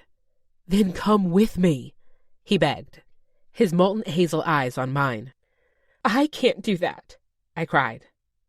Our relationship was ending, right here, in the hospital hallways, with families walking by and workers in scrubs acting like my world wasn't falling apart. But it was. Piece by fucking piece. My grandma could live for years with a broken hip, Tyler. I have savings, but I can't afford to take a gap in my employment if I still have a job on Monday. My family's going to need me around to help. My parents still work. My brothers have jobs, families. They can't do it all on their own. They need me. Tyler's gaze darted over me. Do they really need you? Or are you looking for a reason to run? You're the dream guy, Tyler. But if you move here, you'll resent me. Maybe not today, maybe not a year from now, but someday you'll look around at your city life and know there's something missing. His voice was a whisper as he said, "Something will be missing if you're not with me." My lips quivered. He was taking all the fight left in me. "Tyler, tell me you'd be happy here." He hesitated. "I'd give it up for you." "I can't ask you to do that." "Then what are you saying?" he asked, his eyes red. "I'm saying you're a windmill, Tyler, and we both know you don't belong here." His Adam's apple slid down his throat as he swallowed. "Don't do this, Hen. Please don't do this." Tears rolled down my cheeks as I shook my head. We both knew how it was going to end. "I thought you loved me." His hoarse whisper broke every last unshattered part of me. "I do," I said, "but it's not enough." Then I turned and walked back where I belonged, with my family. Tyler was behind me, in my past. And even though I loved him with every broken piece, that's where he needed to stay. After all, if you love something, you needed to set it free.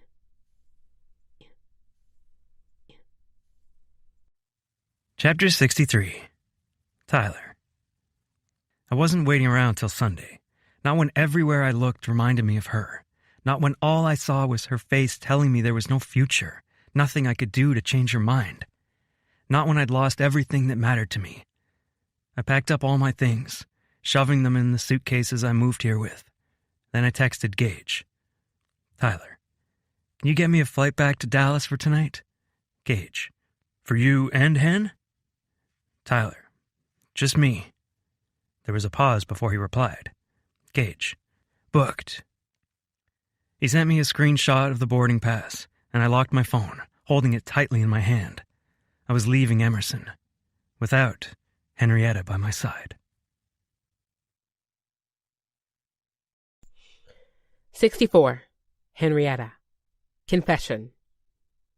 I've been preparing for this moment for the last 8 years, and I'm still not ready. I gave my parents an excuse about Tyler needing to change and shower at his apartment, and they let my red eyes and smeared makeup pass without further question. It had been a long night for all of us. While my grandma was in surgery, Bertie called me. I didn't answer, but then she sent me a text. "Bertie, just checking in to see how it's going with Tyler's family. Are they as sweet as he is?" A small huff of air came out my nose. "Henrietta, they were incredible." His sister was warm and welcoming. Rhett was funny, and even though I didn't get to meet Gage, I knew he'd be just as generous and gracious as Tyler was. And his parents had this quiet agreement about them. Like after so many years, they naturally knew how to exist together and keep a home running. I knew they weren't perfect, but Cottonwood Falls could have been named Paradise, and it still would have been accurate. My phone pinged with another notification. "Bertie, did something happen?" I closed my eyes, not wanting to admit what I'd done, because it was stupid. I already knew it was stupid to let Tyler go, but I had to stand true to the people who had given me everything. If it meant saying goodbye to the love of my life, I'd do it. If it meant working a job under a woman I now knew was truly evil, I'd grit my teeth and make it through, no matter how much it hurt. I took a breath and sent Bertie another text. Henrietta, my grandma was admitted to the hospital last night. She's getting hip replacement surgery. And because everything has to go wrong at the same time, Tyler was fired for indecent activity on the job site. I ruined his job for him, and I feel awful. But I couldn't stay with him. He's always said he wants to settle in Texas, and I can't leave my grandma here. My vision blurred by the end of the message, and I took a shaky breath as I blinked away the ever-present tears. 3 bubbles appeared on the screen, and I watched them, waiting for Bertie to tell me how stupid I was, to chase him down and keep him. But then her message came through. Bertie, I'm so sorry, Hen. That's so much to deal with. What hospital are you at? I'll bring you all supper tonight, and I'm sure Mara will help with anything you need. I love you. Gratitude poured through me as I typed out my reply. Henrietta, we're at RWE Memorial. Henrietta, I love you too. The door from the trauma unit opened, and a doctor came out in scrubs and a white lab coat. Are you the family of Cordelia Jones? My stomach clenched with nerves as my mom said, We are? We circled around him, desperate to hear the news, praying that it was good. The surgery went well. With her age, it's hard to tell how recovery will go. But I'm hoping, with good PT, she can make a decent recovery and walk again with a walker when needed. But it's more likely that she'll be in a wheelchair long term, despite our best efforts. He frowned, reaching into his pocket and retrieving several brochures. Our team is recommending advanced nursing care. These are some state-sponsored facilities that Medicare will cover. Once you've decided, they typically have someone on staff who will coordinate discharge from the hospital and get her admitted there. Mom nodded, taking the brochures. Thank you, Doctor. I looked up from the brochures and asked, When can we go see her? I recommend we let her rest for the next few hours as she comes off the anesthesia. But there's no reason you can't go sit with her quietly now until she wakes up. Thank you, I said. He nodded, walking back through the doors. Mom, Dad, and I exchanged a glance. Mom said, Why don't you go sit with her, just in case she wakes up? I'll call the boys and let them know she's all right. I took a shaky breath. I need to talk to you both about something first. Mom and Dad exchanged a glance. Then Mom said, Here, honey, let's sit down. I took one of the cramped hospital chairs and looked across the coffee table at them. A while back, Dad asked me what I was doing with my money. The truth is, I've been saving for something like this, so Grandma wouldn't have to go to a home. Dad looked dumbfounded, while Mom said, That's really sweet of you, but in-home care is very expensive. Even $10,000 would only get us a couple of months' care, 3 at most. I nodded. I've done my research, and I've saved $108,000. Now Dad's jaw was on the floor. I knew the numbers weren't adding up, but, Hen, this is crazy. You've been living at home all this time so you could save for Grandma? I felt embarrassed to admit it, but I nodded. I know it was hard on you and Mom to help John Marcus, and we didn't have the money for private care when Grandpa was so sick. I just didn't want to see Grandma's life end like Grandpa's did. They sat in a stunned silence for a moment, and Mom said, Honey, you're 28 years old. I'm sure Grandma will understand if you put your life savings towards a home, a family, a wedding. The realization struck me that 2 of those things were not in my cards anymore. But I'd decided my course of action at 20 and had been staying the course for 8 years. No way would I let my grandma down now, in her moment of need. This is what I want to do, I said. But I'd rather not tell Grandma that I'm the one paying for it. I don't want her to feel guilty or try to talk me out of it. We all know she's so persuasive, she'd win. Dad chuckled. but it was a sad sound. He put his arm around me and held me close. "I love your heart," he said. "Sometimes I wish you would care a little more about yourself. It's good that you have Tyler now. That boy thinks you hung the moon and all the stars." Mom gave me a small smile. "I noticed he has a picture of you on a horse as his phone wallpaper. It's adorable." Each word was another twist of the knife in my heart. About to break down, I said, "I'm going to go sit with Grandma." I walked back to her room, and when I saw her in the bed, her chest rising and falling with the oxygen cannulas in her nose, I covered my mouth to hold back a sob. She'd made it through surgery. I knew this was only the beginning of her recovery, but she'd made it through the first step. I went and sat by her bed, just thinking, looking out the window, wondering what was next for me, hoping that if I kept my job, Janessa would somehow get fired or leave. And then I felt a hand on my hand. I looked up, seeing Grandma looking back at me. "Hi, sweetheart," she rasped. I got up and hugged her gently. "Grandma, I'm so glad you're okay." "I am," she said tiredly, resting her head back on the pillow. "Do you need anything?" I asked. "I can ask a nurse to bring more pain meds?" "I'm a little hungry," she rasped out. I pressed the call button and asked for some food and a new drink for Grandma. And we sat for a couple hours, not talking much as the anesthesia wore off and she became more coherent. Mom came in and told us she was getting supper and then left. When I glanced back at Grandma, I saw tears streaming down her cheeks. My heart stalled. "Grandma, are you hurting? I can ask for more medicine." "It's not that. It's just, I've enjoyed living with your family more than you'll ever know. The idea of moving to a place I've never been and being away from you all." She put her fist to her lips, tears sliding down her creviced cheeks. "Grandma." She looked my way. My voice was shaky as I said, "That's not going to happen. There's a Medicare program that will pay for a home health aide. You can stay with us." Her lips parted. "You can't be serious." "I am," I said, crying with her. "You can come home." Her smile was wide, and she cried happy tears. "Give me a hug, baby girl. That's the best news I've heard all day." I hugged her tight, hanging on for dear life. "I love you, Grandma." She smiled at me as I sat back down and said, "Me too. But I want to hear about you. How was your time in Texas?" "It was amazing," I answered honestly. If my whole life wasn't here, I'd move there in a second and stare at the prairie all day long. Grandma laughed. "My little hen wants to live on a farm." I smiled. "Maybe you and Tyler will move to Texas together one day," she said, so much hope in her eyes. I fought back tears and smiled. "Let's just focus on today."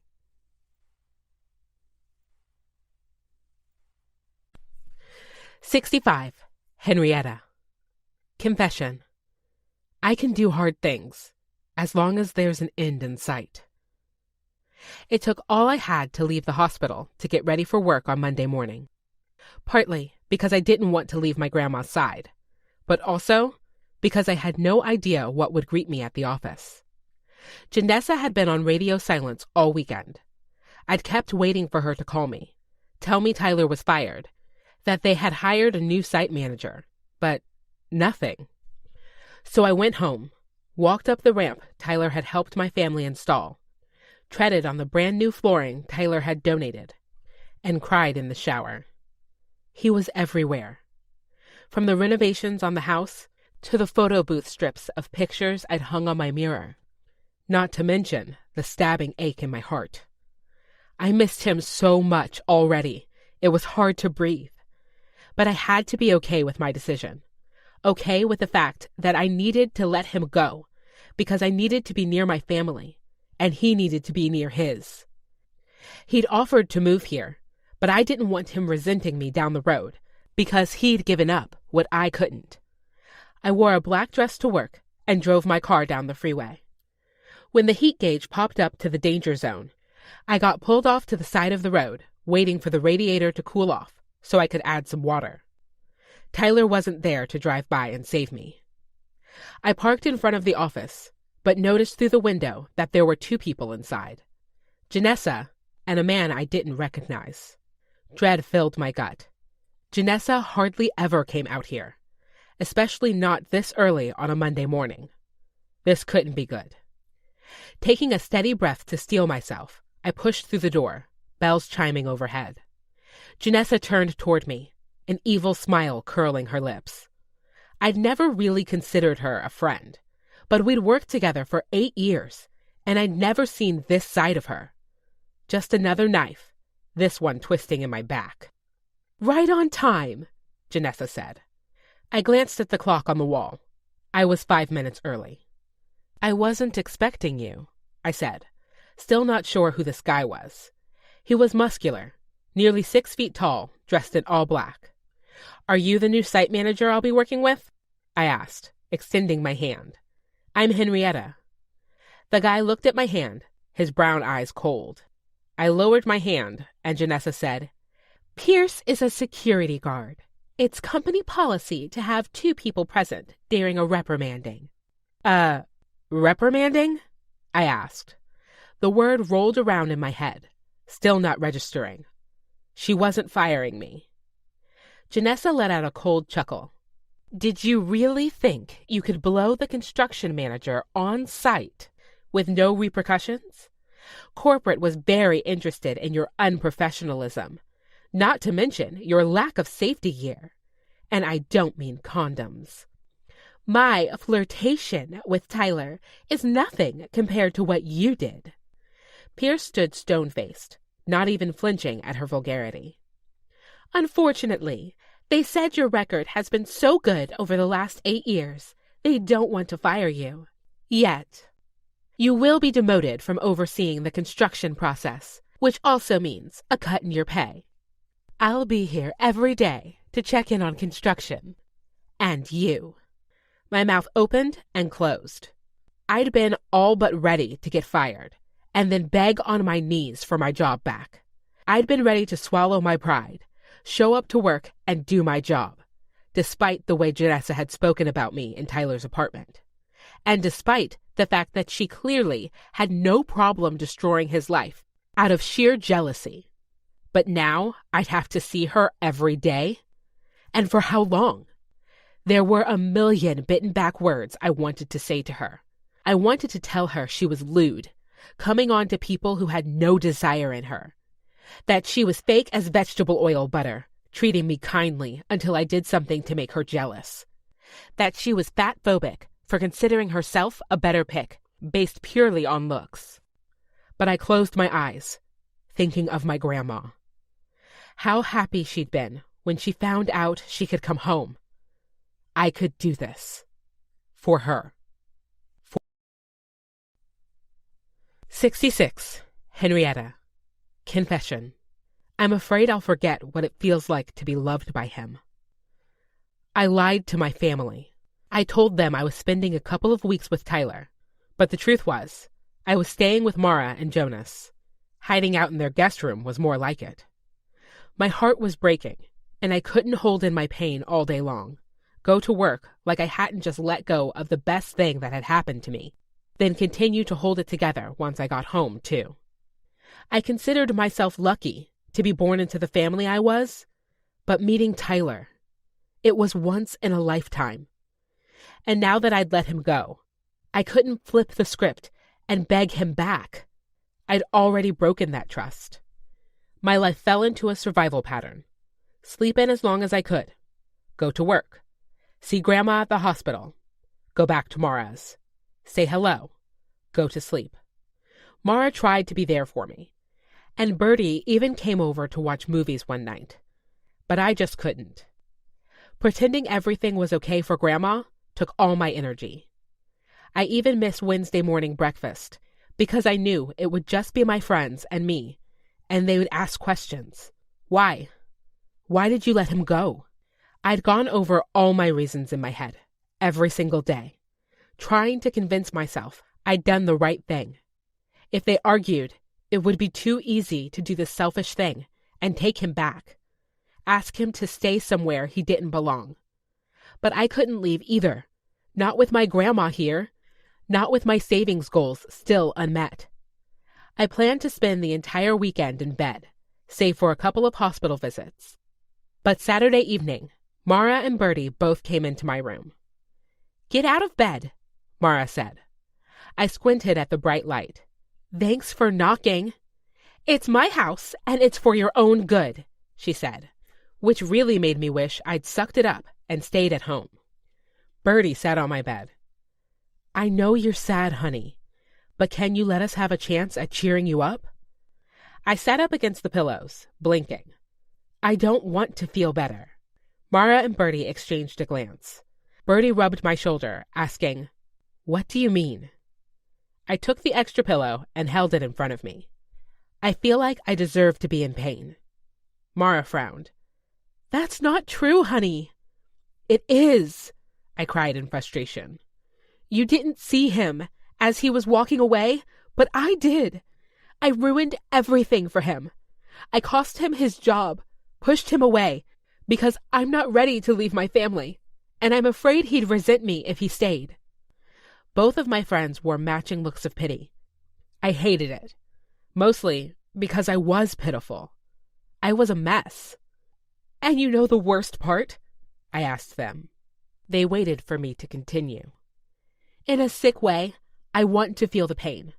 All of it. Because it reminds me of him." Mara said, "He was your first, Hen. He will always be on your heart." "But what if he isn't?" I asked. "What if I'm 50 and I forget what it feels like to be loved by him?" Bertie pinched her lips together, thinking. "Can you write something? Maybe have a journal you can look back on?" "Yeah," Mara said. "Or a note on your phone." "Not permanent enough," I said.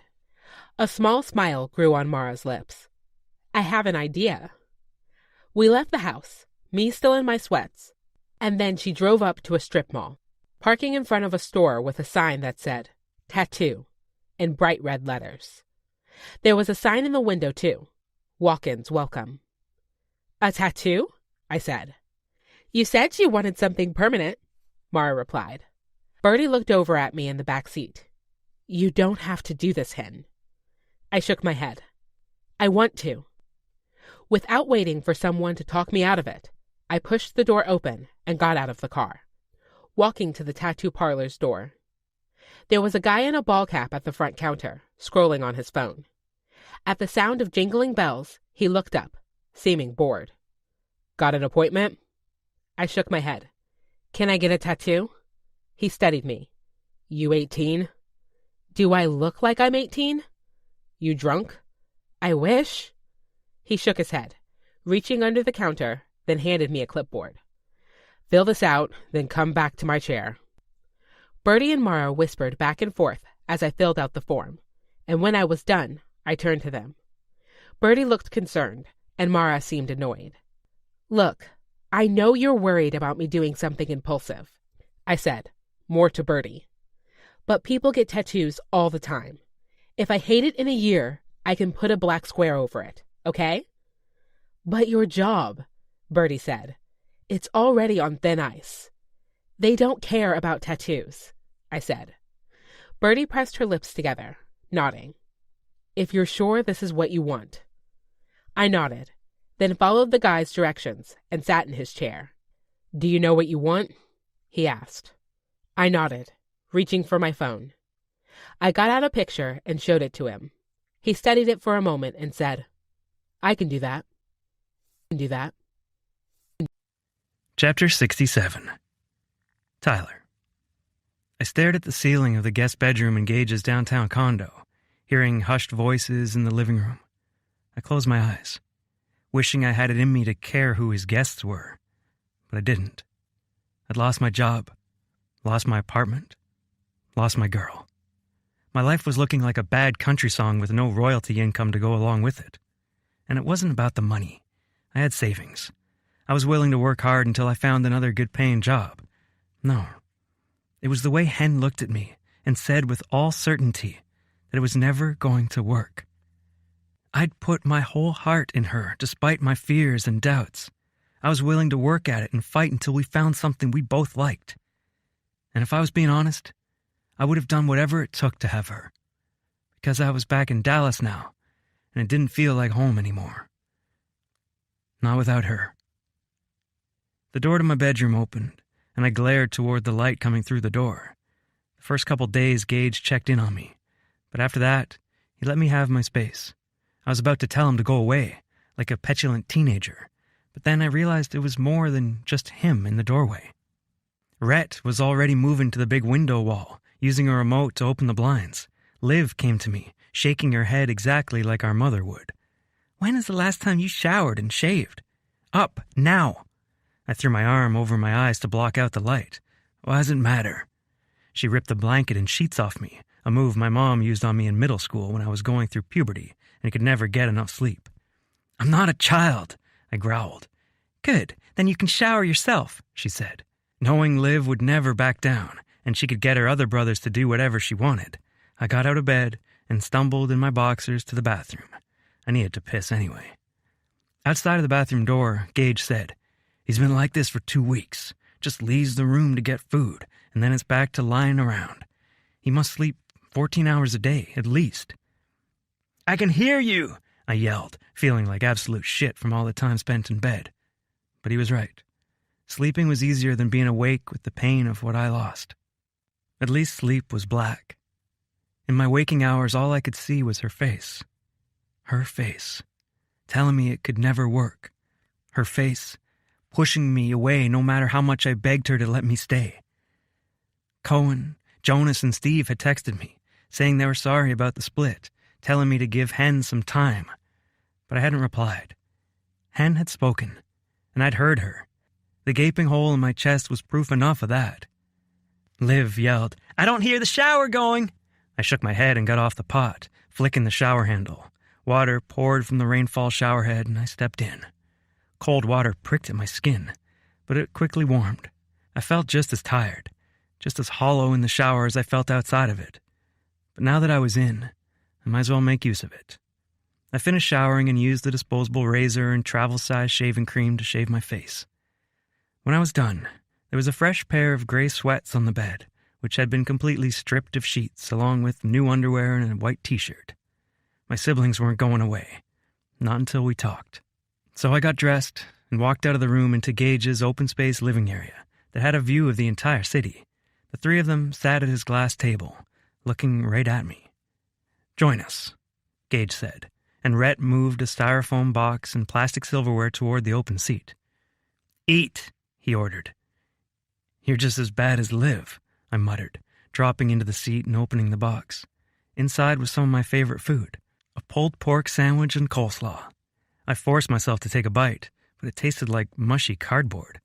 They watched me stomach 3 mouthfuls before Gage said, "Tyler, you can't live like this." I looked up at him, the hollow ache in my chest bigger than ever. I don't know how to live without her anymore. It's like the second I met her, she became my heir.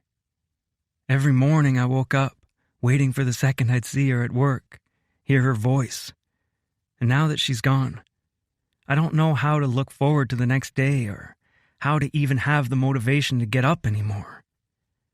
"It's fucking hard," Rhett said, pain ghosting in his eyes. "But you get your ass up and you do it anyway, because she's not the only person you love." He tapped at the windmill tattoo on his inner bicep. "We're here too, and it hurts like hell to see our brother like this." I pushed the box of food away and scored my fingers through my hair. "Shit, guys, I'm sorry." Liv reached over, putting her hand on my forearm. "We know you're hurting like hell, but you're not alone. Whatever you need to get back on your feet again, we're here." I didn't have a plan, not even close, but I would find a way to get up and go. If not for me, if not for Hen, then for them.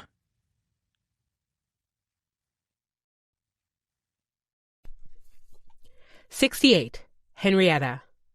Confession. I miss him. They say time heals all wounds, but it had been 2 months, and I missed Tyler more than ever before. Instead of seeing him every day, Janessa made her rounds in the office, watching everything I did and pointing out everything she thought I was doing wrong. It was exhausting and miserable. I'd never hated my job more or dreaded going to work in the mornings. I hit all my snooze alarms and practically forced myself to roll out of bed each day, praying one of the jobs I applied for would call me back. I only hoped Tyler had landed on his feet better than I had. I tried to check his social media accounts every so often, but all I'd seen was a picture Liv tagged him in with their other 2 siblings. It hurt to see him smiling at the camera, his eyes crinkling in the corners, and his perfect teeth on full display. He had his arms easily draped around Liv and Rhett's shoulders, and I would have given anything, almost anything, to trade places with them and feel his arms around me just one more time. Weekends were easier, though. I could spend the day with my family, which was exactly why I had made the choices I did. This weekend, we were sitting around the table, celebrating Bertrand's birthday. Grandma was in her wheelchair at the table and asked, "Where's Tyler?" I frowned, aching at the mere sound of his name. I'd been lying to all of them, telling them he was busy with the build or traveling to see his family. But the lies had been harder to keep up with, more painful to tell. I need to tell you all something. The table grew quiet. Tyler and we aren't together anymore. He went back to Texas a couple of months ago, and I was just too embarrassed to say anything. The table burst out into a million questions. John Marcus wanted to know if he needed to beat him up, typical older brother. Bertrand asked if that meant Tyler wouldn't be coming to the wedding, and Justice wanted to know if he'd left me for another woman, which stung. But nothing hurt more than the disappointed look in Grandma's eyes. "I thought he was the one," she said.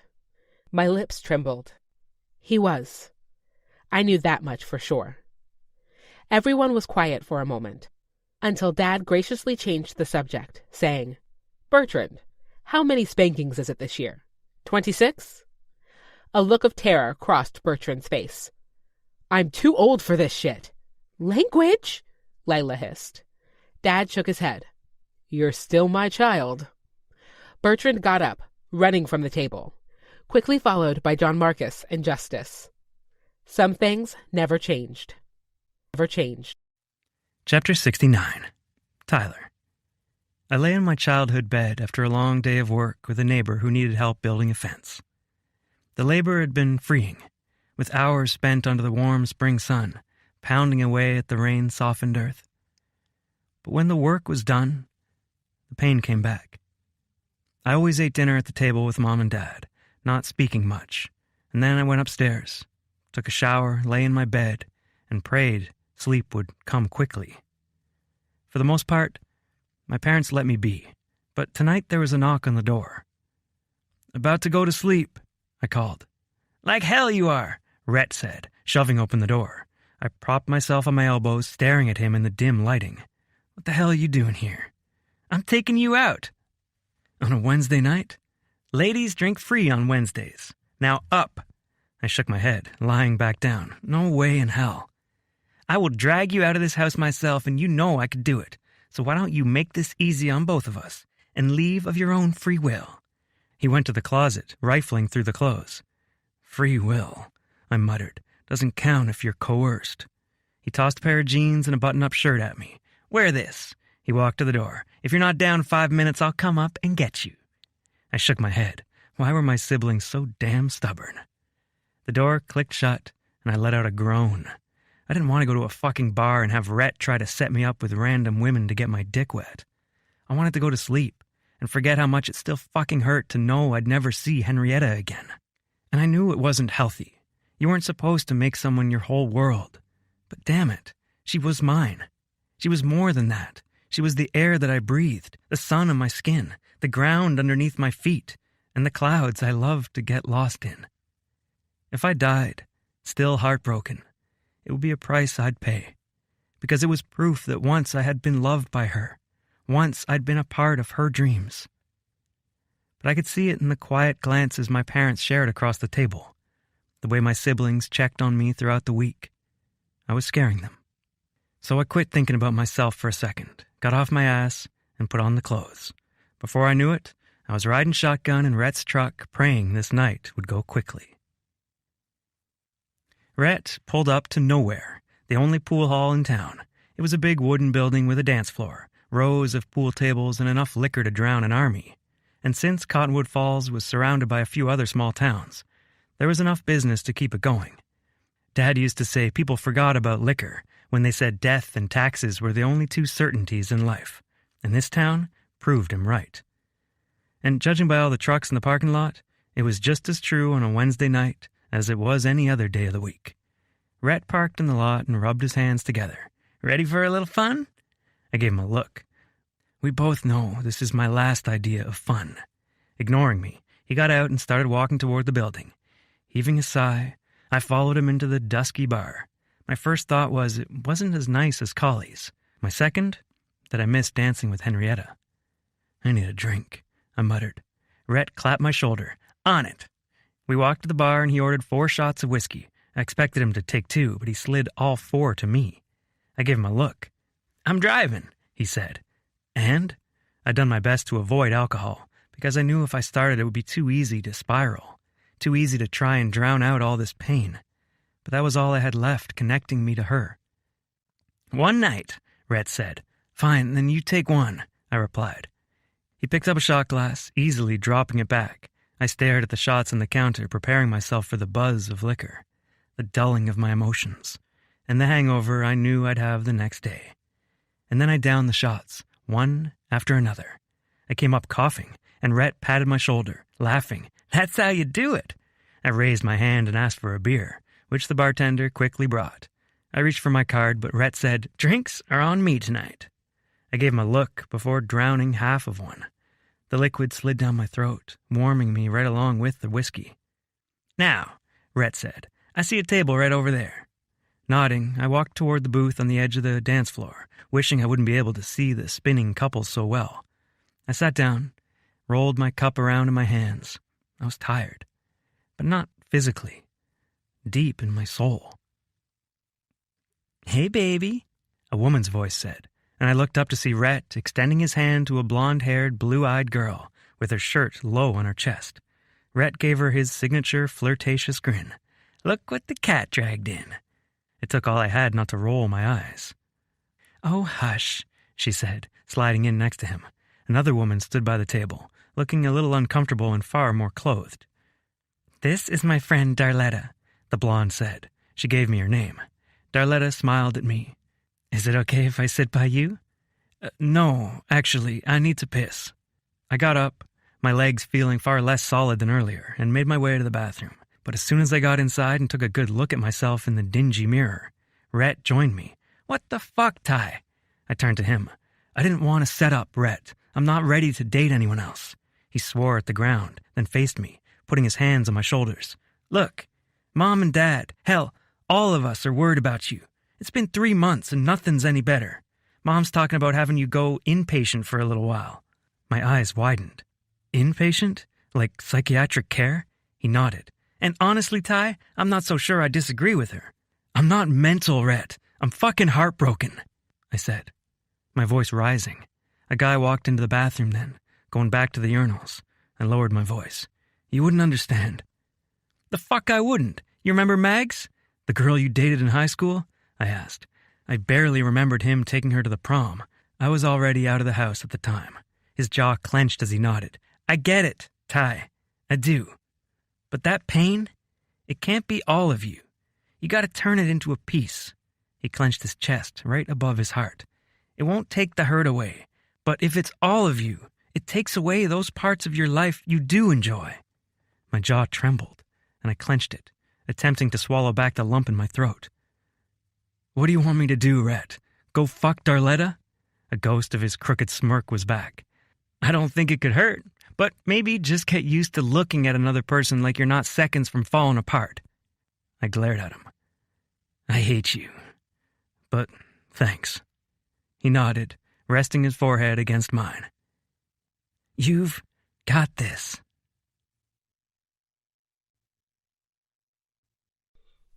"70. Henrietta. Confession. I'm 28 years old. and I still need my mom's permission sometimes. I hurried down the sidewalk, trying not to get completely drenched by the spring rain. I pushed through the door, lowering my denim jacket and sliding it off my arms. But I stopped in the doorway, seeing half a dozen suitcases lined up against the living room wall. Grandma sat in her wheelchair in the living room, and I was about to ask her what was going on when I heard wheel casters rolling over vinyl. Mom rolled another suitcase into the living room, freezing when she saw me. "Are you going on vacation?" I asked, my smile fading. She and Grandma exchanged a look I didn't like. "What's going on here?" I asked. Mom let out a sigh. "One thing led to another, and the nurse let on that they don't, in fact, take Medicare. Only private payment. Grandma called me and asked for an explanation, and I couldn't lie to her. Feeling something close to shame, I turned my eyes towards the ground. But Grandma said, "Henrietta, I need you to come here." She patted the couch next to her chair. Knowing I'd been caught, I went and sat beside her. She took my hand, holding it in her lap. "Honey, why would you use all your savings on this?" I met her murky brown eyes, so full of love and affection and questions. My throat was already tight as I said, "I wasn't able to do anything for Grandpa, but I can do this for you." "Oh, honey." She met my eyes, then looked over her shoulder at my mom. "The end of your Grandpa's life would have been hard no matter where he was. It was better that his last days were spent in a place we didn't have to come home to." Her words surprised me. He was so uncomfortable there. He wanted to come home so badly. She reached up and cupped my face, her wrinkled palm smooth against my skin. "He did go home, honey." My throat stung, strained against the ball of emotions growing there. But wouldn't it have been worth it to have given him that wish? Grandma pressed her lips together thoughtfully. "Generosity is always a virtue, until it costs you your own peace. Don't take that to mean you should never feel discomfort in this life, only that certain sacrifices will haunt you and lead to resentment down the road." I took in her words, feeling them hard in my heart. "I would never resent you, Grandma." She shook her head. "Maybe not. But when you learn you've missed out on the love of your life to stick around here and slave away at a job you clearly don't enjoy anymore." My eyes watered at the mention of Tyler. I missed him like I'd miss my right arm. He was a piece of me forever, no matter where he lived. It was never going to work between Tyler and me, I reminded both of us. His family, his home is in Texas, and mine is here with my family. Grandma and Mom exchanged another glance, and Mom came to sit by me on the couch.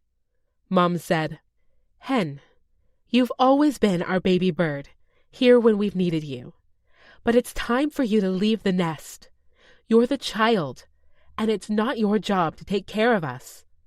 It's time you took care of yourself, thought about what you want." I sniffed away liquid and said, "I want Grandma to be happy and know how much we love her. You've always been here for us, Grandma. You deserve the same." Grandma smiled at me, her eyes watery. "I've lived the best life, Hen. I met the love of my life, raised a beautiful family with him, and gave him my whole heart for 52 years. I have children I'm proud of, grandchildren I love to pieces, and great-grandchildren who bring me more joy than I know what to do with. I'm happy. I want you to be happy too." Mom rubbed my back as I shook with tears. "Tyler made you so happy, honey. I've never seen you so light as you looked with him." I shook my head. "It's too late with him. He hasn't called me or texted me once since he left." Grandma laughed. "That boy is head over heels for you. I'd bet he's been moping around just as much as you have." I laughed through my tears.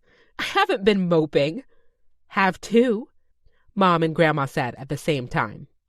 A car pulled into the driveway, and I looked out the window to see a big white van with Emerson Senior Living on the side.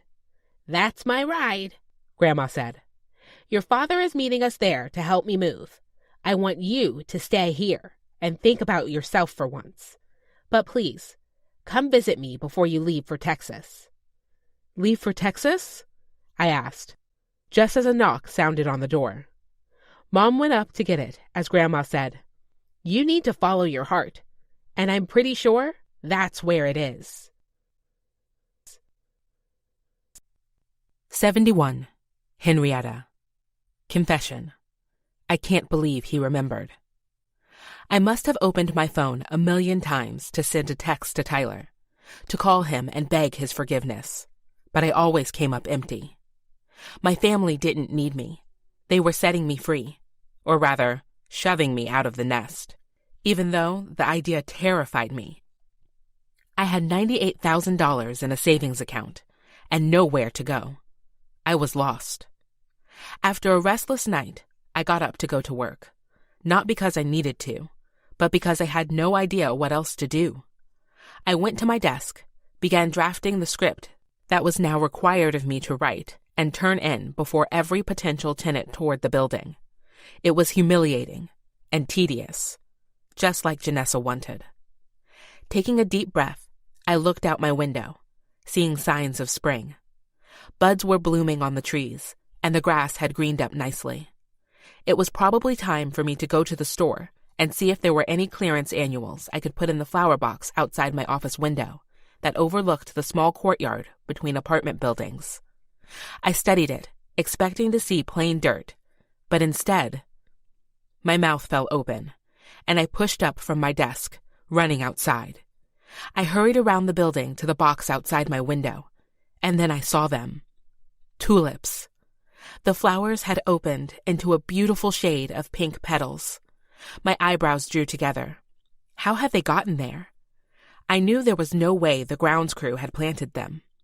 But then I remembered a conversation I had with Tyler only days after he moved here. Would he have remembered that? It was the only thing that made sense.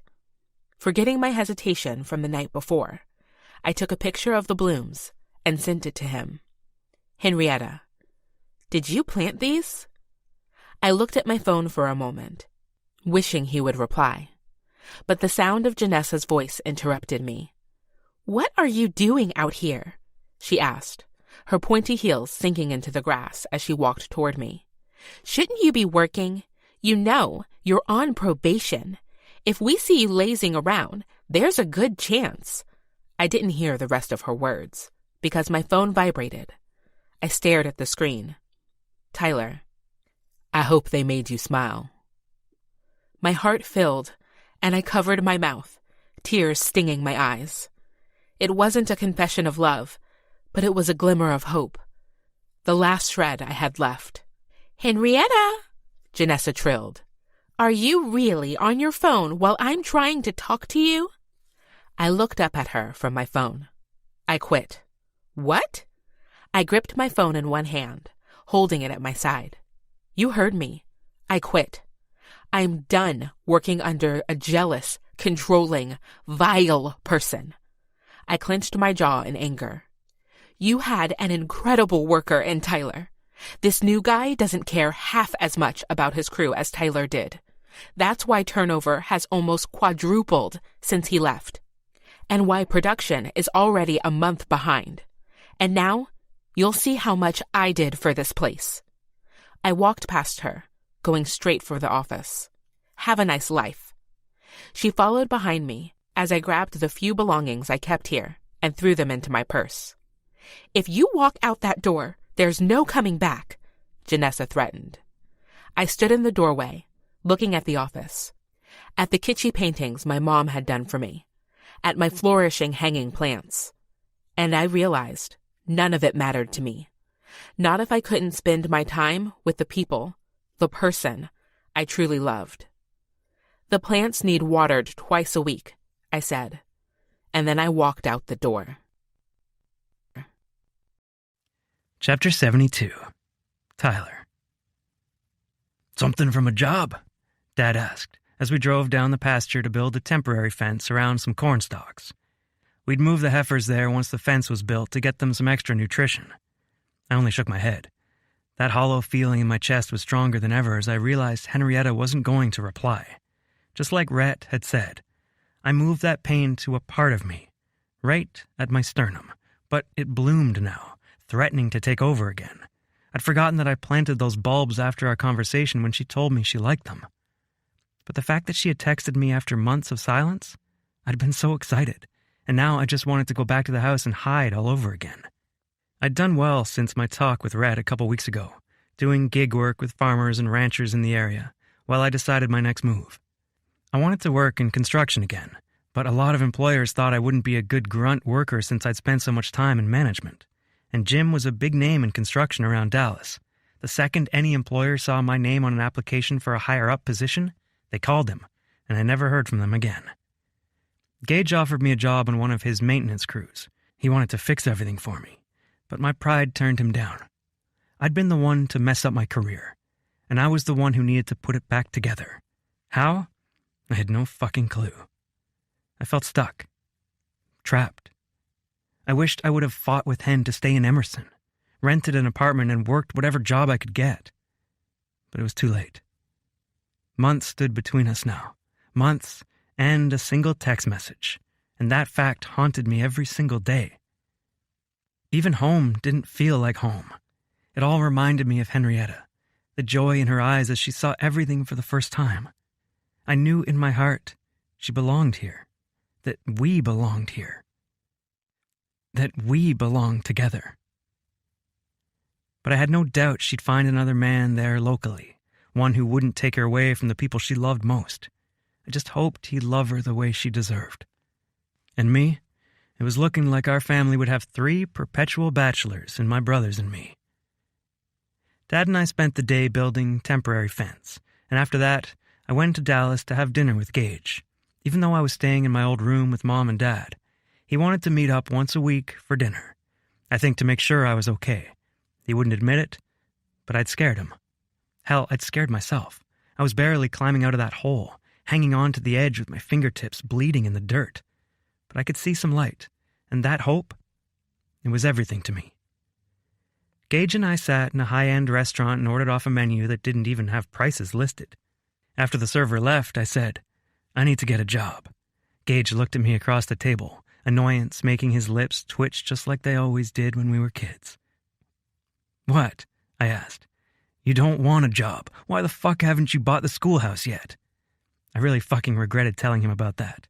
He'd called me the night we were at the hospital, and I'd filled him in on our brief trip to Texas, and he'd brought it up every couple of weeks since I moved out of his guest bedroom.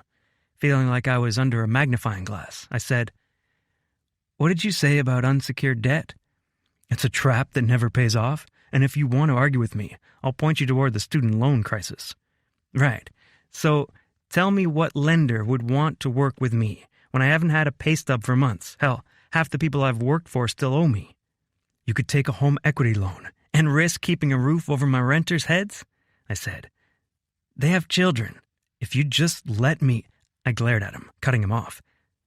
Fine, he mumbled. But for the record, you're being fucking stupid, and someone's going to buy that place if you don't get a move on it. Noted, but I think you're wrong. It's been for sale for almost 6 months. I've got time. He folded his hands on the table. Number 1 mistake. What do you mean? I asked. You know how I've been able to grow my company so quickly? You're smart, I said easily. You can always spot a good deal. You can be smart as Einstein, but if you don't move, it means nothing. I've grown my business because I don't sit on a good opportunity. When I see something I want, I make it mine. I looked down at the beer in my cup and took a deep drink. I think that's enough life advice for one day.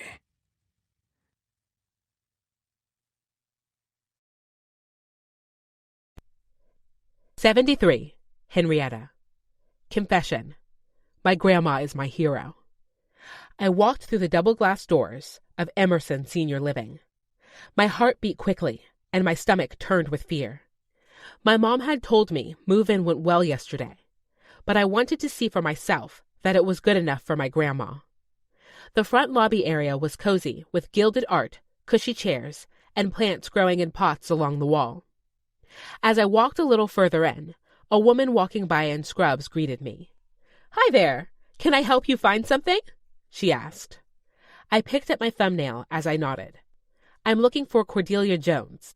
I can't remember what her room number is." "She just moved in, right?" I nodded. "She's in the room right at the end of the hall. Just walk down that way and take the second hallway." "Great." She smiled at me and continued the opposite way. I walked down the tile hallway, breathing in the disinfectant smell.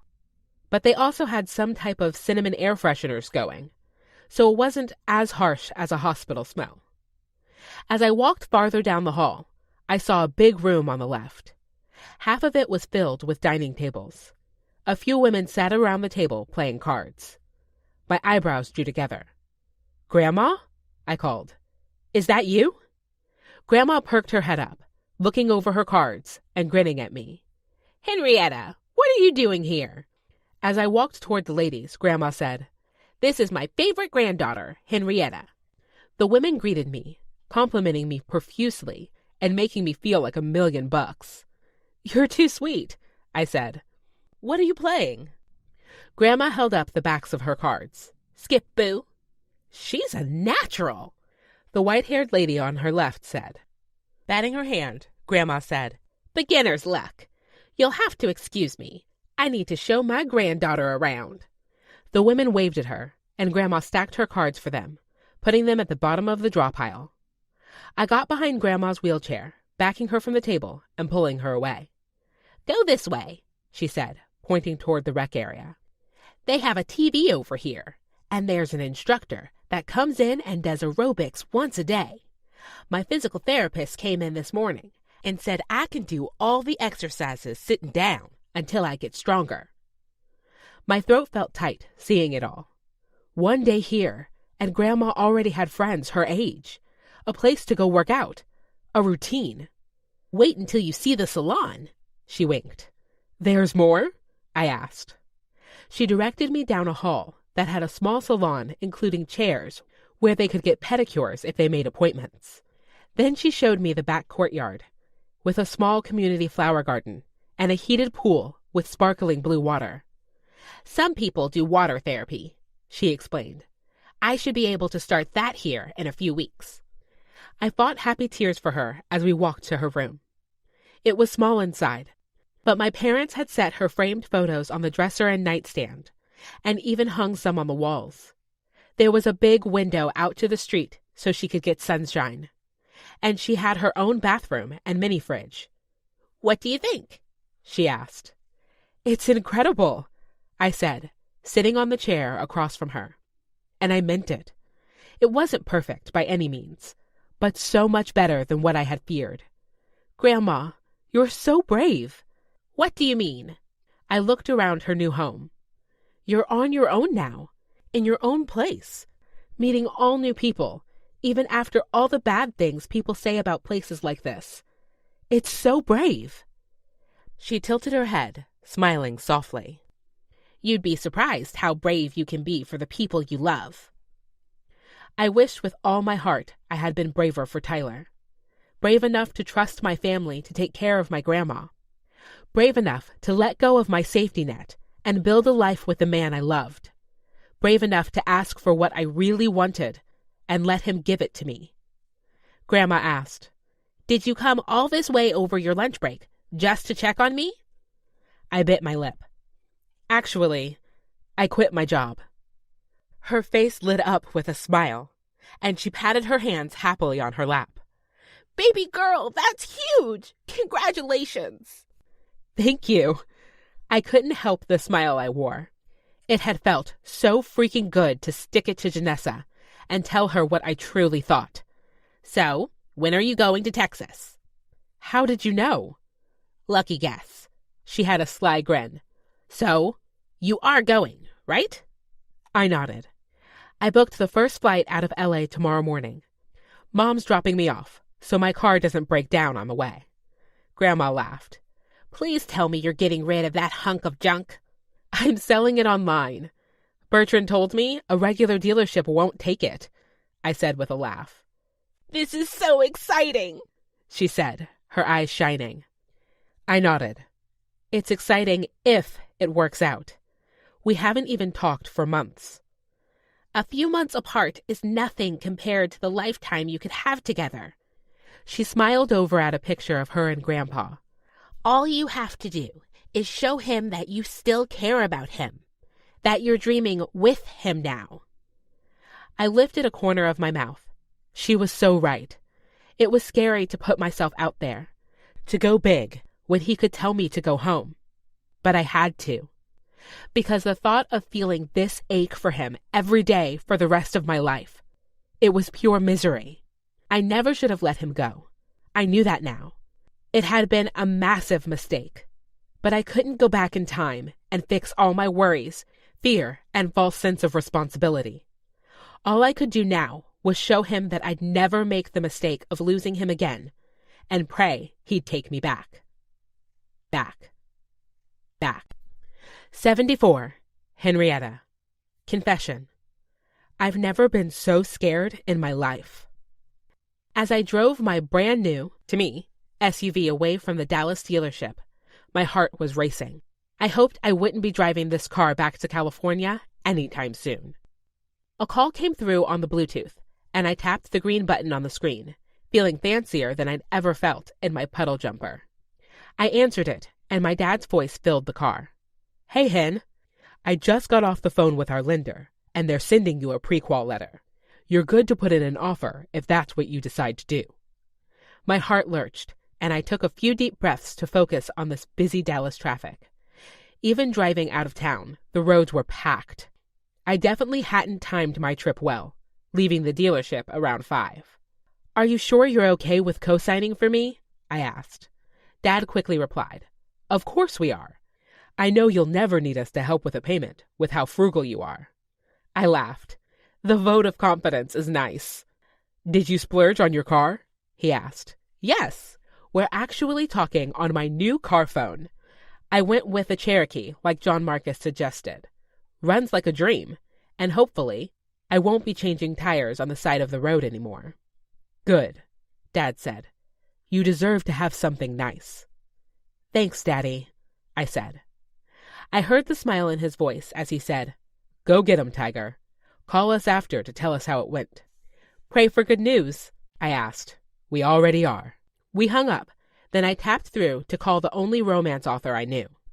She answered after a few rings, and I said, "Mara, I need some advice." "Anything. How can I help?" My cheeks warmed, but I barreled ahead with my embarrassing question.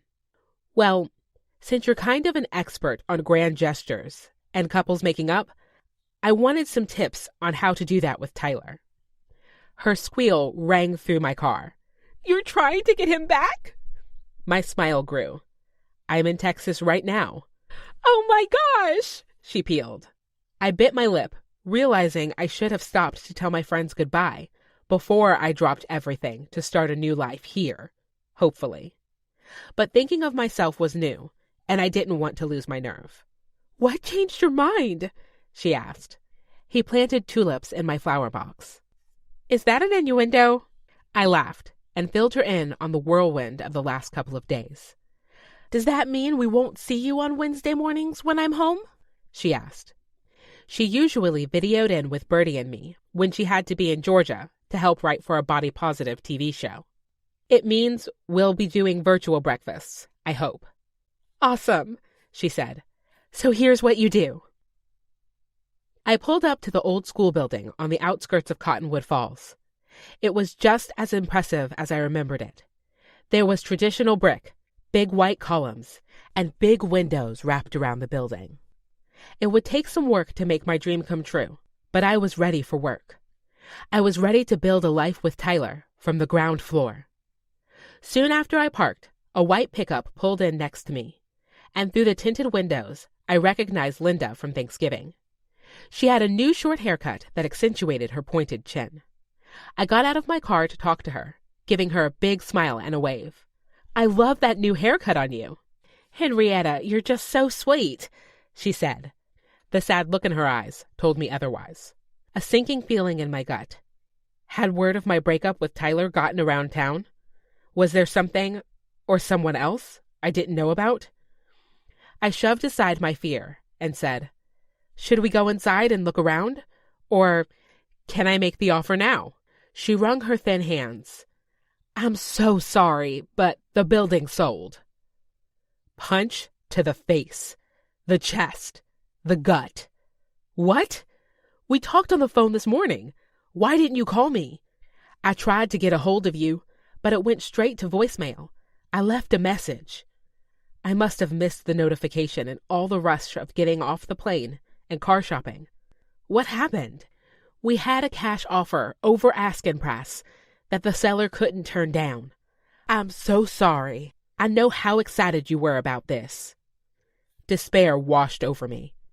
This had been my grand gesture, my way to show Tyler that I was committed to him, to building a life together, regardless of where we were, that I wanted him to be my family.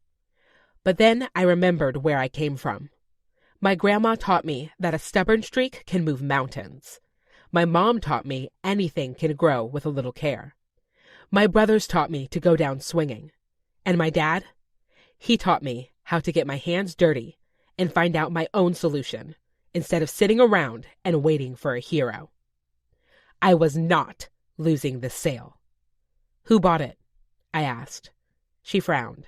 "I'm really not at liberty to say. You'll be able to search the public records once they're updated." I reached into my purse, pulling out $100 bill. She eyed it, then me, then took the money. Wordlessly, she tucked the bill in a zippered pocket of her purse, then pulled out a business card.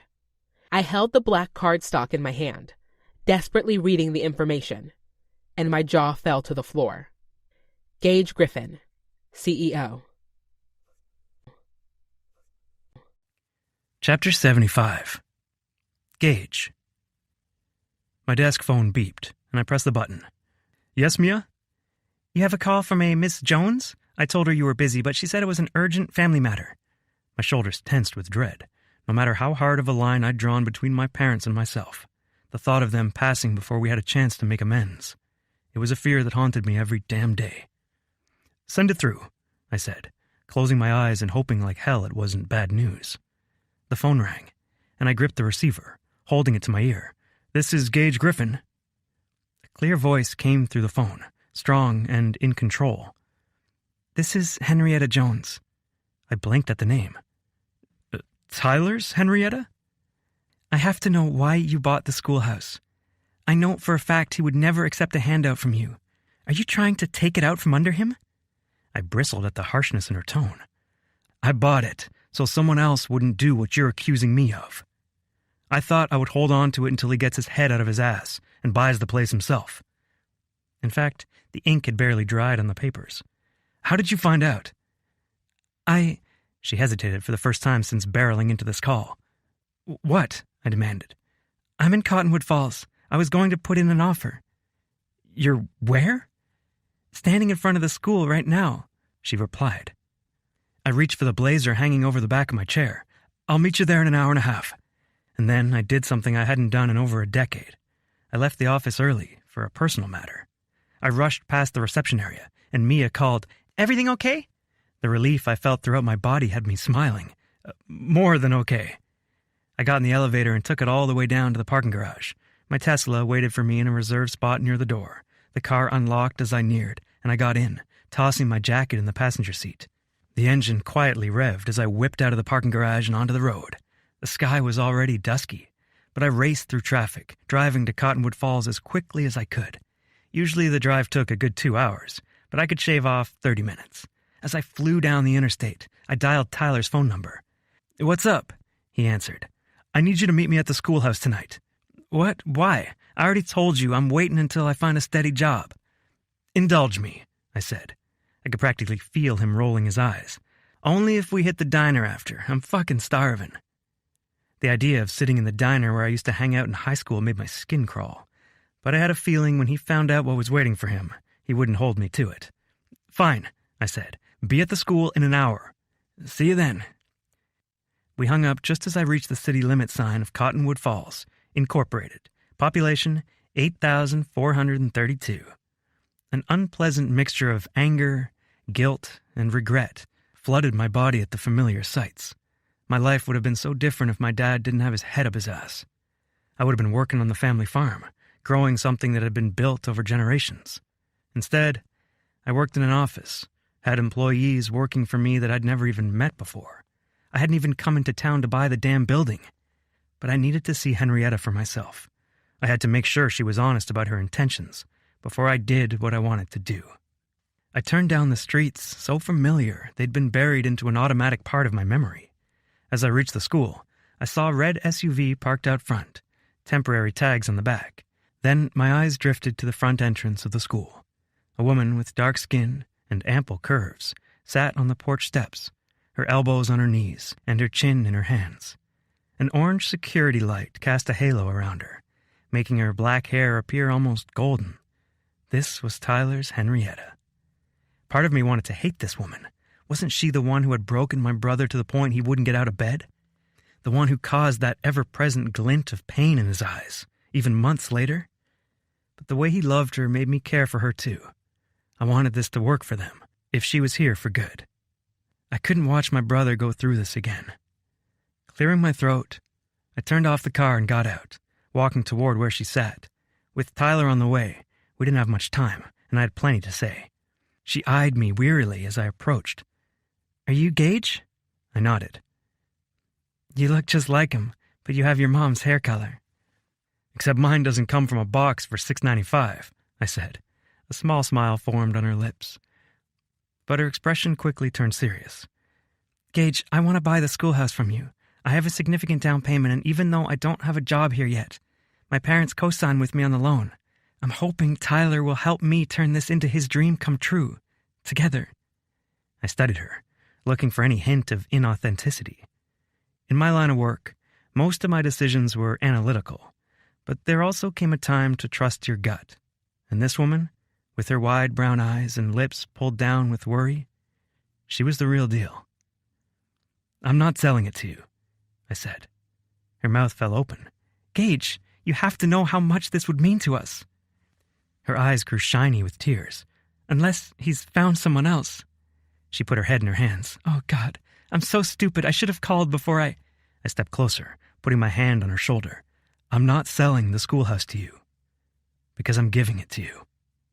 All her pain was replaced with shock, so easily visible in each of her features. "What?" "You said you had a down payment? I want you to use that money, and the money Tyler has saved, to build this business. And if Tyler's pride requires him to pay me back, I'll take a cut of the profits over time as an investor, even if it's annoying." Now a smile played across her lips. "Gage, that's amazing. Are you sure?" I chewed the inside of my cheek, not sure how much to give away. I've never seen my brother happier than when he was with you, or more devastated than when it ended. I'd give everything I have to never see him like that again. I studied her, waiting to see her response, already knowing I'd be able to read her. "I may have ended things, but it was the worst mistake I've ever made. If he gives me another chance, I promise you both, I'll never waste it." I saw something in her face, heard it in her words. The truth. Headlights panned over us, and we looked over to see Tyler's truck pulling up to the school.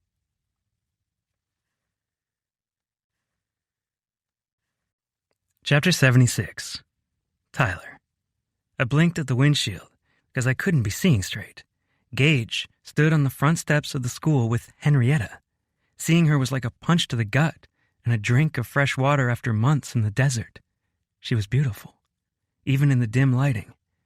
The light yellow dress she wore hugged her curves, and her hair fell down her back in soft curls. I wanted to kiss her. I wanted to hold her. I wanted to pool her hair in my hands and breathe in her scent I'd missed so damn much. But I was hurt, too, and that pain kept me sitting in the truck, staring at my brother and the woman I loved. How long had Gage been talking with her? How long had he known her? What were they doing here, together? Movement made me refocus my gaze, and I saw Gage walking toward me, quickly striding across the distance still in his work clothes. He reached my window and rolled his finger through the air. My arm felt stiff and heavy as cement as I reached for the button and pushed it down.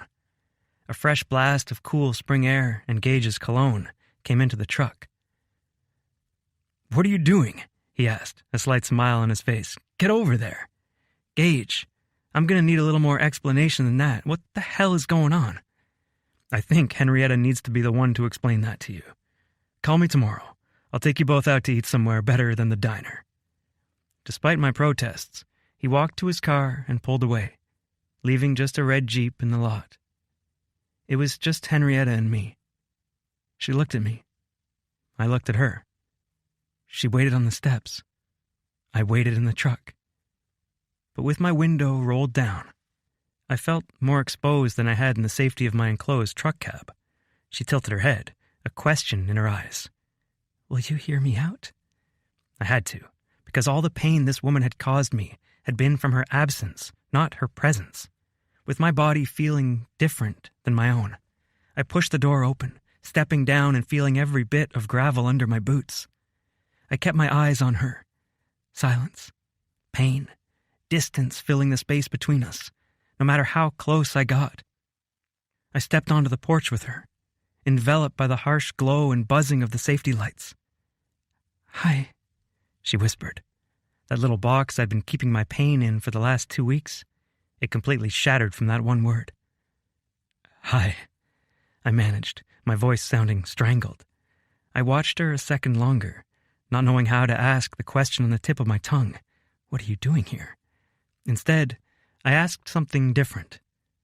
"Is that your car?" She looked around like she'd forgotten completely how she'd arrived. When her gaze landed on the red vehicle, her eyes widened slightly in recognition. "I bought it today," she said, "after I got to Dallas." "You bought a car?" A small smile played along her lips. "It turns out my grandma didn't want me to sacrifice the love of my life for her to stay at home."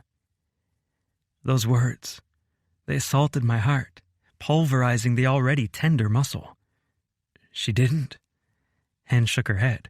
"My grandma requested to move into a senior living center, and it's great. She already has friends she's beating at cards." Hen smiled softly at the cracked cement beneath us. "And seeing those flowers you planted for me, I realized I wanted to grow something just as beautiful. With you." It was everything I'd ever wanted her to say. But my life was a mess, and her family was still in California. "Hen, I love you." She smiled up at me. "You do?" It took all the strength I had to keep my hands at my sides. I wanted to hold her face and kiss her just to show her how much love I had for her. I only wanted her to be happy with the life she wanted to live. And she'd chosen one without me. "Of course I love you. I love you in a way I've never loved another woman. But you love your family. And even though I miss you like crazy, I can't promise forever to someone who'd put me second. I barely made it through you turning me away the last time. I couldn't make it through another." "I'm not going anywhere, Tyler," she said stubbornly. Didn't she get it? We had our window, our opening where my job wasn't an issue. I'd offered to stay, but my savings were lower now. "I don't have anything for you here." My voice echoed off the bricks. "I don't have a job. No one in construction will hire me with my reputation, and I don't have the capital for my own business. I'm living with my parents now, because I can't kick out my renters. I have nothing, Hen." She turned toward the school. "What if you do?" It was like she was speaking in riddles, and the anger and pain in my chest had me letting out a mix between a laugh and a cry. "What do you mean?" Facing me again, she said, "The reason why my grandma wouldn't accept my help was because of the life she had with my grandpa. She knew I could have that kind of life with you." The buoyancy in my chest was dangerous, the kind that could end a guy if he didn't watch out. She reached out for my hand, her touch instantly making a lump grow in my throat. "Tyler, I've spent my whole life with my family, being loved and cared for by them, and part of me thought I didn't deserve it, no matter how freely they loved me. I thought I had to earn it, thought I had to protect them because of how they cared for me. But that's not what they wanted for me. And it turns out, that's not what I wanted for myself." She held her other hand to my cheek. wiping away an errant tear I hadn't realized was there. "Tyler, I want to build a life with you, a family, a home. This building, it's so much more than 4 walls and a roof. It's a place where we can make our own mark, serve others the way they deserve, and grow our life together." The dream she was speaking of was everything I'd wanted for us, but I had to tell her the truth. "I can't give that to you, Hen. I don't have a job. No way to get financing for a project this size. Now that my grandma's care is covered, I have enough to invest. My whole life savings is ready to create this with you." I held her face in my hand, tears falling unapologetically down my cheeks. "I can't ask that of you, to give everything you have to me." Her voice cracked. "Tyler, I already have. My heart, it's yours. My body, my life, yours. There will never be anyone else like you. No one to replace you, Tyler." She held her hand to her chest. "If I have to renovate this thing by myself until I can prove to you how committed I am, I'll do it." As she gesticulated, I noticed something on her wrist I hadn't seen before. I took her arm and held it up, giving me a clear view of her skin in the light. "What are you doing?" she asked. "Hen, what is this?" She looked from my eyes to her wrist. South of her thumb, right below the crease, was a windmill, just like mine. "When did you get this?" I asked. She bit her lip, tears filling her eyes. "A week after you left." My voice was hoarse as I whispered, "Why?" "Because I knew no matter how much I moved, my heart would always be with you. You're the one, Tyler." I couldn't hold myself back anymore. I wrapped my arms around her middle and pulled her close to me, kissing her with all I had. Every ache, every tear, every broken dream from the last several months I poured into our embrace. "Marry me," I said against her lips. She looked up at me, her eyes wide. "What?" "I'm not going another day in this life without you by my side," I said. "Be my wife." Tears fell down her cheeks as she nodded. I covered her yes with my kiss, filled with dreams of forever.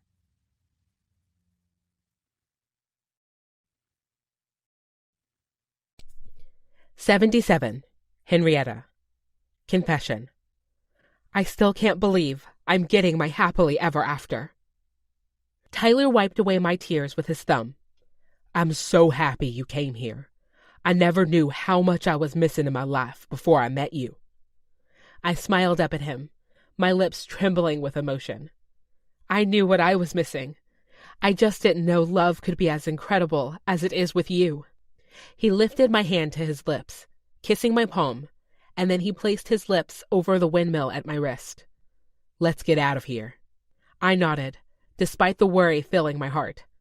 "Will your family forgive me for the way I hurt you?" "They love you, Hen. When I first came home, I stayed with Gage because I knew my parents would tell me to get my ass back to California and win you back." What would have happened if he'd come back? I wondered. Would I have accepted him? No, I decided. I never would have asked him to give up his home for me. Tyler's dreams existed here, and my family would always be there for me. I'd never cared where I was, as long as I was with the people I loved. "Is it okay for me to stay at your parents' house tonight, on such short notice?" I asked, biting my lip. "It would be, except I have another idea." Tyler drove me to one of the 3 hotels in town, lifting his middle console so I could slide over and sit tucked against his side. After so long apart, we weren't wasting a minute together. He insisted my car would be fine at the schoolhouse overnight, but that was the last thing on my mind. We walked down the hallway, over green and gold carpet, to room 106. Tyler held the key card against the reader, and we stepped into the room, together. A million missed moments and painful memories filled the space between us. For a moment, I stood, looking at the bed. He slipped off his cowboy boots, the leather worn with hard work. My own white sneakers were a contrast in almost every way. That was us. We were different. Him, a tall, strong country boy from Texas. Me, a curvy city girl who'd always been under her family's wing. But together, We created something entirely different. A pair of people who led with love, who served with our whole hearts, and who fumbled through life until we finally got something right. Each other. "Lie down with me," he asked, lifting the blanket. I nodded, walking around the other side of the bed, to curl in next to his warm body. He was so solid against me, and I slid my hand under his shirt, running it over the ridges of his stomach, the crisp of his chest hair, the slope of his collarbone, the divot at the base of his neck, and back down again. He pressed a kiss to my temple, drawing emotion to my eyes again. It was like my heart had barely scabbed over the last few months apart, and being here with him now pulled me all the way open, leaving me even more vulnerable than ever before. I lifted my face to him, kissing him slowly, refamiliarizing myself with his taste, the swirl of his tongue against mine, the scratch of his 5 o'clock shadow over my chin. And then I needed to remember more, feel more. I gripped the hem of his shirt, pulling it up, and he helped me, slipping it over his head before moving to my dress, pulling it off. And then we were back together, kissing, savoring, loving. Our middles pressed together, his skin warm against mine, his hands gentle on my hips, my shoulders. With each second that passed, our kiss intensified, our hands explored. His palm slid against my ass, lifting my thigh so it crossed over his hip, and then there was space for him to gently slide my thong aside, to run his thumb along my slit. My breath caught as he slipped a finger inside, and then lifted it to his lips. He drew his finger in his mouth, closing his eyes. "I missed the way you taste." Moisture pooled between my legs. "I miss the way you feel," I breathed. "Not much longer, baby," he breathed, kissing me again, bringing his hand back down and circling his fingers around my clit. As the sensation grew between my legs, I bucked against his hand. Tears filled my eyes, dripped over my nose and down my cheeks as my orgasm built. Tyler was back. He was with me. He loved me. And then I came into his hand, crying out his name. With my orgasm still rocking my body, he rolled me to my back and unzipped his pants, pulled them down just enough to plunge into me. I stretched around him, my body having tightened up in his absence. "Baby," he breathed against my lips. "I love you," I cried, tears flowing freely. "I love you so damn much, Tyler." "I love you," he said, pumping fast. "I love you. I love you." Our words slowly transformed into breathless pants until his orgasm came, and he pumped harder into me, letting go of all he had and filling me completely. He lay on top of me, letting his orgasm dwindle. Then he rolled to the side, opening his arms for me to lie in my nook. I kissed the bulge of his shoulder muscle, then lay in his arms. He wrapped them around me, tracing his fingers gently up and down my side, and one word came to mind. Home. This was home. "I can't believe I get to be your wife," I said, a smile stretching my lips. "I can't believe you said yes." He froze, then rolled away from me. His swift distance made my heart stall. "Tyler? Are you all right?" I asked, when really what I needed to know was, are we okay? Did he realize getting back together with me was a mistake? There was a deep crease between his eyebrows, and his mouth was pinched as he kicked off his jeans the rest of the way and paced the room. "I fucked up, Hen." My heart sank, on the precipice of sheer destruction. "What do you mean?" He shook his head angrily. "Tyler, you're scaring me." Almost as if he remembered I was in the room, his expression softened, and he came closer to me, kissing my forehead. "You didn't do anything wrong. It was me." And then he was back to pacing. "I asked you to marry me without asking your dad first. How could I have been so stupid?" All the worry let out of me like a balloon releasing air, and I laughed. "That's what you're worried about?"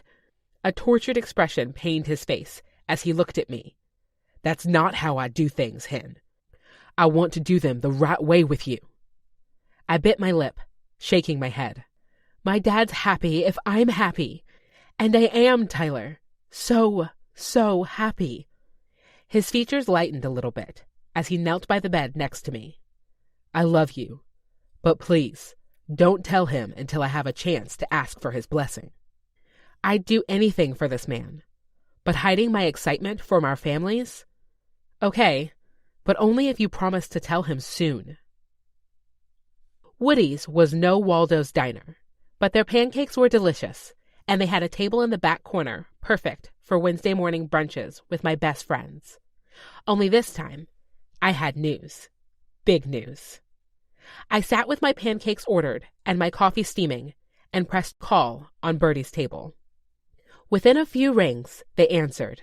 Bertie and Mara sitting on the same side of the booth with their own pancakes. Mara jumped right into it. Tell us how it went. I grinned at them, holding up my hand to show them the silver engagement ring on my finger with an oval diamond set in the middle. Classic, modest, beautiful, just like the man who had given it to me. Their screams came through my phone, making a few of the regulars around me turn their heads. You're getting married, Bertie cried. I nodded, smiling so hard my cheeks almost closed my eyes. He asked me that night I came back. We just got the ring yesterday. That was fast, Mara said. The grand gesture must have been really good. I laughed and filled them in on the confusion of the day, hearing that Tyler's brother had bought the schoolhouse, and then talking with Tyler on the porch. Bertie had her hands laced under her chin, practically swooning. This is so romantic. It's been amazing these last couple days, just catching up on everything we missed. Mara winked. And the makeup sex?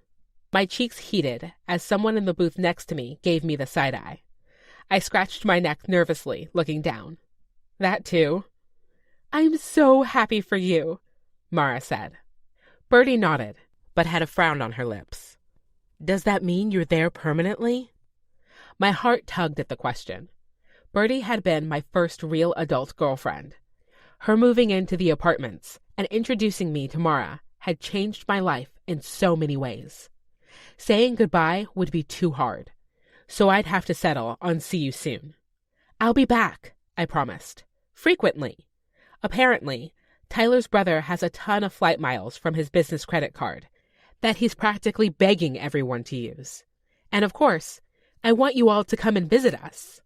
I told them all about the schoolhouse and our plans for the building. Bertie said, I'll take you up on that. Is there even a hotel in that town? I laughed. 2, actually. And a motel. Fancy, Bertie said with a laugh. Where are you and Tyler staying? Mara asked. With his family? For now, I answered. But we're working to renovate a living space for us at the schoolhouse for us first. We're going to be staying there and managing the property on site so we can give better help to the residents. Tyler thinks he can have it livable in a month, since this is our full-time job now. Bertrand even offered to take a week off of work to come help us get settled. Your family's all on board? Bertie asked. Oh, yeah, I laughed, twirling my engagement ring around my finger. They practically shoved me out the door to get him back. They all love him as much as I do. Mara bumped her shoulder against Bertie. We love him too. Bertie nodded. If I could have hand-designed a guy for you, even he wouldn't be half the man that Tyler is. He's pretty amazing. I took a sip of my coffee that was already cooling down. I do have a question, though. What's up? Mara asked. I bit my lip, holding back a smile. What are you doing a month from now? Bertie and Mara exchanged a glance. Because I'd love for you to stand by my side when I say I do, I finished. Another round of squealing had people sending me more looks. In a town this size, I was bound to have a reputation before our wedding announcement hit the local paper. Bertie said, That's so soon! Are you worried about planning the wedding? We would have just gone to City Hall yesterday, but Tyler wants to ask my dad for his blessing before we tie the knot, I admitted. And Tyler's mom and sister begged for us to have a wedding, for our families to get the chance to celebrate and meet each other. So this was the compromise. My grin spread across my entire face. It was crazy. Getting married this soon to the man I lost my virginity to. But on a soul level, it didn't feel crazy at all. It felt right, perfect, inevitable. I just couldn't wait. Wait. Chapter 78. Tyler. A week after Hen came to Cottonwood Falls, I drove to DFW Airport to pick up Bertrand. The second Hen told me about our project, he said he wanted to come and return the favor for helping his family with their home. Even though I told him he didn't need to, he insisted, and it was probably a good thing he had. The only problem? I still hadn't called Hen's dad to ask his blessing. I'd already fucked up, and I knew this was a conversation we needed to have in person. But with how hard he'd been working on the schoolhouse, I hadn't had the time to fly to California. For the last week, Hen and I had worked all day, every day, to get the top part of the schoolhouse up and running so we'd have our own place to stay, hopefully by our wedding night. But at this rate, we were still a couple of weeks behind, and with my chicken shit behavior, the wedding would have to be pushed back too unless I found a way to talk to her dad. Except with Bertrand coming, I wasn't sure how much longer we could keep our engagement a secret. What if Bertrand told their parents before I had a chance? I reached the airport and exited into the cell phone lot to wait until Bertrand texted me that he was ready. My hands were jumpy on the steering wheel with nerves. In an hour, he'd see the ring on his sister's finger. He'd know I'd done things in the wrong order. Bertrand, I'm here. Hope you have extra room in your trunk. Brought a lot of baggage. I laughed at the phone, his text breaking the tension. Tyler, you must pack like your sister. I put the truck in drive and pulled around the curb, taking deep breaths. Bertrand came into view, standing next to a single duffel bag. Rolling down the window, I said, "What happened to all your bags?" He nodded his head over his shoulder, and two other Joneses came through the airport doors. My jaw dropped at all of Hen's brothers being in Dallas. What the hell? I laughed out, grinning wide. As I got out of my truck, I hugged Bertrand, Jamarcus, and Justice, and then I saw Murphy walk out the door. My blood went cold. I had 2 hours between here and Cottonwood Falls before he saw the ring on his daughter's hand and found out I was a coward. My knees buckled, and I knelt in front of Murphy. "Can I marry you?" He stared at me, confusion scrunching up his nose. "You okay, son?" I shook my head, standing up. "Sorry, I fucked up. Shit. Sorry for cussing. Shit." I was really fucking this one up. I ran my hand over my face, trying to give myself an internal pep talk. "I asked Henrietta to marry me." Shock raised his eyebrows, but I pressed on. "I know I should have asked you first, but I was so excited she wanted me back that my heart spoke before my mind thought. And now that I asked, and she said yes, I can't take it back from her, but I wanted to know if we could have your blessing, despite my lapse in judgment." Murphy shook his head, grinning. "Her yes was all the blessing you needed." He wrapped his arms around my shoulders. "Welcome to the family." Hen's brothers joined in the celebration, patting my back and whooping it up, until a security guard yelled, "Hey, get a move on!" The guys were still laughing as we piled into the truck and headed toward home. I parked the truck at the schoolhouse in between the plumber's truck and the electrician's van. Gary Johnson, the plumber, had been working around town since I was in diapers, and he'd been thrilled to get his hands on this school to turn it into something of use. He'd been working with us the last week to plumb a new kitchen and bathroom upstairs. When that was all done, he'd plumb bathrooms and kitchenettes in the units downstairs. Grant Arnold, the electrician, had worked with me on projects in Dallas back when I was starting out on a construction crew. He was cutting us a special price to upgrade the wiring in the entire building. He'd also hang new ceiling fans and decorative lights for each room. Meanwhile, Hen and I had worked on framing out the bedrooms, hanging up drywall and repairing cracks that had formed in the ceiling over the years. This week, I had hoped Bertrand would help us lay flooring and maybe even install some stock cabinets from the nearest box store. But now that the four of them were here, I couldn't wait to see how much we'd accomplish. I knew firsthand how hard and fast these guys could work. As we got out of the truck and walked toward the front entrance, excitement rushed through me. Maybe we would get this all done on time for our wedding, which could happen now with her father's blessing. Everything was finally falling into place.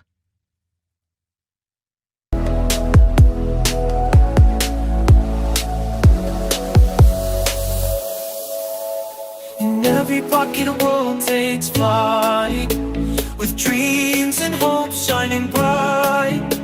Her bag a compass through life's maze, guiding with love through endless days. In every fold a memory lies of laughter shared and tears dry. A worldly bag, a magic key, unlocking love's boundless sea.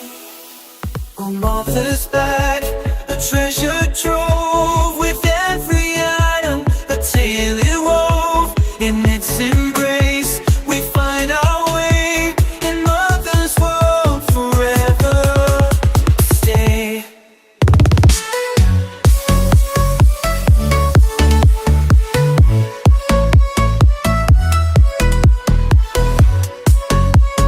"79. Henrietta. Confession. I used to think moving meant leaving my home. I couldn't have been more wrong. I scraped the drywall knife over a seam, making it disappear in one quick movement. I'd helped Dad with drywall patches around the house, but Tyler had to show me how to hang big sheets of drywall, making walls appear where there had been none. It was heady, seeing something this big come together, thanks to the work of my own 2 hands. I couldn't wait for Bertrand to get here, so we could show him all we'd already done. From downstairs, Tyler called out, "Babe, we're here!" I grinned, setting down my bucket of joint compound and wiping my hands on my work overalls. I put my hand on the oak stair railing and went down the stairs, excited to wrap my brother in a big hug and show him this life I was building. But when I got halfway down the stairs and the entrance came into view, I froze. Not only was Bertrand in the entryway, but so were John Marcus, Justice, and my dad. My mouth fell open. "What are you doing here?" Grinning, Dad said, "Came to help you out, but it sounds like we'll be celebrating your engagement, too." I looked from Dad to Tyler, and Tyler nodded. "Come here, baby girl," Dad said. I jumped down the rest of the stairs, running to my dad and letting him wrap me in his arms. We rocked back and forth as he spoke into my hair. "I'm so happy for you, honey. He's one of the good ones." "Thanks, Daddy," I said, stepping back. "I can't wait for you to see it." He slipped his hand in mine and said, "Show us around." We walked through the ground floor, which had barely been touched except by Grant to upgrade the wiring. There were 6 classrooms down here and a massive kitchen. All of it would be converted to 6 apartments, a common area for mail, laundry, and a small office space. Then we went upstairs, where there were another 6 classrooms. Tyler and I had demoed half of them to make room for our future kitchen, living room, and primary bedroom with an ensuite bathroom.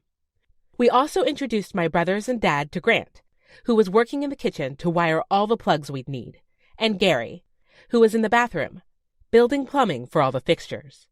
"Holy crap," John Marcus said, as we all stood in the open living area. "You've been busy the last week." I laughed, looking around at the walls that had been taken down and the walls that were already built up, joint compound drying on the drywall. "It's been a whirlwind. Gary and Grant are helping a bunch, and now that you're here, it'll move so much faster. Thank you for doing this. It means the world." I looked at all the men in my life. It seemed like I'd been crying constantly the last several months, between sad and happy tears. But these were happy tears. I'd been so afraid to move, afraid of losing my family. But seeing them here in my new home, I knew I'd been so wrong to worry. I hadn't lost my family. It had grown. My life was so much better for it. "Do we need to take you to the hotel to get you settled in?" I asked. Justice pulled his head back. "Hell no, girl. You need all the help you can get." I laughed. "Then let's get to work." Tyler and I also made a tearfully happy video call to Grandma and Mom. who celebrated our engagement with us and were already planning what they wanted to wear to our wedding. Mom asked for Deidre's number, and they had quickly started talking by video call, planning the wedding and getting to know each other while Tyler and I worked on the house with my brothers and Dad. In 5 days, the guys had all the drywall up in the main living areas and had laid hardwood floors with lots of soundproofing so we wouldn't disturb the future tenants below. Now Dad and I were on the way to the nearest box store to pick up my cabinet order. The kitchen was going to be kitschy and cute, with light blue cabinets, vinyl countertops with a Calcutta marble pattern, and a big island in the middle with room for family, just like the kitchen at home in California.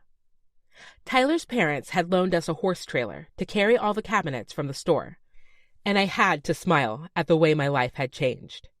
At least Dad had rented a trailer way back when I was a teenager to teach me how to pull one. Otherwise, I'd be completely lost. He sat in the passenger seat of Tyler's truck, music playing softly through the speakers as the sun shined down on us.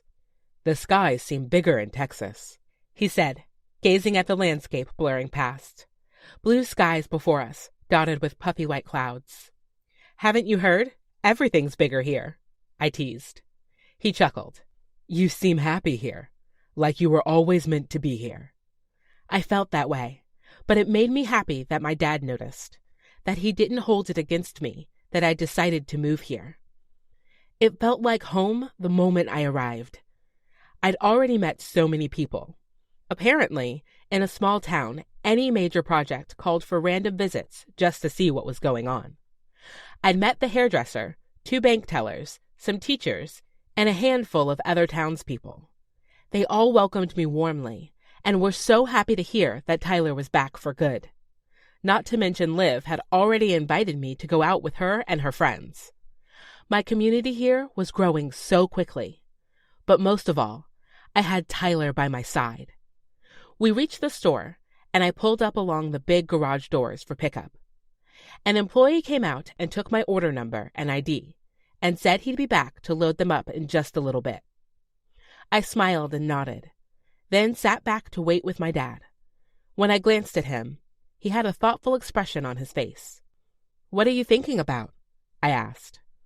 "I'm realizing this might be one of our last chances to talk before you get married next month."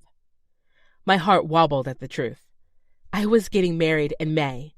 Then Bertrand would be married in August, just a couple of months from now. All of us kids were grown, out of the nest, even if it was later than most. "It'll just be you and Mom in the house." He nodded. "It just hit me that there's so much I haven't told you about marriage, about life." I reached across the middle console, covering his hand with mine. "I'm only a phone call away, Dad. You can call and tell me any time." He glanced my way with a somber smile. "But there are some things I want to tell you before you get married." "Sure," I said. "I think I need all the advice I can get." His chuckle rumbled in his chest. Then he sobered. "Mom and I always saved our big arguments for after you kids were asleep. But I don't want you to think we never had any fights." "You were never that coy," I replied. "Mom would always burn your toast the day after." He laughed. "A small price to pay for some of the dumb stuff I've done. But you know, I'm thankful for those arguments. Everyone thinks that getting married is supposed to be a happily ever after, where you feel only love and never pain. But it's not." My eyebrows drew together. My parents were some of the happiest, most in-love people I knew. "What do you mean?" "Do you remember when Justice tore his ACL playing football? After the surgery, the doctor told him that his left leg would be stronger than his right, even though that was the one that had been injured. Because the strength, the healing, comes in the repair." I nodded, understanding what he meant. "When you and Tyler have arguments, because you will, don't look at it like a break from the ideal life you want to live. Look at it as a chance to make things stronger than they were before." "Of course," I managed. "And forget about all that nonsense everyone wants to sell you about marriage being 50-50. People get so caught up in making things equal that they forget marriage isn't just a contract on a piece of paper. It's a commitment to serve each other in sickness and in health, richer and poorer. There will be times when Tyler's too sick to do the dishes. Dad winked. And that means you'll have the opportunity to serve him by finishing them up. And there will be times when you've had a hard day with the kids, if you decide to have children. And he'll be there to pick up the slack, even if the bedtime routine is usually your task. Don't get caught up in keeping score, because in a marriage, you're both on the same team. Oh, Dad, he smiled, reaching across the cab to bump my chin with his thumb. He's lucky to have you, Hen. Don't you ever forget that. I promise, I won't. Chapter 80. Tyler. A bachelor party hardly seemed necessary when I'd been ready to marry Hen a month and a half ago. But here I was, riding around a lazy river outside of Waco with my brothers and Cohen, Jonas, and Steve. This place was really cool, actually. Some couple had bought property and dug out a massive lazy river and a pond with slides that launched you 10 feet in the air before plunging you in the murky water. You could bring your own floats and coolers of beer, and it kind of felt like a high school party with legal alcohol. After smacking my face and ass in the pond a few times, I decided I much preferred the lazy river, where we could float on inner tubes and drink beer at the same time. Gage said, "Is this your first day off since Hen came back?" I took a drink thinking it over. "Actually, yeah." "Dang," Steve said. "Tell your boss to give you a day off more often." I laughed. Henrietta and I weren't the boss of each other. We were a team, equal partners, just like it was always meant to be. It's hard work, don't get me wrong, but it doesn't feel like work when I'm with her. Rhett splashed me with water. "Whipped!" Cohen and Jonas laughed, and Steve said, "There are advantages to being whipped." Rhett just shook his head, drinking his beer. "I'll take my wet and wild weekends, thank you very much." Gage rolled his eyes at our brother, then changed the subject. "I have the sign scheduled for delivery, by the way." "Perfect," I said. Cohen asked, "Does she have any idea that you're doing this?" "Not a clue," I replied with a smile. Jonas lifted his own beer toward me. "Hats off to you, man. We knew you were a good guy, but this seals the deal." My chest swelled with pride. Almost a year ago, I'd met these guys and wanted to impress them, wanted to show them that I was worthy of Hen. Earning their approval, along with their friendship, meant the world to me, because in one day, I'd be giving Hen my last name, and every last breath I had as her husband. 81. Henrietta. Confession. Maybe I'm a glutton for pain. "Where are you taking me?" I demanded of my two best friends. They had me blindfolded in the back seat of my car. I'd agreed to a surprise, but that was before I'd been back here for 30 minutes. Bertie laughed. "We're almost there." I shook my head. "If you guys brought me to some weird strip club that's open in the middle of the day," we had all agreed to bypass the stripper, since Liv and all three of my sisters-in-law were coming over later for a grown-up slumber party. But Mara was kind of a wild card, especially since they asked me to go on a pre-bachelorette party with them. "We're here!" Mara squealed. I reached up and pulled off my blindfold. No fucking way. Bertie and Mara were both giggling, but my mouth was open. What are we doing at a tattoo parlor? "Well, you made the last one seem so fun that we thought it was time for a repeat." I cried like a baby the whole time. I deadpanned. It turned out I was highly averse to pain. Bertie smiled. "You're not the one getting the tattoo today." I looked around, wondering who else was here. "Is Tyler getting another tattoo?" "Nope," Mara said. "Jonas texted me a few minutes ago and said they were all in Waco." That still didn't answer my question. I gave them both a confused look. "Who is it then?" With a nervous shrug of her shoulders, Bertie said, "It's us." "Both of you?"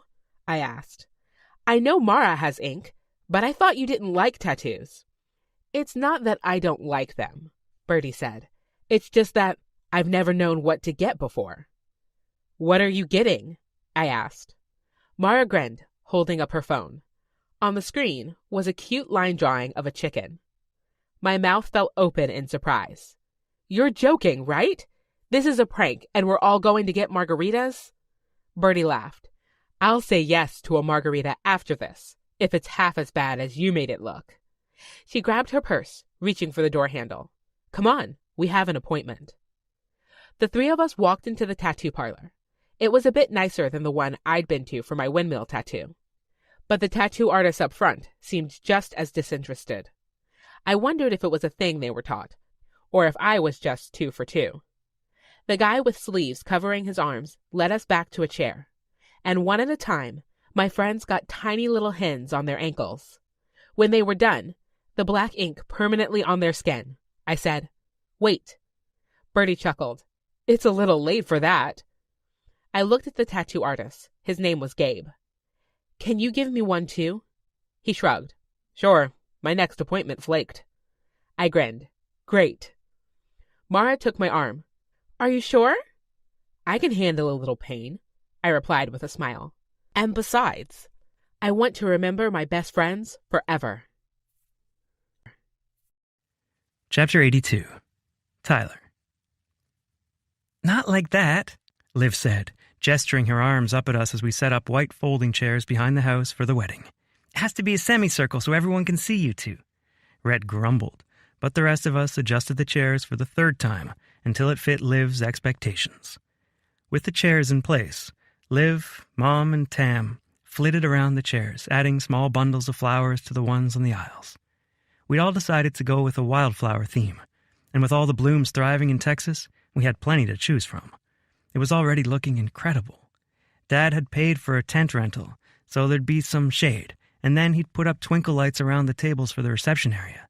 In true Texas fashion, we had a hog roasted for barbecue, and some of the ladies from town volunteered to bring sides as a gift. There would be plenty of beer and soda covered in ice, resting in tin tanks. But I didn't give a shit about any of that, as long as Hen was happy when we left for our honeymoon in Cancun tomorrow. According to Mara, it was the place to go. With the chairs set up, Liv had us roll out a burlap aisle and stake it to the ground so it wouldn't blow away if the wind picked up. But she had nothing to worry about. It was a perfect July day with crystalline blue skies and the sun gently setting. It was like the whole world knew this moment was always meant to be. I kept moving chairs, but I didn't get as much yelling from Liv. Pretty quiet over there, I said, looking up. Then I realized why everyone had stopped talking. Gage stood at the back of the house. Mom was frozen with flowers in her hand, staring at him. Liv and I looked between the two, waiting to see what would happen. And Tam? She looked like a woman slowly backing away from a rattlesnake. Gage cleared his throat and said, How can I help? Mom let out a strangled cry and walked inside. All of Gage's features pinched as he watched our mom rush into the house. His sentence trailed off. I'll handle it, I said. He and Liv nodded, and I put a hand on Tam's shoulder just to let her know everything was okay before following our mom inside. I followed the sound of her quiet crying to hers and Dad's bedroom on the main floor of the living room. She sat on her bed, one leg bent on the mattress and the other dangling over the edge. Her curly hair fell in her face, and she had her hand pressed to her mouth, trying and failing to quiet herself. She looked up at me for a moment, then back at the bed, her shoulders shaking. I took a breath and sat beside her, rubbing a hand on her back.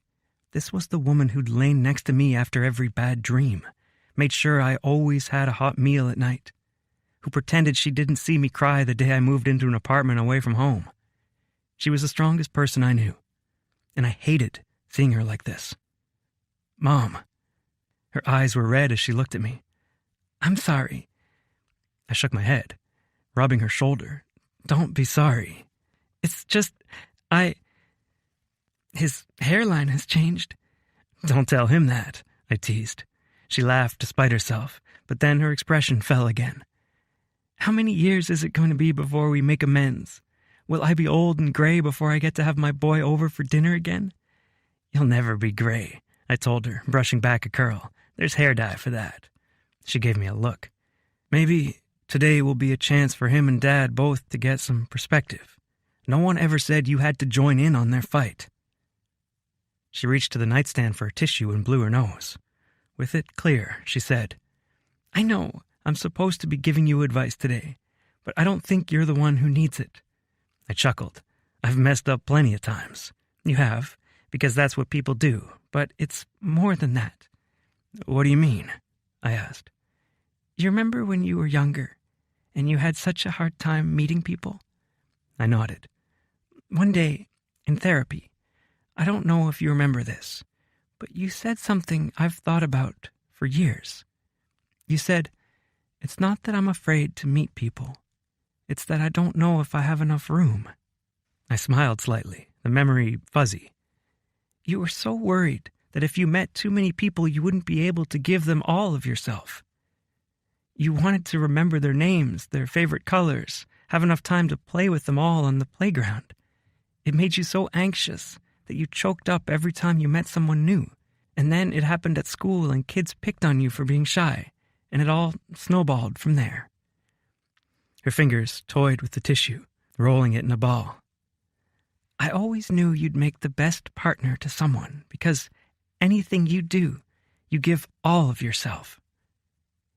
My eyes felt hot with tears. I felt seen in a way I rarely did. That's exactly what I want to give to Hen. She reached up, hugging me close. I love you and your big heart, Tyler J. I love you too.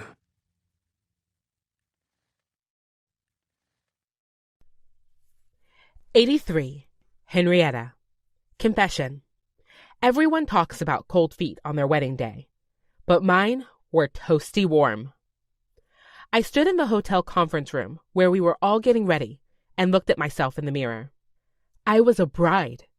The wedding dress I'd brought in Dallas with my mom, grandma, and best friends just a couple of days ago couldn't have been more perfect. Everyone told me it was crazy to wait until the last minute to buy a dress off the rack. But if I was being honest, I didn't care what I wore, as long as Tyler was standing at the end of the aisle, ready to say, I do.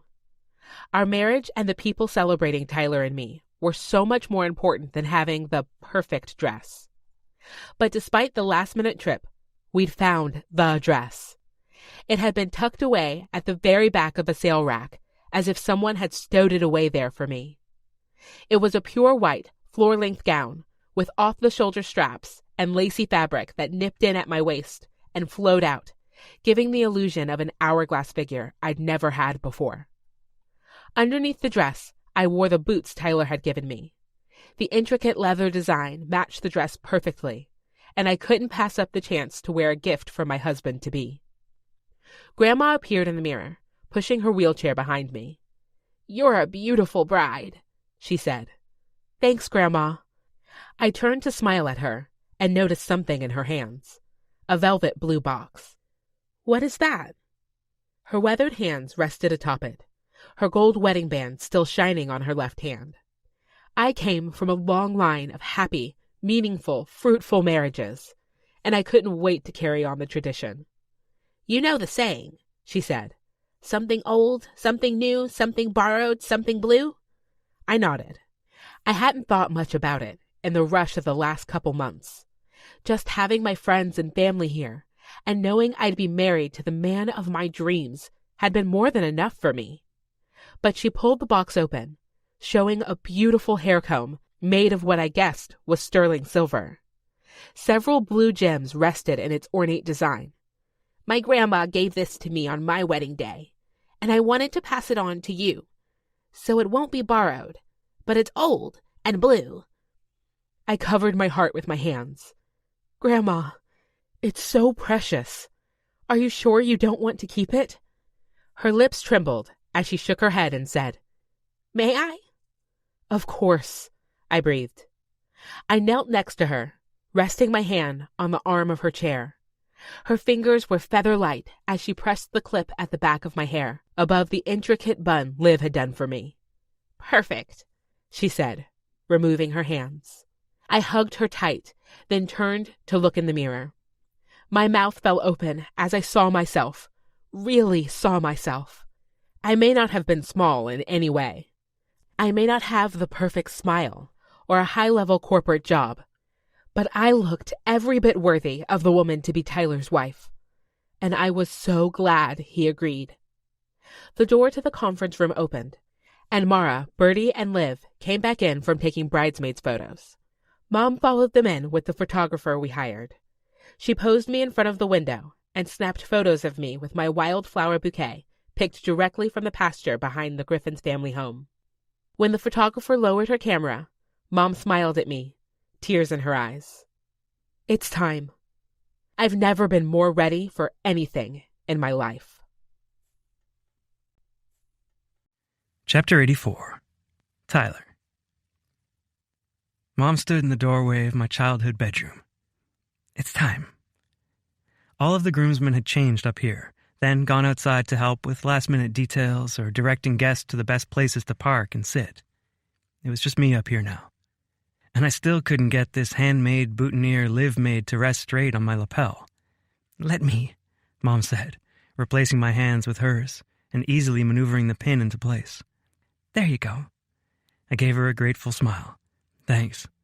She put her arm around me, looking in the mirror above my dresser. You look very handsome. I'm glad you decided to go with suits. I think Hen's family would have been horrified if I walked down the aisle in jeans, I chuckled. But the truth was, I wanted to look my best for her. When she saw me today, I wanted her to see a man who loved her, who cared for her, and who would always put his best foot forward. Mom looped her arm through mine. Let's get down there. We walked together down the stairs, and my brothers waited for us in the living room. I could already hear the guitar playing outside. My best friend from high school had a way with the guitar, and it sounded beautiful, even from in here. I walked Mom down the burlap aisle to her chair, giving her a kiss on the cheek as she sat next to Dad. I stood at the front of the aisle next to the pastor. Matthew Cole had gone to school with me, and now he preached at the Cowboy Church outside of Fort Worth. I looked over the guests and folding chairs. There were about 50 people, half friends, half family, all here to witness me tie my life to Hen's forevermore. And then the music on the guitar changed. Layla nudged Kenner out the door, and he sprinted down the aisle to me, the ring pillow waving in one hand. A gasp went throughout the crowd, and then a chuckle when he reached me. Hey, buddy, I said to my nephew-to-be. I can run really fast in these shoes, did you see? I chuckled. Yeah, I saw. Are the rings still there? I really hoped they'd tied them good because I didn't want to be searching for gold bands in the grass. Seeming to remember his job, Kenner held the pillow up to his face. Yep. He handed the pillow to me, and I double-checked just in case. Still there. Great job, Kenner. Mission accomplished.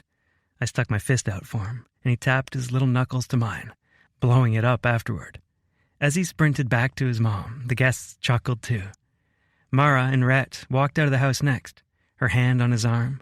The deep blue dress flowed around her as she stepped down the aisle holding a small bouquet of wildflowers. Bertie and Gage stepped out after, both smiling as they followed along. And then, everyone stood. The back door to the house opened and my heart stopped. Henrietta walked outside. Her arm looped around her dad's. There might have been music playing still, but I couldn't hear it.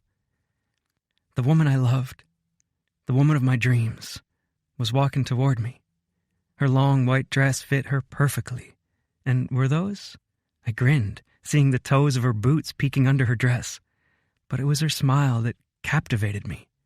Her beautiful brown eyes were shining in the Texas sun, and her smile was even brighter. This woman was mine. And this day, it was ours. I barely dragged my eyes off of her long enough to hear her dad say, "Take care of her, son." "I will," I promised. He put her hand in mine, and I held her other hand too, running my thumbs over the back of her hands. "Hi," I whispered. "Hi," she said with a smile.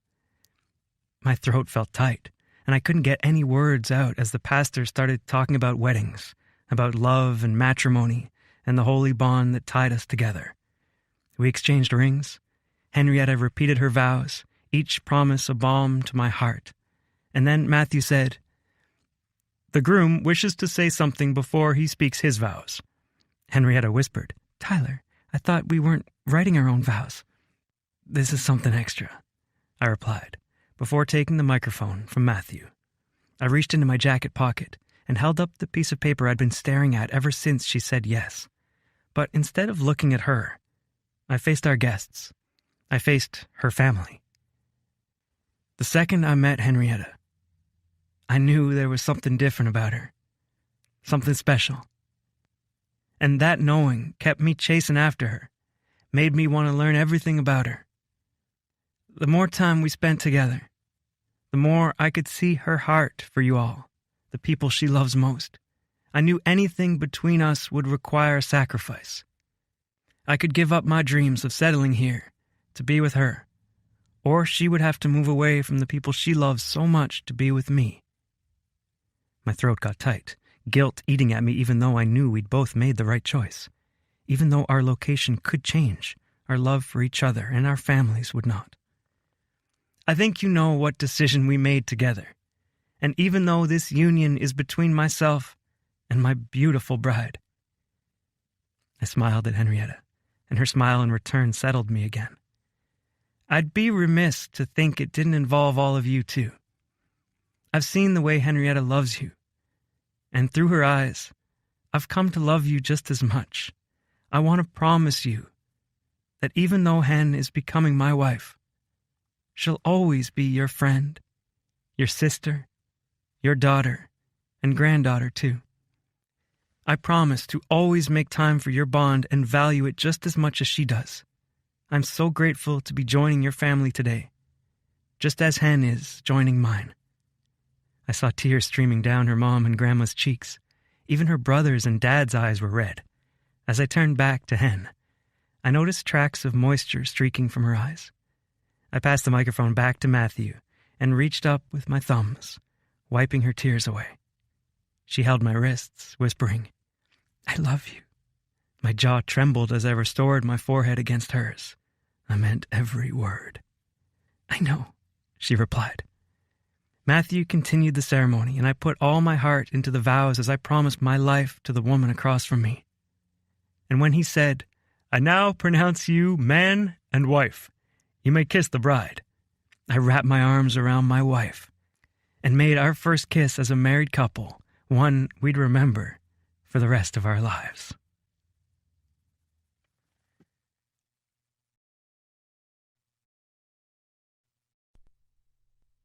'85.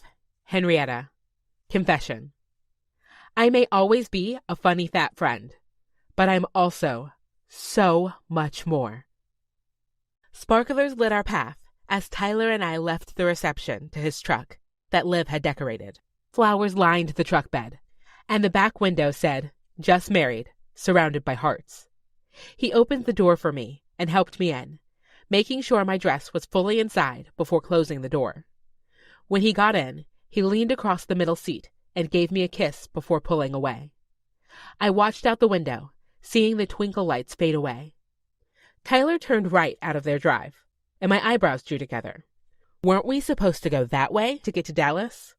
We had a one-night stay before our flight tomorrow, at a place Tyler described as a ritzy mix of character and culture.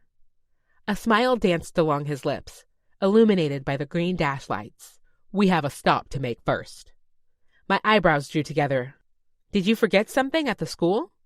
"Something like that," he replied, turning down another dirt road. I shook my head at him, smiling. "Married for 4 hours, and you're already keeping me on my toes." He squeezed my hand, lifting my knuckles to his lips. "I hope you're ready, because I plan to do that every day for the rest of my life."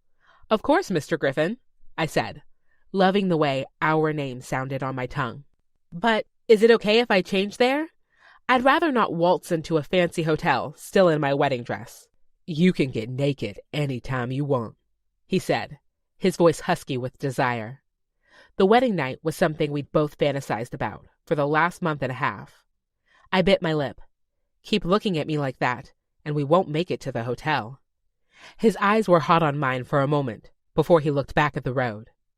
We pulled into town and took the familiar city streets to the schoolhouse. We still hadn't decided on a name for it. I thought it should be something like Cottonwood Estates, but he wanted to make it more personal to us. Luckily, we had a few months left of construction to get the units completed, and that was plenty of time to decide.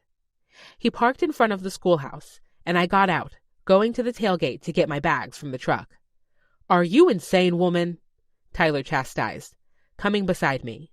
"Let me get your suitcase. You go inside." Shaking my head at him, I lifted the hem of my skirt and walked toward the school until my eyes caught something different. Underneath the new antique security light, there was a sign. The Hen House. I stared at the letters, my jaw slack, until Tyler came to stand beside me, wrapping his arms around my shoulders. "What is this?" I asked. "It's our home," he replied. "What do you think of the name?" I looked from him to the sign and back again. "You want to name it after me?" He palmed my cheek, cradling my face in his hand. "You are what makes this place a home. You did it at Bluebird, and I have no doubt you'll do the same here. You're done fading into the background, baby. It's time to have you front and center, right where you belong." Tears came to my eyes for the millionth time that day. All my life, I'd thought I was destined to be the funny fat friend, always taking a back seat to other people and their needs, their stories. But this man, my husband, had shown me every single day that I could be so much more. I kissed his lips, rejoicing in my role, not as the funny fat friend, but as his wife, as the main character of my own happily ever after.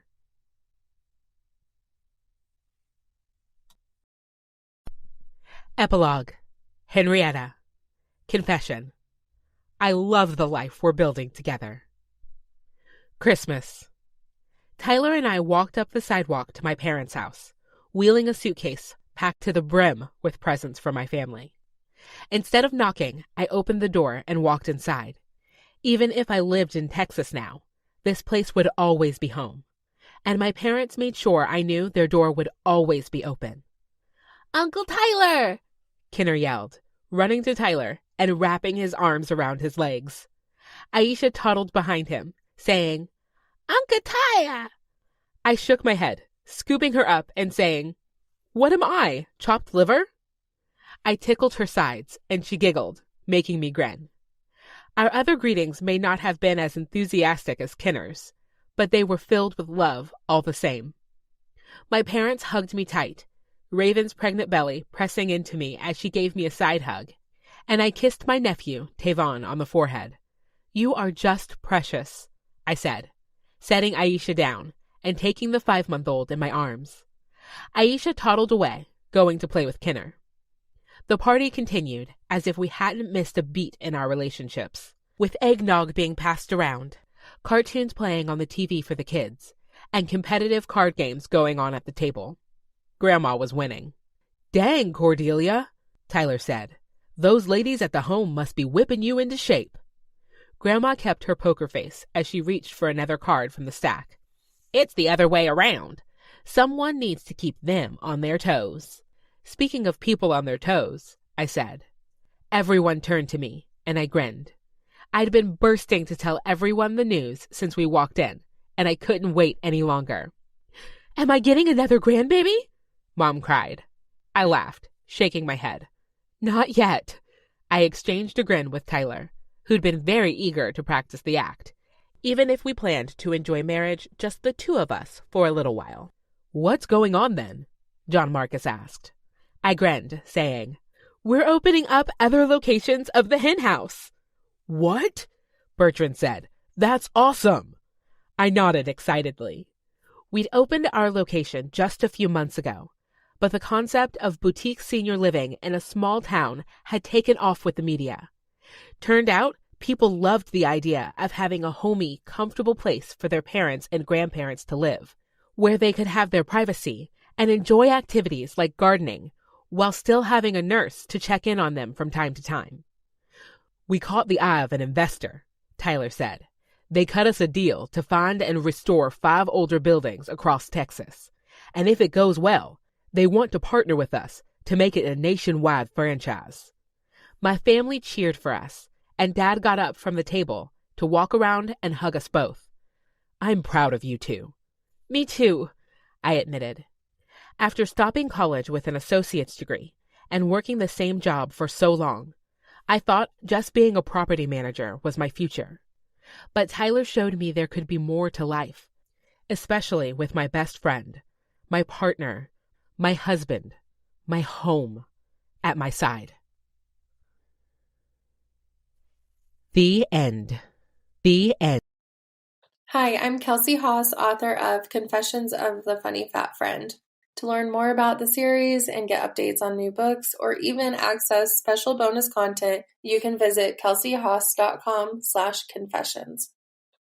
Author's note. Being the funny fat friend is hard. I remember boys befriending me, and I always thought that they might like me until they asked for one of my classmates' numbers. I remember going out to bars with my college friends and watching all of them get asked to dance while I stood on the sidelines holding purses and drinks like a dutiful friend. It hurt every time. It made me look at myself and then look at them and ask, why are they so much better than me? I used to wish that once, just once, a guy would approach me first because he was interested in me. I got lucky because I started dating my now husband in my senior year of high school. I wasn't single for long, but I imagine if I had been single until 28, being the funny fat friend would have been even more difficult. Add in online dating with the instant rejection of swiping at a picture, and you have a recipe for low confidence. When you're the friend that is always overlooked, you start wondering things about yourself. And then you start assuming things about other people. You might think, he wasn't interested in me because of my size. He's only paying attention to me to get my friend. He wants to take me out because he has a fat fetish. Gross. A guy like that would never be seen with a girl like me. These thoughts are there to protect you, to make sense of rejection and loneliness, but soon the voice in your head isn't so nice. And when a guy like Tyler shows you genuine interest, it can feel suspicious. That's why I love what Mara said to Henrietta. Let him choose his intentions. When you place the responsibility for someone else's feelings or perspectives on your shoulders, you lose every single time. Just because you have grown up in a society conditioned to scorn fat people and view them as less than, just because you've navigated life in a bigger body and struggle to love yourself does not mean that you're not worthy of love. You deserve love and affection at any size, even if you're having a hard time loving yourself.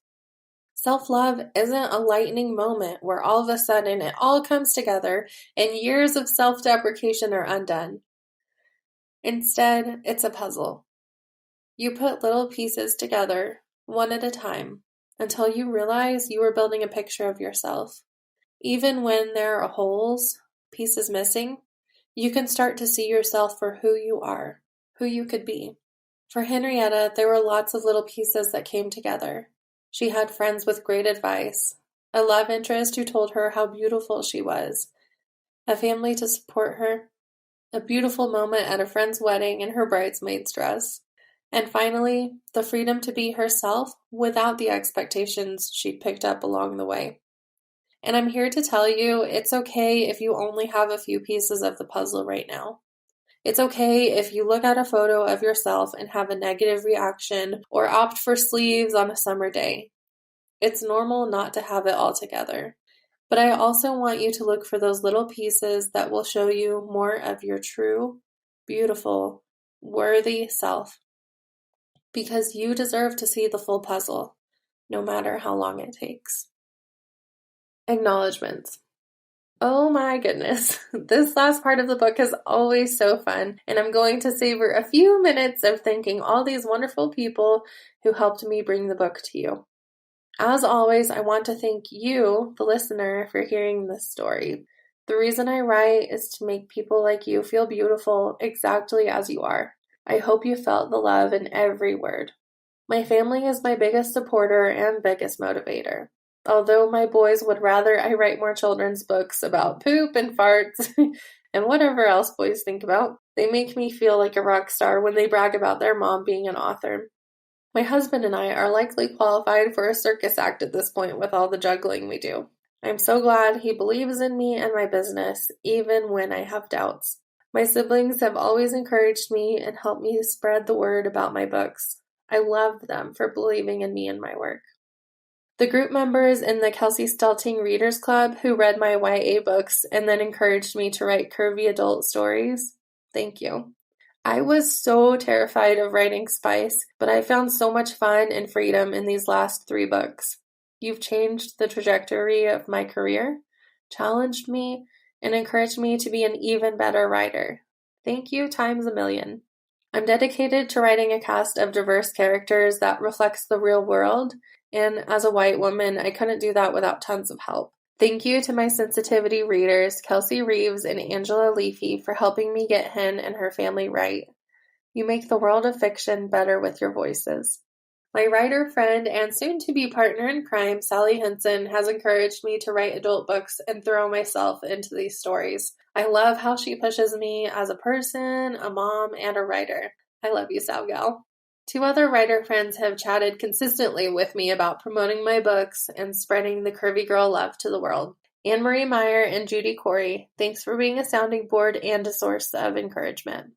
My editor, Trisha Harden, has seen me from sweet country YA romance to spicy and tender adult books, and I have loved having her walk beside me every step of the way. She is the best cheerleader, friend, and mentor with the biggest heart and the most wonderful soul.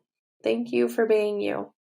The cover of this book came to life thanks to Najla Camber and her team. I love how responsive, understanding, and creative she is. She's so dedicated to helping my vision become a reality, and I absolutely adore her for that. Thank you so much. Maddie Zam, although I don't know you, I loved listening to your song. It was an inspiration to see you help curvy girls feel seen and heard with your words. And to all the lovely ladies and Haas's hussies, I adore you. Thank you for making such a fun space for adult women to hang out and lift each other up.